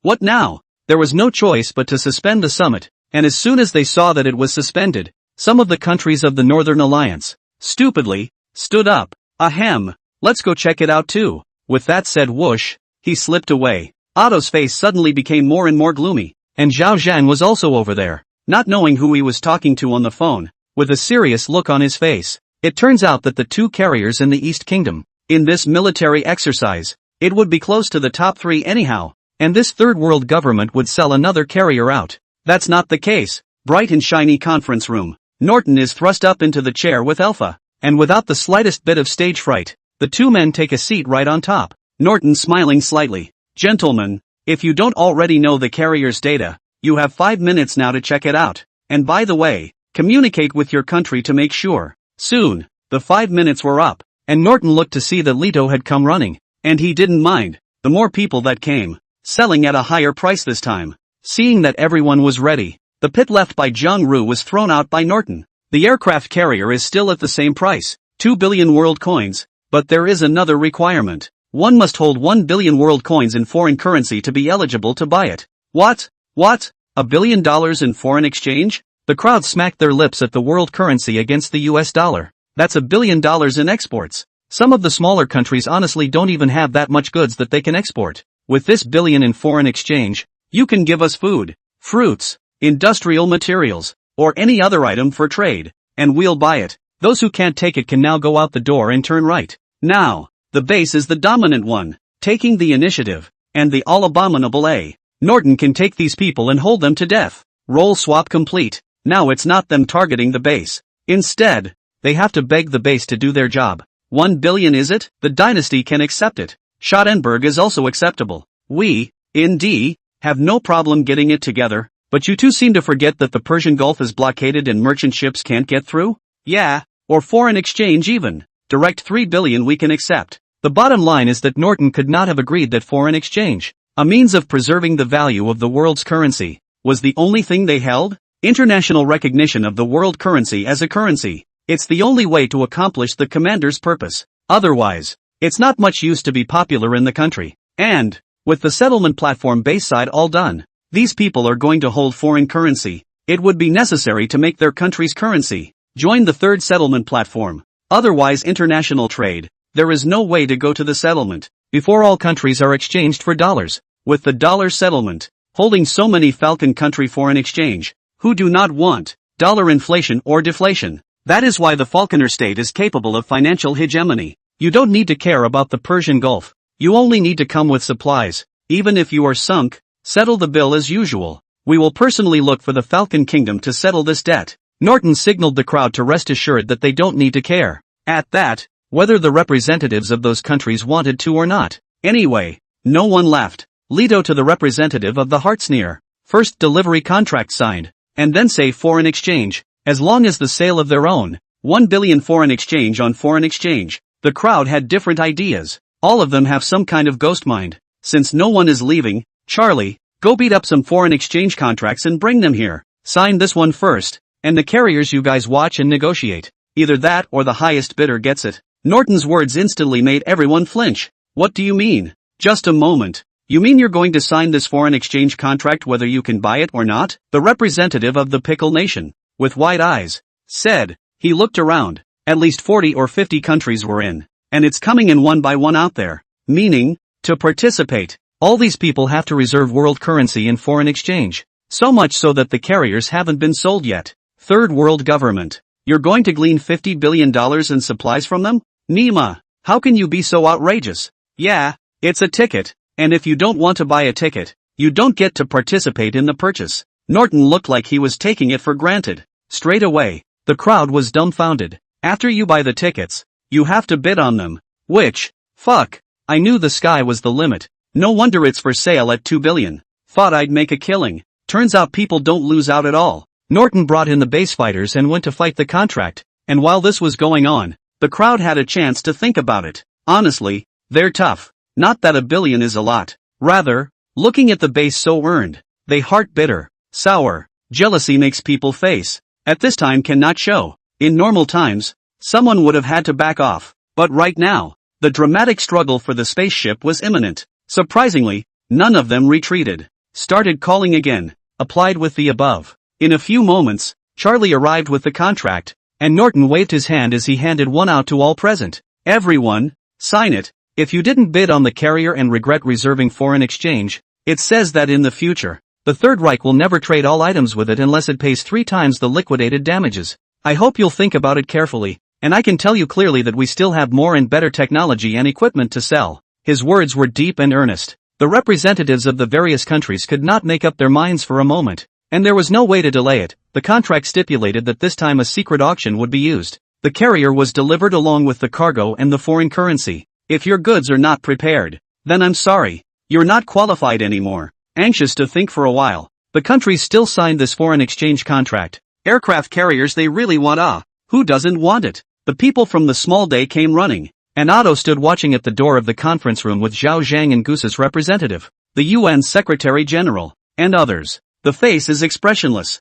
Zhao Zhang's eyes moved and moved. He lifted his feet, put them down, and lifted them away again, looking agitated, and he suddenly squeezed his fist. He was met by Otto's dumbfounded look.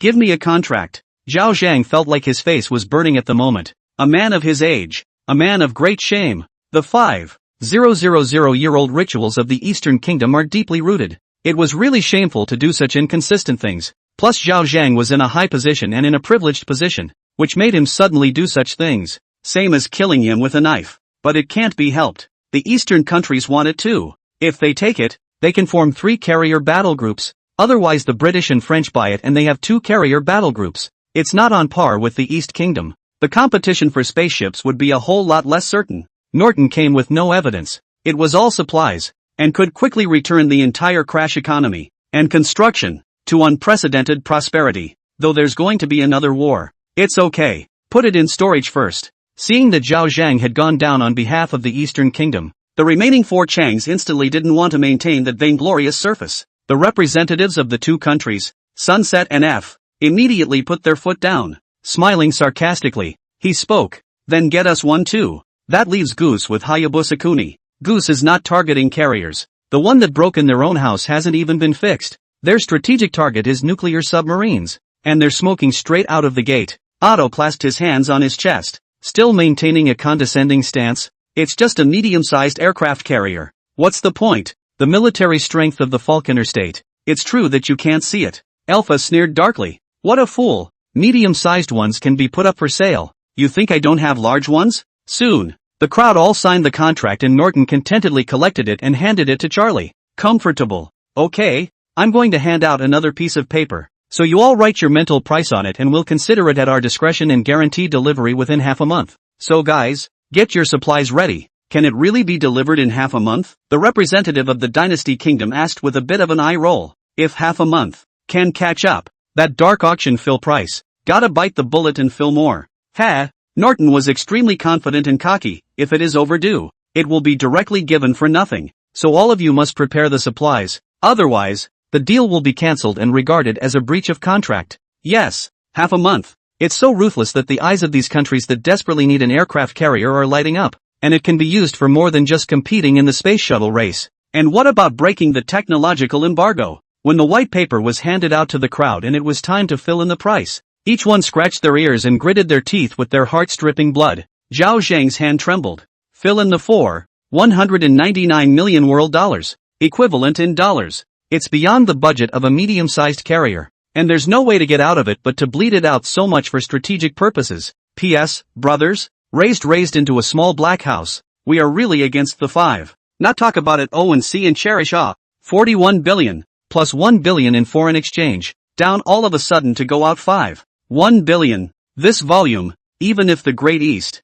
it's all a bit heartbreaking. With 10,000 tons of cargo ships, it's hard to know how many ships it will take to pull them all. Countries are chomping at the bit to fill out the arrangement price. Norton glanced at it as he collected it, his mouth about to close in a smile. He and Alpha hadn't realized the base had a bit of goldway. Before selling the carriers it was to harvest more oil and gold. So, alright guys, inform the country to prepare the supplies. Gold and oil are fine. We can also hold your foreign exchange. Remember to apply for access to the third world settlement system later. This one earns numbness. After a pause, Norton looked around the field and added with a grin. Carrier AWACS needed? Carrier staff. You can also provide a 1-month rental service. All inclusive. Think about it, and if you need it, you'll pay for it all together when it's delivered. What? Countries that have never had an aircraft carrier are all looking surprised. Well, you guys are so considerate. What a great guy. We'll come down and contact your official Third World website.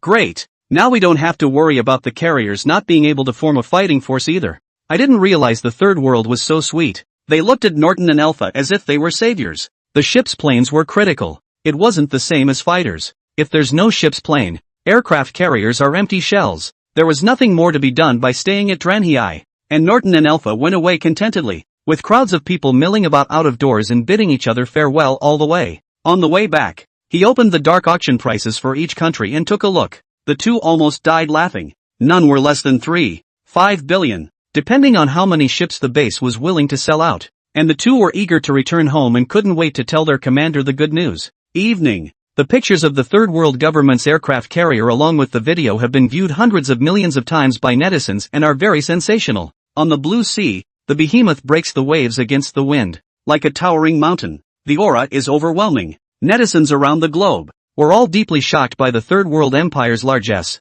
all not realizing that this guy really had an aircraft carrier. In fact, the intelligence systems of the countries went crazy and went from a tiny base to an aircraft carrier coming out now. Surprisingly, none of them knew the base, the capital behind it, and who is in control. Until now, no one knows. Meanwhile, the third space summit came to a close, with countries releasing updates and nations having half a month to prepare. At that time, the division of the territory begins the actual military exercises. For a while, the space shuttle competition became the most hilarious event on the planet. All the talk centered around the Third Reich's aircraft carriers, as well as spaceships. Very hilarious. The heat is simply unprecedented, and the streets are full of people, discussing the two events and guessing who will come out on top of the controversy. No doubt, Falcon Nation continues to have the highest calling, and anyone can say that Eagle Jam is bad, not that it's not strong. Controversial is also the fact that the Eastern Conference would be second, or will Goose be second? Many other countries. In everyone's opinion, it's a chaperone. A bit of luck, maybe hold on to get a few shards, but the core area as well as most parts of it. It also depends on a few big countries. For the battlefield to be placed in crash, the crowd was also watching a hilarious event. No one thought about what kind of damage it was going to do to the people of Crash, and what kind of damage it was going to do to the people of Crash. Instead, the topic of the mysterious base has been constant. Many people can see that this is targeting the mysterious base, this live military exercise. Secretly, the base is afraid to be unprotected, but there's nothing anyone can do about it. Late night, Norton and Alpha rushed back. The atmosphere of the base was relaxed, and the two of them were the first to find Jiang Ji to report. After listening to all of them, Jiang Ji didn't care at all and wore a smile on his face. Soldiers will come. Water will come. Don't be afraid. Anyone who dares to make a move against the base, let them leave Crash upright. Norton and Alpha froze in unison. Is the commander so confident? Seeing that the two were puzzled, Jiang Ru said, "You guys go find Nolan. There is a good thing at the base, so you'll know when the time comes." Not for a moment. When the two people saw the point of gold where, a direct stream of heat straight to the sky, eyes glaring round, this fucking still want a 4x supplies, straight up dry. Jiang Ru followed behind. Norton excitedly said, "Commander, This is amazing. With this, our base can grow in strength by leaps and bounds. Yeah, there's still half a month to prepare, and for that half month, Crash is still under our control, and we'll have to build a few more bases, as well as various radar base stations. By then, they think they've surrounded us? Ha! In truth, we surrounded them. Overseas layouts are too late now, but inside the Krajesh, the base still has an absolute say, along with some of the military bases left behind by the previous Sally forces with the government forces. A little remodeling. Send a base car. It'll work right out of the box. Commander. Alpha's excitement at the moment was so great that he didn't know how to describe it. The big battle was coming. Instead, he grew more and more excited. Immediately after, the base moved quickly, constantly producing engineering vehicles and then taking the materials with them from the core plant to all parts of the crash. Every military base, all of them will start a barracks, with air defense radar, and airfield as a backup. How similar this scene is. A week ago, it was 100 rivers converging on the sea. Now the base branches and spreads its leaves. And in the desert, the territory of the base is also expanding. Chariot factories, directly ready to start for, so that all of a sudden, speed of production of all weaponry, it will be greatly enhanced. If everything went well, in half a month's time, the strength of the base would reach a point in the world that no one had ever seen before or since. Sessions. Who can't say whether Jiangji will violently open the S3 season? At that time, the world must be very exciting. We, following the evening of an ocean freighter, lost in the Pacific Ocean. Another freighter, sank silently in the middle of the ocean. All of this, it's not being taken seriously yet. The next day, at noon, Jiangji had just gotten up when his cell phone received an unfamiliar call from an eastern country. And when he saw that the call was from Kyoto, he paused slightly. You don't think so? There's no way it could have been found out, right? He straight away felt a bit thoughtful. If the East country really found out that he was behind the mysterious base, how would he face his country? What a headache. Hello, may I ask if it's Mr. Jiangji, right? A calm voice came from the phone. No emotion could be heard. Right. Which one? Jiang Ru frowned and graciously acknowledged. Immigration. Once the voice on the other side of the phone, Jiangji immediately put down his heart. How to face the motherland. In fact, his heart is not sure. Anyway, this issue can be put on the back burner. Let's talk about it face to face. Something wrong? Jiang Ru inquired. Mr. Jiang, as far as we know, your visa is about to expire.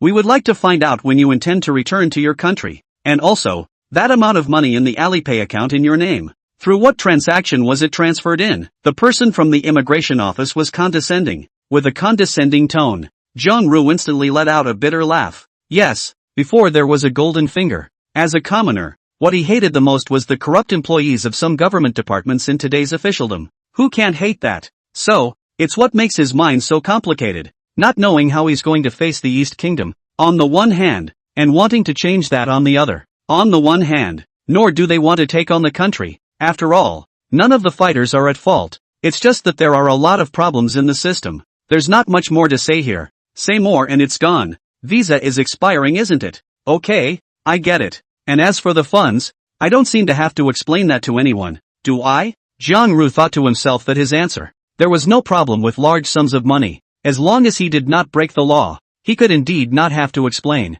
You either check it out, find out and say, who knows? This attitude of his, the other side directly exploded. The girl's sharp questioning voice came. How do you talk? I'm the immigration department. Will you cooperate with us? Jiang Ji hated this kind of holding chicken feather as an arrow in his life. Who the fuck do you love? Fuck off. If you don't know, you think you're the mayor of the capital. Socialist country. You serve the people, not yell at them. Understand? Boom. This nonchalant remark detonated directly across the room. And the woman began to go crazy. What's your name? Ha? What are you calling? You're obstructing official business. You know, you're carrying a large amount of money out of the country. We have reason to suspect that you're transferring assets illegally. I'm telling you today, you can't renew your visa, and if you don't return when it's due, you'll be held criminally liable. The other side is very mean. Then you can't call the police to arrest me. Jiang Ji has nothing to lose. Light words. Fell over there, just like a provocation. Almost pissed off the woman at the immigration office.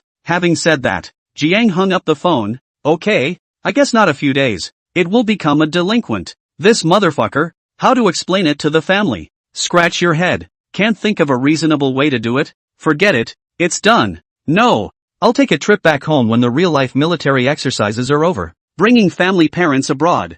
Not for a moment. Norton came to ask Zhang Ru, the carrier is sold to whom exactly? He came up with the three highest bidding paper, respectively, Chaosian $5 billion, Stick 4, $5 billion, 4, $19 billion with the East Kingdom, Jiangxi Joyful Bad. In fact, the value of medium-sized aircraft carriers, hold up on $5 billion, converted into more than 20 billion yuan, all around earning this way, Norton, but whatever the price is right, give one to each of them. We are not afraid of having a lot of supplies. This time, we will completely push the world's currency to the international level. After the fight, whoever is targeting us, we will give them carriers to destroy all of them, and directly have a hand of white whoring. Zhang Ru was talking. Norton's eyes widened a little bit. Cripes, Commander, why is your heart so black? Sell it to someone and then sink it. He'd never seen such an old six. But, how does it feel to be cool? Ha ha, okay, Commander, let's do what you want then.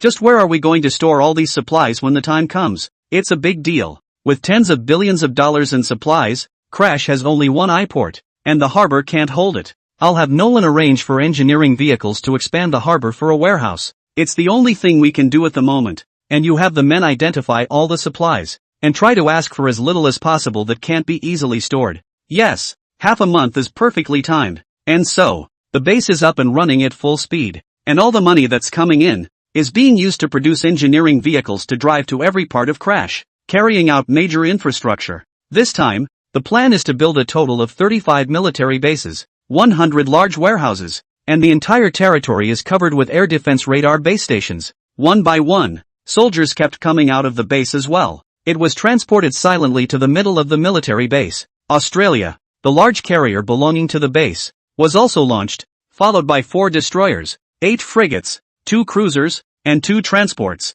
In just one day, direct formation of carrier battle groups, and all the latest from Prof. Inston's research, this carrier, to carry 80 carrier planes from the base, 2 AWACS, and over 20 helicopters, named the base number, and up there, with its own staff totaling 450, it can keep the carrier running with a high degree of intelligence. These people, mostly above logistics, Australia became a direct second base, in addition to shipyards, with the financial support of the base, nuclear power plants, air command, airports, all facilities are under construction. Naturally, there will be no shortage of nuke silos, iron curtains, etc. And nuclear submarines are being produced in large numbers, with a level of sophistication that surpasses Goose's Ohio-class submarines. At the same time, countries all over the world are mobilizing in preparation for the actual military exercise in half a month, some far away. Troop shipments to Crash start today. The road is all green. Here's the deal. Anyone who dares to sneak up on another country in this situation will be swarmed. 3 days passed in a flash. The construction of the base in Crash was basically half completed. And Igang, as the new capital, welcomed many officials and journalists from countries all over the world. Crash is gradually coming alive. There are also freighters from numerous countries, sailing into the Persian Gulf, bringing in supplies and taking away the world's money in foreign currency. In this case, the U.S. carrier fleet in the Persian Gulf surprisingly did not stop the disruption. They came to a consensus. Kill the base. Just in time to swallow the supplies. The world is darkening. Armies are departing. And Xavier is contacting countries to set a date for the carrier's delivery. Under consideration. The base only delivered 10 ships. If dozens of ships came out at once, they were afraid of scaring all the people to death. 10 ships is still reasonable. Meanwhile, these 3 days, the base launched dozens of spy satellites nonstop and began to lay out the globe. And there were some unsettling things going on. Cargo ships lost in the Pacific Ocean. It's getting there. Gradually attracted the attention of a very large number of people. Rescue ships and rescue teams from various countries, all rushed to the top of one wrecked ocean. Pacific Ocean. The sky was clear and cloudless, and 3 Sakurakuni rescue ships were salvaging the wreckage of the freighter from the sea. And at this point, the originally calm sea surface was unusually violently churning. There seems to be a behemoth stirring up the storm down there. The tables, chairs, furniture, and chandeliers in the captain's cabin all shook, and the Sakura's rescuers felt like they were going to lose their footing. The deck was even more of a mess. Some of the things that had just been salvaged were falling to the east and scattering all over the place, and several rescuers with horrified faces held onto the ropes with a death grip. What happened? They looked out to sea in horror. The men in the captain's cabin, too, looked out of the window, at a loss for words, while urgently calling for help. This is the Yamato rescue ship. Something is not right in the waters here. Help is needed, help is needed. The sea was bubbling underneath as if it were boiling, but the wind remained calm in the distance. The words were just finished. A dull, explosive sound of water coming out of the water. Pitch black, covered with scales, huge limbs like sky-supporting pillars, carrying a thick whistling sound. Whip it over hard. Bang! The hull suffered instantly and extremely severe damage. The limb seemed to be a tail, but it was the same as a strong whip. Smoked the rescue ship right out of its spot, taking off at the surface of the sea. Immediately afterward, the tail covered with dark glowing, fine and dense scales retracted into the sea once again, and the Sakurakuni people on the ship were about to pee in their pants. Monsters! There's a monster! Help! Long influenced by the Ultraman Fights Monsters anime, they were horrified out of their minds and creeped out. The world! How could there be monsters? What's going on here? Puff! The rescue ship, which had risen up in the air, landed hard on the surface again, stirring up 1,000 waves, and overturned with a bang. To sink the rhythm, a number of people up there fell straight into the sea, but everyone had good water skills and floated up, looking for anything on the surface that could help them survive.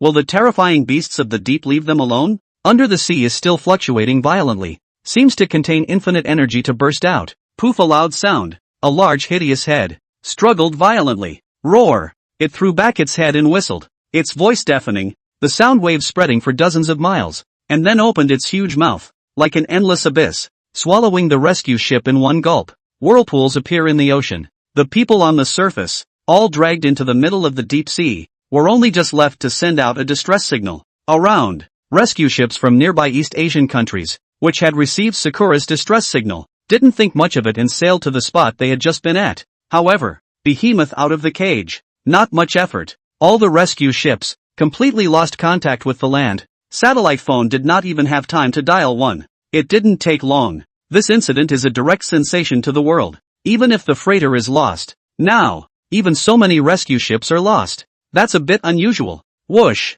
whoosh, whoosh. The nearest surrounding military base in Falconia quickly sent a few planes to explore the area. And other countries did their own thing. One time, the nearby waters are staked out. Crash. The shipwreck made a lot of noise and was soon noticed by Zhang Ji, who immediately noticed something unusual. Zhang Ru quickly skimmed the news, finding the time of the first incident. His eyes glazed over. He was right, and it looked like he couldn't get away. Zhang Ru pondered, what's it gonna be? And, this time, unlike before, it doesn't just drop the supplies out. That is to say, Goldfinger's mutation of reality. Not balancing myself. Upon further reflection, it is true. It's not like either the gold mines or the spaceships directly enhanced the enemy's power. Not exactly balanced. Rather, he guessed wrong. Alright, Zhang Ji shook his head and didn't want to think that much. Anyway, he is far away from the Pacific Ocean. Love what he wants. Who cares? But, the base still transferred a few satellites. Went forward to monitor the movements of the Pacific Ocean.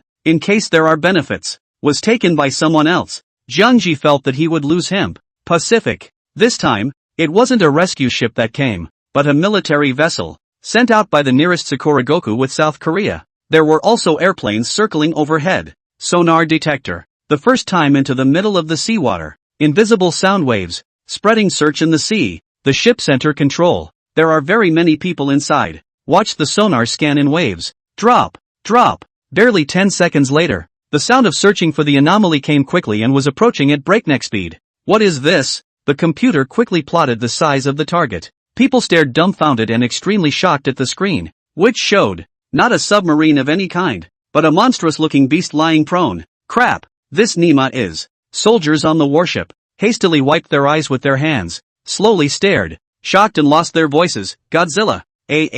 Godzilla? This is reality, not a movie. Where did Godzilla come from? But look at you guys, this looks like Godzilla. The soldiers on the warship froze in unison. The computer mapping came up with the obvious diagram of a crocodile lizard-like creature that was rapidly moving forward through the ocean. Just from the shape, it does fit Godzilla in a sci-fi movie. But fuck, this is reality, not the monsters universe. How did Godzilla pop up? Look, it's coming at us. Quickly, shut down the engines, shut down the engines, shut down the sonar. All of you, stay put, notify the others, quick. Even at this point the heart couldn't be more unbelievable. Right now it's important to save your life. In the movie, Godzilla is not a murderous monster and has no subjective malice towards humans. It may be that these waters are considered territory by Godzilla. It's only then that they attacked the ship. The exact reason for this is anyone's guess. So for now it's just a matter of being quiet and seeing if we can dodge a bullet. The fleet's center control room went silent. Dozens of people looked out in unison, wide-eyed, praying for an escape. And, as the crowd reverberated, if there really was a Godzilla, what about Skull Island? What about the center of the Earth? What about the king of monsters, Kid Ora, frozen in the Antarctic? Hiss. They were becoming more and more afraid to think about it, as if the world, as they knew it for the first time, was so strange and frightening. With all the equipment on the fleet shut down, no one in the crowd knew where Godzilla was now, or if it was still coming at them, and that's when one of the soldiers' pupils snapped down to the size of a pinprick. He was busy pointing his finger in the distance. Look, the sea. There was a dorsal fin slicing through the water and it was raging, and people didn't dare to utter a word. If they had been skeptical just a moment ago, now they can be sure. This motherfucker. It's Godzilla. Crazy. The world's gone mad. The dorsal fin was getting closer and closer. The choking sensation hit the crowd. Their heads went cold. And just moments before it hit, suddenly, the dorsal fin stopped. Wow! The sound of a strong current of water rang out. A pretty boy, lifting those dominant eyes from the ocean, staring straight up at the warship, only really facing up. The ghosts on the Sakurakuni fleet. Only then can I truly feel the unparalleled oppressive force and the heartbeat that is about to stop. In sight. Almost all of it was that hideous face close at hand. I'm just asking you if you're touched. It was true that the people on the ship were afraid to move, but in the air, suddenly a Hayabusakuni plane with an iron head fired missiles at Godzilla's head. So close. Godzilla couldn't react fast enough either. And the missile exploded directly above its head, giving the pretty boy a hair perm, exploding violently and igniting into a ball of fire. Soldiers launching missiles do not take the unforeseen. The corners of his mouth hooked up slightly. Any carbon-based organisms? In front of modern firepower. All is a fancy. Just did not expect that the deep sea actually gave birth to such monsters. Was it caused by the discharge of nuclear wastewater from the tiny island nation? Morgan. Just as he finished his thought, an angry growl suddenly came from his headset.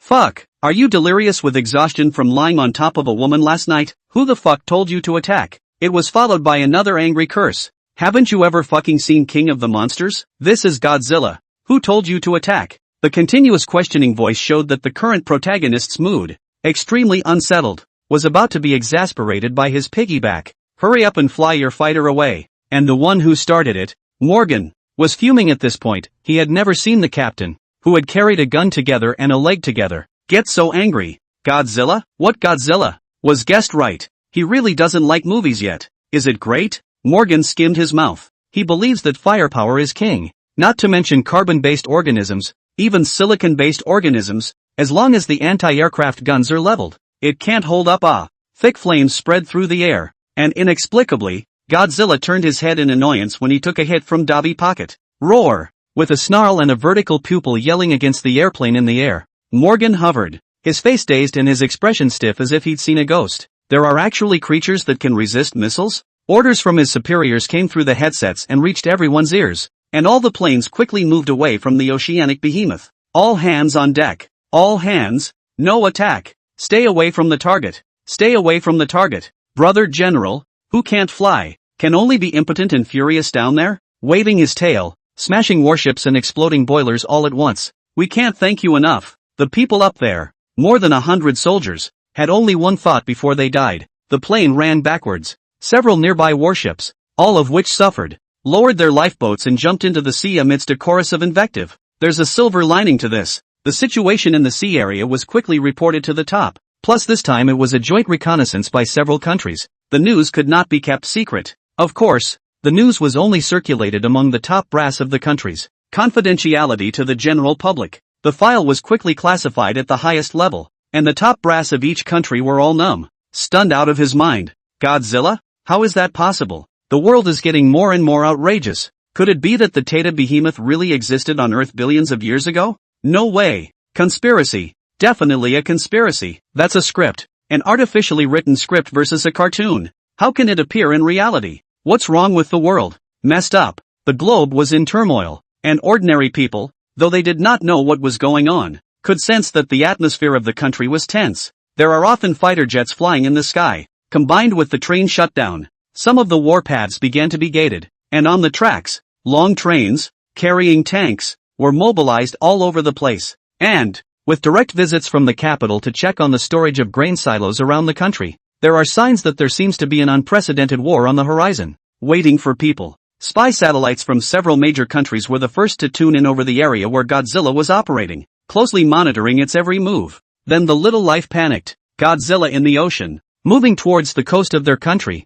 This would be devastating if it got on land. It has to be stopped, whether it's a real Godzilla or not. That's right. If we let it come ashore and then destroy the nuclear facility, the economic loss it would cause us would be incalculable. And since we're going to lose money either way, we might as well give it a try. Agreed. Even if it is the real Godzilla, I don't believe that human technology is so advanced that it will not be able to do anything with it. The top brass of Sakura Nation nodded in unison. Godzilla, in the movie, is indeed resistant to nuclear bombs? That's because it already absorbs nuclear energy. But Godzilla has also been hit 9 times before. It's not like it's an invincible being. What's there to be afraid of? With continued research, there will always be a weapon that can destroy and kill Godzilla. In an emergency situation, the Sakurakuni Imperial Palace made a quick decision on keeping a skeptical attitude towards Godzilla. Attack it with all your might. The self-defense forces attacked decisively in their warships. There are also helicopters in the sky, carrying anesthetic needle launchers, to try.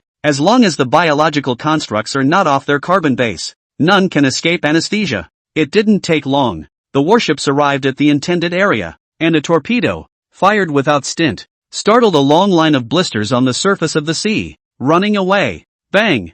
Bang! Bang! Godzilla's whole body was instantly blown up, and in the face of such high-speed missiles from humans, Godzilla's reaction wasn't that fast. You can only take a beating. Roar! It opened its mouth in the seawater and let out a roar. Torpedoes, can destroy ships. The power should not be underestimated. It is Godzilla, but also a little prickly scratch all over the body. But just open your mouth. Another wave of torpedoes directly in its face gave Chief Brother a brain buzz, and in anger it buried its head in a quick swinging hard charge. Thick skin is not afraid of roughness. Pull. Go around the corner with him. The number of warships started quickly, moving away from Godzilla, and the two sides opened up a big game of catching up with each other on the sea surface. Godzilla is very fast in salt water. The distance between the two sides was quickly drawn in. Facing this kind of monster that only existed in movie and TV legends, the people on the warship once again fired torpedoes to attack. There was no way but to try and find its weaknesses in this way. The helicopter was in a hurry up there,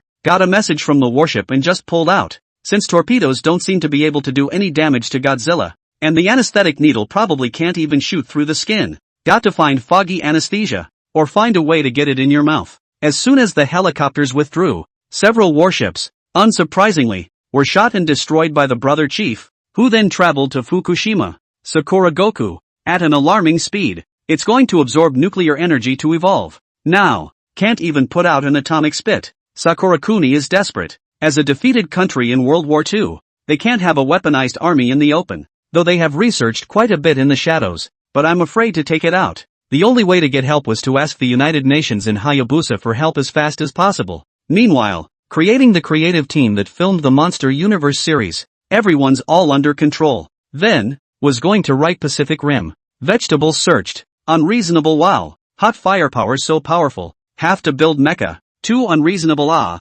said the bomb exploded blood pollution of seawater. I don't think it's a good idea to cut the aorta and not bleed. There's more of a Cold War stream, right? Hot weapons have burns and seem to bleed less? Watching the movie does make for a good time. It's too illogical. Just replace it with Hollywood. Fox Productions rushed in a group of black-clad men in suits with serious faces, and arrested the Monster Universe team directly on the spot. The director and writer of the Godzilla King of the Monsters series are full of shit. I don't know who was offended, but this is the land of the Free Falcon, and the smell of capital is in the air. And the Fox company's old boss quickly arrived, shouting in a deep voice, "What are you doing? I have every right to take you to court." He hadn't finished his sentence. Snapped. Was two big men in suits at once pressed down on the solid wood desk. Behind the bodyguards see the situation still want to make a move. Click. Click. Several loaded pistols were aimed directly at the bodyguard's head. Gar. Seeing this no-joke stance could scare the team members of Monster Universe, and the situation was so urgent that one of the leaders took out his credentials and waved them around. CLA, we now need your cooperation in investigating what methods could be used to kill Godzilla if it appeared in the real world. Ha, ha, everyone on the scene, with black lines on their faces, including the boss who was pressed on the table and couldn't move, were all confused at this point. Fuck you guys. What's wrong with you? You come here to ask about this in such a big way? Guys, please don't joke around. I want to see a lawyer. You psychos, the owner screamed and struggled at his desk. Bang! He really didn't dare to think that the next moment would be a slap in the face, hard enough to hit him in the back of the head and make his forehead hit the table. Shut up. No kidding you guys. Talk, the man behind him snapped. Very fierce. The other side. Sakura-kuni, Rich Island. A loud boom was heard coming from those still on the coast, and the earth trembled lightly. Another earthquake? It's fine. No emergency notices were sent out. I guess a small earthquake. Very many people were just amazed for a moment. Then he went on with his own. Just, dang, dang, dang. There was a loud noise, increasingly rhythmic, like a very heavy footstep. A movement not unlike an earthquake. Someone raised their head and looked in the direction from which the voice had come. Immediately, he froze in place in shock. Sea level. Godzilla revealed a large part of his body, step by step, from the deep sea to the shallow sea area, more than 100 meters tall, like a giant holding up the sky. Shocking beyond belief. Naha! Nanny! Godzilla! Ah! Run! The crowd on Fu Island went crazy, frantically fleeing for their lives. The ancient Tata beast doesn't care about human life. In its eyes, it's the same as humans treating ants. Trampled to death is trampled to death. Don't even look at it. The people of Tomishima fled for their lives in shock, their hearts pounding. What's going on? Where did Godzilla come from? Am I dreaming? Boom! Boom! Godzilla went all the way straight towards the nuclear power plant. And this time, the world blew up, and the news of its appearance could no longer be hidden. It spread from Sakuragoku, various videos, instantly sweeping the globe. The world was in an uproar. First the spaceship, then Godzilla. They develop a sixth sense. This world may have to become more and more chaotic, or even usher in the end of days with drastic changes as in the network novels. And at this point, the Falcon's fighters arrived late, but in the middle of the city. They didn't know what to do for a moment. Would they dare attack at this time? A short hesitation. The order to attack was immediately given by our superiors. Boom! Boom! Boom! Deliberately carried armor-piercing rounds, one by one, came out of the air and shot straight at Godzilla, exploding all over it. The scene make countless Sakura country people look at the stunned. This is completely in the television contingent fight monster picture. Nowadays, it actually appeared in reality, as if in a dream. All kinds of missiles were aimed at Godzilla's head, eyes and mouth, which were still relatively vulnerable. Brother Chief couldn't help but block with his hands, but also by the impact of the missile, hit a little shaking. All kinds of data, quickly transmitted to the U.S. Military Information Center. An analysis of Godzilla's fighting prowess. Missiles beyond the speed of sound. The fact that kinetic energy can cause Godzilla to sway slightly shows that Godzilla is definitely not invincible and not as strong as he is shown in the movie. Just, missiles that go beyond the speed of sound can't even break Godzilla's epidermal scale armor, suggesting that modern firepower that can break it. Basically, no. Godzilla, on the other hand, has a self-contained reactor in his body and is naturally immune to high temperatures. Unless now special hypersonic armor-piercing solid warheads with terrifyingly unparalleled kinetic energy, with sharp solid warheads, to try and break the defense. Continue the attack. We can't let him get close to the nuclear power plant, especially not to absorb nuclear energy. We've already gotten information from the writers of that story that once it absorbs nuclear energy, it's likely to master atomic spit, and then it won't be easy for anyone to fight. Roger that. Roger that. Hayabusa's base in Sakura, along with the base in Korea, a fighter jet takes off, carrying a variety of missiles that must keep Godzilla out of the nuclear power plant. According to the information we have, it also needs to breathe oxygen while absorbing nuclear energy with an upper limit. In the movie, after being nuked, it appears in Red Lotus form but can't be controlled. We might be able to hold it up with a large yield nuclear bomb. It's just that this is in Sakuragoku, and we're going to nuke them again? Sir, once the large yield nuclear bomb is dropped, so that all the people of Sakurakuni Tomishima may have to be buried with it. I know that the matter requires careful consideration of deliberation. If the people of Sakuragoku heard these words, I guess one of them would have cursed and killed someone. 2 nukes back in the day, the shadow cast over them. It's not even dissipating now. It's also the only country on the planet that has tasted a nuclear bomb, and has been ridiculed and used as a backdrop by all countries. If it were to get nuked again now, the shame won't wash off for the rest of my life. However, even though Hayabusa's fighters were blocking it 100 times, they still couldn't stop Godzilla, and it was about to crawl to the nuclear power plant. Step by step, it wants to be the strongest Godzilla. The city, when viewed from above Tomishima, literally seemed to have been plowed through a broken road by a farm implement several hundred meters in length. Buildings along the road, cars, all destroyed by Godzilla. Very shocking. The missiles carried by the fighters were useless against Godzilla, and without a moment's notice, it was about to reach the nuclear power plant. Emergency broadcasts are blaring all over Tomishima. Tell everyone to evacuate Tomishima in a hurry. The streets were very messy, with all kinds of car horns honking, and Sakurakuni people carrying big bags and dragging their families along. It was really like experiencing the end of the world, to desperately try to escape from Tomishima. But the streets were jammed and the city was completely paralyzed. Such a chaotic and disorderly scene was captured on video and posted on the internet. It hit everyone watching hard. Civilized society. Who has ever seen such a chaotic and disordered city? Each and every one of them are desperately trying to squeeze to the front. The streets were full of honking.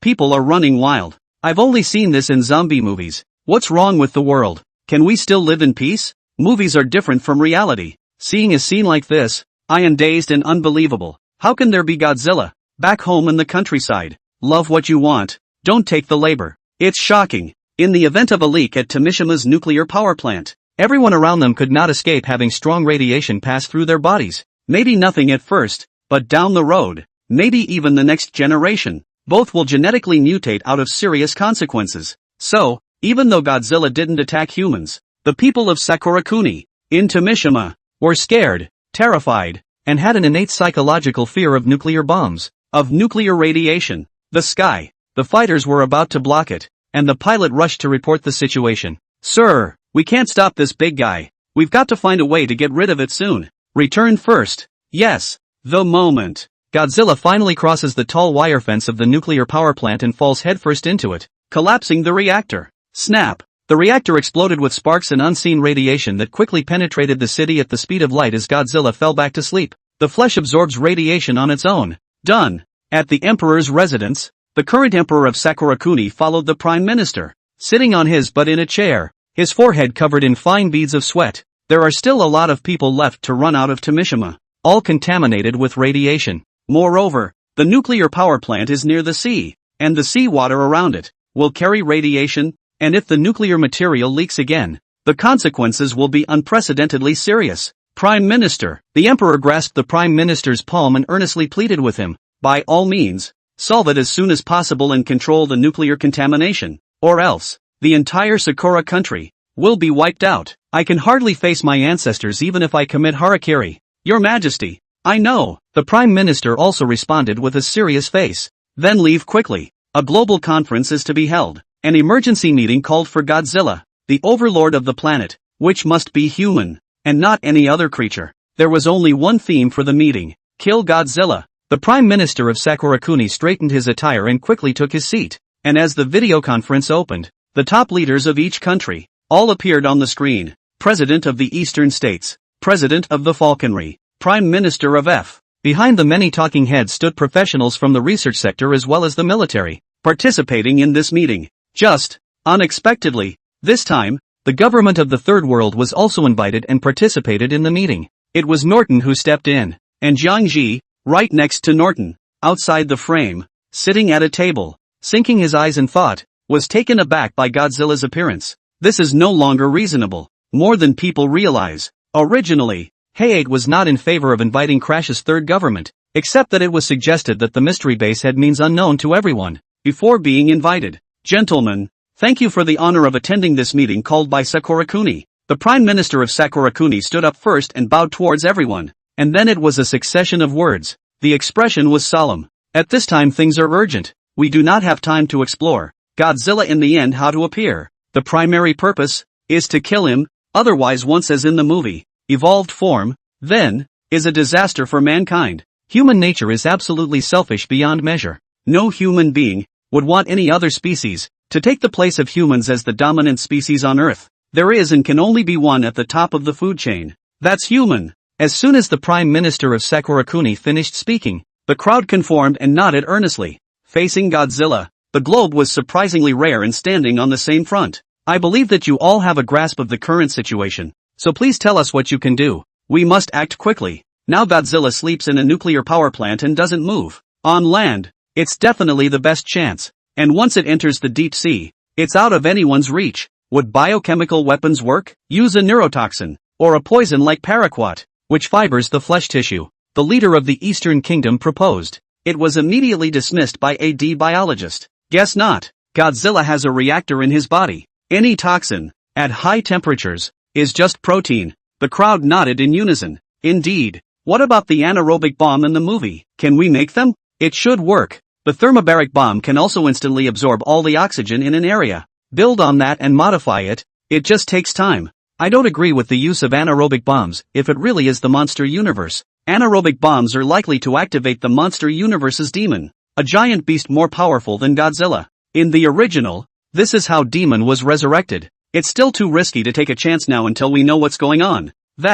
Numerous proposals were rejected. For a while, the video conference was quiet for a while. People were looking at each other. The atmosphere was weird. Everyone seemed to have something on their mind, waiting for someone else to say it. Norton noticed something was wrong because the scene was awkward and everyone seemed to have an idea, but no one said anything. Commander, this is... He lowered his voice and asked Zhang Ji next to him. Zhang Ru let out a light laugh and blurted out, a nuclear bomb. It can hold up Godzilla, but no one dares to propose to use it. The world's tirades can drown that person. Have to take the blame and resign. Norton nodded in realization, showing a smile and being as silent as the crowd. Whoever proposes nukes now will have to take the fall in the future. Can't you see that the Prime Minister of Sakura Goku himself is afraid to mention it? Is there anything else people can do? Well, no more for now. Why don't you guys try and use some neurotoxins with strong acids and other corrosive ones to try and break Godzilla's defense? Both were vetoed. The Prime Minister of Sakura Kuni was filled with bitterness. Then please,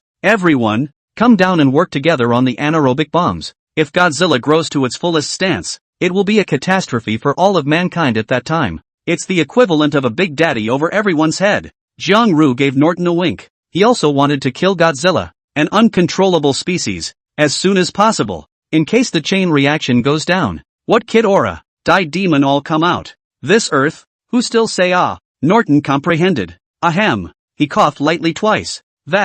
According to our information, nukes seem to hold up to Godzilla. Crap. The leaders of the countries, along with the military, and the top scholars of the countries, looked in shock at Norton, and the proposed crash third world government on the screen. Good boy. You guys are really daring. Who doesn't know that nukes can hold up Godzilla? But, who has the gumption to give that order? In full view of the world. Propose nuking Godzilla. Who is in Sakura Goku? Along with being against Godzilla. But it's hard to miss Sakura Kuni. That mustn't mess with the Sakura Kuni people to you. The people are furious. Throughout the video conference, the eyes of the heads of state, at this moment, gathered in unison on Norton's face, and a hint of fluctuation appeared in his ancient eyes. Real stupid or fake stupid? What does the Third World Reich want? How dare they propose this? Their minds were active, but their faces pretended to show a look of surprise. Something to do with not being able to accept it and completely disassociate themselves from it. Life is like a play. It's all in the acting. Nukes, isn't that overly presumptuous? Norton looked to Zhang Ru, who nodded, so he understood the commander's meaning, and immediately waved his hand. No offense, isn't this for the sake of all mankind? I think, with the Prime Minister's mind, he can understand, right? What? Good lord, what a killer. The Prime Minister of Sakura Kuni glared at Norton. Fuck you, you tried to drop a nuke on me, and now you want me to take the fall for it? If he dares to say I can understand. I guess it's time to get a double act together with a certain Prime Minister in front of us, holding hands together and going to reincarnation. Excuse me for asking, but what does the Third Reich mean? The Prime Minister of Sakura came out quickly to clarify, going toe-to-toe with Norton. I don't mean anything by it. I'm not solving a problem for all mankind, making a suggestion, and, well, I think this is appropriate at the moment. Fits Nima's head. Sakura Prime Minister's face sank. His tone was bad. We Sakura don't have a nuclear bomb. And if we do, we won't go to throw it. Even if I agree, everyone sitting here, who dares to put up this nuclear bomb and go to throw it? All of us here are foxes among old foxes. No one took this lightly, and Norton merely suggested, perhaps taking up some of the charges. But who supplied the nukes and arranged for the fighters to drop them? That's the biggest black pot of all. No one dares to speak up, and even if someone is tempted to vote, they dare not bear this international pressure. Solely and directly and decisively refused. You see, the East Kingdom will not come out with this nuke. The president of the Falcon Kingdom swept a glance at the Eastern Kingdom and smiled silently. No one else is coming out, and neither are we. The impact of nuking Sakura Goku is too light and negative. It's purely self-inflicted. Nobody's stupid. Then we are not out either. The head of the North said. 3 nuclear powers have refused, and those remaining, who don't have many nukes of their own, are even less likely to be the wrongdoers and get scolded for giving out nukes. So no one is out? The Prime Minister of Sakuragoku aggressively eyed Norton. What about the Third Reich?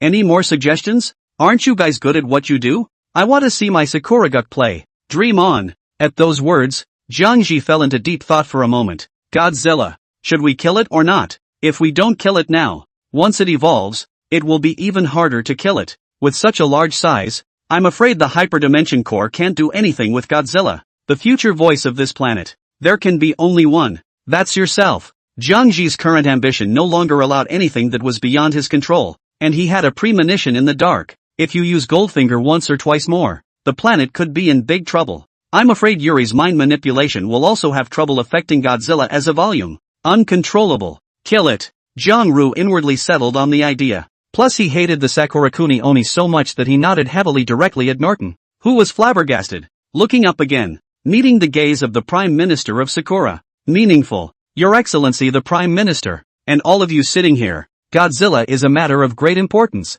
and I'm sure you all know very well the consequences of its evolution. And right now, it's not the time to love your reputation, and I'm hoping that you'll sacrifice a little for the sake of the greater good of mankind. Norton said very sincerely, but fell in the ears of the crowd. Altogether in the heart rolled an eye. Your good, the great righteousness, and we sacrificed? This gentleman from the Third Reich, I advise you not to waste your breath. Even if someone else were to come forward, we in Sakurakuni would not agree to detonate a nuclear bomb of that magnitude on our soil. The Prime Minister of Sakurakuni directly spoke out to reject Norton. Then I'd like to ask, can Sakurakuni be held responsible for this if you don't agree with it and the effects of subsequent Godzillas? Why are we responsible? It's you who polluted the environment indiscriminately that made Godzilla appear. Otherwise why go to your Sakura country and not to other countries? You're full of shit. In short, we, the third government, strongly recommend that Godzilla be resolved while it is dormant, or it will be a disaster for all of humanity. That we do agree with,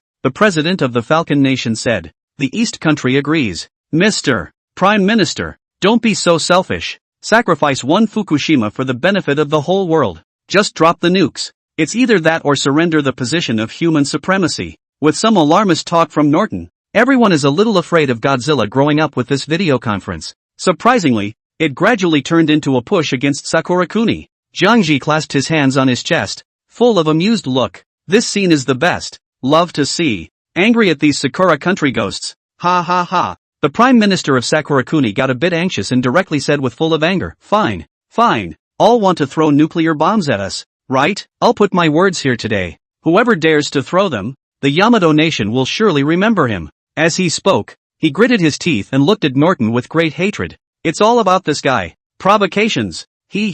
That's quite an honor. I actually have a good idea. Why don't the three of you, East Kingdom, Backstabber, and Hayabusa Kingdom, put up one each, and that's it? Norton continued with a gloating tone, frantically making things happen inside. The expression on the face of the Prime Minister of Sakuragoku. At this point it could totally be described by these two symbols. Don't talk about him. Just to the leaders of the other countries. All were silenced by Norton dry. Good boy. One is not enough. Directly on the three? Then don't you give Sakuraguchi Island a blast that won't even stand up? But, their eyes lit up.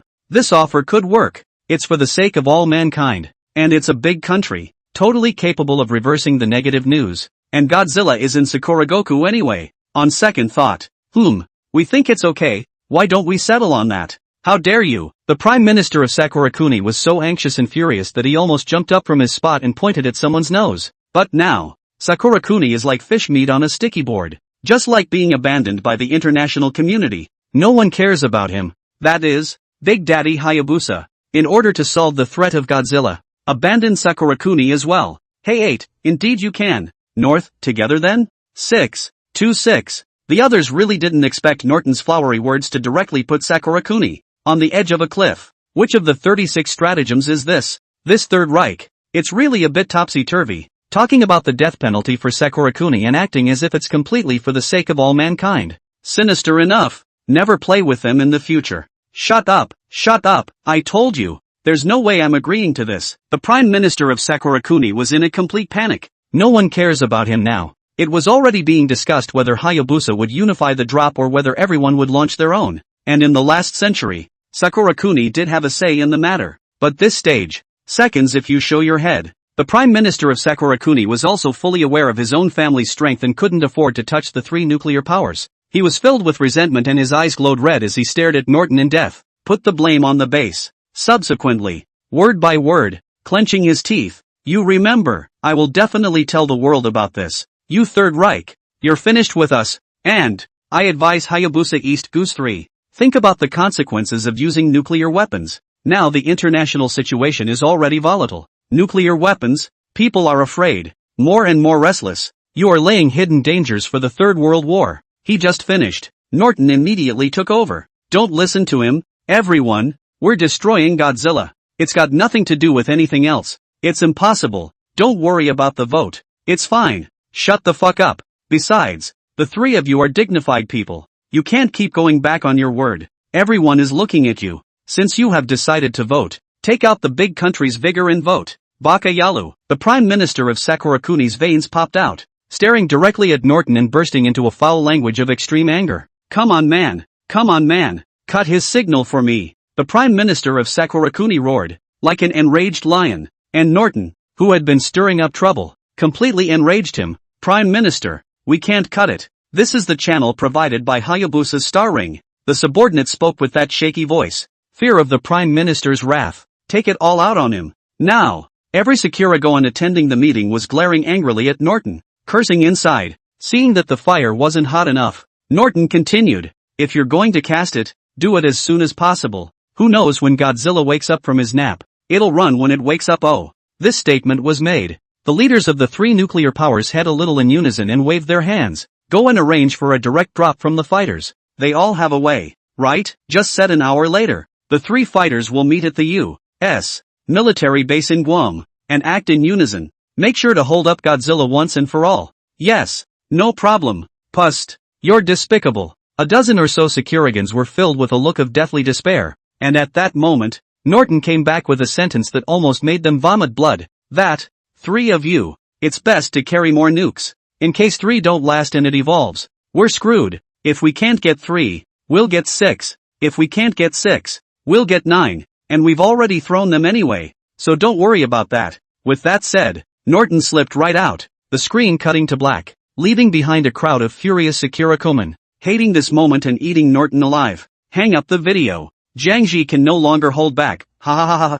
laughed me to death. Norton, really you are. Can I like it very much? Ha ha ha, Commander, I'm sorry, I'm just adding to it. If you were here, you'd do a better job than me. Ha ha ha, the two laughed in unison, completely ignoring the words of the Prime Minister of Sakuragoku. You remember me when you remember me. What can happen? You're the one who's missing, aren't you? As soon as Norton from the base ran away, the rest of them hung up the video, not wanting to see the Sakurans cursing, and one of the three nuclear powers running faster than the other, directly opened a private channel. Negotiate what comes next. It was reasonable to say that Goose was a long way from Sakuragoku, and an hour, for sure, wouldn't get him there, but he agreed painfully. Outside, the Prime Minister of Sakura had just hung up the video and announced the crimes of the base to all the people of Sakura in a heartbreaking manner, with some words that directly described the Third World Empire as unforgivable. All the black pots. It's all on Norton's head with Mystic Base. Over 10,000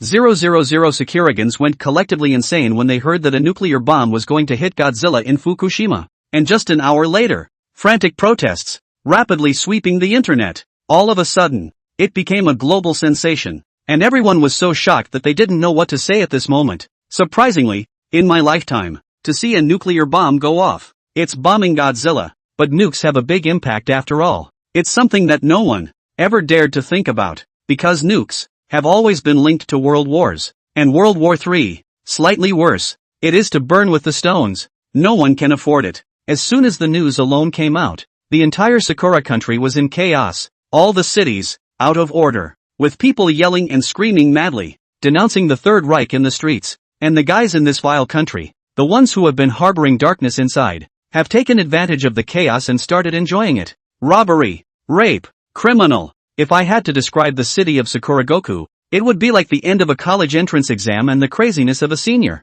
Ethics and morals were completely abandoned. No matter what. Kill the Third Reich. Kill the Third Reich. They are evil. They are sinful. They will be the sinners of all mankind. And we appeal to the world that the Third World Empire must be made to bear the consequences. Woo woo, did you know that the people of Tomishima, in an hour's time, couldn't withdraw cleanly at all? It's not killing Godzilla. It's a massacre of Sakurakuni. Who can save us from Sakurakuni? Woohoo! The international social media platforms were filled with chants of desperate, helpless anger from the Sakura countrymen. And there were a lot of cyber saints around the globe. All have blamed the Third Reich. They have nowhere to go. One can only gather and keep speaking under Xavier's account, using it to hope that, with global public opinion, the three nuclear powers will stop this madness. The man in question, Xavier, was innocently lying. He's also a belter. What nuclear bomb? Isn't that a multinational decision for the good of all mankind? What does it have to do with us? We don't have any nukes. Grass.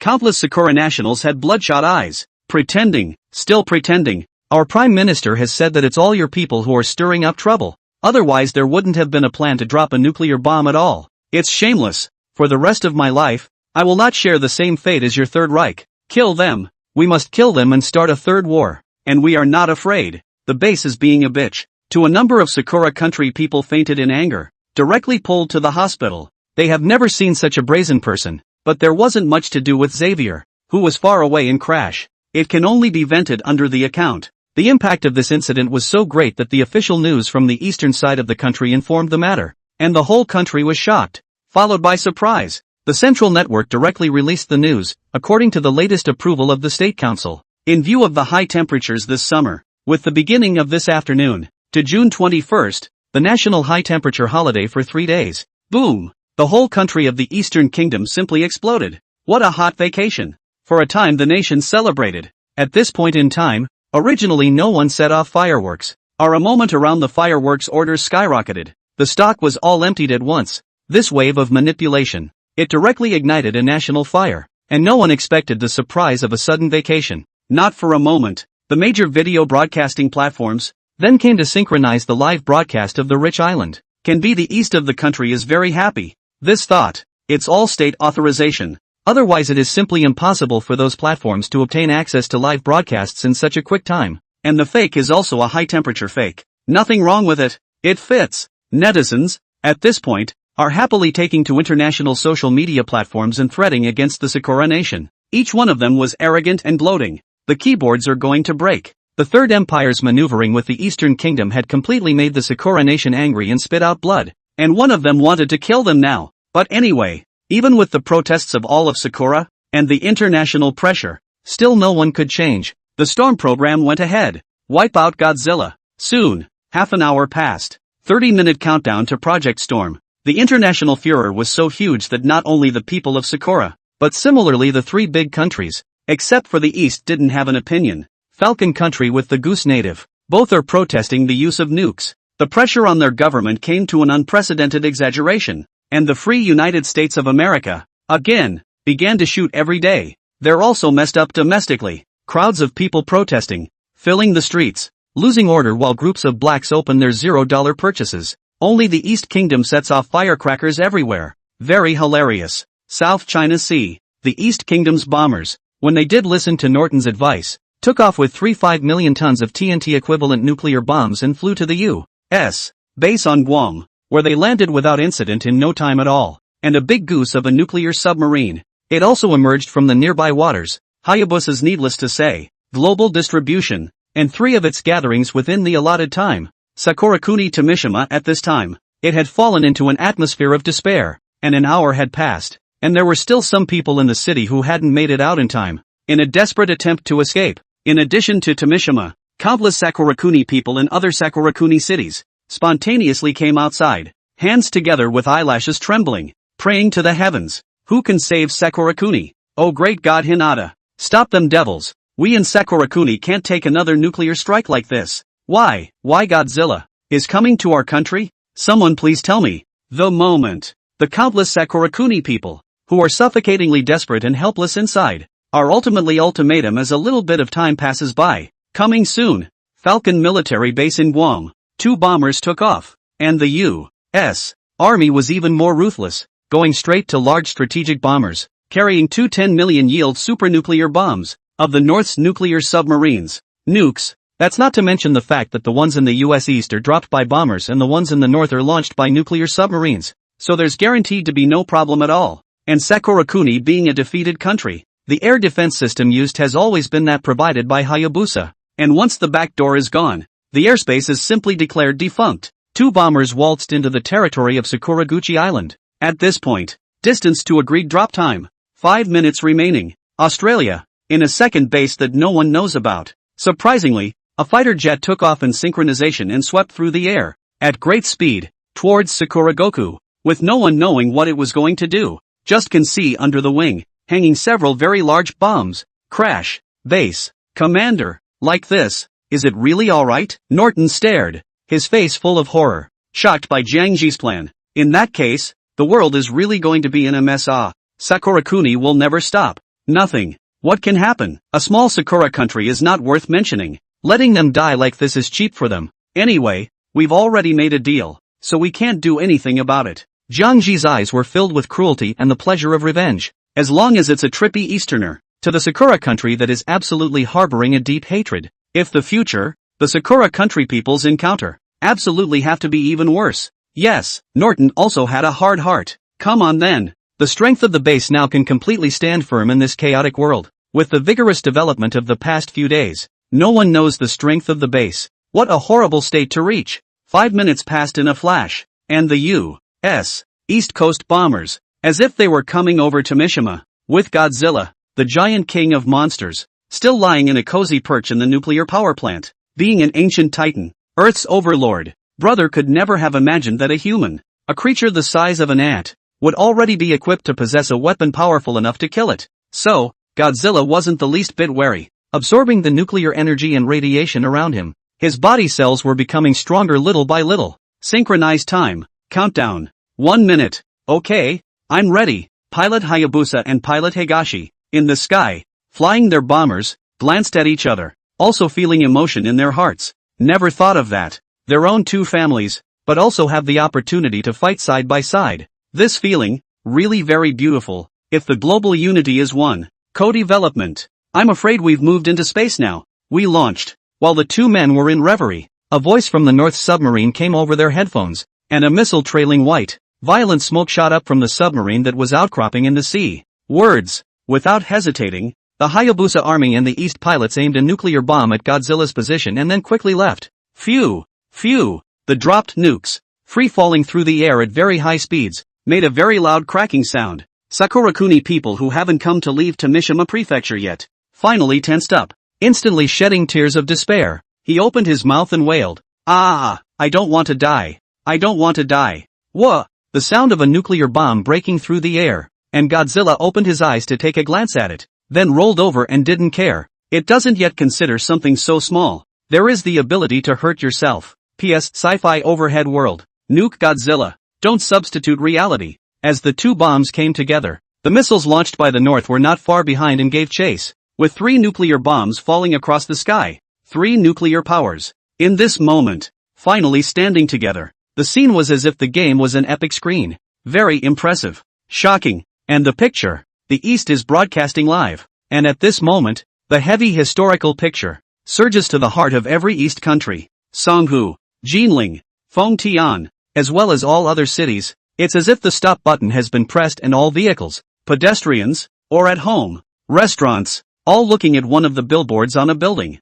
This image was broadcast. 3 nuclear bombs went off in unison, detonating horribly in the air 1 kilometer from the nuclear power plant, and at that moment, there was a zing in the screen. Fuzzy, the aura of destroying heaven and earth was transmitted directly through the screen, and Sakura country, which was originally daytime, but the sky suddenly shone brightly. An infinite amount of light flooded to Mishima. 3 breathtakingly small suns escalated above Godzilla's head in an immensely huge sun shading like mushroom cloud. Under the shockwave, a halo resembling interstellar dust formed. Then it spread in a circle at extreme speed. Everywhere you go, not an inch of grass. Rumble, rumble, rumble. The sky of the Sakura country instantly turned orange-red. Miles of white clouds were washed away. And even at a distance of hundreds of miles, one could feel a strong wind on his face. Half the sky turned red. The scene was beyond horrifying. 3 large-yield nukes, all the buildings on Mishima, almost annihilated in an instant. finished glyphs, surround Godzilla in the center.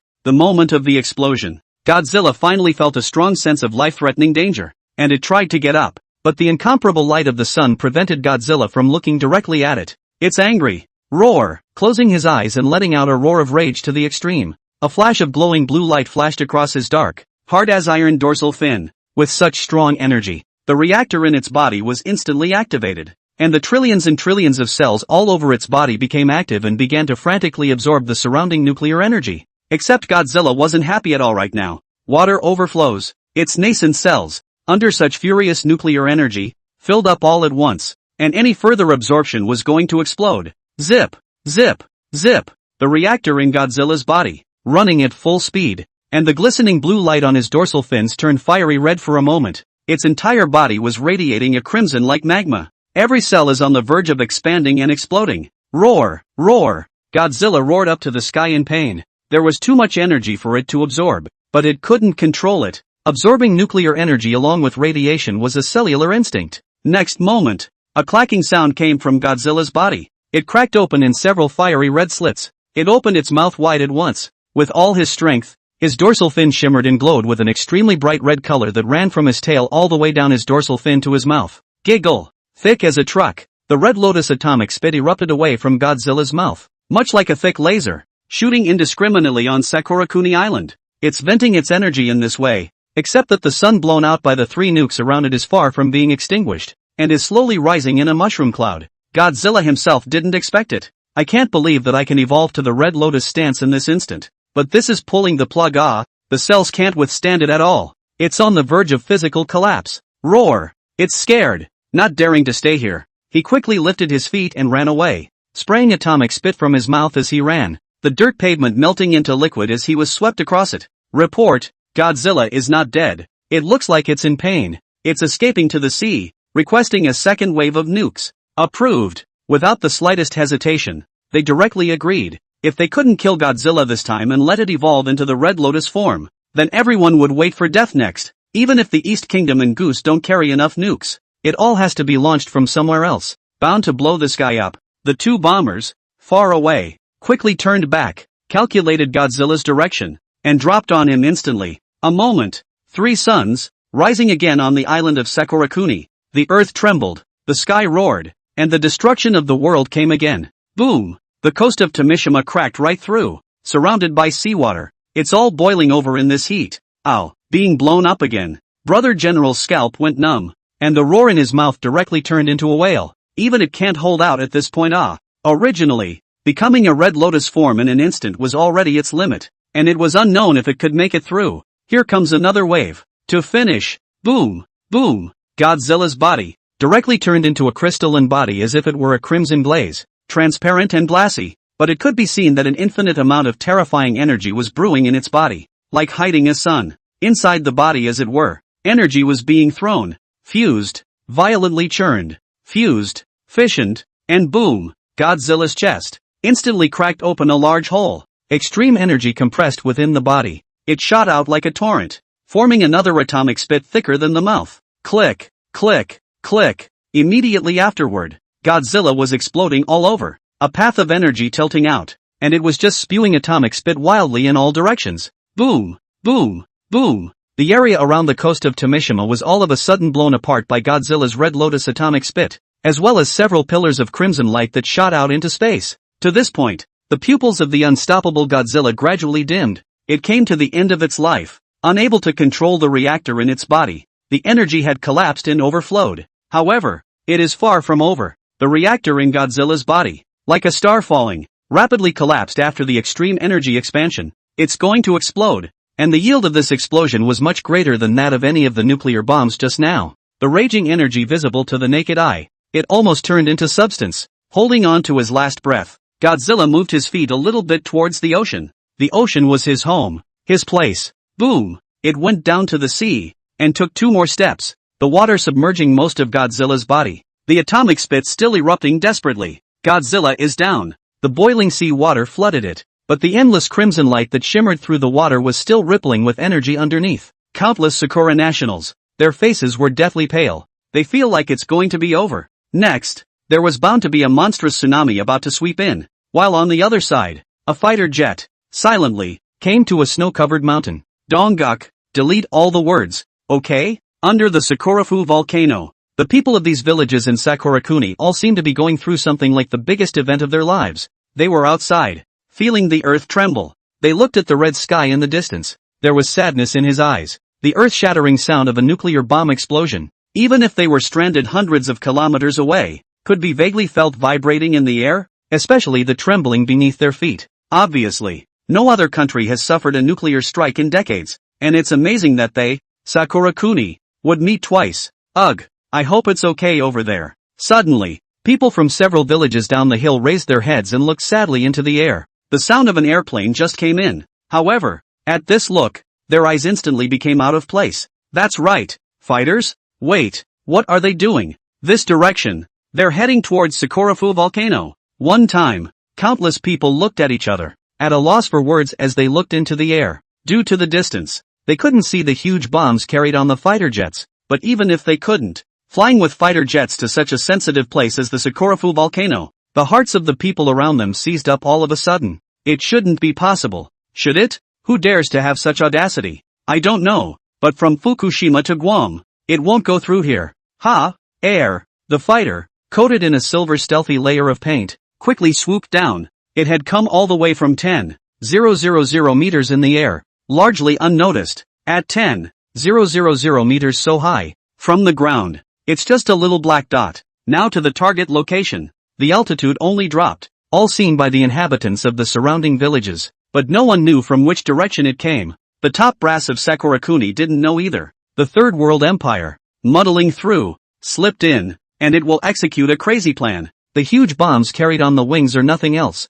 Exactly the base. Nukes. Detonate the Sakurafu volcano. Together with Godzilla's destruction, half of Sakurakuni will, by now, be in ruins. As the fighters got lower and lower in altitude, the pilot could already see the full extent of the Sakurafu volcano, a huge cone that lay across the end of the horizon, covered with just a little bit of snow that was about to melt away. Recent years, the pressure inside Sakurafu volcano has come to 1.6 MPa and is just one chance away from erupting. And that pressure, it's higher than the last eruption. Once it erupts, the damage caused would be immense. Sakurafu volcano is to Sakurakuni what the Three Gorges Dam is to Higashikuni and Yellowstone is to Hayabusa. Very serious. Close. It would take only a few seconds for the fighters to reach the intended drop point, and the villagers of Sakurakuni, under the Sakurafu volcano, saw a huge bomb in just a blink of an eye, falling through the air towards the crater of Sakurafu volcano. Wow! The crowd instantly panicked, and terrified cries, for a moment,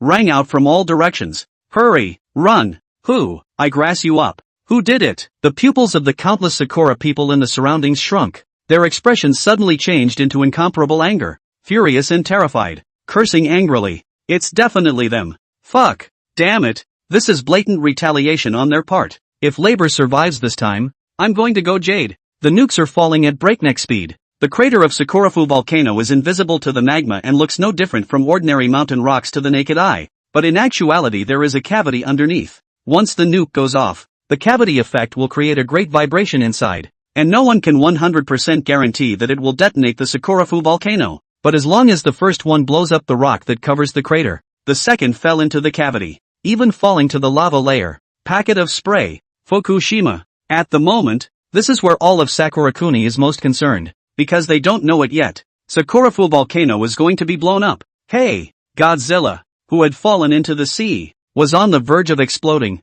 and the entire coast of Sakurakuni, along with the radio, was urgently evacuating people. The power of this tsunami, it will be unprecedented. It was also fortunate that Godzilla had only collapsed at a depth of 78 meters. If it had been farther away and deeper, it would have probably drowned the entire Sakuragoku, but even 70 or 80 meters, there's enough depth. 2. The sea was boiling and stirring, and the orange-red as if sunlight cluster of powers below was visible to the naked eye. Shasta. Fusion to the extreme. Boom! An indescribable muffled sound came from under the ocean. Sakurakuni Island was quaking at this moment. Endless energy erupted at the bottom of the sea, and the surrounding seawater instantly blew up 100 feet high. If the gods are angry and angry, if a monstrous flood erupted in the distant past, a huge hole was blown directly into the sea. The energy of the explosion followed the shockwave, instantly set off a dozens of meters high water waves, swiftly swooped to the shore. If the explosion of a nuclear bomb, the lethality is only a radius of 10 kilometers. But this tsunami, yet it covers half of the coastline on the Sakuragoko side. When the news of the evacuation was given, it's already too late. Along the coast of Sakurakuni, some people stood, quietly stunned, looking at a high wall of water whistling from the sea, which was like a thick mountain pressing over. Life is in the presence of nature. So small, so insignificant. Doomsday. The scene was one of true doom. An angry tsunami that rushed into the city. The lightweight structural houses of Sakurakuni collapsed in a flash, and an unknown number of people were submerged. Disaster has finally struck. In all the cities, countless Sakura people covered their faces and cried bitterly, sitting on their knees. Heaven, why did you do this to us? Did we do something wrong? It's over. It's all over. Woo woo. In the streets of Sakurakyo, such a scene was staged that the order had already broken down. The traffic was congested, and people all came to the streets, looking at the messy Sakurakyo, incomparably strange and sad. Sakurakyo was also affected by the tsunami. There's a coast to cover. There's basically nothing to lose. Only, in the next moment, everyone's faces were blankly feeling the ground, and once again, there was a rumbling buzz. What now? Only a few people felt their cell phones vibrate and picked them up to see that it was a friend near the Sakurafu volcano. But as soon as the call was answered, a heartbreaking sound came from the other side. Harpies dropped a nuclear bomb on Sakurafu volcano. In the middle of the sentence, there was an ear-piercing sound of electricity coming from the phone. The person who answered the phone, frozen in place for a moment, a cold chill ran through the top of his head, and with a clunk, his cell phone fell to the ground, and his person staggered twice, sitting down on the ground, and he suddenly cried and laughed as if he had had a seizure. Sakurafu volcano. Our Sakurafu volcano has been detonated. The voice came out. The whole street was silent. The protagonist is one of us multitudes. There's no Goldfinger, no superpowers. I'm trying to survive in a post-disaster world, but I don't think anyone's going to read this. Everyone around them was out of their minds, staring in bewilderment at the man who had just cried out in despair. Sakurafu volcano. Detonated? They repeated the words with dull faces, mouthing them once, twice, before suddenly raising their heads. Look like their holy mountain. Their faith. Sakurafu volcano. Detonated. Puff. Several people all of a sudden, legs softly fell to the ground, face disoriented. Fukushima is far away from Sakurajima, but Sakurafu volcano is not far away. If the eruption of Sakurajima's impact is incomparably huge, the vibrations coming from the ground quickly disappeared. There's a geologist down the street, was lying on the ground, his ears pressed against the ceiling. A moment later, he excitedly shed tears. Ecstatic, ha ha ha, it's fine. Sakurafu volcano is fine. The plot failed. Sakurafu volcano has not been detonated. What? Really? At once, all of the surrounding Sakurakuni people were overjoyed, incredulous, and excitedly pursued the question.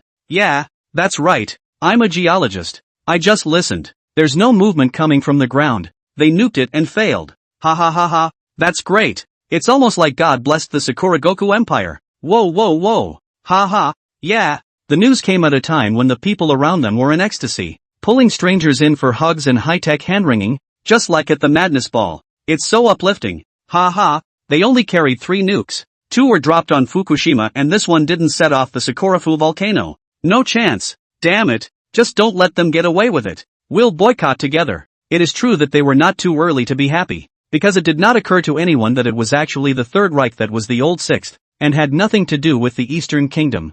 Jiang-Ru had already counted on this step. The base didn't expose the nukes. Who would have thought? What about Sakurafu volcano would be the base? Nuke detonated. What's that got to do with my base? And the fighters were ready just in case. The first nuke to open the way. It's best if it can be detonated. If it can't, then we'll make up another one. Phantom light fighters have always been around. Seeing that the volcano showed no signs of erupting and quickly turning back, the pilot took a look at the foot of Sakurafu volcano, which was already in shambles, and all the villages had been obliterated in the shockwave. Here comes the bomb. The pilot let out a thieving laugh, aimed for the blackened mouth, dropped the second nuke, quickly pulled it to maximum and fled in a puff of smoke. This one, Package C, comfortable. A layer of lava-formed rock covering the crater had blown apart with the explosion of the first nuke, and the second had dropped without incident right into the blackened mouth. Countdown to detonation. Sakurakyo. The crowd was still in the euphoria of the aftermath of the robbery, not thinking for a second that the base was a road to nowhere.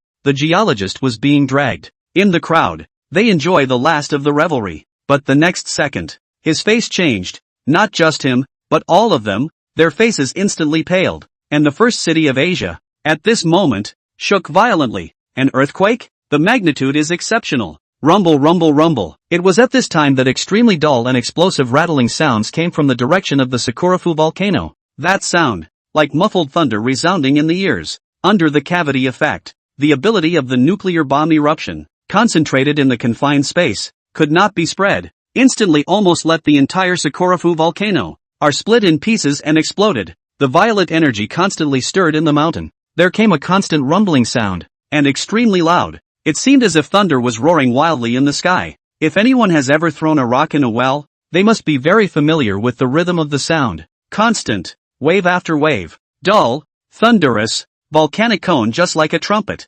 Amplify that sound, the entire Sakura country could feel the earth shaking constantly. The ground shook up with small stones. It's over. It's over. The geologist from earlier turned pale and looked panicked and scared. He looked around at all his compatriots who were staring at him and closed his eyes deeply with a bitter smile of despair. A nuclear bomb has exploded in the crater cavity. This sound, this energy that can't be released, something big is going to happen. Maybe the chain reaction will set off all the craters in our country, and even create a terrible earthquake and tsunami. Bam! Bam! As he spoke, the ground had shaken so hard that all the billboards on both sides of the street fell down. Words! All the Sakuragans who were just celebrating. Instantly the smile disappeared from his face. They were frozen in place like a thunderbolt, unable to believe this fact. Only the rumbling sound that kept coming from the ground reminded them that the Sakurafu volcano was experiencing a terrifying energy eruption. Swish! Someone scattered. He had to go home. He had to get supplies and food ready. Nukes are nothing,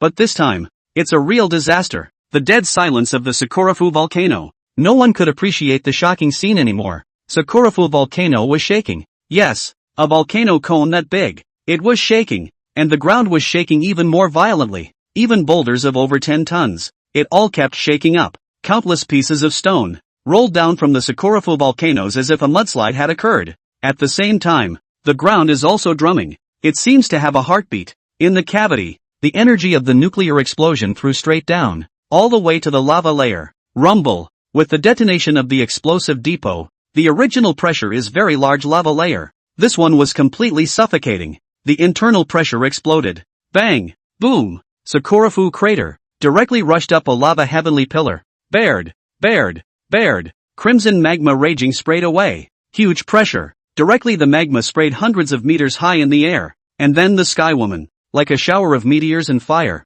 it was thrown to the earth. Countless meteorites with fire in the sky tore and smashed down. In all directions, the crater of the volcano smoke rolled. The huge power directly to the airtight volcanic ash to the height of several thousand meters. Magma of terrifying temperature, spilling out of the crater as if it were a volcano. Rolling down. The earth trembled. Sakurakuni Island wailed. The entire island chain could be felt shaking. And the Sakurafu volcano's crater erupted, affecting much more than that. So much pressure to erupt. Still externally detonated. It directly destabilized the entire Earth's veins, triggering earthquakes all over Sakurakuni. And at the same time, hundreds of craters all over Sakurakuni went into an active state together. Several have begun to smoke. Next moment, straight up explosions. Spray. Instantly, a chain reaction caused all the craters in Sakurakuni to erupt at the same time. Countless amounts of volcanic ash, floating in the air. It's like the smoke that was lit up everywhere during the ancient wars. And it's clearly visible. It's all come to this. The news that the Sakurafu volcano had been detonated with 2 nuclear bombs finally erupted. And first, the entire country of Sakura was plunged directly into a state of panic. Sakarakyo already can see the distant sky has become dark. Seems to have an extremely thick, heavy pressure. People cannot breathe. The dark clouds swept over the sky, and that is volcanic ash. Sakurafu volcano eruption, in itself, cannot bring much casualties and economic losses to the Sakura country. The people in the vicinity of the first wave of nuclear bombs have long been blown away. The volcano eruption of the subsequent impact is the most serious. Volcanic ash contains a variety of toxic substances, will fall with the acid rain, killing a large swath of crops, pollution of water sources. Meanwhile, with the heavy ash blocking out the sunlight, Sakurakuni may, in all likelihood, go straight into an ice age, depending entirely on how long the Sakurafu volcano is going to erupt. How long does it take for volcanic ash to slowly fall with the rain? But the process, at the very least, a month or two. The people of the Sakura country around the Sakurafu volcano looked at the black clouds pressing down in the distance, felt the constant vibrations under their feet, and still heard the roar of the earth in their ears. Fear passed over everyone's faces. International. It instantly blew up. The Sakurafu volcano was detonated? Crap, who did this? Isn't it going to bomb Godzilla? How come the nuclear bomb was dropped on the Sakurafu volcano? It's over. It's over. Sakurakuni is going to be finished now. Who is so cruel? My god. Is it the East country? Really scary. Countless netizens were first confused, then all shocked. Sakurafu volcano was detonated. This news was too explosive. Simply more explosive than a nuclear bomb killing Godzilla. Bombing Godzilla, that's normal. Can explain why nukes were used, but you set off the Sakurafu volcano for them? This is going to be blatant retaliation. The world is in an uproar. Falcon Nation, the leader of Goose, all of a sudden can't sit still. Who did this? When the East Kingdom's top brass. As soon as I learned the news, it was also a shock to the brain. Who is so cruel? The commander in charge of this mobilization of nukes and the execution of Operation Storm. Hurry up and contact Hayabusa-kuni. Hello, did you guys do this? We had nothing to do with it. There was no reply from Hayate's side. In a matter of moments, this shocking news sweeps the world. Godzilla is dead. Great. But the Sakurafu volcano in Sakurakuni has been secretly and maliciously detonated with 2 nuclear bombs. It caused all the volcanoes in Sakurakuni to erupt. Losses are uncountable. It is likely that the country will die as a result. There was direct public outrage. Who the hell is it? In time, there was absolutely no way to restore calm to the situation. So far, the international situation has become more and more complicated and volatile. And the whole world seems to be like a string that has been stretched to its limit and will break if it is not careful. Once this happened, every country was thrown into a state of extreme tension. Surprisingly, these countries have coincidentally taken concerted action to substantially increase their military expenditures and to make efforts to strengthen their military forces. They are so worried simply because they are afraid that they will become the target of attacks by other countries. And if they really suffer such a blow, the consequences will be unimaginable. As this story unfolded, the global spotlight, which had been focused on a particular base, was finally able to shift. During these next 7 long intense days, every country around the globe went all out in preparation for the upcoming spaceship military exercise competition. At the same time, however, a great disaster befalls Sakura Nation. The Sakurafu volcano begins a continuous and violent eruption. Every day, the volcano erupts once without warning, and rolls of smoke and hot lava rise into the air like fiery dragons. This terrible volcanic activity has lasted for 7 whole days. Volcanic ash was flying all over the sky, not only covering the entire Sakurakuni Islands, but even drifting to the distant coastal areas of the Eastern Kingdom. What should have been a sunny day was now covered in thick black smoke, plunging the entire country of Sakura into endless darkness. June is supposed to be a hot summer month, but the effects of this seasonal anomaly are extremely severe as temperatures plummet to below zero. Countless plants and animals were unable to adapt to such harsh environmental changes and died. The biological chain collapsed as a result and the entire ecosystem suffered heavy damage. Faced with such a grim situation, the Sakurakuni people were plunged into deep despair and panic. They had to give up competing in the spaceship race because at the moment it was a huge question mark whether they would survive. In order to maintain the basic needs of life, Sakurakuni must import large quantities of various materials from other countries on a daily basis. And its domestic monetary system and economy are even more completely collapsed and social order is in chaos. The future of Sakurakuni is full of confusion and uncertainty, and people are eager to get out of the shadow of this disaster and rebuild their homes as soon as possible. But in the current predicament, the first thing they need to address is how to deal with the immediate existential crisis. Take advantage of your illness. Global capital does not care how you Sakura people live. Even at this time, join forces to short the economy of Sakura. The yen collapsed, directly devalued to even waste paper. It's really getting to the point where it's 500,000 yen for a loaf of bread, with basic living goods not even guaranteed, let alone any real estate, fixer-uppers and the like. Prices fell straight to bubble bursting. East Asia, Europe, Hayabusa, the capital predators, all of them, began to loot the fixed assets of Sakurakuni, in which the third world industries finally rose up before the world, revealing their sharp knives, in world currency forex, from other countries in exchange for more than 100,000 tons of supplies, all pulled to the Sakura country, with absolutely large strokes. For a time, become a capital giant, the light of the Sakura state-owned enterprises. Just a dozen or so were acquired. Real estate, plot, supermarket, stores. It's even more numerous. In the currency collapse of Sakura, now everywhere is gold. And Sakura authorities, In order to protect the domestic industry, directly open the protection mechanism, no longer with the Falcon dollar conversion. Third world industries, with $1 billion world dollars in living goods, directly pried tens of billions of Hayabusa dollars out of Sakura's asset cake. 7 days, completed the main quest and shocked the world. The head angle is great. Sakura Kuni, Sakarakyo, continuous rain plus snow fell. The sky was black and cloudy, and the whole city showed a broken dark gray color. People wear raincoats, hurriedly walking by with a stash of snagged supplies in his arms. Please, give me some food, and I have a lot of jewelry at home that I can trade with you, okay? Where did you get the water? Any more? More people, who had found nothing, were as anxious as ants on a hot pan in the street, and went up to ask questions when they saw people, with a sad and desperate look on their faces. Under currency collapse, ordinary people simply don't have enough money to buy the necessities of life, and in a week's time, Sakura Kuni has gone straight backward by a couple decades, according to outside rumors. Sakarakyo, the first city in the eastern continent, has nearly a quarter of the assets into the hands of third world industrial groups. Jiangxi harvested the property of the Sakura country authorities. The authorities harvested the property of the Sakura country capital,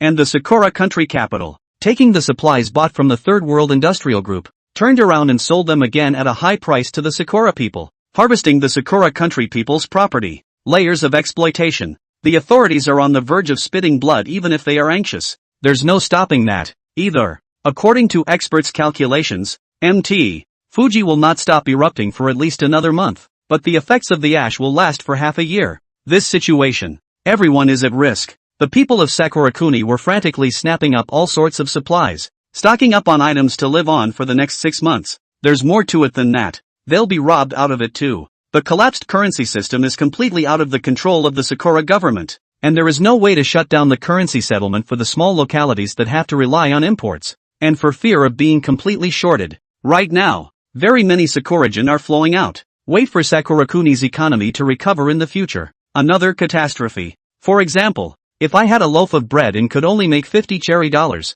and now I'm making $500,000, when the economy recovers, that's a hard $500,000, and purchasing power will recover. In front of a closed flower store on Sakuragen Street, Xavier was dressed in a neat suit, holding a large black umbrella, and next to him Jiangji was wearing a mask. Both of them were clean and looked out of place with the rush of people on the road. Many people cast their eyes over. See, they didn't buy anything either. Left again. Commander, want to make a game? We have grasped the vicinity of the Sakura King, nearly 1/3 of the Sakura dollar, but also took so many assets of the Sakura King. As long as you lift a hand of the Sakura Kingdom, help them to recover their economy. With these Sakura dollars, can pry the world finance. Xavier face with a Confucian smile. Who does not know? The two people on the street. Is this time the black hand behind the third world industry? Nowadays, it has become Sakurakuni's greatest capital. Jiangji looked at the Sakarakyo, which was full of brokenness, and was quite emotional. The first time he left the base and the second time he went abroad, he didn't expect to be in Sakarakyo, which was known as the first city of the eastern continent, the second city place in the world. Only, it belongs to you now. Wait a bit more. 1/3, I think it's less. Since the Sakura government is helping us so much, taking this much, how is it enough? When he said this, Jiangji couldn't help but die of laughter. Originally, the world's capital was harvesting Sakurakuni. However, the Sakurakuni authorities closed the currency exchange, directly shutting out this capital, and only real supplies could be used to pry open the doors of Sakurakuni. It's not just a coincidence. The aircraft carrier is already in the middle of delivery. The base is now the most supplies. Really cannot, but also from the base to produce compressed military food.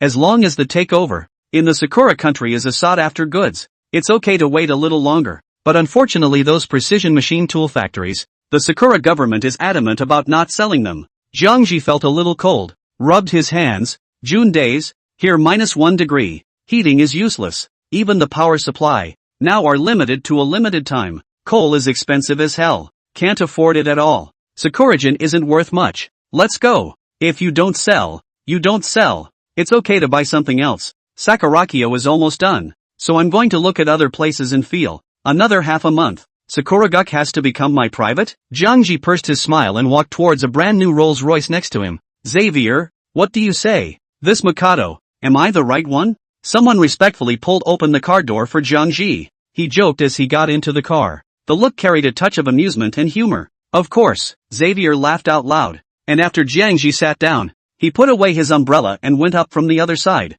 The corners of Jiangju's mouth glanced up and hooked slightly. What if the feudal system is restored again? Difficult, but not impossible. Xavier paused for a moment, answering the commander's words. Now with the volume of third world industry in Sakura, as soon as the economy recovers, the real economic bubble is intact again, and can rise again by a large margin, holding the lifeblood of the Sakura country as Samsung does in Korea in general, if not a little larger. It's not impossible to control politics. Jiang didn't stay long in Sakura, leaving Xavier in control of the big picture, and took an armed speedboat to this carrier that was about to be delivered to the Eastern Kingdom. A total of 10 ships were delivered. Now, the carrier is followed by frigates with cracked generators. In the midst of completing the delivery, they are D, F, and Sunset in the Western continent, as well as East, Chosen, Kimchi, and Sango in Asia, and Leto, Schattenberg in Central Europe, as well as Mercury in the Americas. 10 carriers are completely scattered across the ocean.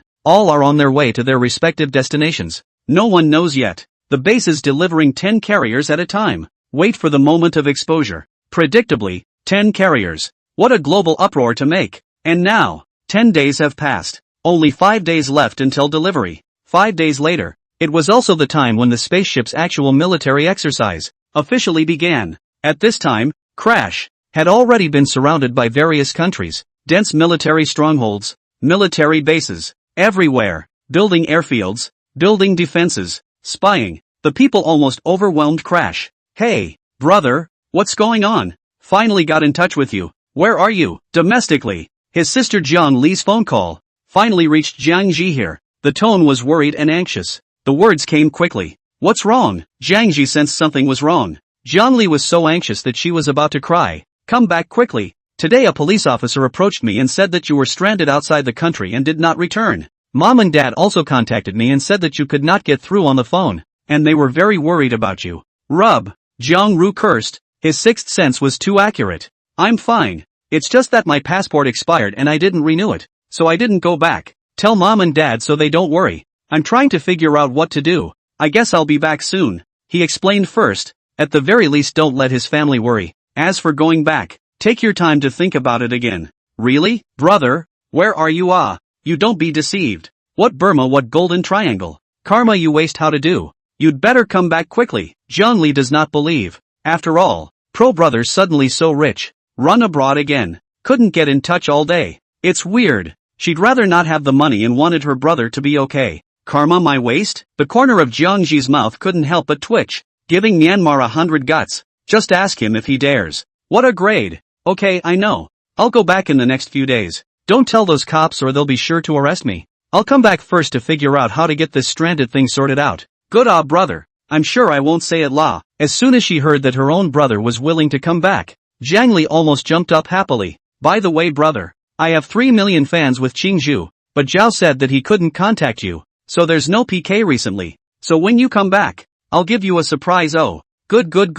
Jiang hung up the phone and paced around this carrier for a moment. Now, one is fully capable of returning to one's own country. It's just not the right time, but it wasn't a good idea to keep his family on their toes. No, just sneak back for a bit, report his safety, and then sneak away. For now he didn't want to have a showdown with the Eastern Kingdom. Wait for the space shuttle competition to end, and then the official showdown. Thinking of this, Jiang Ji looked at the carrier at his feet. It was just right to ride back. Only the route would have to be slightly modified. He would have to sneak through Hong Kong. In a flash, 2 more days passed, and only 3 days remained before the official start of the crash war. The first carrier delivered from the base, finally out of the world. It appeared silently in the waters of the southern island, giving the people of the southern island a direct shock to the face. Quickly, go and report. The carriers from the north are coming to fight us. News flash. The South Islanders are in a panic. Finally, however, the East Kingdom's military panicked even more. What?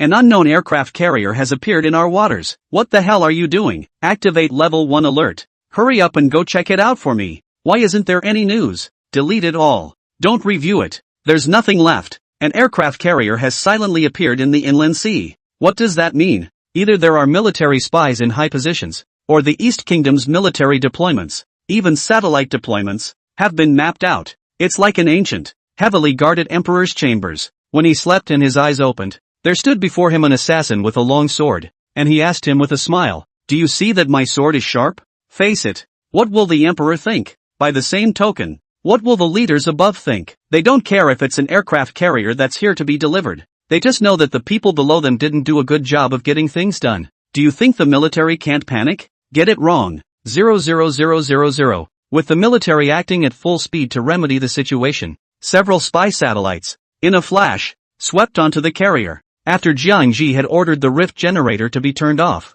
So, a carrier was clearly visible, along with a frigate beside it, with a few soldiers standing on it, holding some kind of weapon. It's all clear to see, but this is not good news. The leader of the satellite base did a double take. It's over, they don't have a crack generator. I can't believe we didn't realize this one behemoth was coming in. It's going to be a major disciplinary action. At the same time, the warships of the Eastern Fleet soon arrived near the carrier. Third Empire a big BB. Soon, word was received that it was not an Eastern carrier, but one that the Third Reich had come to deliver to the East. It's not armed with any weapons. The sight of the press conference froze on top, followed by an awkward laugh and a face full of embarrassment. Click, click, click, flash constantly flashing. The reporters on the stage, all of a sudden laughed loudly. See, the atmosphere is not right. Even one by one and hold back. It's just a weird expression to hold in laughter. His face instantly reddened, and he looked around awkwardly. That's the end of today's speech. Welcome to the next time. Immediately after saying that, she stepped on her heels, embarrassed to escape the place that was killing her socially. Her teeth clenched and her fists clenched tightly as soon as she left the venue. See that you are surrounded by your own people. Broke defense on the spot. Fuck it. Is the North sick? What's the point of buying carriers when you can build them? Money burns, doesn't it? Backstage things, of course, no one knows, but in front of people's face has lost big, directly let a lot of, have no place to hide. It's so fucking social, being scared by a carrier with no weapons and no formation, calling a press conference, and as a result, people just passing through, numbed down simply. And at this moment, on the edge of the island, a young man who was generous and spontaneous in his movements, and who carried a natural and innate fearlessness in his body, was bringing a couple of guys, deal with a fisherman. On the road of money, the fisherman quickly agreed to take them to smuggle them to the back harbor, and with a wave of Jiang Ru's hand, the men behind him took out a thick pile of world coins. I'm sorry sir, I don't take this. It's called world coin, isn't it? The fisherman took it and looked at it. Wasn't it the world coin that's been making the rounds for a while? Oh, Jiang Ji suddenly inquired with interest. Older brother, why, hasn't the value of the world coin stabilized now? There are 40 or 50 countries that reserve and recognize the world's coins alone, and they are all powerful powers. They previously wanted to buy aircraft carriers signed, although 40 of them do not give the sale of aircraft carriers, but the reserves of foreign exchange of supplies were taken by the Third Reich. $1 billion world dollars were also given to these countries. The Third World Trade Currency Exchange and Settlement Platform, with the lure of the carriers, has also been joined by many countries. It's after the dollar, the second international trade settlement platform with the largest number of countries. Values and exchange rates are currently stable internationally. So, fishermen do not accept. Jiang Ru immediately have to ask what the reason. Go back to perfect it. Sniffing, the fisherman brother is also very honest.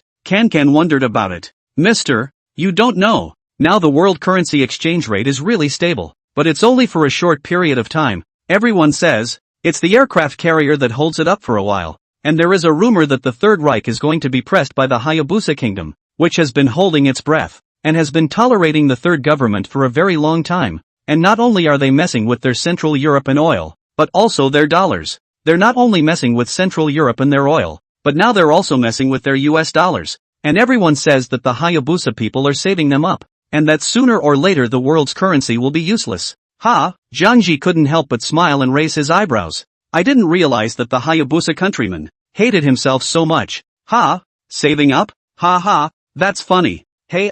Anyway, that's how it is. Equivalent to the political. In order to aircraft carriers, countries have no choice but to recognize the world currency. In fact, secretly, a lot of preparations to fight crash it. You say, the Third World Government once defeated, the world currency is not useless, right? You have a point. Upon hearing this, Jiang Ji laughed out loud and waved his hand. Not much whatsoever, signaling his men to change it into US dollars and give it to the fisherman. One couldn't tell the fisherman brother here about the current strength of the base, could one? Also, the world coin was issued on too short a date. there is no power of trust among the people. Definitely not as deep as the US dollar. And ultimately, it's your own Third Reich that isn't showing enough claws and teeth to be sharp enough. Can't give people confidence. National reserves go to the state. And except for the crash, the private sector is still reluctant to accept the world currency as a new currency. Jiang Ru silently smiled and nodded. Then for once, the front was clear.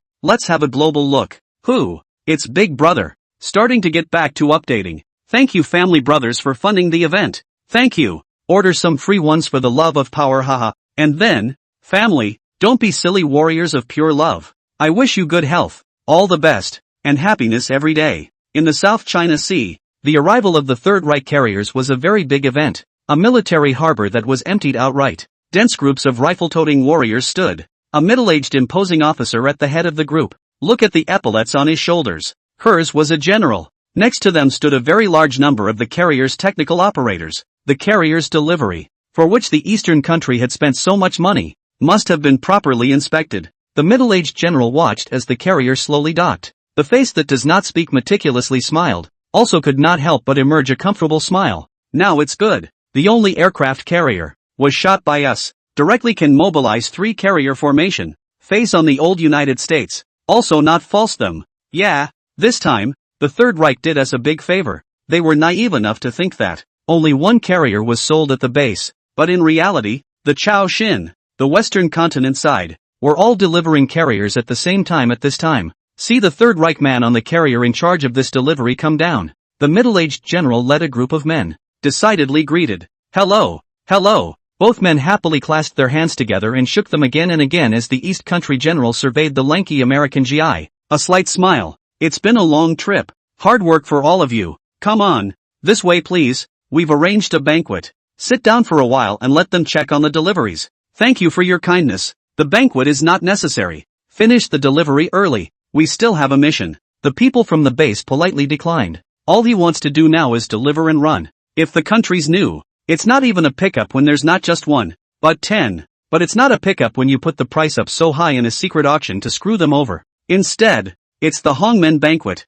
Laugh your ass off. No news has come out yet. Now one was happy to have all gotten themselves a secret shot at the only aircraft carrier, which would be very useful in the next live military exercises. Just, soon, Chaosian with the Hong country, the manhwa country, the D country, and other countries, soon realized that their own families did not have matching carrier planes and AWACS. Now, it had to be purchased from the Third Reich, and I don't know if there is one yet. The base personnel in charge of this trade were more than happy to take up the slack, and it wasn't too expensive. One shipboard plane for $50 million, limited to 10 frames. Since the carrier comes with just 10 of them, there's no need for the base to spend funds to help them go into production on this, purely to pull a little more wool over their eyes. Then, AWACS plus a month's lease on a carrier staff, another 100 million. And so, the entire medium-sized aircraft carrier, the cost of 3 billion, down in addition to the east with Leitutu, Sunset, F country, spent 1 billion foreign exchange, more than 5 billion world currency,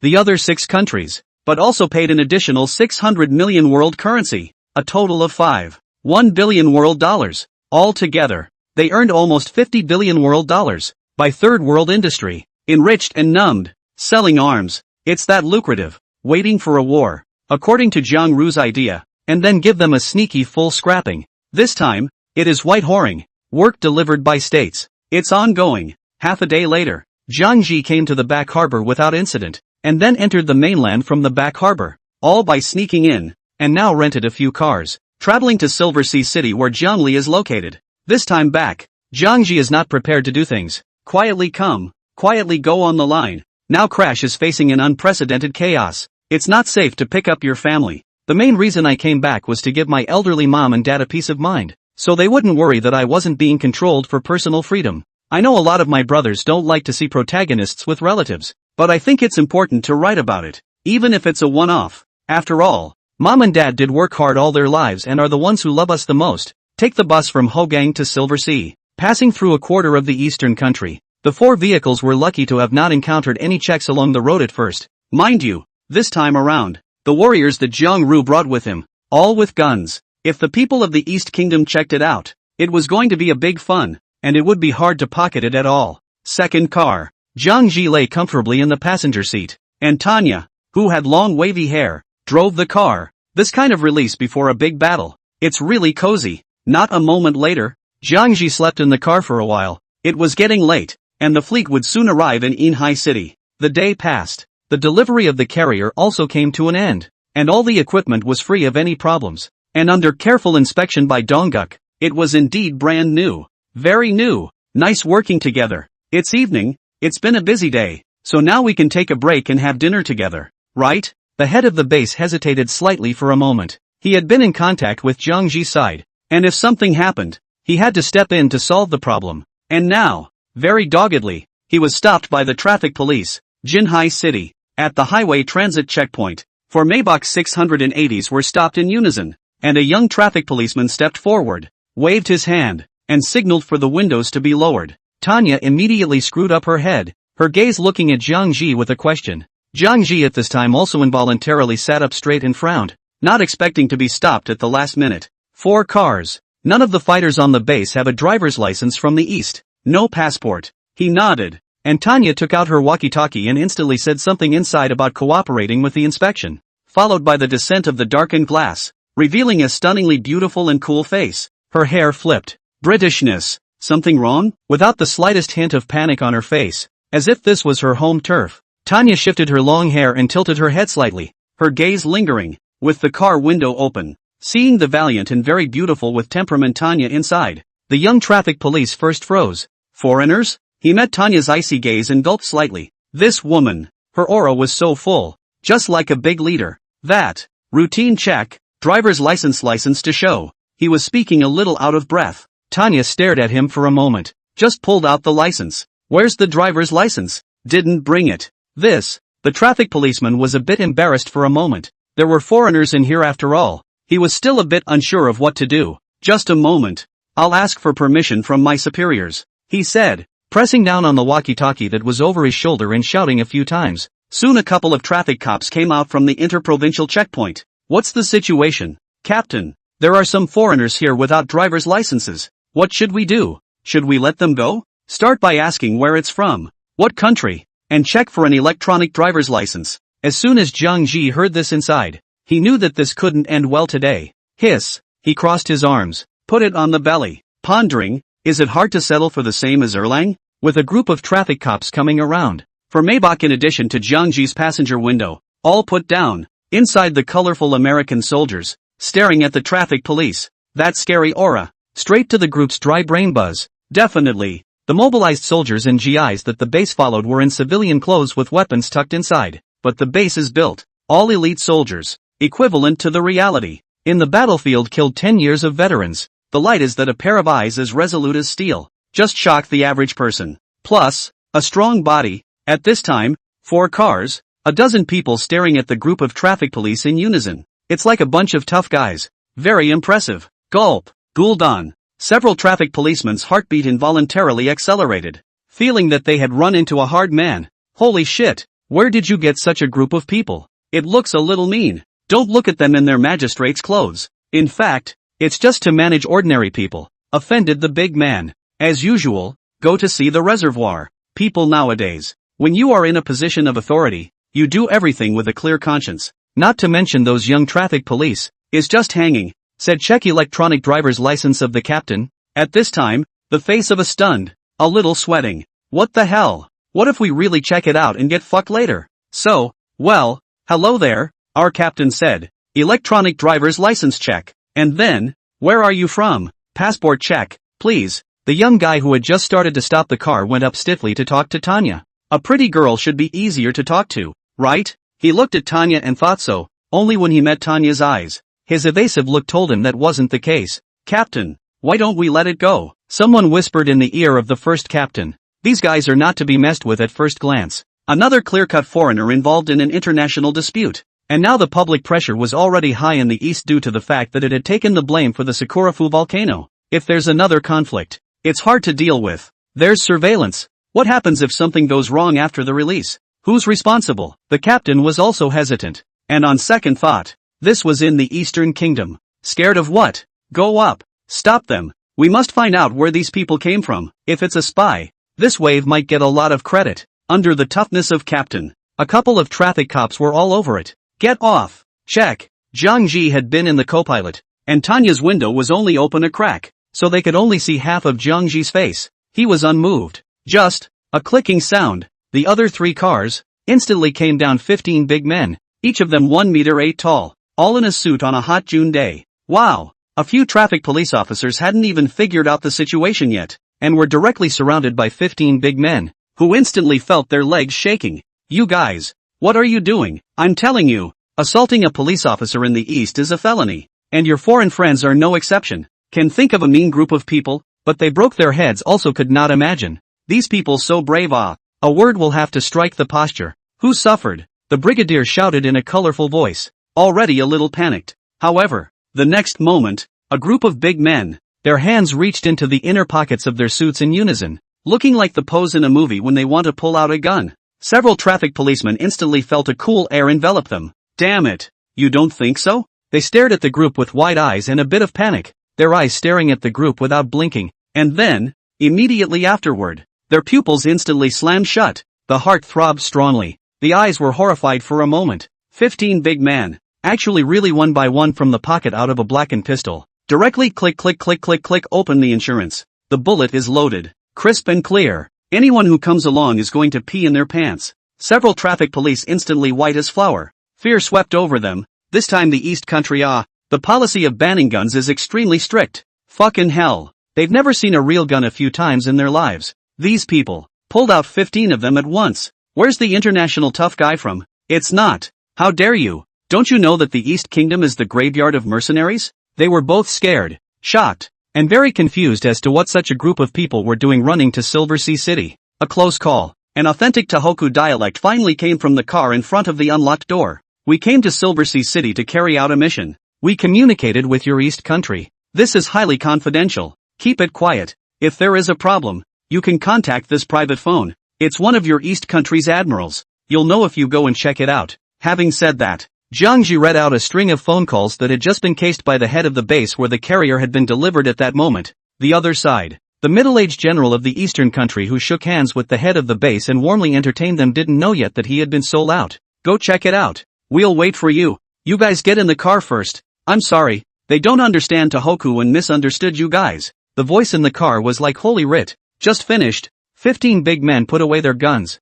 back to the car in unison. A few traffic police as if on the verge of amnesty, only to realize that the body is full of cold sweat. It was really close to scaring them to death just now. When have I ever seen such a battle? Although Zhang Ji's excuse was full of loopholes, but at this time, several traffic police had to borrow the slope and enter the cell phone number on the terminal. A name and ID number were quickly found. Then, open your cell phone and do an internet search. Crap. A few people gathered around, their eyes glazed over. Really, an admiral? One of the Navy commanders? Crap, this is his private phone number. The ID numbers match too. No problem. For a moment they actually felt a surge of honor. Commander, Admiral, I can't believe I got a private phone number. If you don't believe us, you can call and verify now. And if nothing else, we'll be on our way. Another chesty voice came from the car. A couple of traffic cops looked at each other. Call the commander? Hiss. The status class difference is too much. They don't really have the courage. May I suggest that you guys fight?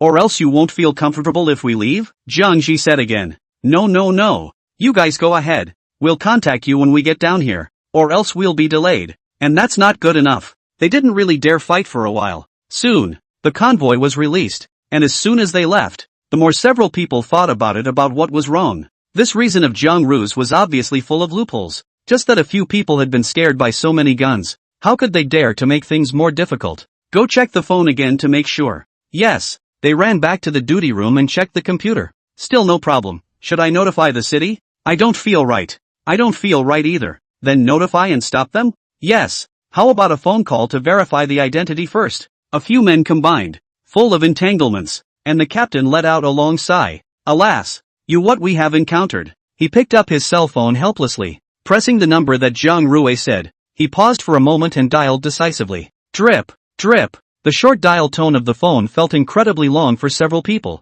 and the first captain was inwardly apprehensive, his fingers trembling with nervousness. At this point, hello, Silver Sea City? Which one? Looking for someone? A quizzical questioning voice came from the other side of the phone, his voice low. Past. The captain's eyes glazed over and he was so nervous with a few of his colleagues that he was surprised for a moment that he didn't know what to say. But there was a young voice on the other side of the phone. Took a breath. Only then did he carefully say, "Hello, may I ask if this is Commander Yi?" "No, I'm Commander Yesgard. Are you looking for him?" A voice quickly came from the other side. Due to the fact that it was the commander's private phone, never used for office, very few outsiders knew about it, basically only family and friends, so the guards were not as wary of strange phone calls. Thought it was someone who knew Commander Yi. Words. A few people on this side of the checkpoint, all a bit frazzled, had blank, nervous looks on their faces, and the captain covered his microphone. Anxiously, he asked his co-workers to give him tips. What to do? It seems to be true, to talk to Commander Yi, but they said they want to keep it a secret. Will we get into trouble like this? Yet the crowd looked like they didn't know what to do. Seeing the situation, traffic police captain directly teeth bite. Hang up the phone, their own just a small traffic police. With other people commander have what to say. He simply swung for the fences. We don't care that much. Report to the top and see what they do. We have nothing to do with us if something happens. Okay, that's for the best. The news of the interprovincial checkpoint was quickly reported to the Silver Sea City Traffic Police Brigade. However, as soon as the superior heard that there were 15 weapons with him, he directly gave a shock as well, and heard that he knew Commander Yi. Don't even know what to do with it. And so, another report to the top. However, because of the problem of confidentiality, they all reported to the leaders and did not make a big fuss about it. But these officials are all old farts, rather do nothing, nor do they want to make mistakes. As soon as you see such a tricky problem that falls into your own hands, you simply continue to throw it to your superiors. And I don't deal with it anyway, not for a moment. This matter, from the Traffic Police Brigade to the City Bureau, and then to the Provincial Public Security Department, plus each layer to consider for a while. An hour later, the message reached the Provincial Committee. This time, finally, the paper can't hold fire. With multiple confirmations, the phone call went directly to Commander Yi, who was in the middle of pushing a glass of wine with the head of the base, and was filled with confusion. Fuck. Some people don't speak martial arts and take the blame for themselves. You guys get your asses in gear. I didn't set up any secret missions. I didn't know about this. 15 guns. No kidding? We know. Don't worry. We'll catch these guys. Instantly, the entire Silver Sea City Special Police moved in unison. All police departments, all cooperating with this arrest. 15 guns, taken directly to the Silver Sea. These people are going to turn the world upside down. Do you know this is the Eastern Kingdom? SWAT Brigade. The superiors are giving serious lectures and issuing orders. Remember, this is an anti-terrorist operation, and in order to ensure the safety of people's lives, if the criminals act out of character, they will be shot without asking for permission. Hundreds of special police officers wearing bulletproof vests and helmets, their faces flushed with seriousness, not realizing that it was directly defined as an anti-terrorist operation. Also, at least 15 guns, brought inland. It's a big deal. Yes. Copy that. Everyone roared loudly and aggressively. Action. With a command, there was a sudden, neatly organized, tense, flagging rush to the cars and a march toward the city. With the cooperation of multiple departments, traffic police quickly locked the location of the 4 Maybach. At this time, is parked in front of the entrance to the Inhai Polytechnic University. The problem is tricky. The SWAT team immediately updated the latest order. Attention. The target is near the university. Do not fire at will. Remember, the safety of students is the first prerequisite. Roger that. Roger that. School. The 4 Maybachs are far more fully imposing than the 4 sports cars. This one is not expensive, but you can't be sure what kind of people are sitting inside. Just arrived at the school gate. The security guard then piled up a smile on his face, bowed, and opened the gate without even asking, waving his hand behind him. Leader, take your time. Done. He watched the convoy go in with a look of envy. It's so handsome. When will we be able to have this kind of show? Commander, we have received word that our false identities have been uncovered. The East Kingdom is moving quickly. We need to hurry. Aha. Jiang Ru nodded and finished, picking up his cell phone and sending a message to Norton, who was far away in Crash. Quick reply there. He put his heart down and finally made a video call to his sister Jiangli, who gave an uncommonly affectionate smile. Ali, look, I'm back. Is this your school? He lowered the window, and the camera, through the gap, captured the lab building with the plaza. Plus it happens to be the weekend. There are very many students in the school. All of them gave that look of fondness to the 4 brand new Maybachs frequently. On the opposite side of the video, Zhangli and Cheng Qingzhu were at the playground, seemingly filming a short video, and at first glance, they saw the video of their own brother. She wowed in surprise. Ah, brother, why didn't you tell me earlier when you came back? Ah, wait there, Qingju and I will be right over. In comparison, the elegant Chung Qingju is much quieter, full of collagen, and two sweet pear swirls on her pretty face without powder.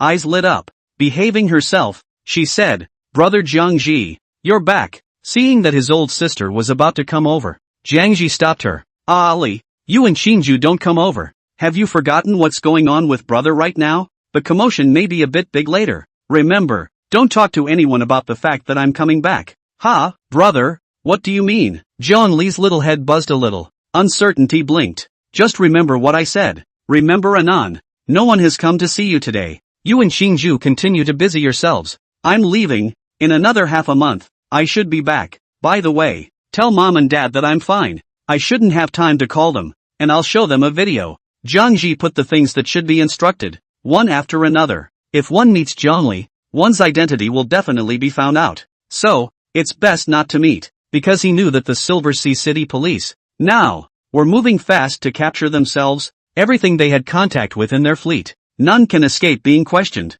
With the arrival of the SWAT team, Inhai City had already laid a dragnet, with traffic police and police officers blocking every route out of Inhai City. Airports, train stations, highway intersections, national highway intersections, all set up for platooning. For this event, extremely important. Just as Jiang Ru's words finished, at the entrance of the school, there was the sound of a siren, and two traffic police officers on motorcycles, with their lights on, were the first to arrive from the neighborhood. Straight in, just entering the door, they saw four conspicuous Maybachs parked inside the school. The two men looked at each other gravely and hurriedly said on the intercom, Report, target sighted. In progress at Polytechnic University, South Main Gate, outside on the boulevard. The traffic police team opened up the road, and on the other side they pulled a cordon. All vehicles were not allowed to approach, and a very large number of police cars, one after the other, drove by.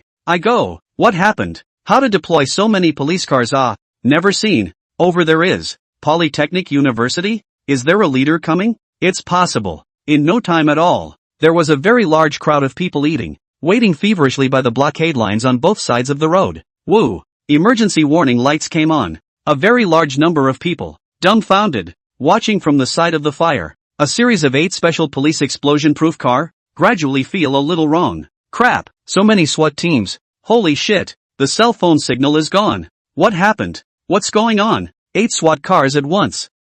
Worry, ambulances are here. What's going on? The words just fell. Once again, there was a buzzing sound in the sky, and the only 2 armed helicopters in the SWAT team flew over. The black and white solemn paint job on it. Nothing is revealed. There are very serious cases. Nearby eaters. This time one eyes then one wide open. Inner big shock. This motherfucker, as if, met the extraordinary thing. Traffic police, criminal police, SWAT, hospitals, the helicopters are out. Hell, did someone inside Polytechnic University pull a biohazard or a bomb? Don't be so outrageous. However, in no time at all, with the arrival of a row of black commercial vehicles, a few more armed police vehicles drove by, among them the command vehicle of the large compartment. The door of the black business car swung open. Inside, several leaders wearing executive jackets with extraordinary temperament came down all of a sudden, and they, who usually had a bland demeanor, were now all very nervous. The pace was hurried into the blockade.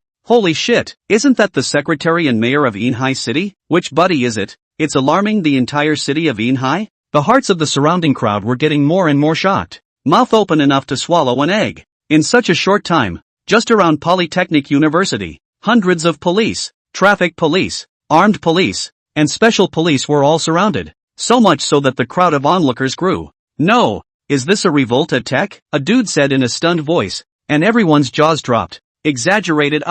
You guys see, there are snipers up that side of the building. Shit. What's wrong with Polytechnic University? Really make a biohazard? You really don't say. Our city Polytechnic University is at least a 985. Maybe there really are some demons to get out of the scourge of what things out. Wipe. It's a pity that the cell phone signal is blocked, or else live broadcast it. It will be hot. The man next to him rolled his eyes. Dude, are you dreaming? Look at Shake Shack dare not let you broadcast. Absolutely give you a second block. Shoot some video to see it. The police, of course, were trying desperately to evacuate people and explained that the neighborhood was dangerous. But it's not much use. Your side of the family just got rid of them. It's coming up again over there. Always outside the blockade. Chattering and discussing. After all, this is the kind of big scene that you don't see a few times in the movies. Suddenly it happens all around. It is a dog would like to come over to join in the fun. Not to mention the most favorite people of the eastern country. The roadside cars were parked all of a sudden. All gathered here to watch the fun. At this point, numerous students had also realized that something was wrong. And one by one, they were on campus. Their faces all dumbfounded as they looked out at the surrounded Polytechnic University. Such a scene. Directly to the school's college students. Hard control on the spot. At a loss for words, he watched a group of SWAT officers with blast shields. A team at the front. Several other teams followed with rifles. Drills? A naive and honest male student with thick glasses asked his companion, unsure. Not quite. They seem to have been staring in the direction of those 4 Maybachs. Someone noticed the end, and the students turned around to look. The Maybach that was parked there a moment ago has driven away, headed inside the campus. And at that moment, the police officers hurriedly gestured at them to hurry up, and they froze as they watched the police officers go after them. All of you get out. Go outside the cordon. Come on, all out. Someone soon came to evacuate the students inside the campus. And at the moment, next to the school's activity operation, it is surrounded by a range of sports facilities for basketball, soccer, table tennis and more.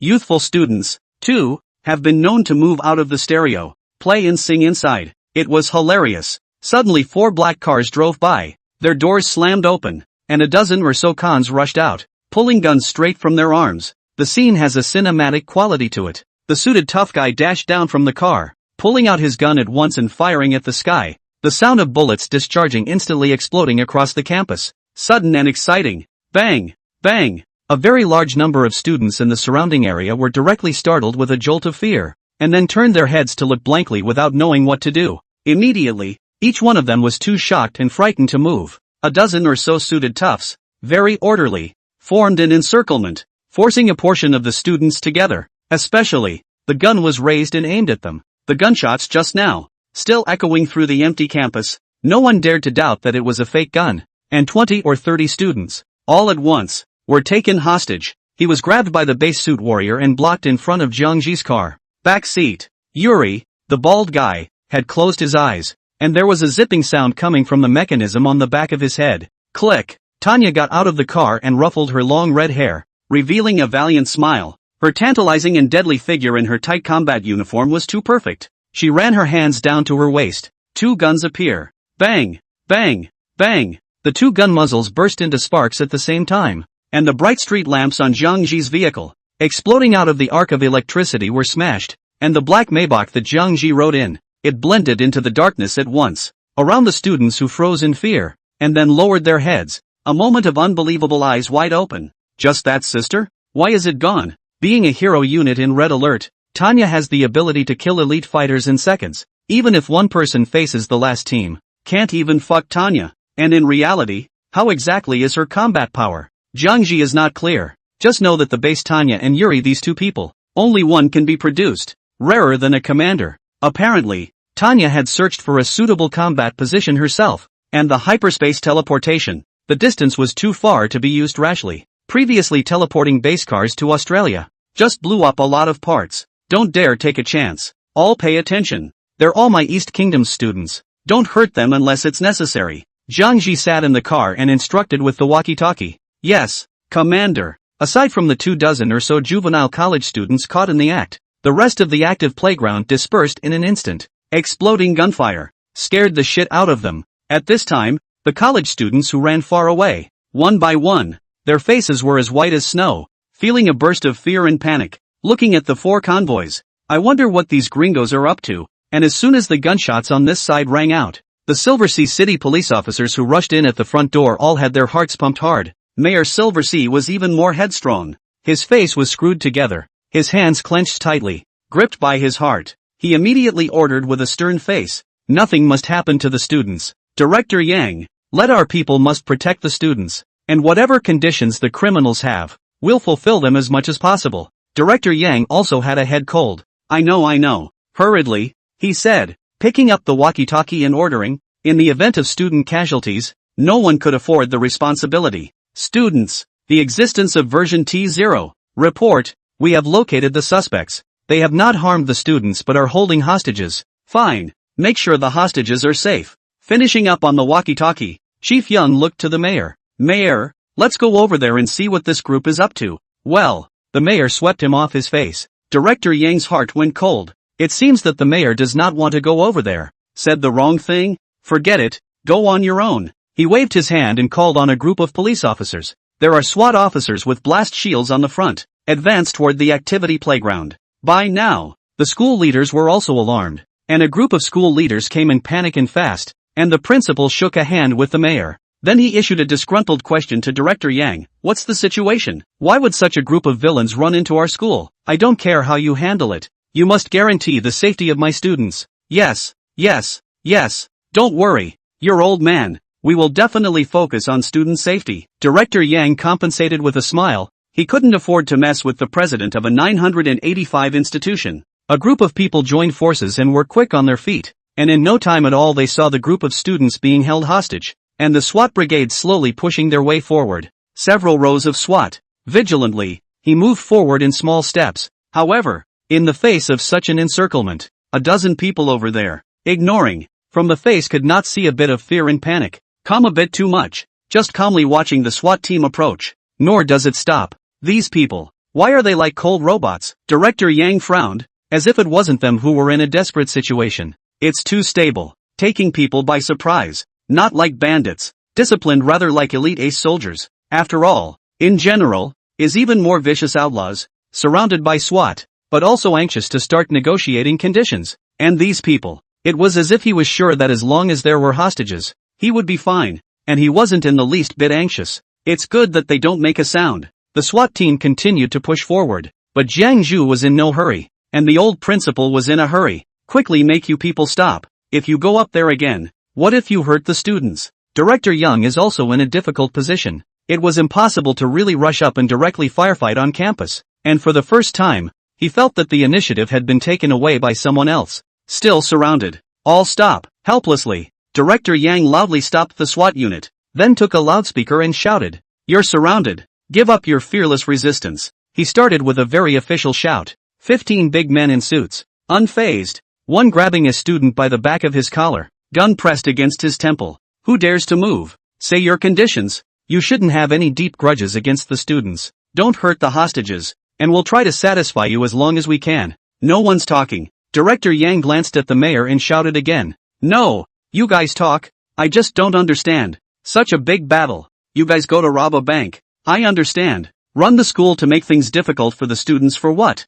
He really doesn't understand it. What? A student scammed an offshore organization online? That's not such a big game. However, the atmosphere is very awkward. The other side still no one to speak. Do not communicate, do not solve the problem, and do not dare to act rashly. The two sides directly into a stalemate. I'll say something nice, and for your own good, you put down your hostages, and tie your hands. You're not going to get away this time anyhow, are you? And stop in time, before it gets too serious. Close it. That's right, now being arrested. It's just a possession of firearms offense. Communicate with your country. Maybe you can make bail. There's no need for everyone to make a fish out of water. Director Yang said a lot of words, feeling a little dry mouth. There is still no movement over there. He was numb. What a bunch of people this is. Mute, grass, report, snipers are all in position and ready for orders. A voice came from Director Yang's headset. He looked at the humongous criminals in front of him, put down the speaker, turned his head,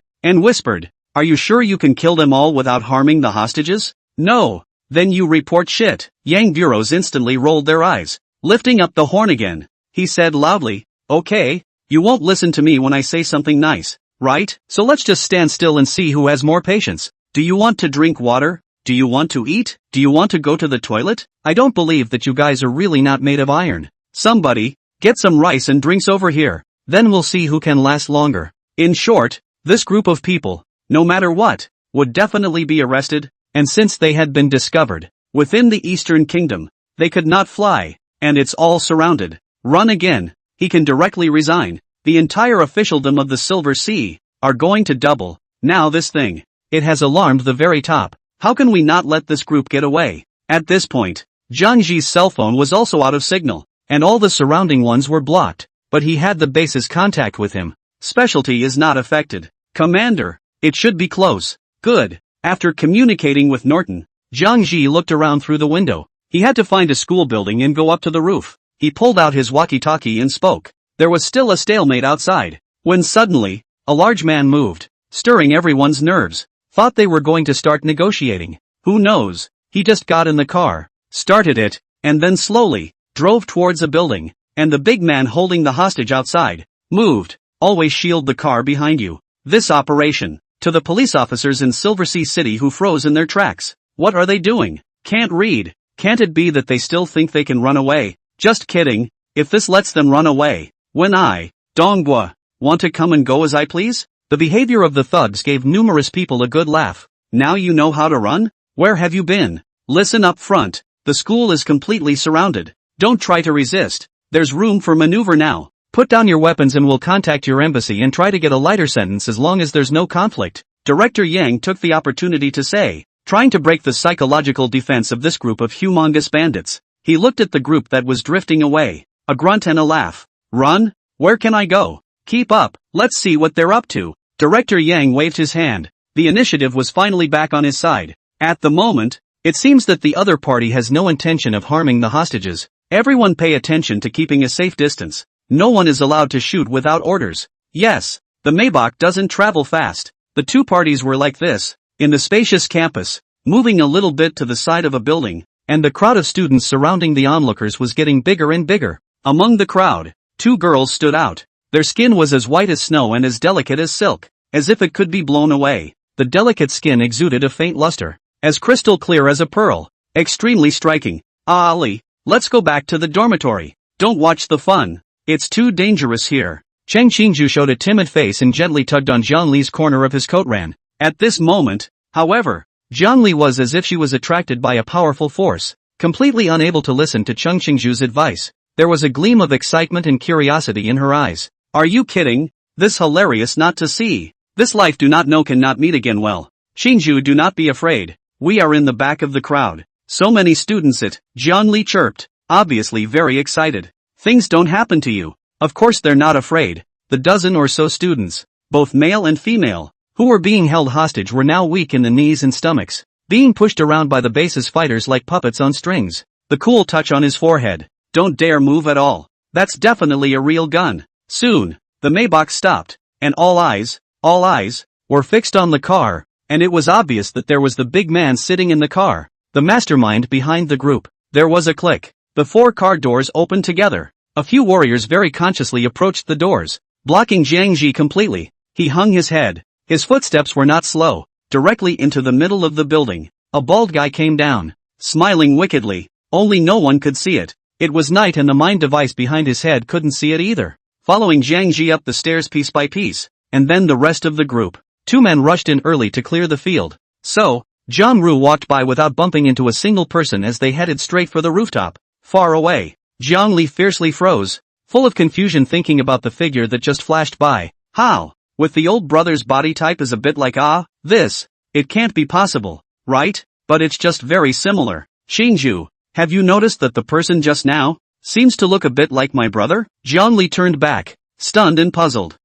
Cheng Qingju opened her red lips in surprise. I didn't see Ami. I don't think so. Brother Jiang Ji. Not a bad guy, right? Then maybe I'm looking at it wrong. Zhang Li shook his head and thought no more about it. It does seem a bit outrageous. It can't be the brothers. The other side. The leaders who came from Inhai City were also confused. What are they doing upstairs? Isn't this asking for death? Can't it be that they expect someone to dare to fly a helicopter to pick them up? If it was down there it would still be running into the building. Then you can't run away at all. Director Yang a command. There are numerous police. Directly to the building is also surrounded. Even if it is a mouse. Today can't run out. The wind on the roof of the building was very strong. It seemed that it was going to rain in Silversea City tonight. A dark cloud shrouded over, and rumbling in the distance. A burst of thunder had already been heard. Director Yang was upstairs with the mayor of Silversea and others to preside over the situation. Two SWAT team helicopters just swept the light up to the roof. Bang! Bang! Suddenly from the side of a school building, came a few gunshots, directly to the director of the Yang with the mayor. Scared of a jolt, turned around to find cover. Click! What a guy! When did you run upstairs to that one? Surprisingly, none of them noticed. It's too dangerous. If the thugs had targeted them downstairs just now, they would have definitely been killed on the spot. Hurry! Send someone up to see what's going on the school building. If there's only one person, get him down first. Director Yang was terrified and yelled. It was too scary. No one is not afraid to die. Yes. Immediately there is a team of anti-terrorism special police rushed up to the school building, but at this time, everyone realized that the helicopter on the headlights was broken. Zhang Ji went up to the rooftop of the building. It's all black. Can't see a thing. Ha! Everyone was shocked. They all sucked in a breath of cold air. This fucking sharpshooter? At this late hour. The helicopter was at about the same altitude, and 2 shots directly shattered the headlights? Is God kidding? Major, that's a pistol shot, not a rifle. Who the hell are they? Instantly, it became everyone's most wanted to know. This is definitely the elite of the elite. The king of guns, but such a good man. What are you doing at the university? Didn't have time to think more? There was another burst of violent gunfire, directly waking up everyone. Even Zhang Ji, who was going up the stairs, couldn't help but lurch and pause slightly for a moment. A mental image of Tanya's cold look came to mind. Before continuing up the stairs, there was a firefight on the school building, and the brunt of it was the crisp sound of a pistol, somehow made as fast as an automatic rifle. Immediately after, it was the sharp, violent clatter of submachine guns, and a scream. Director Yang and the mayor, an instant of cold sweat and fear, hurriedly picked up the walkie-talkie. What's the situation? Who the hell told you to engage in a firefight? Are there any injured students? Ambulance! Hurry up! If only the scream had been a student's. He's definitely done for today. Whatever the reason and justification. Who made him the head of the operation? Report, there are no students upstairs. One of our own is injured. The other side ambushed us in the building. Heavy losses, we need backup. A loud roar of a very urgent situation came over the intercom. The heavy losses were continuously emphasized. Director Yang's heart slightly lowered, and then raised again, nervously pursued. How many of them? I'll send someone to back you up. Remember, if one student is injured, all of you get the hell out of here. Come on, go up another team. Academic building. The gunfire was intense in the darkened hallway, hitting the walls and splattering concrete. Tanya was as cold as if she'd been killing fish in RTD for 10 years. Human life is like fish in her hands, both hands holding the gun. Standing tall, calmly shooting. Her shooting skill is too scary. Basically 100 shots. One shot can point off one, facing the opposing firepower suppression. Ordinary people in this situation, heads don't even dare to venture. However, Tanya was too invincible. She seemed to be able to hear as if she could hear the sound, just poking her gun out from the corner, not even looking at it, directly pointing and shooting, and surprisingly, not a single shot came up empty. Ah, I'm shot. Come on, top up. Blast shields, top up. Help, fuck, get out of the way. I'll throw a grenade. A SWAT officer roared, took out a grenade from his waist, directly pulled the pull ring and threw it towards the corner where Tanya was hiding. Shasta, the pistol, with only its muzzle exposed, raised a shot, and the grenade, just out of the way, was surprised to be shot straight through. Boom! Several people were blown to the ground and smoke billowed out. There's no movement. Just 2 minutes after the short fight, the SWAT officers who were still alive, their faces all brought a shocking fear, and they felt that what they were facing was not human at all. Where is anyone? Can you be so fucking fierce? Looking at the fallen and wailing fighters all over the ground, the few SWAT officers, who no longer dared to go on, one by one tried to find a way to drag their teammates to the side. At this point, the second team finally arrived, just came up and saw a bunch of fallen comrades in the smoke, each stunned, and quickly asked, what's going on? How many people on the other side? So many casualties? What strength? You've been beaten like this? First to go. Hide. The survivors hurriedly told their new teammates to find cover first, which led to a quick rundown of what had just happened. He still had the fluke of a robbery on his face, followed by horror at the scene just now, when the second team of SWAT officers heard that Tanya was able to blow up a grenade in the air. Their mouths were instantly big enough to swallow an egg. So fierce, they were momentarily confused. Glancing hesitantly at the stairs, neither knew what to do, and the paramedics came up, carefully carrying all the wounded away. Fortunately, Tanya didn't go on a killing spree. The rescue went well. But now, no one dares to rush the roof and start discussing tactics. Hey, what's going on up there? Have the people been captured yet?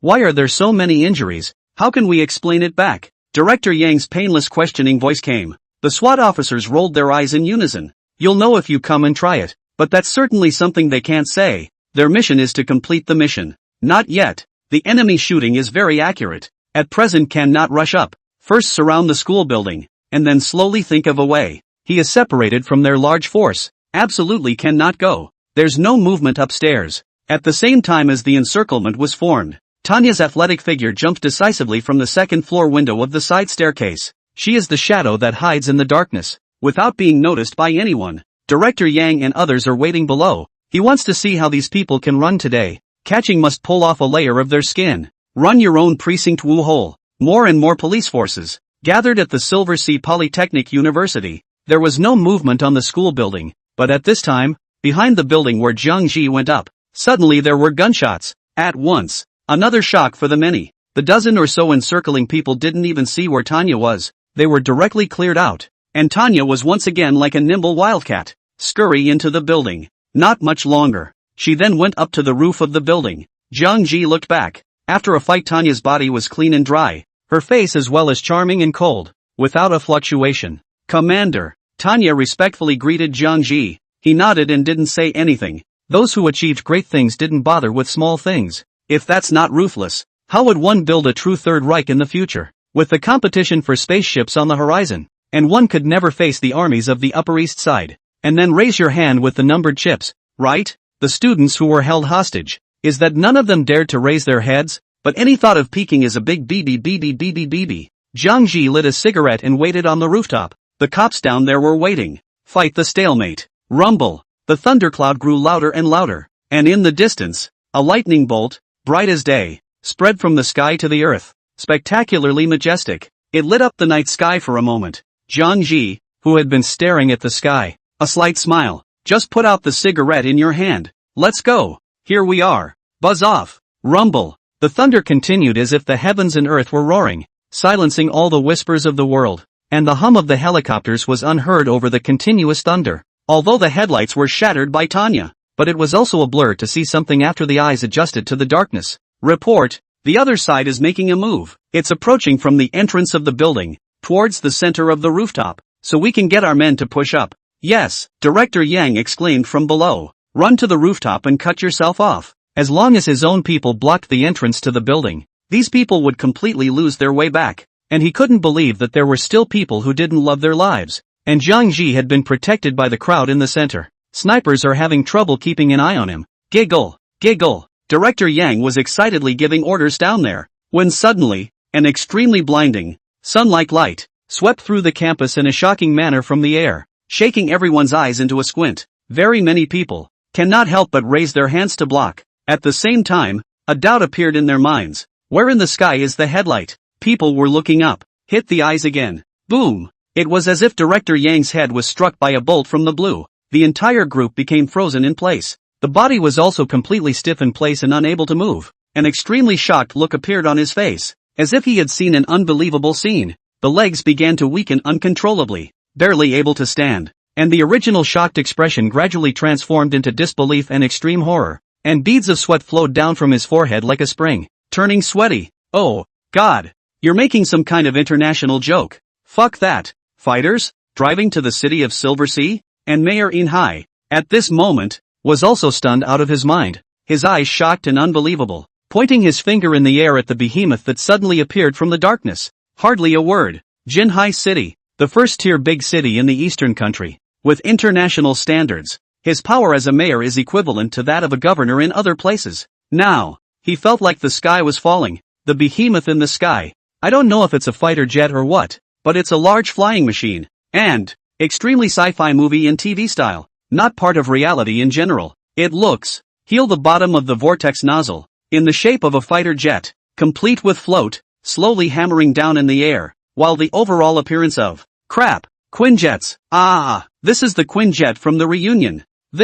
Can this be made too? In the university, after a short period of shock and silence, suddenly, came a large excited to the extreme, excited shouts. The reunion, a super LP movie that spans the layout of the decade. The fandom is countless. Don't tell me that hot-blooded and angry male college students love to watch this kind of sci-fi action blockbuster. I blanch. It's so handsome. I didn't think that in this life I would actually be able to see a Quinjet with my own eyes. This fucking world is broken. The motherland is bullish. When did it, secretly, make a Quin fighter? Damn handsome. You guys, look at the folding wings, and the rectangular engine on the tail. Awa! It's like my dream airplane. Wait, is there a possibility that this is not the motherlands, but these foreigners?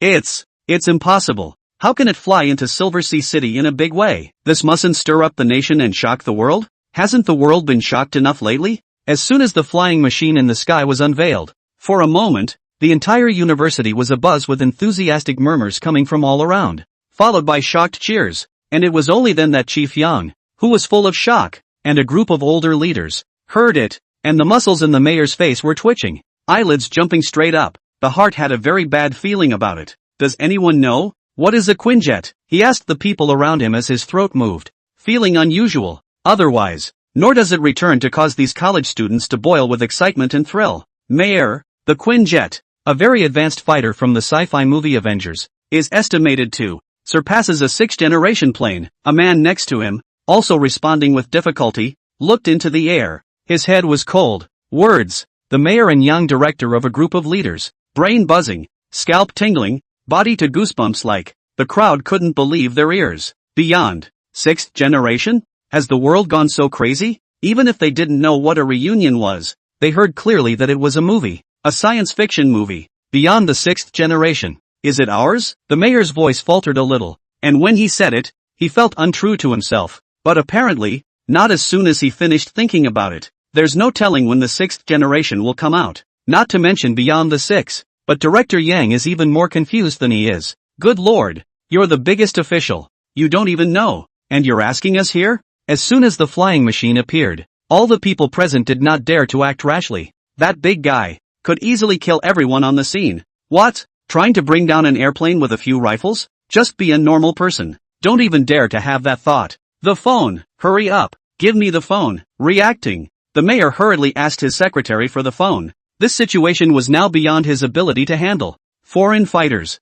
fly in. Surprisingly, there was no response. How many people have to be there tonight? They can't even sleep. As the mayor of the municipality directly under the central government, Inhai City, there is the ability to go straight to heaven. A phone call, directly dialed up. What? As soon as his superiors at this level heard the news, their faces changed in shock. Hurry up and hang up. Called the unification of the Ministry of Military Affairs. This time, the Ministry of Military Affairs directly earthquake. There is not the slightest news with the slightest discovery. The airspace has suffered an incursion. Almost instantly, several military bases close to Silver Sea City, reconnaissance planes, fighters, interceptors, attack planes, all of them, emergency takeoff, all rushed to Silver Sea City. But at that moment, the plane of the Silver Sea Polytechnic University landed completely and steadily on the rooftop, and Zhang Ji was escorted to board the plane. To the crowd of students and leaders at the bottom, it was creepy to watch. What the hell? The Quinjet. It's really not our country's. It's those gringos. Grass. Is that him? It's over. It's over. It's over. Flying into our Silver Sea City in a big way, and injuring so many people, and hijacking classmates. How much of an impact does this have to cause? This is really going to be unsettling. This is a provocation. Purely and simply showing us muscles. Not the slightest bit of provocation. I reckon the country is really going to be furious this time. Guys, why do I get the feeling that this is a bit like the Third World Empire's style of doing things? Falcon Jam isn't this brave. Is it? I'll go. I can't believe I forgot about the Third World Empire. It's really like that when you say it. Only this bunch of ruffians could do something so headstrong. The chatter in the school barely stopped for a moment, and it's getting more intense. The wind gradually shifted from Hayabusa to the Third World Empire, and even if Hayabusa was fierce, he wouldn't dare to provoke the East Kingdom so much, unless one wants to start a fight straight away. Only the Third World government led by Jiang Ru, who dislikes either this or that all day long, has no fear, just like the three African brothers. Don't forget, Erlang's earth-shattering explosion of the century, though without a clue, is being counted against the Third World government by all nations, including Erlang itself. But the Third World Empire doesn't have such advanced technology, right? Their fighters, which can reach the level of a 5th-generation plane, are already impressive. Now, a 7th-generation plane? I thought that was a Generation 6. That's excessive to have a 7th-generation airplane? Wait. Let's not get carried away. Think about it. We don't even have that advanced technology. A Third World government can. Also, is that Falcon sauce? Maximum possible. But Hayabusa doesn't have the guts. It's over. Stuck in a loop. The parties argued their points endlessly, but the heat was always on, and the students, who had been held hostage when they left, were finally released. They were standing on the rooftop, one by one. They also collapsed to the ground and sat up, transfixed as they watched the craft take off and leave. Wow. Woohoo. We survived. Scared me to death. I want to go home to my mom. Suddenly there is no high pressure with the nervous tension. Surprisingly, there are a few students, directly let out a loud cry. It was really scary just now. Once the base's craft were gone, the SWAT team rushed out to make amends, checking to see if the students were hurt. Not a hair on all of them. On the contrary, they had taken a formation of casualties. And now, to let these people leave the East Kingdom in such a big way? How can this ever end well? Even a person made of clay has 3 points of fire. If we let this group of people go like this today, being one of the 5 major countries in the world, the Eastern Kingdom of the top 3 military powers, where's the face? Boom! Thunderclouds rumbled, electricity flashed in the air, a moment of light lit up the sky, and violently, everyone's pupils shrank. It was like an electric shock. Surprisingly, there was more than one. Surprisingly, there were at least 2 more of these advanced fighters hovering in the air, turning around at this point in the line. 3 frames converge, in a zigzag pattern. With 2 escorts, they began to charge into the dark, thick clouds, facing the lightning head-on. The scene. It's amazing. Moment. Silversea City ushered in thunderstorms. Just a group of people in the Polytechnic, as if controlled, was drenched by heavy rain is also looking up at such an exaggerated scene. Boom, boom, boom. At the same time, in all directions of Silversea City, there were fighter jets from the Eastern Kingdom that swept by at explosive speeds, aiming at the skies above Silversea City. Satellites that can be mobilized, also all in place. The Eastern military is getting real, and today they are bound to leave this audacious man behind. Fighters, attack planes, interceptors, all coming in as fast as they can. I don't care who they are. The military general's eyes were filled with fire, and he roared with rage. You must shoot them down. Stealthy can understand. It's okay for you to sneak in. It's okay for you to get caught and run away. It's okay for both families to be clear in their minds. But you fucking landed directly in plain sight, and picking up people. If this can be tolerated, what can't be tolerated? Whoosh, whoosh. The warplanes of the Eastern Kingdom sprinted in at breakneck speed, but the base's newest fighters, carrying technology that was simply beyond their imagination. After boarding the fighter, Jiang Ji leaned back comfortably in his chair. There was not the slightest concern. The base, this one, to be precise, is not the Reunion's Quinjet, only the shape is borrowed. Actual function, more intimidating than a Quinjet. It is the most advanced and powerful multi-purpose fighter that combines many of the base's technologies into one. Loaded with all of the base's black technology, the Phantom Light 2 Warbird traveled through thick clouds, its surface beginning to change as the pilot operated it. The original mountain gray color faded like the tide, replaced by a foggy white color. Blend in with the surrounding clouds. Optical stealth. If you don't look closely, you can't even see that there is such a behemoth. And, as the fighters gained altitude, the Phantom all-weather automated system on the surface of the aircraft began to taper off. The moment it was out of the clouds, the entire body turned a transparent color. Or rather, it corresponds to the azure color of the sky. And from a distance, you can't see fighter jets here at all. Only the light blue atmosphere of the sea and sky. What's the situation? Did you find it? Eastland, the largest satellite monitoring center, or the center of the tightest intelligence network. The director came in with a storm of several generals in uniform, a sweep across the hundreds of screens around them, all detected over the city of Silversea. Reporting to the director, not yet, but rest assured leaders, as soon as they dare to come out of the clouds, they will be captured by our dynamic observation system at the first opportunity, the deputy director who had arrived earlier assured. This time, all the satellites that could be mobilized were used. Enhanced dynamic capture. Radar-level stealth was useless, and once the target was found, there were a million ways the Eastern Kingdom could shoot down this enemy who dared to provoke it. A couple of military generals behind the intelligence chief nodded, but their tone carried an air of come on, it better be, or you'll be prepared for a court-martial. He warned as his eyes stared sullenly and deeply into the intelligence service. In the East Kingdom, it's still the military that has the most power. Yes. The deputy director of intelligence wiped a handful of sweat from his forehead, under a lot of pressure, but no matter what, it was nice to have someone else's fighter killed directly to the city of Silversea. Definitely a failure of the intelligence watchdog. Immediately, everyone's eyes and attention were all focused on the satellite images monitoring the airspace around the entire city of Enhai. Just, calm as a pool of stagnant water. 15 minutes have now passed since the news came in. The atmosphere was getting more and more wrong, and everyone was suppressing a gas. No one dared to be the first to speak. The man from the military, his eyes growing more and more terrifying, glanced at his watch, and uttered words calm with an extreme flavor of gunpowder. At the same time, staring straight at the two directors of the intelligence bureau, scanning up and down, he had the right to suspect that there was, among other things, a mole. The two directors, their faces darkened all of a sudden, and they wrinkled their brows in death, going through an inner torture. It shouldn't be. How could it be? Both men looked at each other in incomprehension. It's so weird. Obviously almost covering type of monitoring. How can you not find it? It is difficult. There really is a mole in the hands of not? Drip, drip, drip. Suddenly came the tone, like a life-saving straw. The entire monitoring station, dozens of people all the first time to look. It was instantly splashed from top to bottom again. Dynamic capture. Captured the home fighters.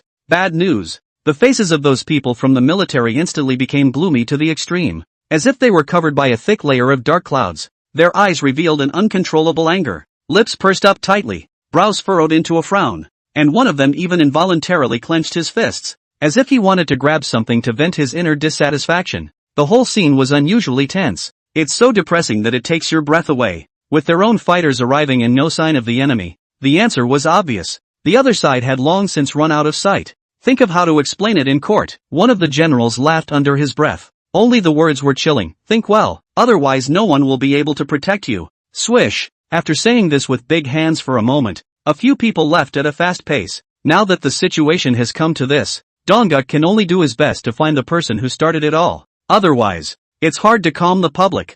Zhang Ru left not a moment later, and the head of the base, who was handing over the carrier at the coast, also smiled and offered his farewell. Hailed by the East Kingdom Navy, leave by speedboat, traveling to Japan. After the two parties left one after the other, the Eastern Naval side, still celebrating the landing of the third carrier, nervously and excitedly arranged the formation. In fact, a third one built by the family itself is almost ready to be launched. So much for that. Direct four-carrier formation. Invincible. However, before the fleet's affairs were finished, a piece of news, like a thunderbolt from a clear sky, was directly given to the South Sea Fleet, which was still celebrating. The whole thing is unnatural. A few soldiers with cell phones and faces as ugly as stepping on dog shit quickly ran over and showed the news on them to a good number of people. Above is a piece of good news communicated by the Royal Navy of the Land of the Sunset. Successful completion of the carrier handover ceremony with the Third World Government. And, on the basis of this cooperation, another contract was signed for the purchase of 10 naval aircraft. It is a great honor to continue the good cooperative relationship with your government. This deal will further enhance the military power between the two countries and make a positive contribution to regional stability. The Royal Sunset Navy sent out a long list of very official sayings, but then an important message is revealed. They received the carrier. It's here to show off. And, do not know yet, the East country also received the aircraft carrier. For a moment, the entire Southern Fleet's celebratory feast faded into silence. I thought there was only one. And we were tricked into actually having two? I said it. From coming to now, always feel that group of people strange, as if all the time want to go. The original this is for us to bury the pit to come. Shit. Loss also with the highest etiquette to receive them. The third government is a real dog. The banquet hall was suddenly filled with the sound of righteous indignation and abuse. It's too pitiful. With one, to darken the auction, everyone is bidding the price as high as possible. And what about two? The third government. This old six. But at that moment, a sudden comment, taking things to another inflection point, Hangoko Sango, left a message directly below the Royal Navy of the Sunbelt Nation. Hangoko Sango, did you send the wrong one? Wasn't that carrier delivered to us? Nowadays, all the Japans are starting to make such low-level mistakes? In the age of the great voyages, Everland was the country that was colonized the hardest by the Sunset Empire, harvested an unknown amount of wealth, and is now one of the countries that hates the sunset the most. State Navy Department, are you guys playing a very humorous thing? Can you take me with you? Please see the picture. They posted the group photo of the delivery of the carrier straight away. One time, the Navy at the banquet in the east, looking at a blank stare, suddenly looked up. The crowd looked at each other. The venue is quiet, a pin drop on the ground can be heard. Commander Yi all of a sudden felt that the 5-grain liquor on hand didn't even smell good anymore. The feeling of being punked is getting stronger. How many ships? 4 ships up. No. 5 now. Chaosian just made an official announcement as well, obtaining its first aircraft carrier, naming it the Golden Light. Pust. Commander Yi immediately spat out blood of the heart half, so that the East spent huge sums of money, a large number of materials and precious metals. As a result, did not even pull open the gap with other countries? Pain. The heart hurts too much, premium so much, completely being pitched, and pitched to death. This third world government. How the hell is the heart so black? The moment. The 10 countries that delivered the carriers were caught in a wave of inexplicable humiliation as everyone realized. It wasn't even one of their own that got the carrier. Instead, a full 10 ships were delivered. The third world government. Which screwed them all over. Fuck. Damn Third Reich. Playing such a disgusting trick. Damn it. Thanks to them we ordered carrier planes from them. They are too shameless. An aircraft carrier. At least earn us more than $1 billion. The cost of a medium-sized aircraft carrier. Just $3 billion to hold up. The Third Reich. The miscreant. A stone stirred up 1,000 waves. Countries were happy to get the carriers. And it was hard to get screwed. And they could only curse the Third Reich. The pitiful bastard. Behind their backs. Returns are impossible anyway. However, a moment later, a huge wave of panic enveloped everyone from the sky. Wait. How dare the third government have 10 carriers at the same time? Where did they get such horrible productivity? So huge shipyards. Where is it again? The more the matter was thought of, the more shocked and horrified it became. And all of them, for a moment, felt as if there was a very powerful conspiracy that was being carried out in the world. Third government. It's definitely not just crash. There's definitely a productive power behind it, working on some kind of conspiracy. And to be able to have that strength, that can build a medium-sized aircraft carrier. It seems, only Hayabusa. By the end of the night, the news of Silver Sea City was completely blocked, and except for the people in the neighborhood, it couldn't be transmitted to Silver Sea City at all. We haven't found who's behind this yet. Put out the word. It's punching yourself in the face. At this time, the rumor was spreading throughout the country, and the world, that the third government, at one time, had delivered 10 aircraft carriers. This shocking event was like a thunderbolt that completely set off the world. Its influence was so great that it was beyond imagination. More shocking and sensational than the eruption of the volcano in Sakuragoku. The media is going crazy covering this earth-shattering event. For a while, there was a global outcry. The world is shocked. 10 ships, brand new active carriers, and the third government also sells carrier aircraft and rents out carrier staff. These 10 carriers, in a short period of time, it will be a fighting force. Countless people around the globe are amazed by the horrifying hidden power of the third government, and are even more worried about the future of the world. As the saying goes, being armed with a sharp weapon makes you murderous. And if the Third Reich keeps this up and sells some more carriers, the world is bound to be in a big mess. What else are they hiding? 10 carriers? Amazing. The third world government. Their home base. Where the hell is it? I just think it's horrible. It's amazing that someone can sell 10 aircraft carriers in a month. If you say they don't have any carriers themselves, hell no. According to the unifying rules of armaments, using one generation, hiding one generation, researching one generation, the Third Reich, at least, has large aircraft carriers. But what about their fleet? Where is it? Of course it's at sea. It's just that no one's found it. And I'm guessing that, in 3 days, the Third World Fleet is going to show itself. 3 days from now, when the Great War opens, it's definitely a conspiracy.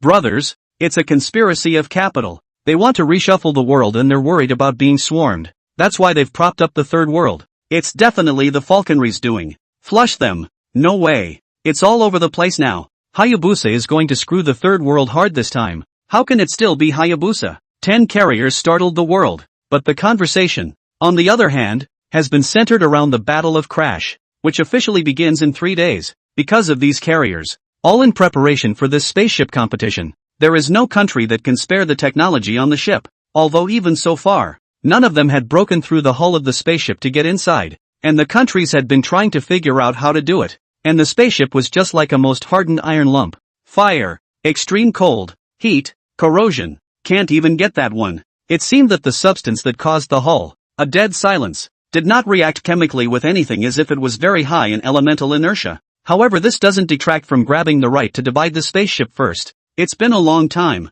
Take your time to figure it out. The polarizing debate has been centered around the hidden strength of the Third Reich versus the conspiracy theory that 10 carriers came out together. It's very intimidating. Moreover, the Third World government has been making too many moves lately, and these days have passed, and Sakurajima is still in deep water, and volcanic ash has affected the surrounding countries, prices have risen globally, inflation has been ushered in, and all these details can't be written out one by one. the nations are on edge, worried, and all of this. It's all the third government's fault. It seems that their appearance is destined to stir up the stagnant water of the world today, hard, and then reach an unspoken one, terrorist purposes. Suddenly it seems right to target third world empires. No war, no war. They're making war money. I don't know exactly how they want to change the world pattern, but it's definitely not good. And this time, on the battlefield of Crash. Let's get together and take care of the third world first. Yeah, just as well. They sold so many carriers that even if they still had a carrier fleet,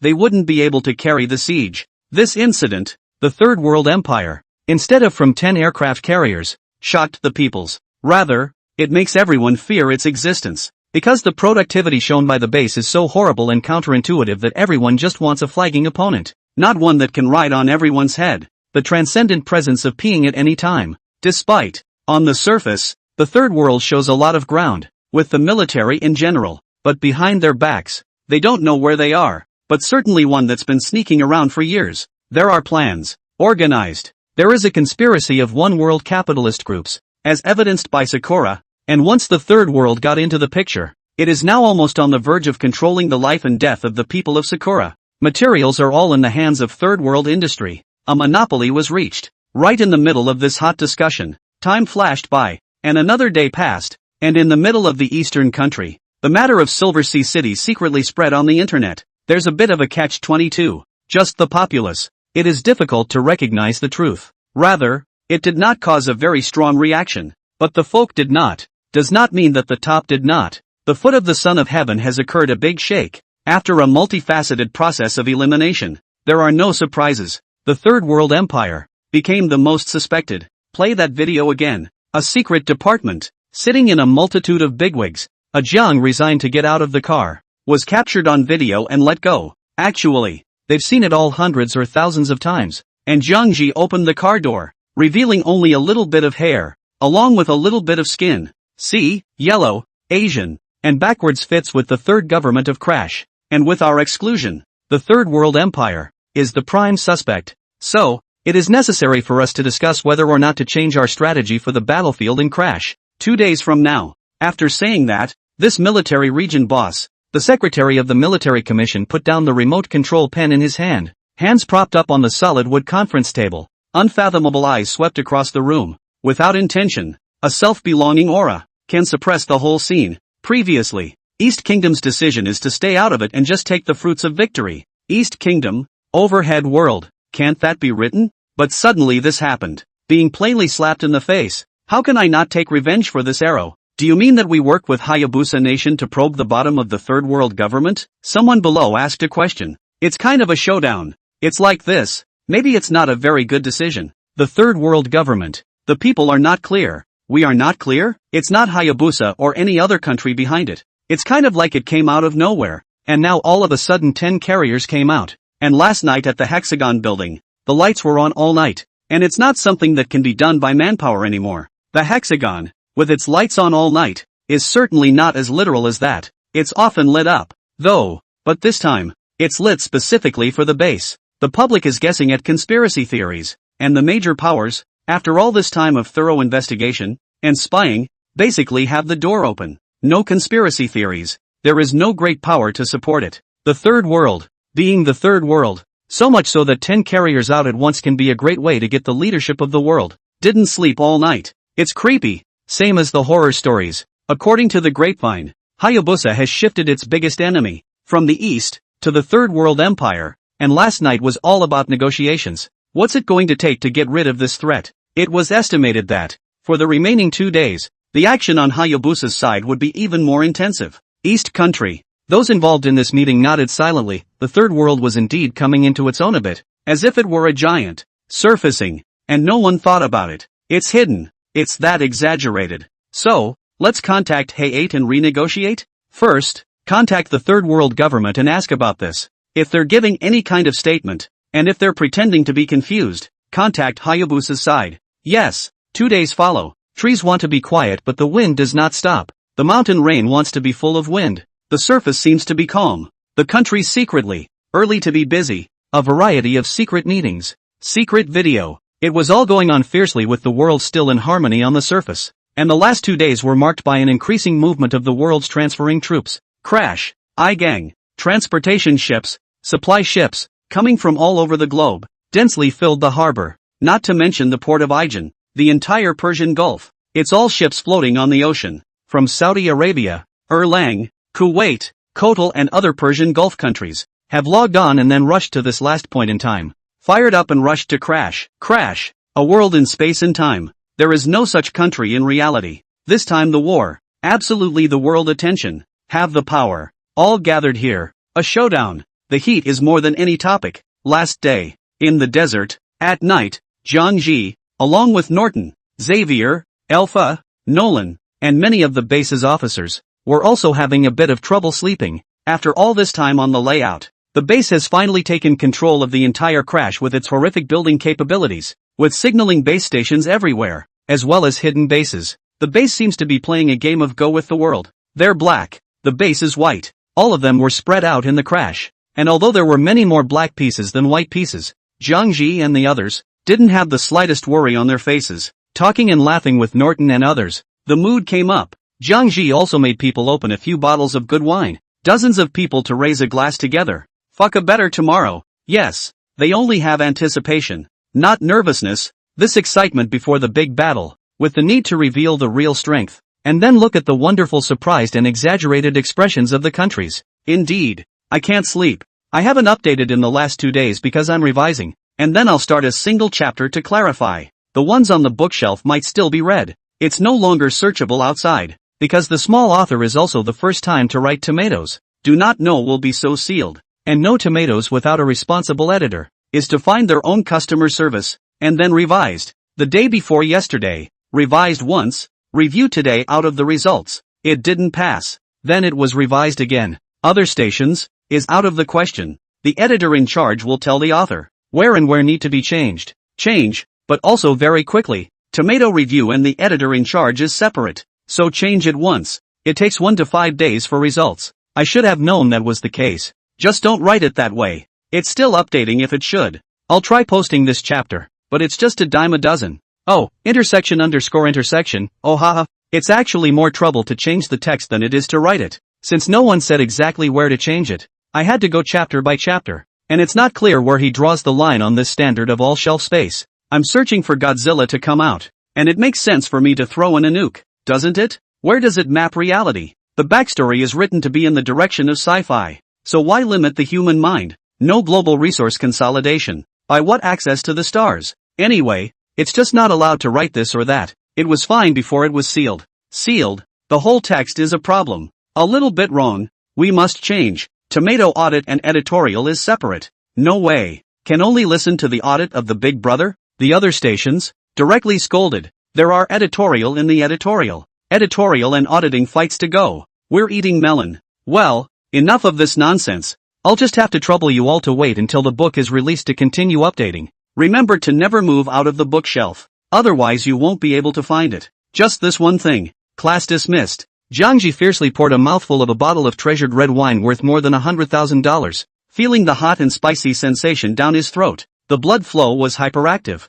Looking at this industrial base that was now huge, with high-rise factories towering everywhere, a pair of clear pupils were unusually bright. Ha ha, yes. At this time, the base was like a prototype of an industrial empire. It's a far cry from when he first arrived. Just the chariot factory. There are just 8 seats. Around the base, dozens of high platforms were built, on which sat the steel monster, the supergiant cannon from Red Alert. Outside, a ring of magnetic riot devices flickered with arcs of electricity. Anyone approaching the base without identification would be instantly electrocuted to dust. Just a base armed to the teeth. Who can fight it off? Moreover, the base's 7th generation, Mirage Max, fighters have become a complete descending blow to the world. Go wherever you want. This time, the Crash Real War military exercise, which Zhang Ji had already thought about, was the very first step he took towards the world and began to integrate global resources. Zhang Ji gazed with reverie, moved with excitement, tilted his head to look at the night sky, a hidden star, hanging throughout the night. Who hasn't thought about it? Leaving the confines of the earth and traveling through the stars, life has accomplished a great evolution and iteration, compared to the vast and infinite universe. It's the only way to deeply appreciate it. How small and insignificant life is. He wanted to see the Milky Way, the black holes, the magnificent multiple life forms in the universe and the various rich and colorful civilizations in his limited life. Gradually, Jiang Ji revealed a hint of a smile. Far from it. Shit, Commander, we toast you. Norton held his glass as Xavier gently shook it, and the rest of the base's executives, together, stood up with burning eyes. As long as the commander is in, the base can then be twisted into a steel twine that cannot be cut, leading everyone to the top of the pyramid. Yes, the glasses clashed, making a crisp sound, and the crowd laughed in unison as they finished their gulps in a very cozy and relaxed manner. Zhang Ru smashed his mouth and laughed. Well, it's almost time to drink. Everyone go back and rest. Tomorrow we might have to fight. Yes. Well, Commander, you go ahead and rest while we get someone to clean up. The night was getting deeper and deeper. Jiang Ji returned to his room to rest, but the base, along with the rest of the country, was still working through the night. Gather information on all people. It's the biggest thing. For example, with a rated strength of 10,000 troops, how many land forces, how many air forces, and how well equipped did Hayabusa, North, etc. come in? It's fighters galore. Still more tanks. All of them are very important combat information to plan the battle for the next skychip scramble. In a country of over 100 points, there are bound to be quite a few of them, and the official troops don't carry enough for 10,000, and these weaklings are sure to be the first to be cleared out of the field. The weaklings definitely have to think about how to make sure you stick around for a month and see if you can muddle through and get a few chips. So, what appeared to be a live military exercise, in reality, the matter had become a scaled-down version of a planetary civil war. And it's a planetary civil war that no one can survive alone. Weak, powerful, all caught up in this quagmire. How are they going to preserve themselves and surge forward to be the final victor? Think it will be very exciting. Cyber 2077. Daybreak. The last night passed in a flash and the time came to July 9th. A seemingly unusual day for a very large number of people around the world. Got up early. The first thing to do was to turn on my cell phone and search the news to see if anything powerful had been born on the great battlefield of Crash. However, exceptionally calm. In addition to the countries announcing that this force, that force, which general, which commander has arrived, it seems, no great war broke out. Crash. Jiang Ji got up early, and with Norton and the others, all came to the combat center, a wide combat center with a very large modern military platform. It's all electronic up there. Desktop. A map of the entire Crash was displayed, as well as information on over 100 bases around the world that were involved in live military exercises. Third World Empire, as host. If you still can't collect this information, you can find a piece of tofu and hit your head. The chip numbers owned by each country are displayed clearly on modern military platforms. Base, no. 3. Land of the Sky, no. 56. Blizzard Country, number 131. The Land of Night, no. 198. Observing slightly for a moment, Jiang Ji clasped his hands to his chest, his face full of confidence, and then, in passing, he clicked on the military base of the Country of Night. More detailed information manifests instantly. Land of Night, it is reported that the army is 5,000 strong. 2 carrier formations are involved in the war, totaling 1,300 men, 800 tanks and combat vehicles. Carrier aircraft are estimated to be around 60, and land-based fighters are currently 20. Drones are expected to be in the thousands or even tens of thousands. Exempt. Such a large sum? Jiang Ji raised his eyebrows, his face rare and a bit surprised. This was considered to be one of the most bloodthirsty times since the founding of the Country of Night. I can't count the time I resisted Sky Country. Times are different. The 2 carrier formations alone, which had never been deployed before, were not sure if this first time of actual combat would catch the Night Kingdom off guard and cause a little problem. It's good to pull it out in practice. Otherwise it's all put to rust. Zhang Ru smiled and looked at the situation of the base in the Night Country, mainly the town of Crash, which he had paid to occupy. It's very strict in there. The exact distribution of facilities and equipment is impossible to divulge, so the base is not clear. Subsequently, he looked at the others, which were basically pretty much the same, except for a few that lacked the funds to get a base of their own out of a mobile home. Prepare for guerrilla warfare. Immediately after. In addition to this modern military information platform in desktop form, the operations center has dozens of surveillance screens that are satellites of the base. It will also be various large countries, closely watched. Through the electronic screens, it was possible to see that almost every house was now nervously mobilizing a troop and laying down defenses around it, with a variety of actions. It's a bit of a tower defense. Everyone's on their own kind of flavor. First day, will there be action? Jiang Ji silently guessed that from the surveillance. The Sky Country's actions were a bit more intensive. and there were already fighter jets lifting off from time to time. Fly to someone else's base. Observations. An airstrike could be launched at any time. The Blizzard Nation and the Night Nation, in the same way, were both scouting the situation as best they could. From number 1 to number 200, every family will not be spared. And at sea, there were several carrier formations that were directly dry-eyed, and those in the land of the sky could see directly into the land of the night with their telescopes, as well as the country of sunset. The gulf is too small. It's just a little place. Think about it. Sunsets, night countries, sky countries, Hengoku Sangos, penalty towers countries. It's packed, purely packed the bay. I guess this time, it's the main battlefield between the army and the air force. It's unlikely to move on the gulf, and if it moves here, then everyone has to do well. Loss of carrier formation intended. All played out. In addition to the land-based fighters taking off with reconnaissance planes, on the Gulf, the country's shipboard reconnaissance planes, helicopters and whatnot, there was not a moment's pause, either. Very busy work. It's hilarious. Just by being around, one could constantly see that there was an airplane taking off, landing, and making all the preparations for the event. How? Aboard the carrier. In the command room, several major powers have coincidentally set their supreme command center on the carrier. At this point, the Kingdom of Night, the Kingdom of Sky, the Kingdom of Blizzard, the Kingdom of Penalty Tower, and the Kingdom of Sunset, the 5 parliamentary states, plus technological and military powers such as the Kingdom of Hong and the Kingdom of Art. There's a meeting going on in secret. The commander of the Kingdom of Night flicked the ashes of his cigarette and raised a pair of majestic faces, then to each his own. As much as he can get, counted as much as he can get. I didn't say that. The Sky Country's admiral rolled his eyes. How long are you going to play dumb? Everyone knows about what happened in Silver Sea City. About the chip. It's been said in secret for a long time. Now it's all about targeting the base. Everyone has not yet reached the goal of unification. The Kingdom of the Sky, wanting to unite everyone, just like the 18 warlords in ancient times. Common discussion base. But the bottom line of the Knight's Kingdom, naturally, would not be exposed so early. 2 days ago, the incident in Silver Sea City, indeed, upset many people. It's also almost certain it was the mysterious Third Reich that did it, and no one else really had it but them. Mysterious fighters, headstrong courage. Aftermath. The Kingdom of Night contacted the Third Empire at the first opportunity, and the Third Empire outright denied the matter, stating that it had no knowledge of it. It's just like that Erlang explosion. Now, the countries are almost certain that the eruption of the Sakurafu volcano in Sakurakuni, which also definitely has the Third Reich in it. It's just that they're hiding too deep.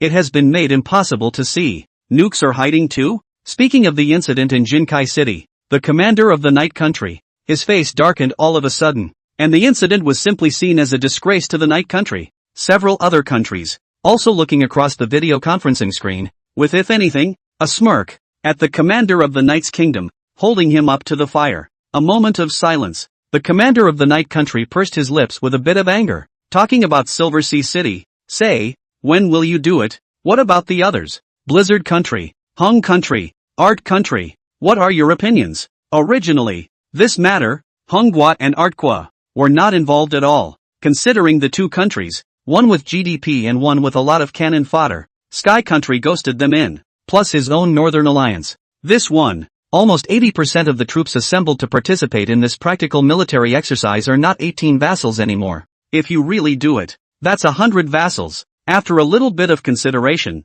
Honghua and Artqua chose to stand on the same side as the 5 major parliamentary countries, winning for everyone, lose and carry it together. No big deal, no panic. As for when to act, there's no rush yet. The month-long practical exercise has just begun. So let's observe the third government's movements first. It's only the first day. The chip is not yet taken. And while it is important to deal with the Third Reich, the chip for the spaceship is also extremely important. The others nodded in acquiescence. This meeting is pretty much over at this point. Everyone is on a united front and all will be involved in the crusade against the base, including the ever-neutral land of Night. And next, how to grab the chip depends on their own skills. It is not too late. The meeting has just ended. These big countries began to mobilize their troops, finding the right target, ready for action. Morning to afternoon, Crash was unusually calm, and all the nations involved in the war still seemed to be digesting the strength and readiness of the troops brought in. Incidentally, doing intelligence gathering kind of blew the minds of the netizens who follow here globally. Everyone was expecting it, and it turned out to be a day's worth of time. No movement at all. It's such a grand affair that naturally someone who wants money for nothing will personally take a team, run down to Crash, rent a house, and live stream what's going on here. Don't talk about the free country of the sky. The heavily regulated land of night has had people slipping through. The heat is so high that when it opens, it's a big moneymaker. One only needs to hide in urban areas, maneuver a drone and take a random shot outside, then use a cell phone and take a shot of the planes that keep skimming across the sky. No risk at all. There is no shortage of teams with the audacity to run right outside some of the country's bases and set up a shoot. If there's a real fight, 100 lives would not be enough to die. And while it was a maneuver to put it nicely, in reality, Crash had long since become a dark forest. Every base, thinking about how to put the opponent, one hit kills, then grab the chip. The number of people watching the various live streams was also very high, and the discussion was heated. Fighting or not? What's the situation? Didn't we agree that we would work together to destroy the third world government first? Why don't you do it? Dude upstairs. Who said that? Isn't that what everyone rumors? The rumor is so rumored. But on the surface, no one has said. In the end, who knows whether to fight or not? That said, the third world government is also unlucky, messing with so many people. So much for the first day? No one else is doing anything, and the third world government isn't doing anything either? This is in your territory. Who knows what's going on? Let's go first. Remember to call me if there's a fight. There should be a ranking. Now it's up to who's the first to start a war. Viewers on the internet are totally watching the fun. There is no fear of starting a new planetary civil war. Actually, Zhang Ji, who was in Crash, was also a bit puzzled. It can't be that on the first day. No one really intends to do anything, right? What are you waiting for? 200 chips, a month's time. To put it mildly, and time is running out if you want more chips. Every portion of every moment must be seized, trying to catch a fish. I'm afraid it's not going to work. By then, time is too late. Especially the country of the night and the blizzard country. People in the country of the sky, the Northern Alliance, and directly start to have more than a dozen chips. What are you two waiting for? Waiting for food? Though nothing much had happened in Crash all day during the day, the arrow was on the string and crumbling tighter and tighter. Soon, night fell. Crash was still in a calm. Zhang Ji stayed in the command center for a day, giving him the feeling of waiting a little annoying. Alpha, he yelled. In, Commander. Alpha, who was smoking a cigar, rose from his chair, set the cigarette aside, and waited for orders. What are the goals of the base? Very clear. Sweep everything away, morally, by force, and take the entire spaceship for yourself, which means actually grabbing the chip all for yourself. There's no place for anyone else to pick a nit if they want to. So, if they don't move, let's move and pour some oil up for Crash. Zhang Ji decisively gave the order. Base for this day. It's been a long time coming. Hey, alright, Commander, you give a word. Who to move first? Night country or sky country? Or blizzard country? Or all three together? Alpha immediately revealed a mouthful of large white teeth. Just with the words he said. It was a bit eerie. It's cold. Three together? Outsiders must say the base is crazy if they know. Words. The corners of Zhang Ru's mouth also revealed a smile. There's no rush. Let's play the weak ones first. Put some pressure on them, and then surprise them when the time comes. Ha ha, okay, Commander. I'll go get ready then. Okay, go for it. The Kingdom of Night, the Kingdom of Sky, the Kingdom of Blizzard. The three big brothers are the main attraction of this practical military exercise. If you give this three a sweep out, how boring. To be honest, Zhang Ji still wanted to see the night country and the sky country meet head-on. That would be interesting. He cupped his chin. Who can touch who? Not only Zhang Ji, there were countless people right now, who were looking forward to the great battle between the newly emerged powerhouse, the night country, and the old hegemon, the sky country. The full picture can be analyzed from the partial. Aside from ordinary people, the top brass of both countries, even the heads of state, were actually vaguely looking forward to the military exercises that were, for once, promised. It won't start a big war. Test the difference in strength between the two sides. This is a very important piece of information and data. For the Kingdom of Night, if they touch and win this time, it's expected that they'll be able to really harden up next in the international arena. Instead of cringing, for the greater good, even some of the domestic discipline within the Knight's Kingdom was set aside unattended for the time being. Zhang Ru was quite eager to facilitate this scene. Move first, take a step and see what happens. If there's a chance, give the two of them a chance to go head to head. Alpha when to get ready. While other countries have a limit of 10,000 troops, bases don't have that problem, and you others transfer troops by way of so many places. Can't hide it. The base itself is in Crash. I move 20,000. I say 10, 000. What can you do? Can you find out? And again. I didn't move 20, 000 people either. All of me is moving. Ha ha ha. Now, in the territory of Clash, the base owns 6 generations of aircraft. There are more than 30 of them, which are not overproduced. And it's the 7th generation, Mirage Max, that's the main fighter. As for quantity, Zhongru is also not clear. He is really not clear. 8 chariot workshops, an hour can produce 8. It's just that there's a limit to the funds. Phantom Max, due to carrying a rift generator, Phantom simulation component, hyperspace teleportation component, laser weapons and more. The cost of just one, up to 10,000 funds. But a bit of Goldway exists. And with over 100 7th generation fighters currently in production, the base has shut down the production line. Not enough to say. Krajesh from, how come you're not allowed to write those 3 words again? As night fell, the Third Empire, which should have been silent, was a hot scene, with over 100 bases spread out. A variety of lights may crash the brightest country in the neighborhood. Greytown. It was the base of the night country, and thousands of soldiers in camouflage uniforms were moving quickly through the town. Half a month's lead time. They had already built the temporary airfield, and the command center was placed on a self-built carrier at sea, which the commander was commanding closely and remotely. It's going to move tonight, taking a chip first and powering through, with the Sky Country's side still out of the picture. Might give the night country an international head start for once. Commander, have you decided yet to take on the countries of the Northern Alliance? Or what? Keep it for Sky Country? The commander asked rhetorically, but it was a question that would not be asked for the crier. Don't look at the daytime when everyone was sitting around discussing how to hit the bases. Time to backstab. It's not subtle at all. Everyone knew that the many alliance countries of the Northern Alliance viewed the Sky Country as the boss, and many of them simply didn't even have 10,000 troops. They came to this military exercise. It can be said that a chip is internalized, and if you don't do it earlier, it is estimated that the chip will be sent inside the base of the Sky Country. It won't be as easy as it is now to grab it when the time comes. The summoner smiled sarcastically. In fact, he didn't mean anything else. He was just confirming it, because the Northern Alliance had also been unfriendly to the Kingdom of Night. It's easy to cause a swarm of attacks if you do it rashly. And they all said that they would bring the Northern Alliance member states together to fight the Third Reich. You're giving it to others, and the other's big brother, the Sky Country, won't just sit back and do nothing. But the official is a big man. The commander is the hand this time, and what he says goes. And that's the way it is everywhere. You can only make suggestions, not comments, on the orders of the hand. Otherwise the person who made the comment was dealt with in minutes. Soon, he went to communicate the objectives of this operation, and it took a minute for the fighters to take off for the military to realize who they were going to hit this time. This is what actually happened. In many military operations, the teams that are sent out don't know what they're going to do and don't know until they're on their heels. The other side, the Blizzard Nation was also on the move, currently wearing the same pants as the Night Nation, with the aim, of course needless to say, of joining forces to weaken the Sky Nation first. The targets are also NATO member states. It's like their two families made a private agreement to do it together tonight. The Sky Country, which was the planet's first power, was also very taciturn,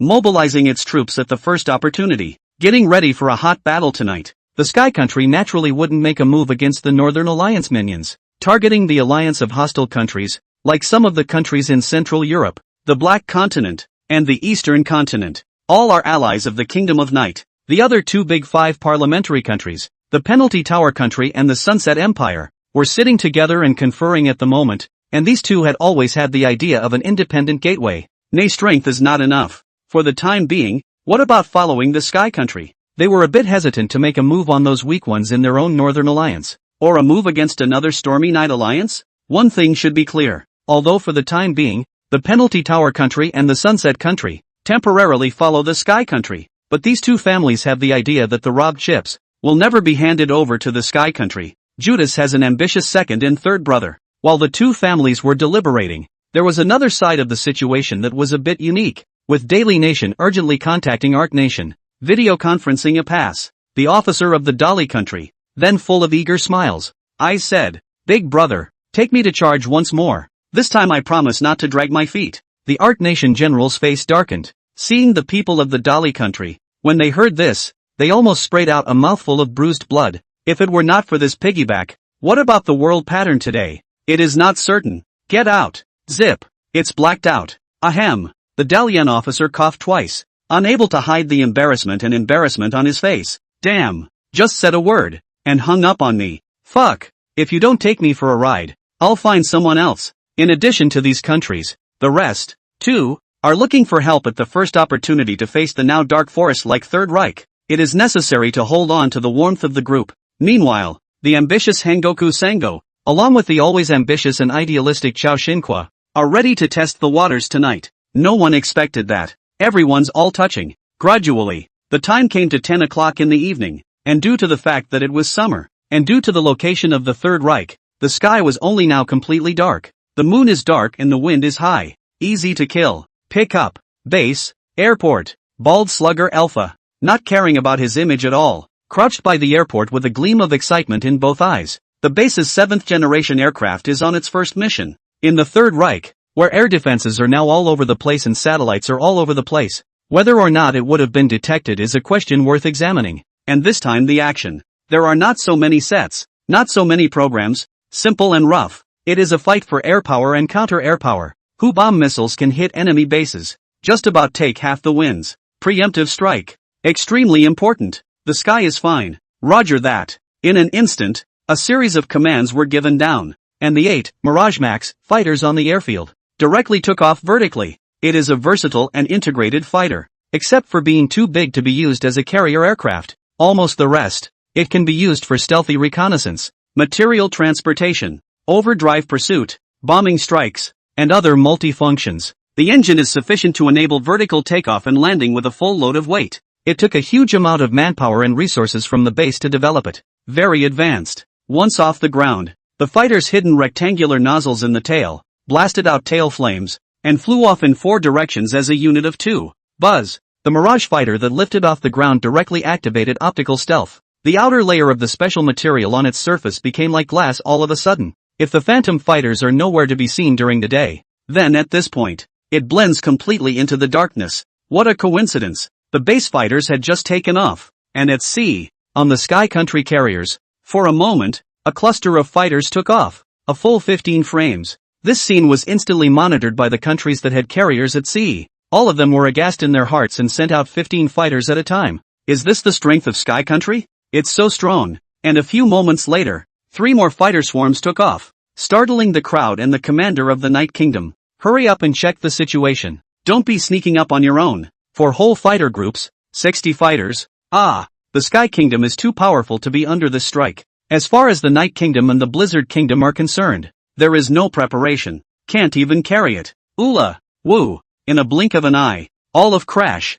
all of the bases, all of them sounded a sharp, loud air raid siren. As long as you were in the Third Reich, this moment in the year, it's all ear-piercing, tense air raid sirens, and the blinking red light. The war came so suddenly, like a sharp blade, stabbing violently into one's heart. Bloggers all over the Crash looked up in dismay, listening to the piercing air raid sirens in the city. Eyes gradually widened. It's starting, brothers, quickly forward. Call people this is the anchor take life in the broadcast. You cannot watch in vain Then he excitedly shouted to the live broadcast room. Night is not able to shoot what the scene, but just this on the edge of the cliff atmosphere, can attract countless people. A moment of work, in the netizens turned to each other. News of Crash's opening fight, swiftly sweeping away, dozens of live streaming rooms. All of a sudden the number of people online exceeded more than 1 million. Drones and cell phones shooting the night sky and outside. Heated discussions inside. Hiss, this ear-piercing air raid siren. It sounds so immersive.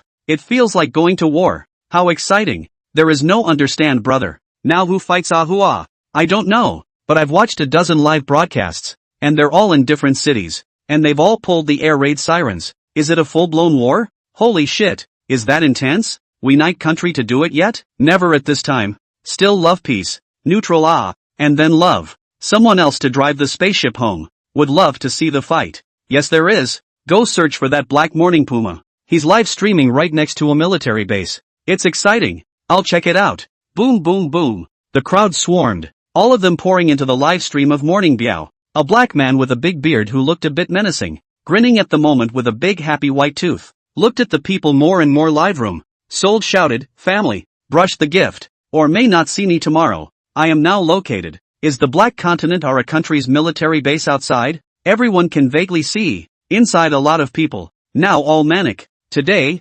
internationally, there are only two major countries on the Black Continent that barely rank. A pyramid state, a southern black country. The base that Morningbiao is at is not owned by either of these two families, but rather a modest country, due to the international sponsorship it often receives from the Land of Night. You could say it's a chip delivery. The base is still improvised with movable boarding houses, not to mention any heavy firepower, and the air defense is not even perfect. But there were enough people to make 10,000 people. Now, the air raid sirens went off all over the territory, and the men, running straight out of their mobile homes, spread out across the base, lay flat. Morningbiao didn't care about this, and one after another, he asked his big brothers to swipe their gifts. He didn't notice, or maybe everyone didn't notice that high in the dark sky, with lightning speed, two fighter jets that blended in with the dark night sky flew in. Above, the two pilots looked at the crowded Black Continent base without mercy and exchanged information with each other. Countdown. 10. Okay.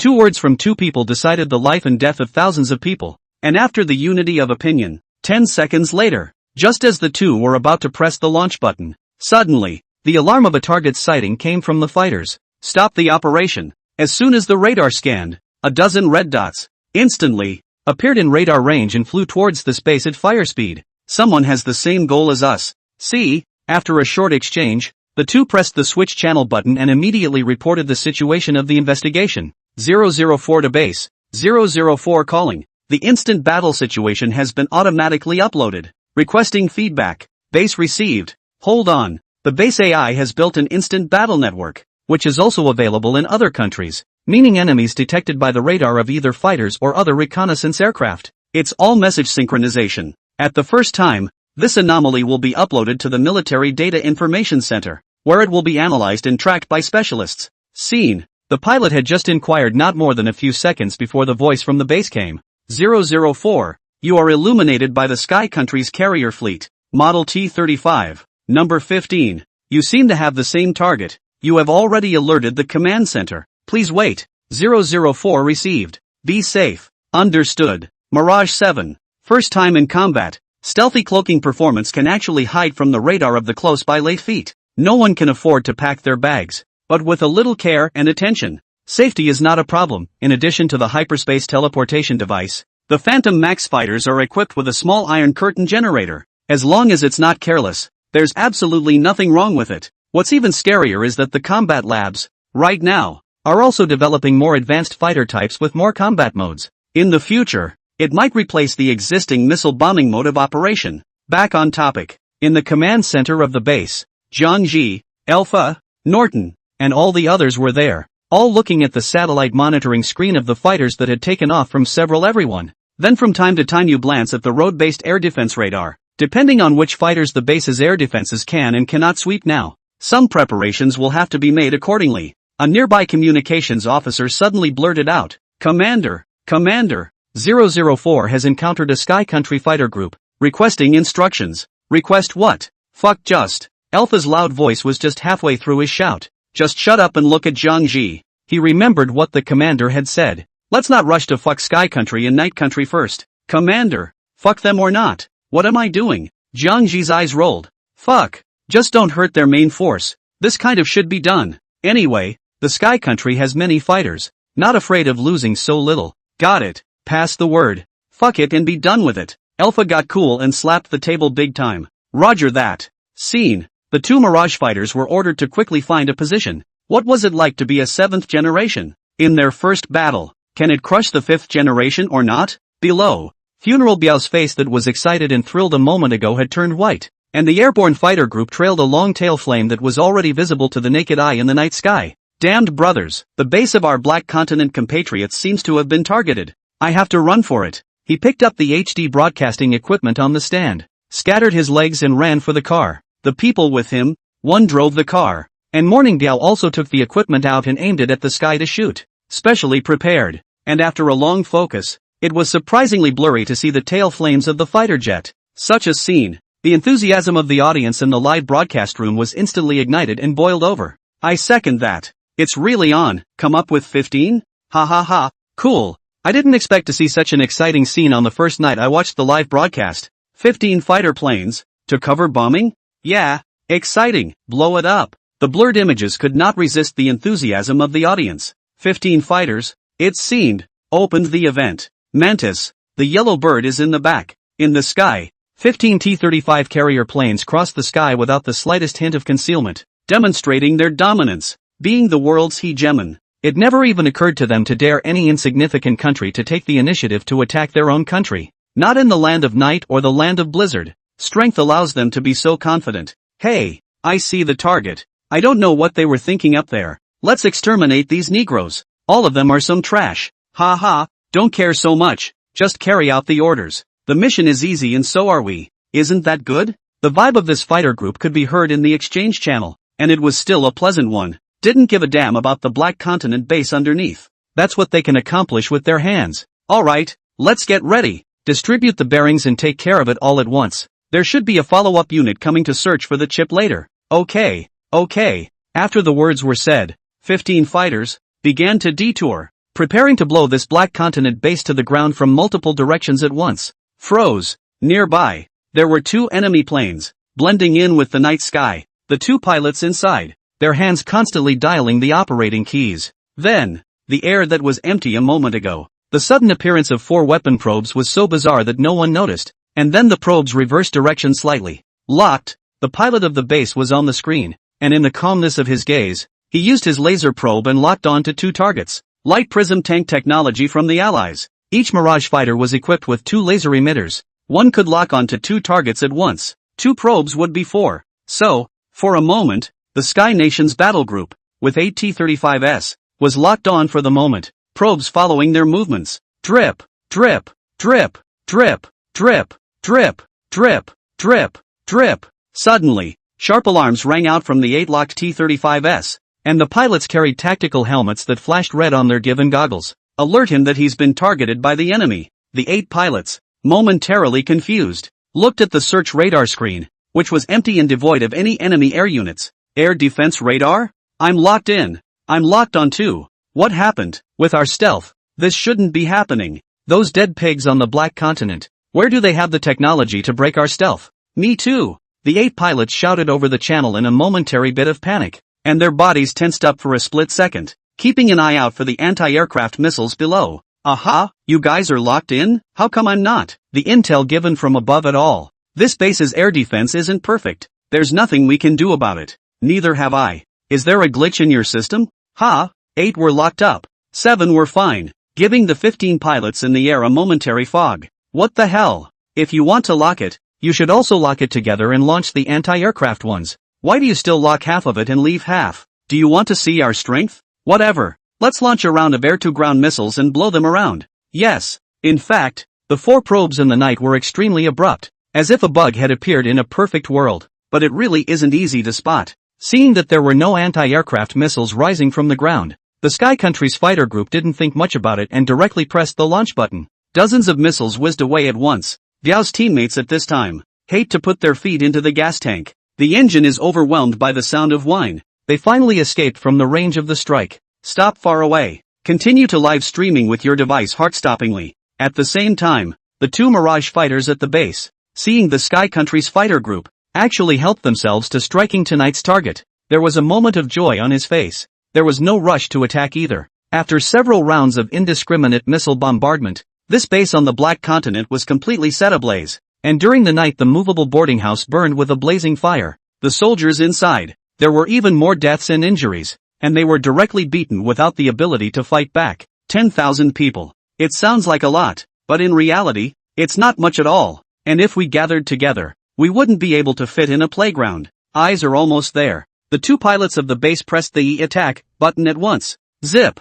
Warning Viao's equipment was still flaunting its mighty fighter group high in the sky, and suddenly this moment, 8 bright lasers appeared in the night sky at first, like the aurora borealis. Again, like lightning, it giggled and sliced across the long night sky, still leaving a faint trail of light in the air. The jubilant viewers watching in the live room, suddenly confused at the same time, a face full of shock, stunned as they were, their eyes opened wider and wider, looking at the 8 lasers that cut through the night sky, filled with surprise. What the fuck? How did 8 rays of light suddenly appear? Crap, this laser kind of looks like a Third Reich laser weapon. Didn't they equip this on their previous satellite? Ha! And who owns this fighter group? Hawk Jams. It has been reported that Eagle Jam has just recently launched 4 fighter groups, a full 60 fighters to start the operation.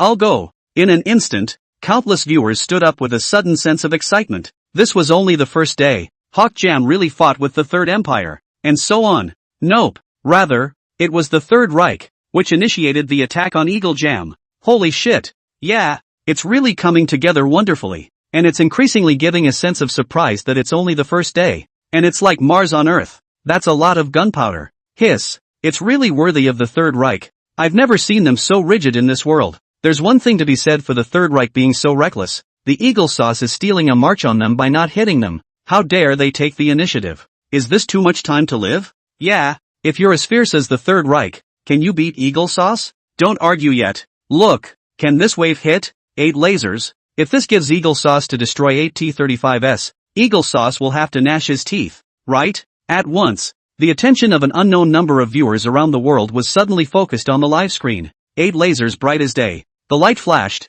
the same as the violent friction glow of a falling meteorite, illuminating the sky and shooting straight at the 8 fighters of the Sky Country. Can you hit it? At this moment, the audience also had their hearts in their throats. The Emperor was not in a hurry, and each of them rubbed their hands in nervous excitement. Look at the screen. Ha! Suddenly, a spectator filled with doubt looked at the place where the laser had just fired out, and there was nothing there. What? What the hell?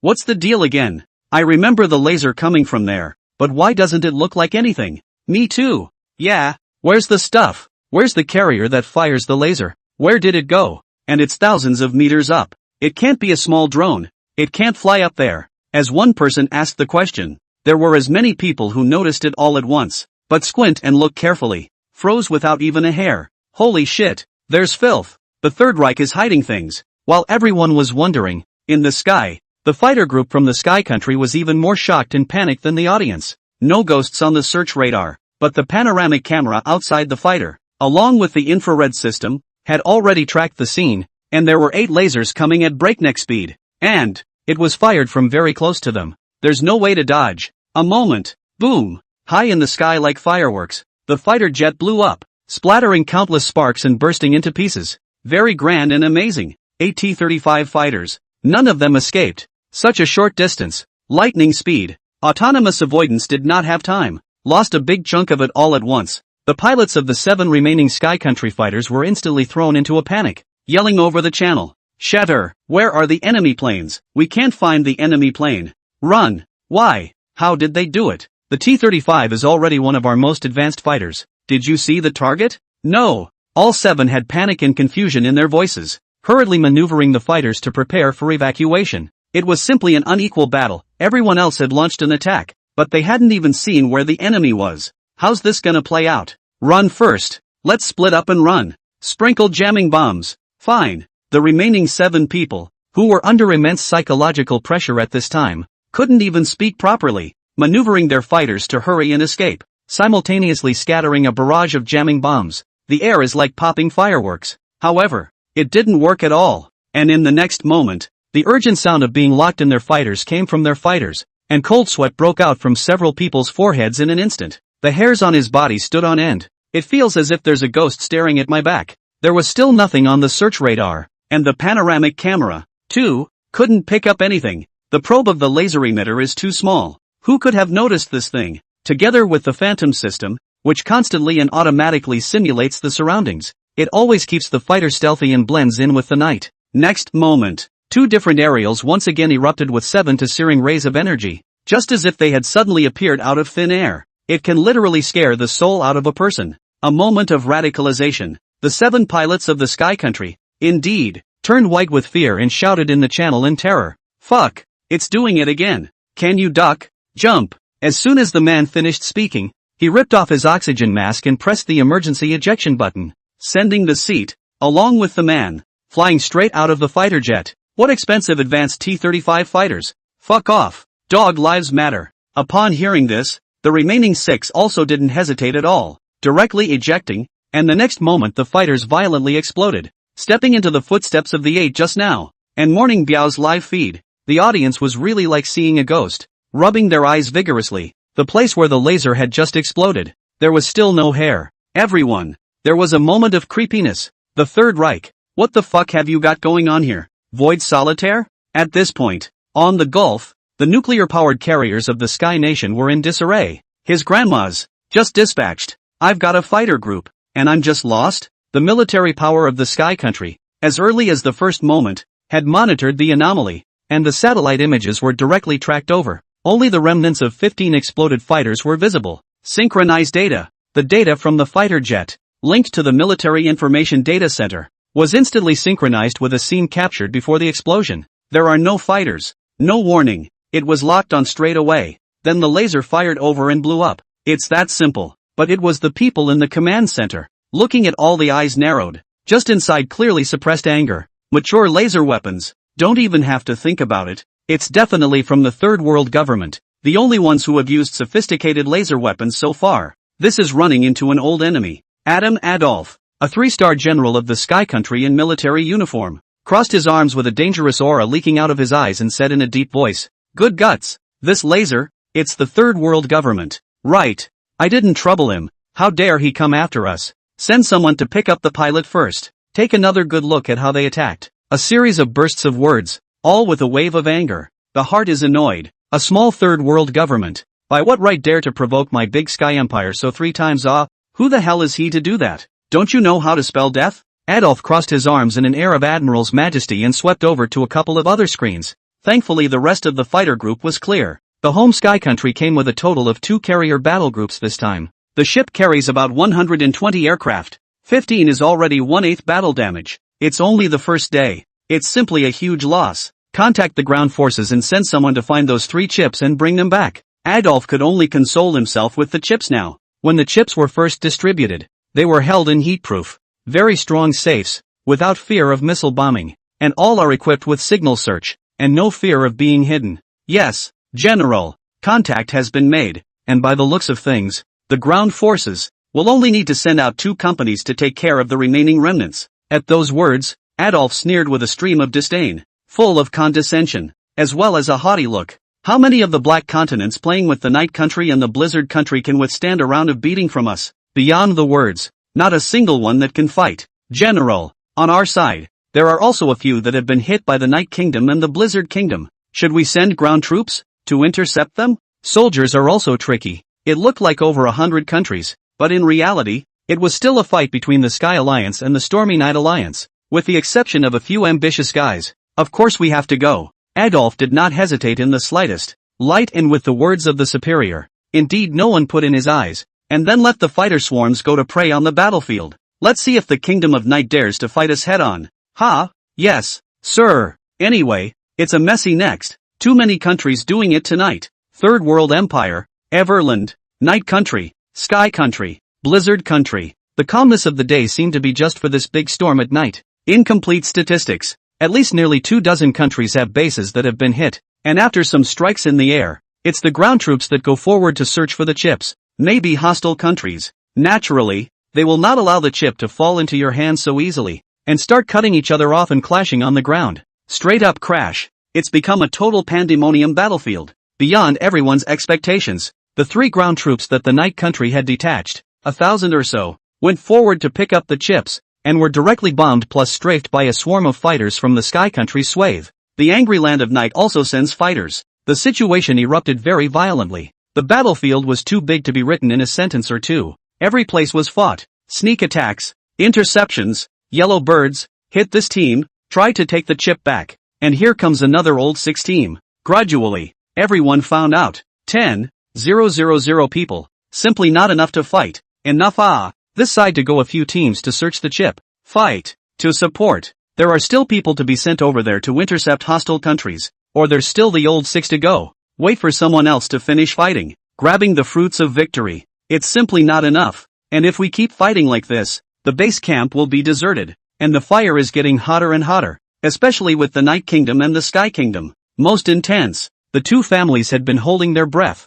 And when they met, they were like natural enemies meeting. And they had laid down their deadly hands. The Land of Night, Carrier Command Center. This time it was Commander Yi who came. His eyes now red as he stared at the screen, his chest violently heaving. The eyes were filled with murderous aura that was on the verge of forming substance. He sent out fighters, bombed 3 Northern Alliance bases, sent out for chips, and due to lack of real-world experience, also assumed that he would have to join forces with the Sky Kingdom to fight the Third Reich later. Didn't think so much of it. Directly attacked by Sky Country's air units, coming down with heavy deaths and injuries, Commander Yi was furious and directly told the fighters to bomb Sky Country's ground forces. Of course Sky Country wouldn't watch their own family get beat up. The battle group is directly escorted. The attitude is very tough. There is an aura of a great war to break out is permeating. If you dare to come, we'll dare to fight. And this time, the Sky Country is well prepared. Directly deployed a complete system of fighters, wingmen, early warning aircraft, electronic warfare fighters,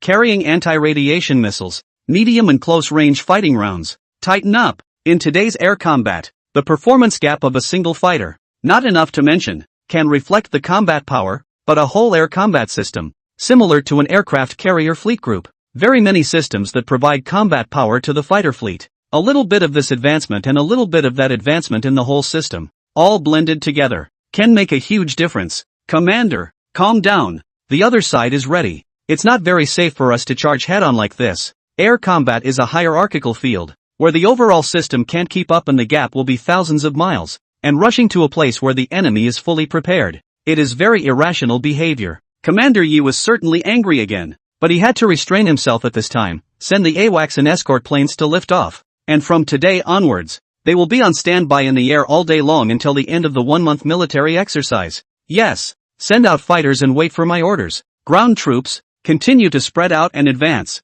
We must get these 3 chips today. Turn on a few radars, and once you spot any enemy units, no matter who they are, fire missiles. Yes, we have lost some of our people, and if we don't get the chip in our hands, then the loss will be so bad that people won't even be able to sleep at night. But the radar is not afraid to go all the way. After all, it's not the mainland, and once it's all on, with so many countries, it'd be numbing if someone intentionally fires anti-radiation missiles indiscriminately and it's all scrapped. Ground tanks rumbled into action, as well as a number of battle tanks, armored vehicles, and in a country as large as the Kingdom of Night, the ground forces were certainly not infantry. It also carries an informational warfare vehicle, equipped with a very large number of drones. Their tactic, which is to attack the enemy with drones to avoid the loss of 10,000 troops, is that industrial powers are not afraid of attrition.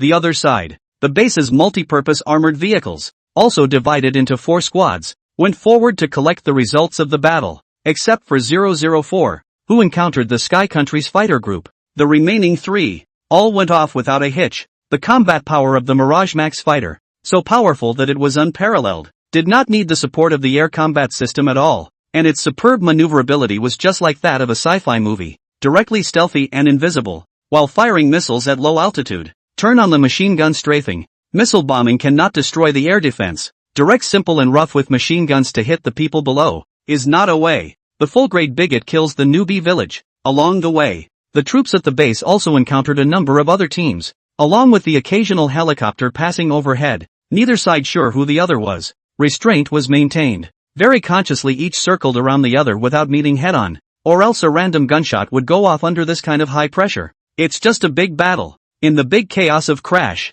all the big countries are also urgently analyzing the situation and response methods. This kind of big chaos is not at all. It's going to last, not to mention a month, most likely a week. The 10,000 men that were brought in will have to fight a clean fight. It's too confusing. It's when I try to go for an A, and I run into a B.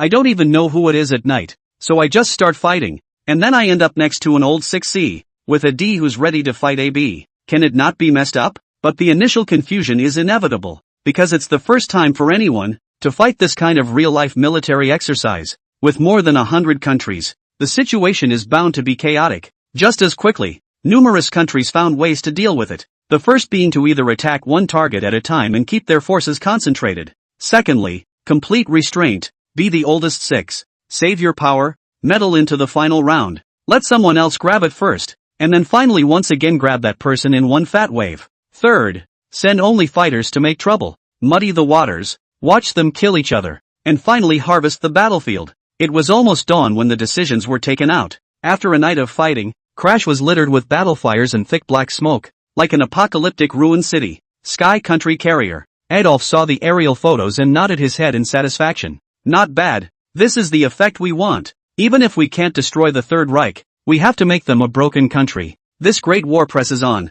Yes, there are a lot of crashers who run. Don't they run and wait to die here? Almost half. But the remaining half are making a killing too. The time came to the next day. Daytime. The fighting in the situation was still going on. But the countries had been relatively much calmer. And after a night of chaos, everyone knew that this was not going to work. International network. Someone started to put together a tally of last night's battle. The Kingdom of Night attacked 3 bases and only got 2 chips, plus its own for a total of 3. The Sky Kingdom, on the other hand, had grabbed 1 from the Night Kingdom, and with the 3 they had grabbed themselves. There were 5 in total, without any surprises, to the top of the list. But, what amazes people is that the same top of the list, in addition to the hegemony Sky Country, surprisingly, the Third World Government, also owns 5 chips, but the rankers deliberately placed the Third World Empire second, Blizzard Nation third, 4 pieces. The Night Country, which has always been strong in military and economy, failed to even make it to the top 3 for a while,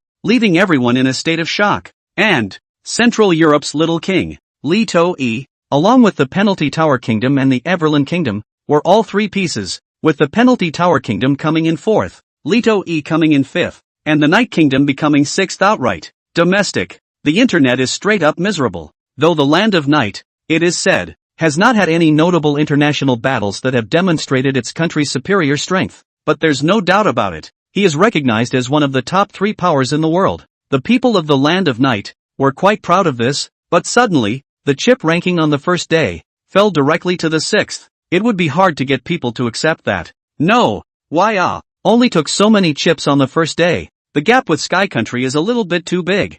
People are numb. They shouldn't be. Ugh. What the hell? Is it true that you can't beat people? Sky Country is so much better than us? Don't be so pessimistic. Everyone, it actually counts as a top 3. Isn't there a tie for first? The words of comfort were useless. Everyone believed in their country and thought that if they were not first, they could at least take second. I didn't realize that I had gotten mixed up with the Hengoku and Litoi countries. On the contrary, the Third Reich, something. How did they manage to get the same number of chips as Eagle Jam? In the midst of the sadness, everyone couldn't help but be shocked by the Third Reich. But the news did say, Sky Country deployed 60 fighters, and only got a total of 5 chips. And this Third Reich, they deployed that many? In the eyes of the top brass of each country, naturally, he knew that the Third Reich was hiding deep, but in the public mind, he was only a fledgling regime. Although 10 carriers were sold at once, it's exaggerated, but it hasn't revealed more strength yet. The Third Reich dominates the home front.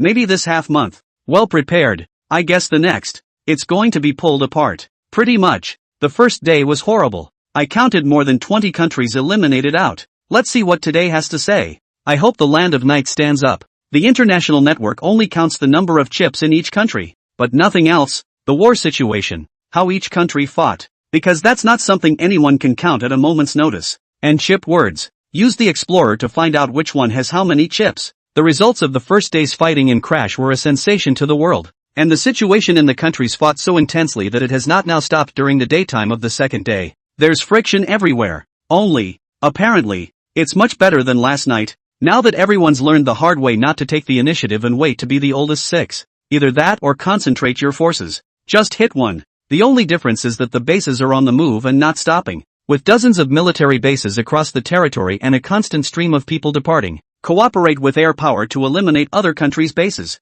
Now it's also picking on the soft ones, with their strength, completely unable to talk to the base, being on the mainland and not under financial pressure. Jiangru and Alpha Advocate is a fire coverage strike, ground shelling at the same time. The air was also tilting missiles and bombs, and there were fighter jets firing missiles in the air all the time, and no one could stand up to that kind of firepower. There are bases. Not even knowing what's going on, the air defense siren goes off, and the next moment, a sky full of missiles and artillery shells are fired. In Ten City, directly covering the air defense network, completely unable to prevent such a number of missiles and bombs, the base back in the previous, when fighting with the Sali forces as well as government forces, just a number of artillery cars were produced. Talk to the V3 missiles. Together with the production of this half of the month, the quantity is huge, and the firepower can take a city saturated with strikes, in a matter of moments. And those countries, how much air defense equipment can you pull in half a month? One can only allow one's head to be blown off.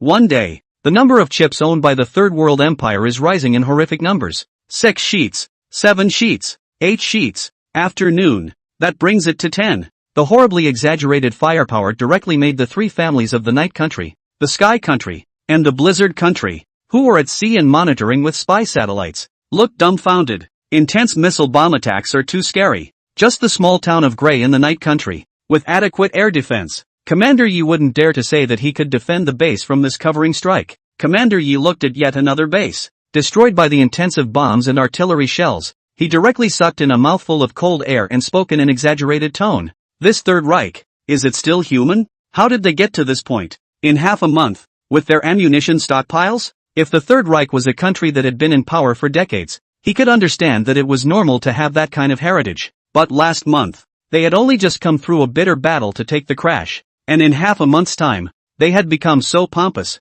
It's just too scary. Commander Yi, as well as the entire command center of the Kingdom of Night, were shaken inside the more they looked at this guy, suspected of having the latest fighter jets. Snapped. Commander Yi's face shook, his pupils revealed deep scorn, and he suddenly became extremely serious. No way, we can't let them continue to grow. The matter of attacking the Third World government must be put on the agenda in a hurry. Commander, I feel the same way. They are too unusual. Just like another general of the Night Country, also with his eyebrows furrowed into a furrowed Kawasaki, seemed to be thinking extremely hard. It's like what's written in novels. Fiction? That's right, Commander. I don't know if you've ever read an online article. It's about the main character gaining magical abilities. And although it's bullshit, this Third Reich, it's really hard not to let people think in that direction. The general uttered these words, and it was obvious that he himself was having a hard time accepting and believing it. But in a short time, this Third Reich, it seems, has grown into a behemoth.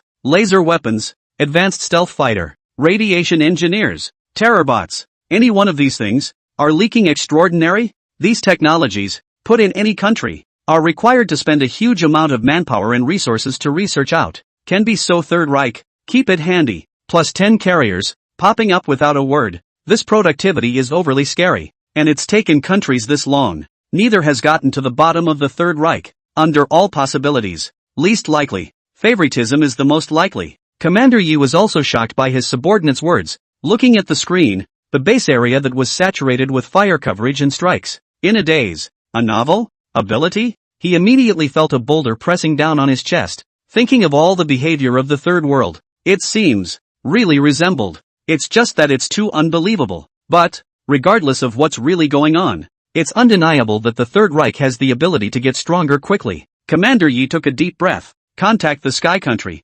Blizzard Country, Ever Country, and Art Country. Go now. This scourge must be resolved first. Yes, the Kingdom of Night contacted the Kingdom of Sky at the same time. The Blizzard Nation, along with the Sky Nation, had also been shocked by the Third Reich's horrific firepower suppression. And it wasn't until today that the bases were completely liberalized, wielding missiles with impunity. Show your strength, because at this point in time, the base no longer had to fear anyone, any country, except for the base in the desert. With the base in Australia, there in the vast, uninhabited, bone-chilling Antarctic, a wild island in the Pacific Ocean, there are 2 more bases, and, as long as the war reached an uncontrollable point, Jiangxi was fully capable, with the Mirage Fighter's superb transportation capabilities, as well as hyperspace teleportation. In one night, dozens more bases were raised, and the funds have now been dispersed and stored in all but the production of ammunition. Come on, dry. So, when the Night Country contacted the Sky Country and the Blizzard Country for the first time, the 2 commanders, 3-star admirals, both saw deep scorn in each other's eyes. The eyes nodded to each other in a rather thoughtful way. A consensus was reached in a few moments. Night, land of night, land of sky, land of blizzard, land of penalty towers, land of sunset, land of hang, land of art, land of Chao Xin, land of Lito E, Erlang, land of pyramids. Joint secret meeting of the 22 major powers. It was jointly decided to launch a siege against the Third Reich, in the form of a live military exercise. At this point, things haven't gone too far. Later, the meeting, which has been documented as the Gulf Conference. This time the stakes are so high that we can't afford to act rashly. Either we don't move or we move like a thunderbolt to destroy the third government in one fell swoop. They can't be given any more breathing room. Otherwise, I'm afraid that none of us will be able to withstand the terrifying firepower of this Third Reich. So come up with a detailed plan with a charter. But this is on Third Reich soil, and I'm afraid that the other side knows everything about any of our actions. So how are we going to make a thunderous strike? The third government's desert base. Beyond that is Erlang territory, And by sending troops in that direction, you are clearly telling people that they are coming for you. Can't hide it. And since the Third Reich's previously exaggerated air defenses must have been seen by everyone, I'm afraid that trying to rely on surprise fighter bombing won't do the trick. Can't get in the desert either. 22 people, you and I, in no time at all, were frowning and thinking about this third government's base. It's not really a good fight. Either they would have to take care of the other side's air defenses, or there would have to be a way to take care of the radiation engineers in the desert before they could actually reach the core base. Your stealth fighters don't work? The Arc Nation's mustachioed general said calmly. He also added, the Kingdom of Knights hasn't participated in the war much. The stealth material is considered an unfamiliar new material. The Third Empire's air defense should not be able to discover, and then with EMP with anti-radiation missiles, directly catapulted to the destruction of their air defense, and then we attacked in a big way, and so on? Immediately, the mustachioed general of the Arc Nation looked faintly at the Sky Nation. Don't you have empty sky fighters? You can cooperate with the operation and destroy all the satellites of the Third World government. Won't they become blind as well? Words. Adolf froze straight away and inquired uncertainly. Using air fighters? Isn't that equivalent to directly skipping the actual military exercises and going to war with the Third Reich? In this way, the implication is completely different. Although the decision was to exterminate the Third World government, in case it didn't, it could still be excused by the excuse of a live military exercise. But one like this, it would be the equivalent of a head-to-head confrontation. The mustache guy from Arc Nation laughed, shrugged his shoulders and spread his hands. So aren't you thinking of wiping them out anyway? If it were up to me, I'd just nuke them. One down. Done and done. The crowd was in shock. What a nutcase. It's a good thing Arc Nation was part of a defeated nation in a previous planetary civil war and was sanctioned hard militarily. Otherwise everyone would have to be on edge.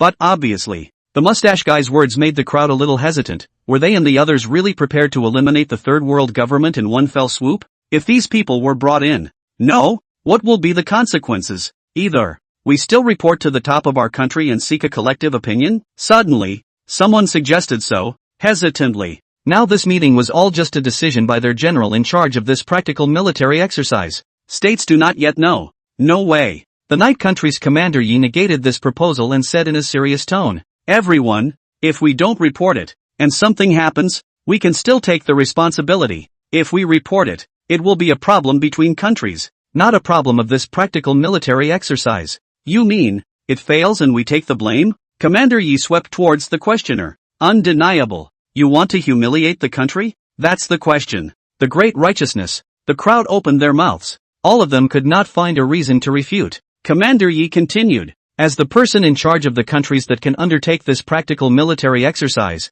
the importance of the spaceship does not need to be mentioned. From this we can see that all of you here are the people who are concerned about the family and the country, and the growth of the third government. Everyone has seen it. We are doing this to help the country out of its troubles. Even if we fail, we won't be sinners, but rather nationalists whose names will go down in history. A few more words, and the crowd was dumbfounded. Only, the mustachioed general of the Arc Nation bristled and countered with a discordant voice. So what? I withdraw. What happens to the world pattern in the future has nothing to do with our Arc Nation, and we don't have any contradictions with the Third Empire, so there's no need to go into this muddy water. Being a defeated country, Arc Nation no longer has the ambitions it had before. Now it's just a matter of getting by. Just live a good life. Whoever you are as a hegemon is not a hegemon, and it doesn't affect us. We don't want to be a hegemon anyway. He was right to think so. Now that the trio didn't think so, Commander Yi, Adolf, and the great general with the Blizzard Nation, all swept their eyes at the mustache,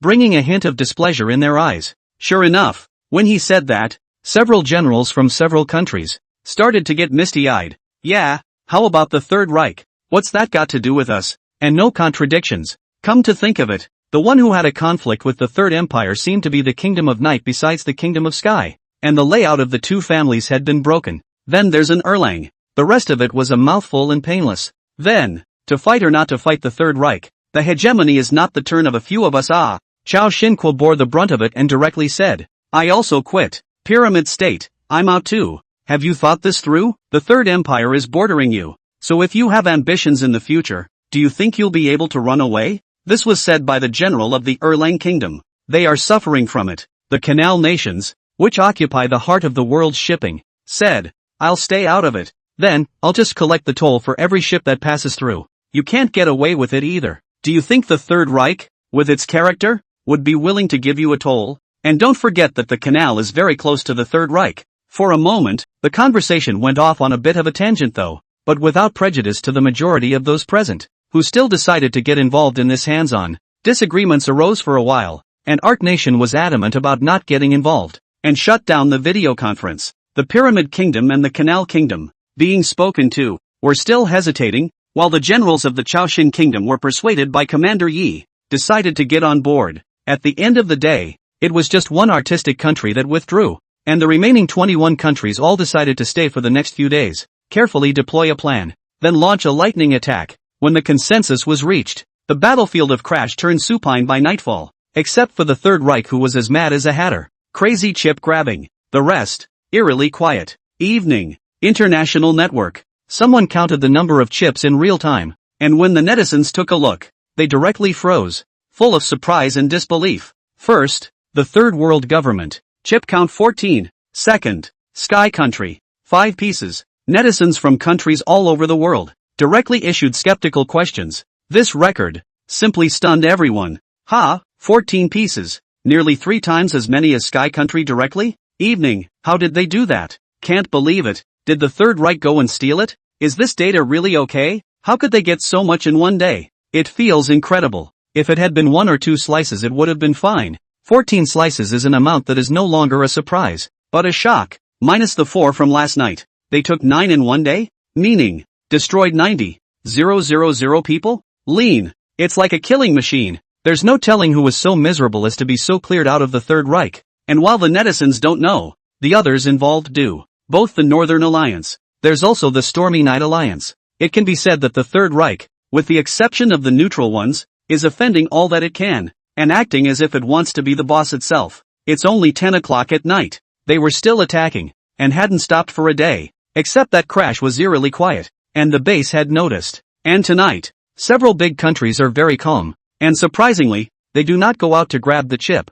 This kind of calm, it is a little bit not normal, but the base left them alone. They continue to act in their own way, taking action when they should, grabbing chips when they should, causing these small countries to cry out in misery one after another. There's no way to make a sound if you want to surrender. It could only be hardened by the shelling from the base, and their shells were as good as no money. 1 or 2,000 men fired, and so did 1 or 200 men, and even 1 or 2 dozen men in a position, also without saying a word. Let's cover a wave of fire before anything else. Such a way of fighting a war gave the Night Country, the Sky Country, etc. a staggering look, while pondering, where is this horrible productivity of the base? And the base. There was no mercy in the face of these people who had come to the experimental military exercises. Since you had voted to come to crash and wreak havoc, and naturally, be prepared to be killed. The second night passed in a frenzy of bombardment from the base, followed by the third, fourth, and fifth days. Surprisingly, the other big countries are still dead silent.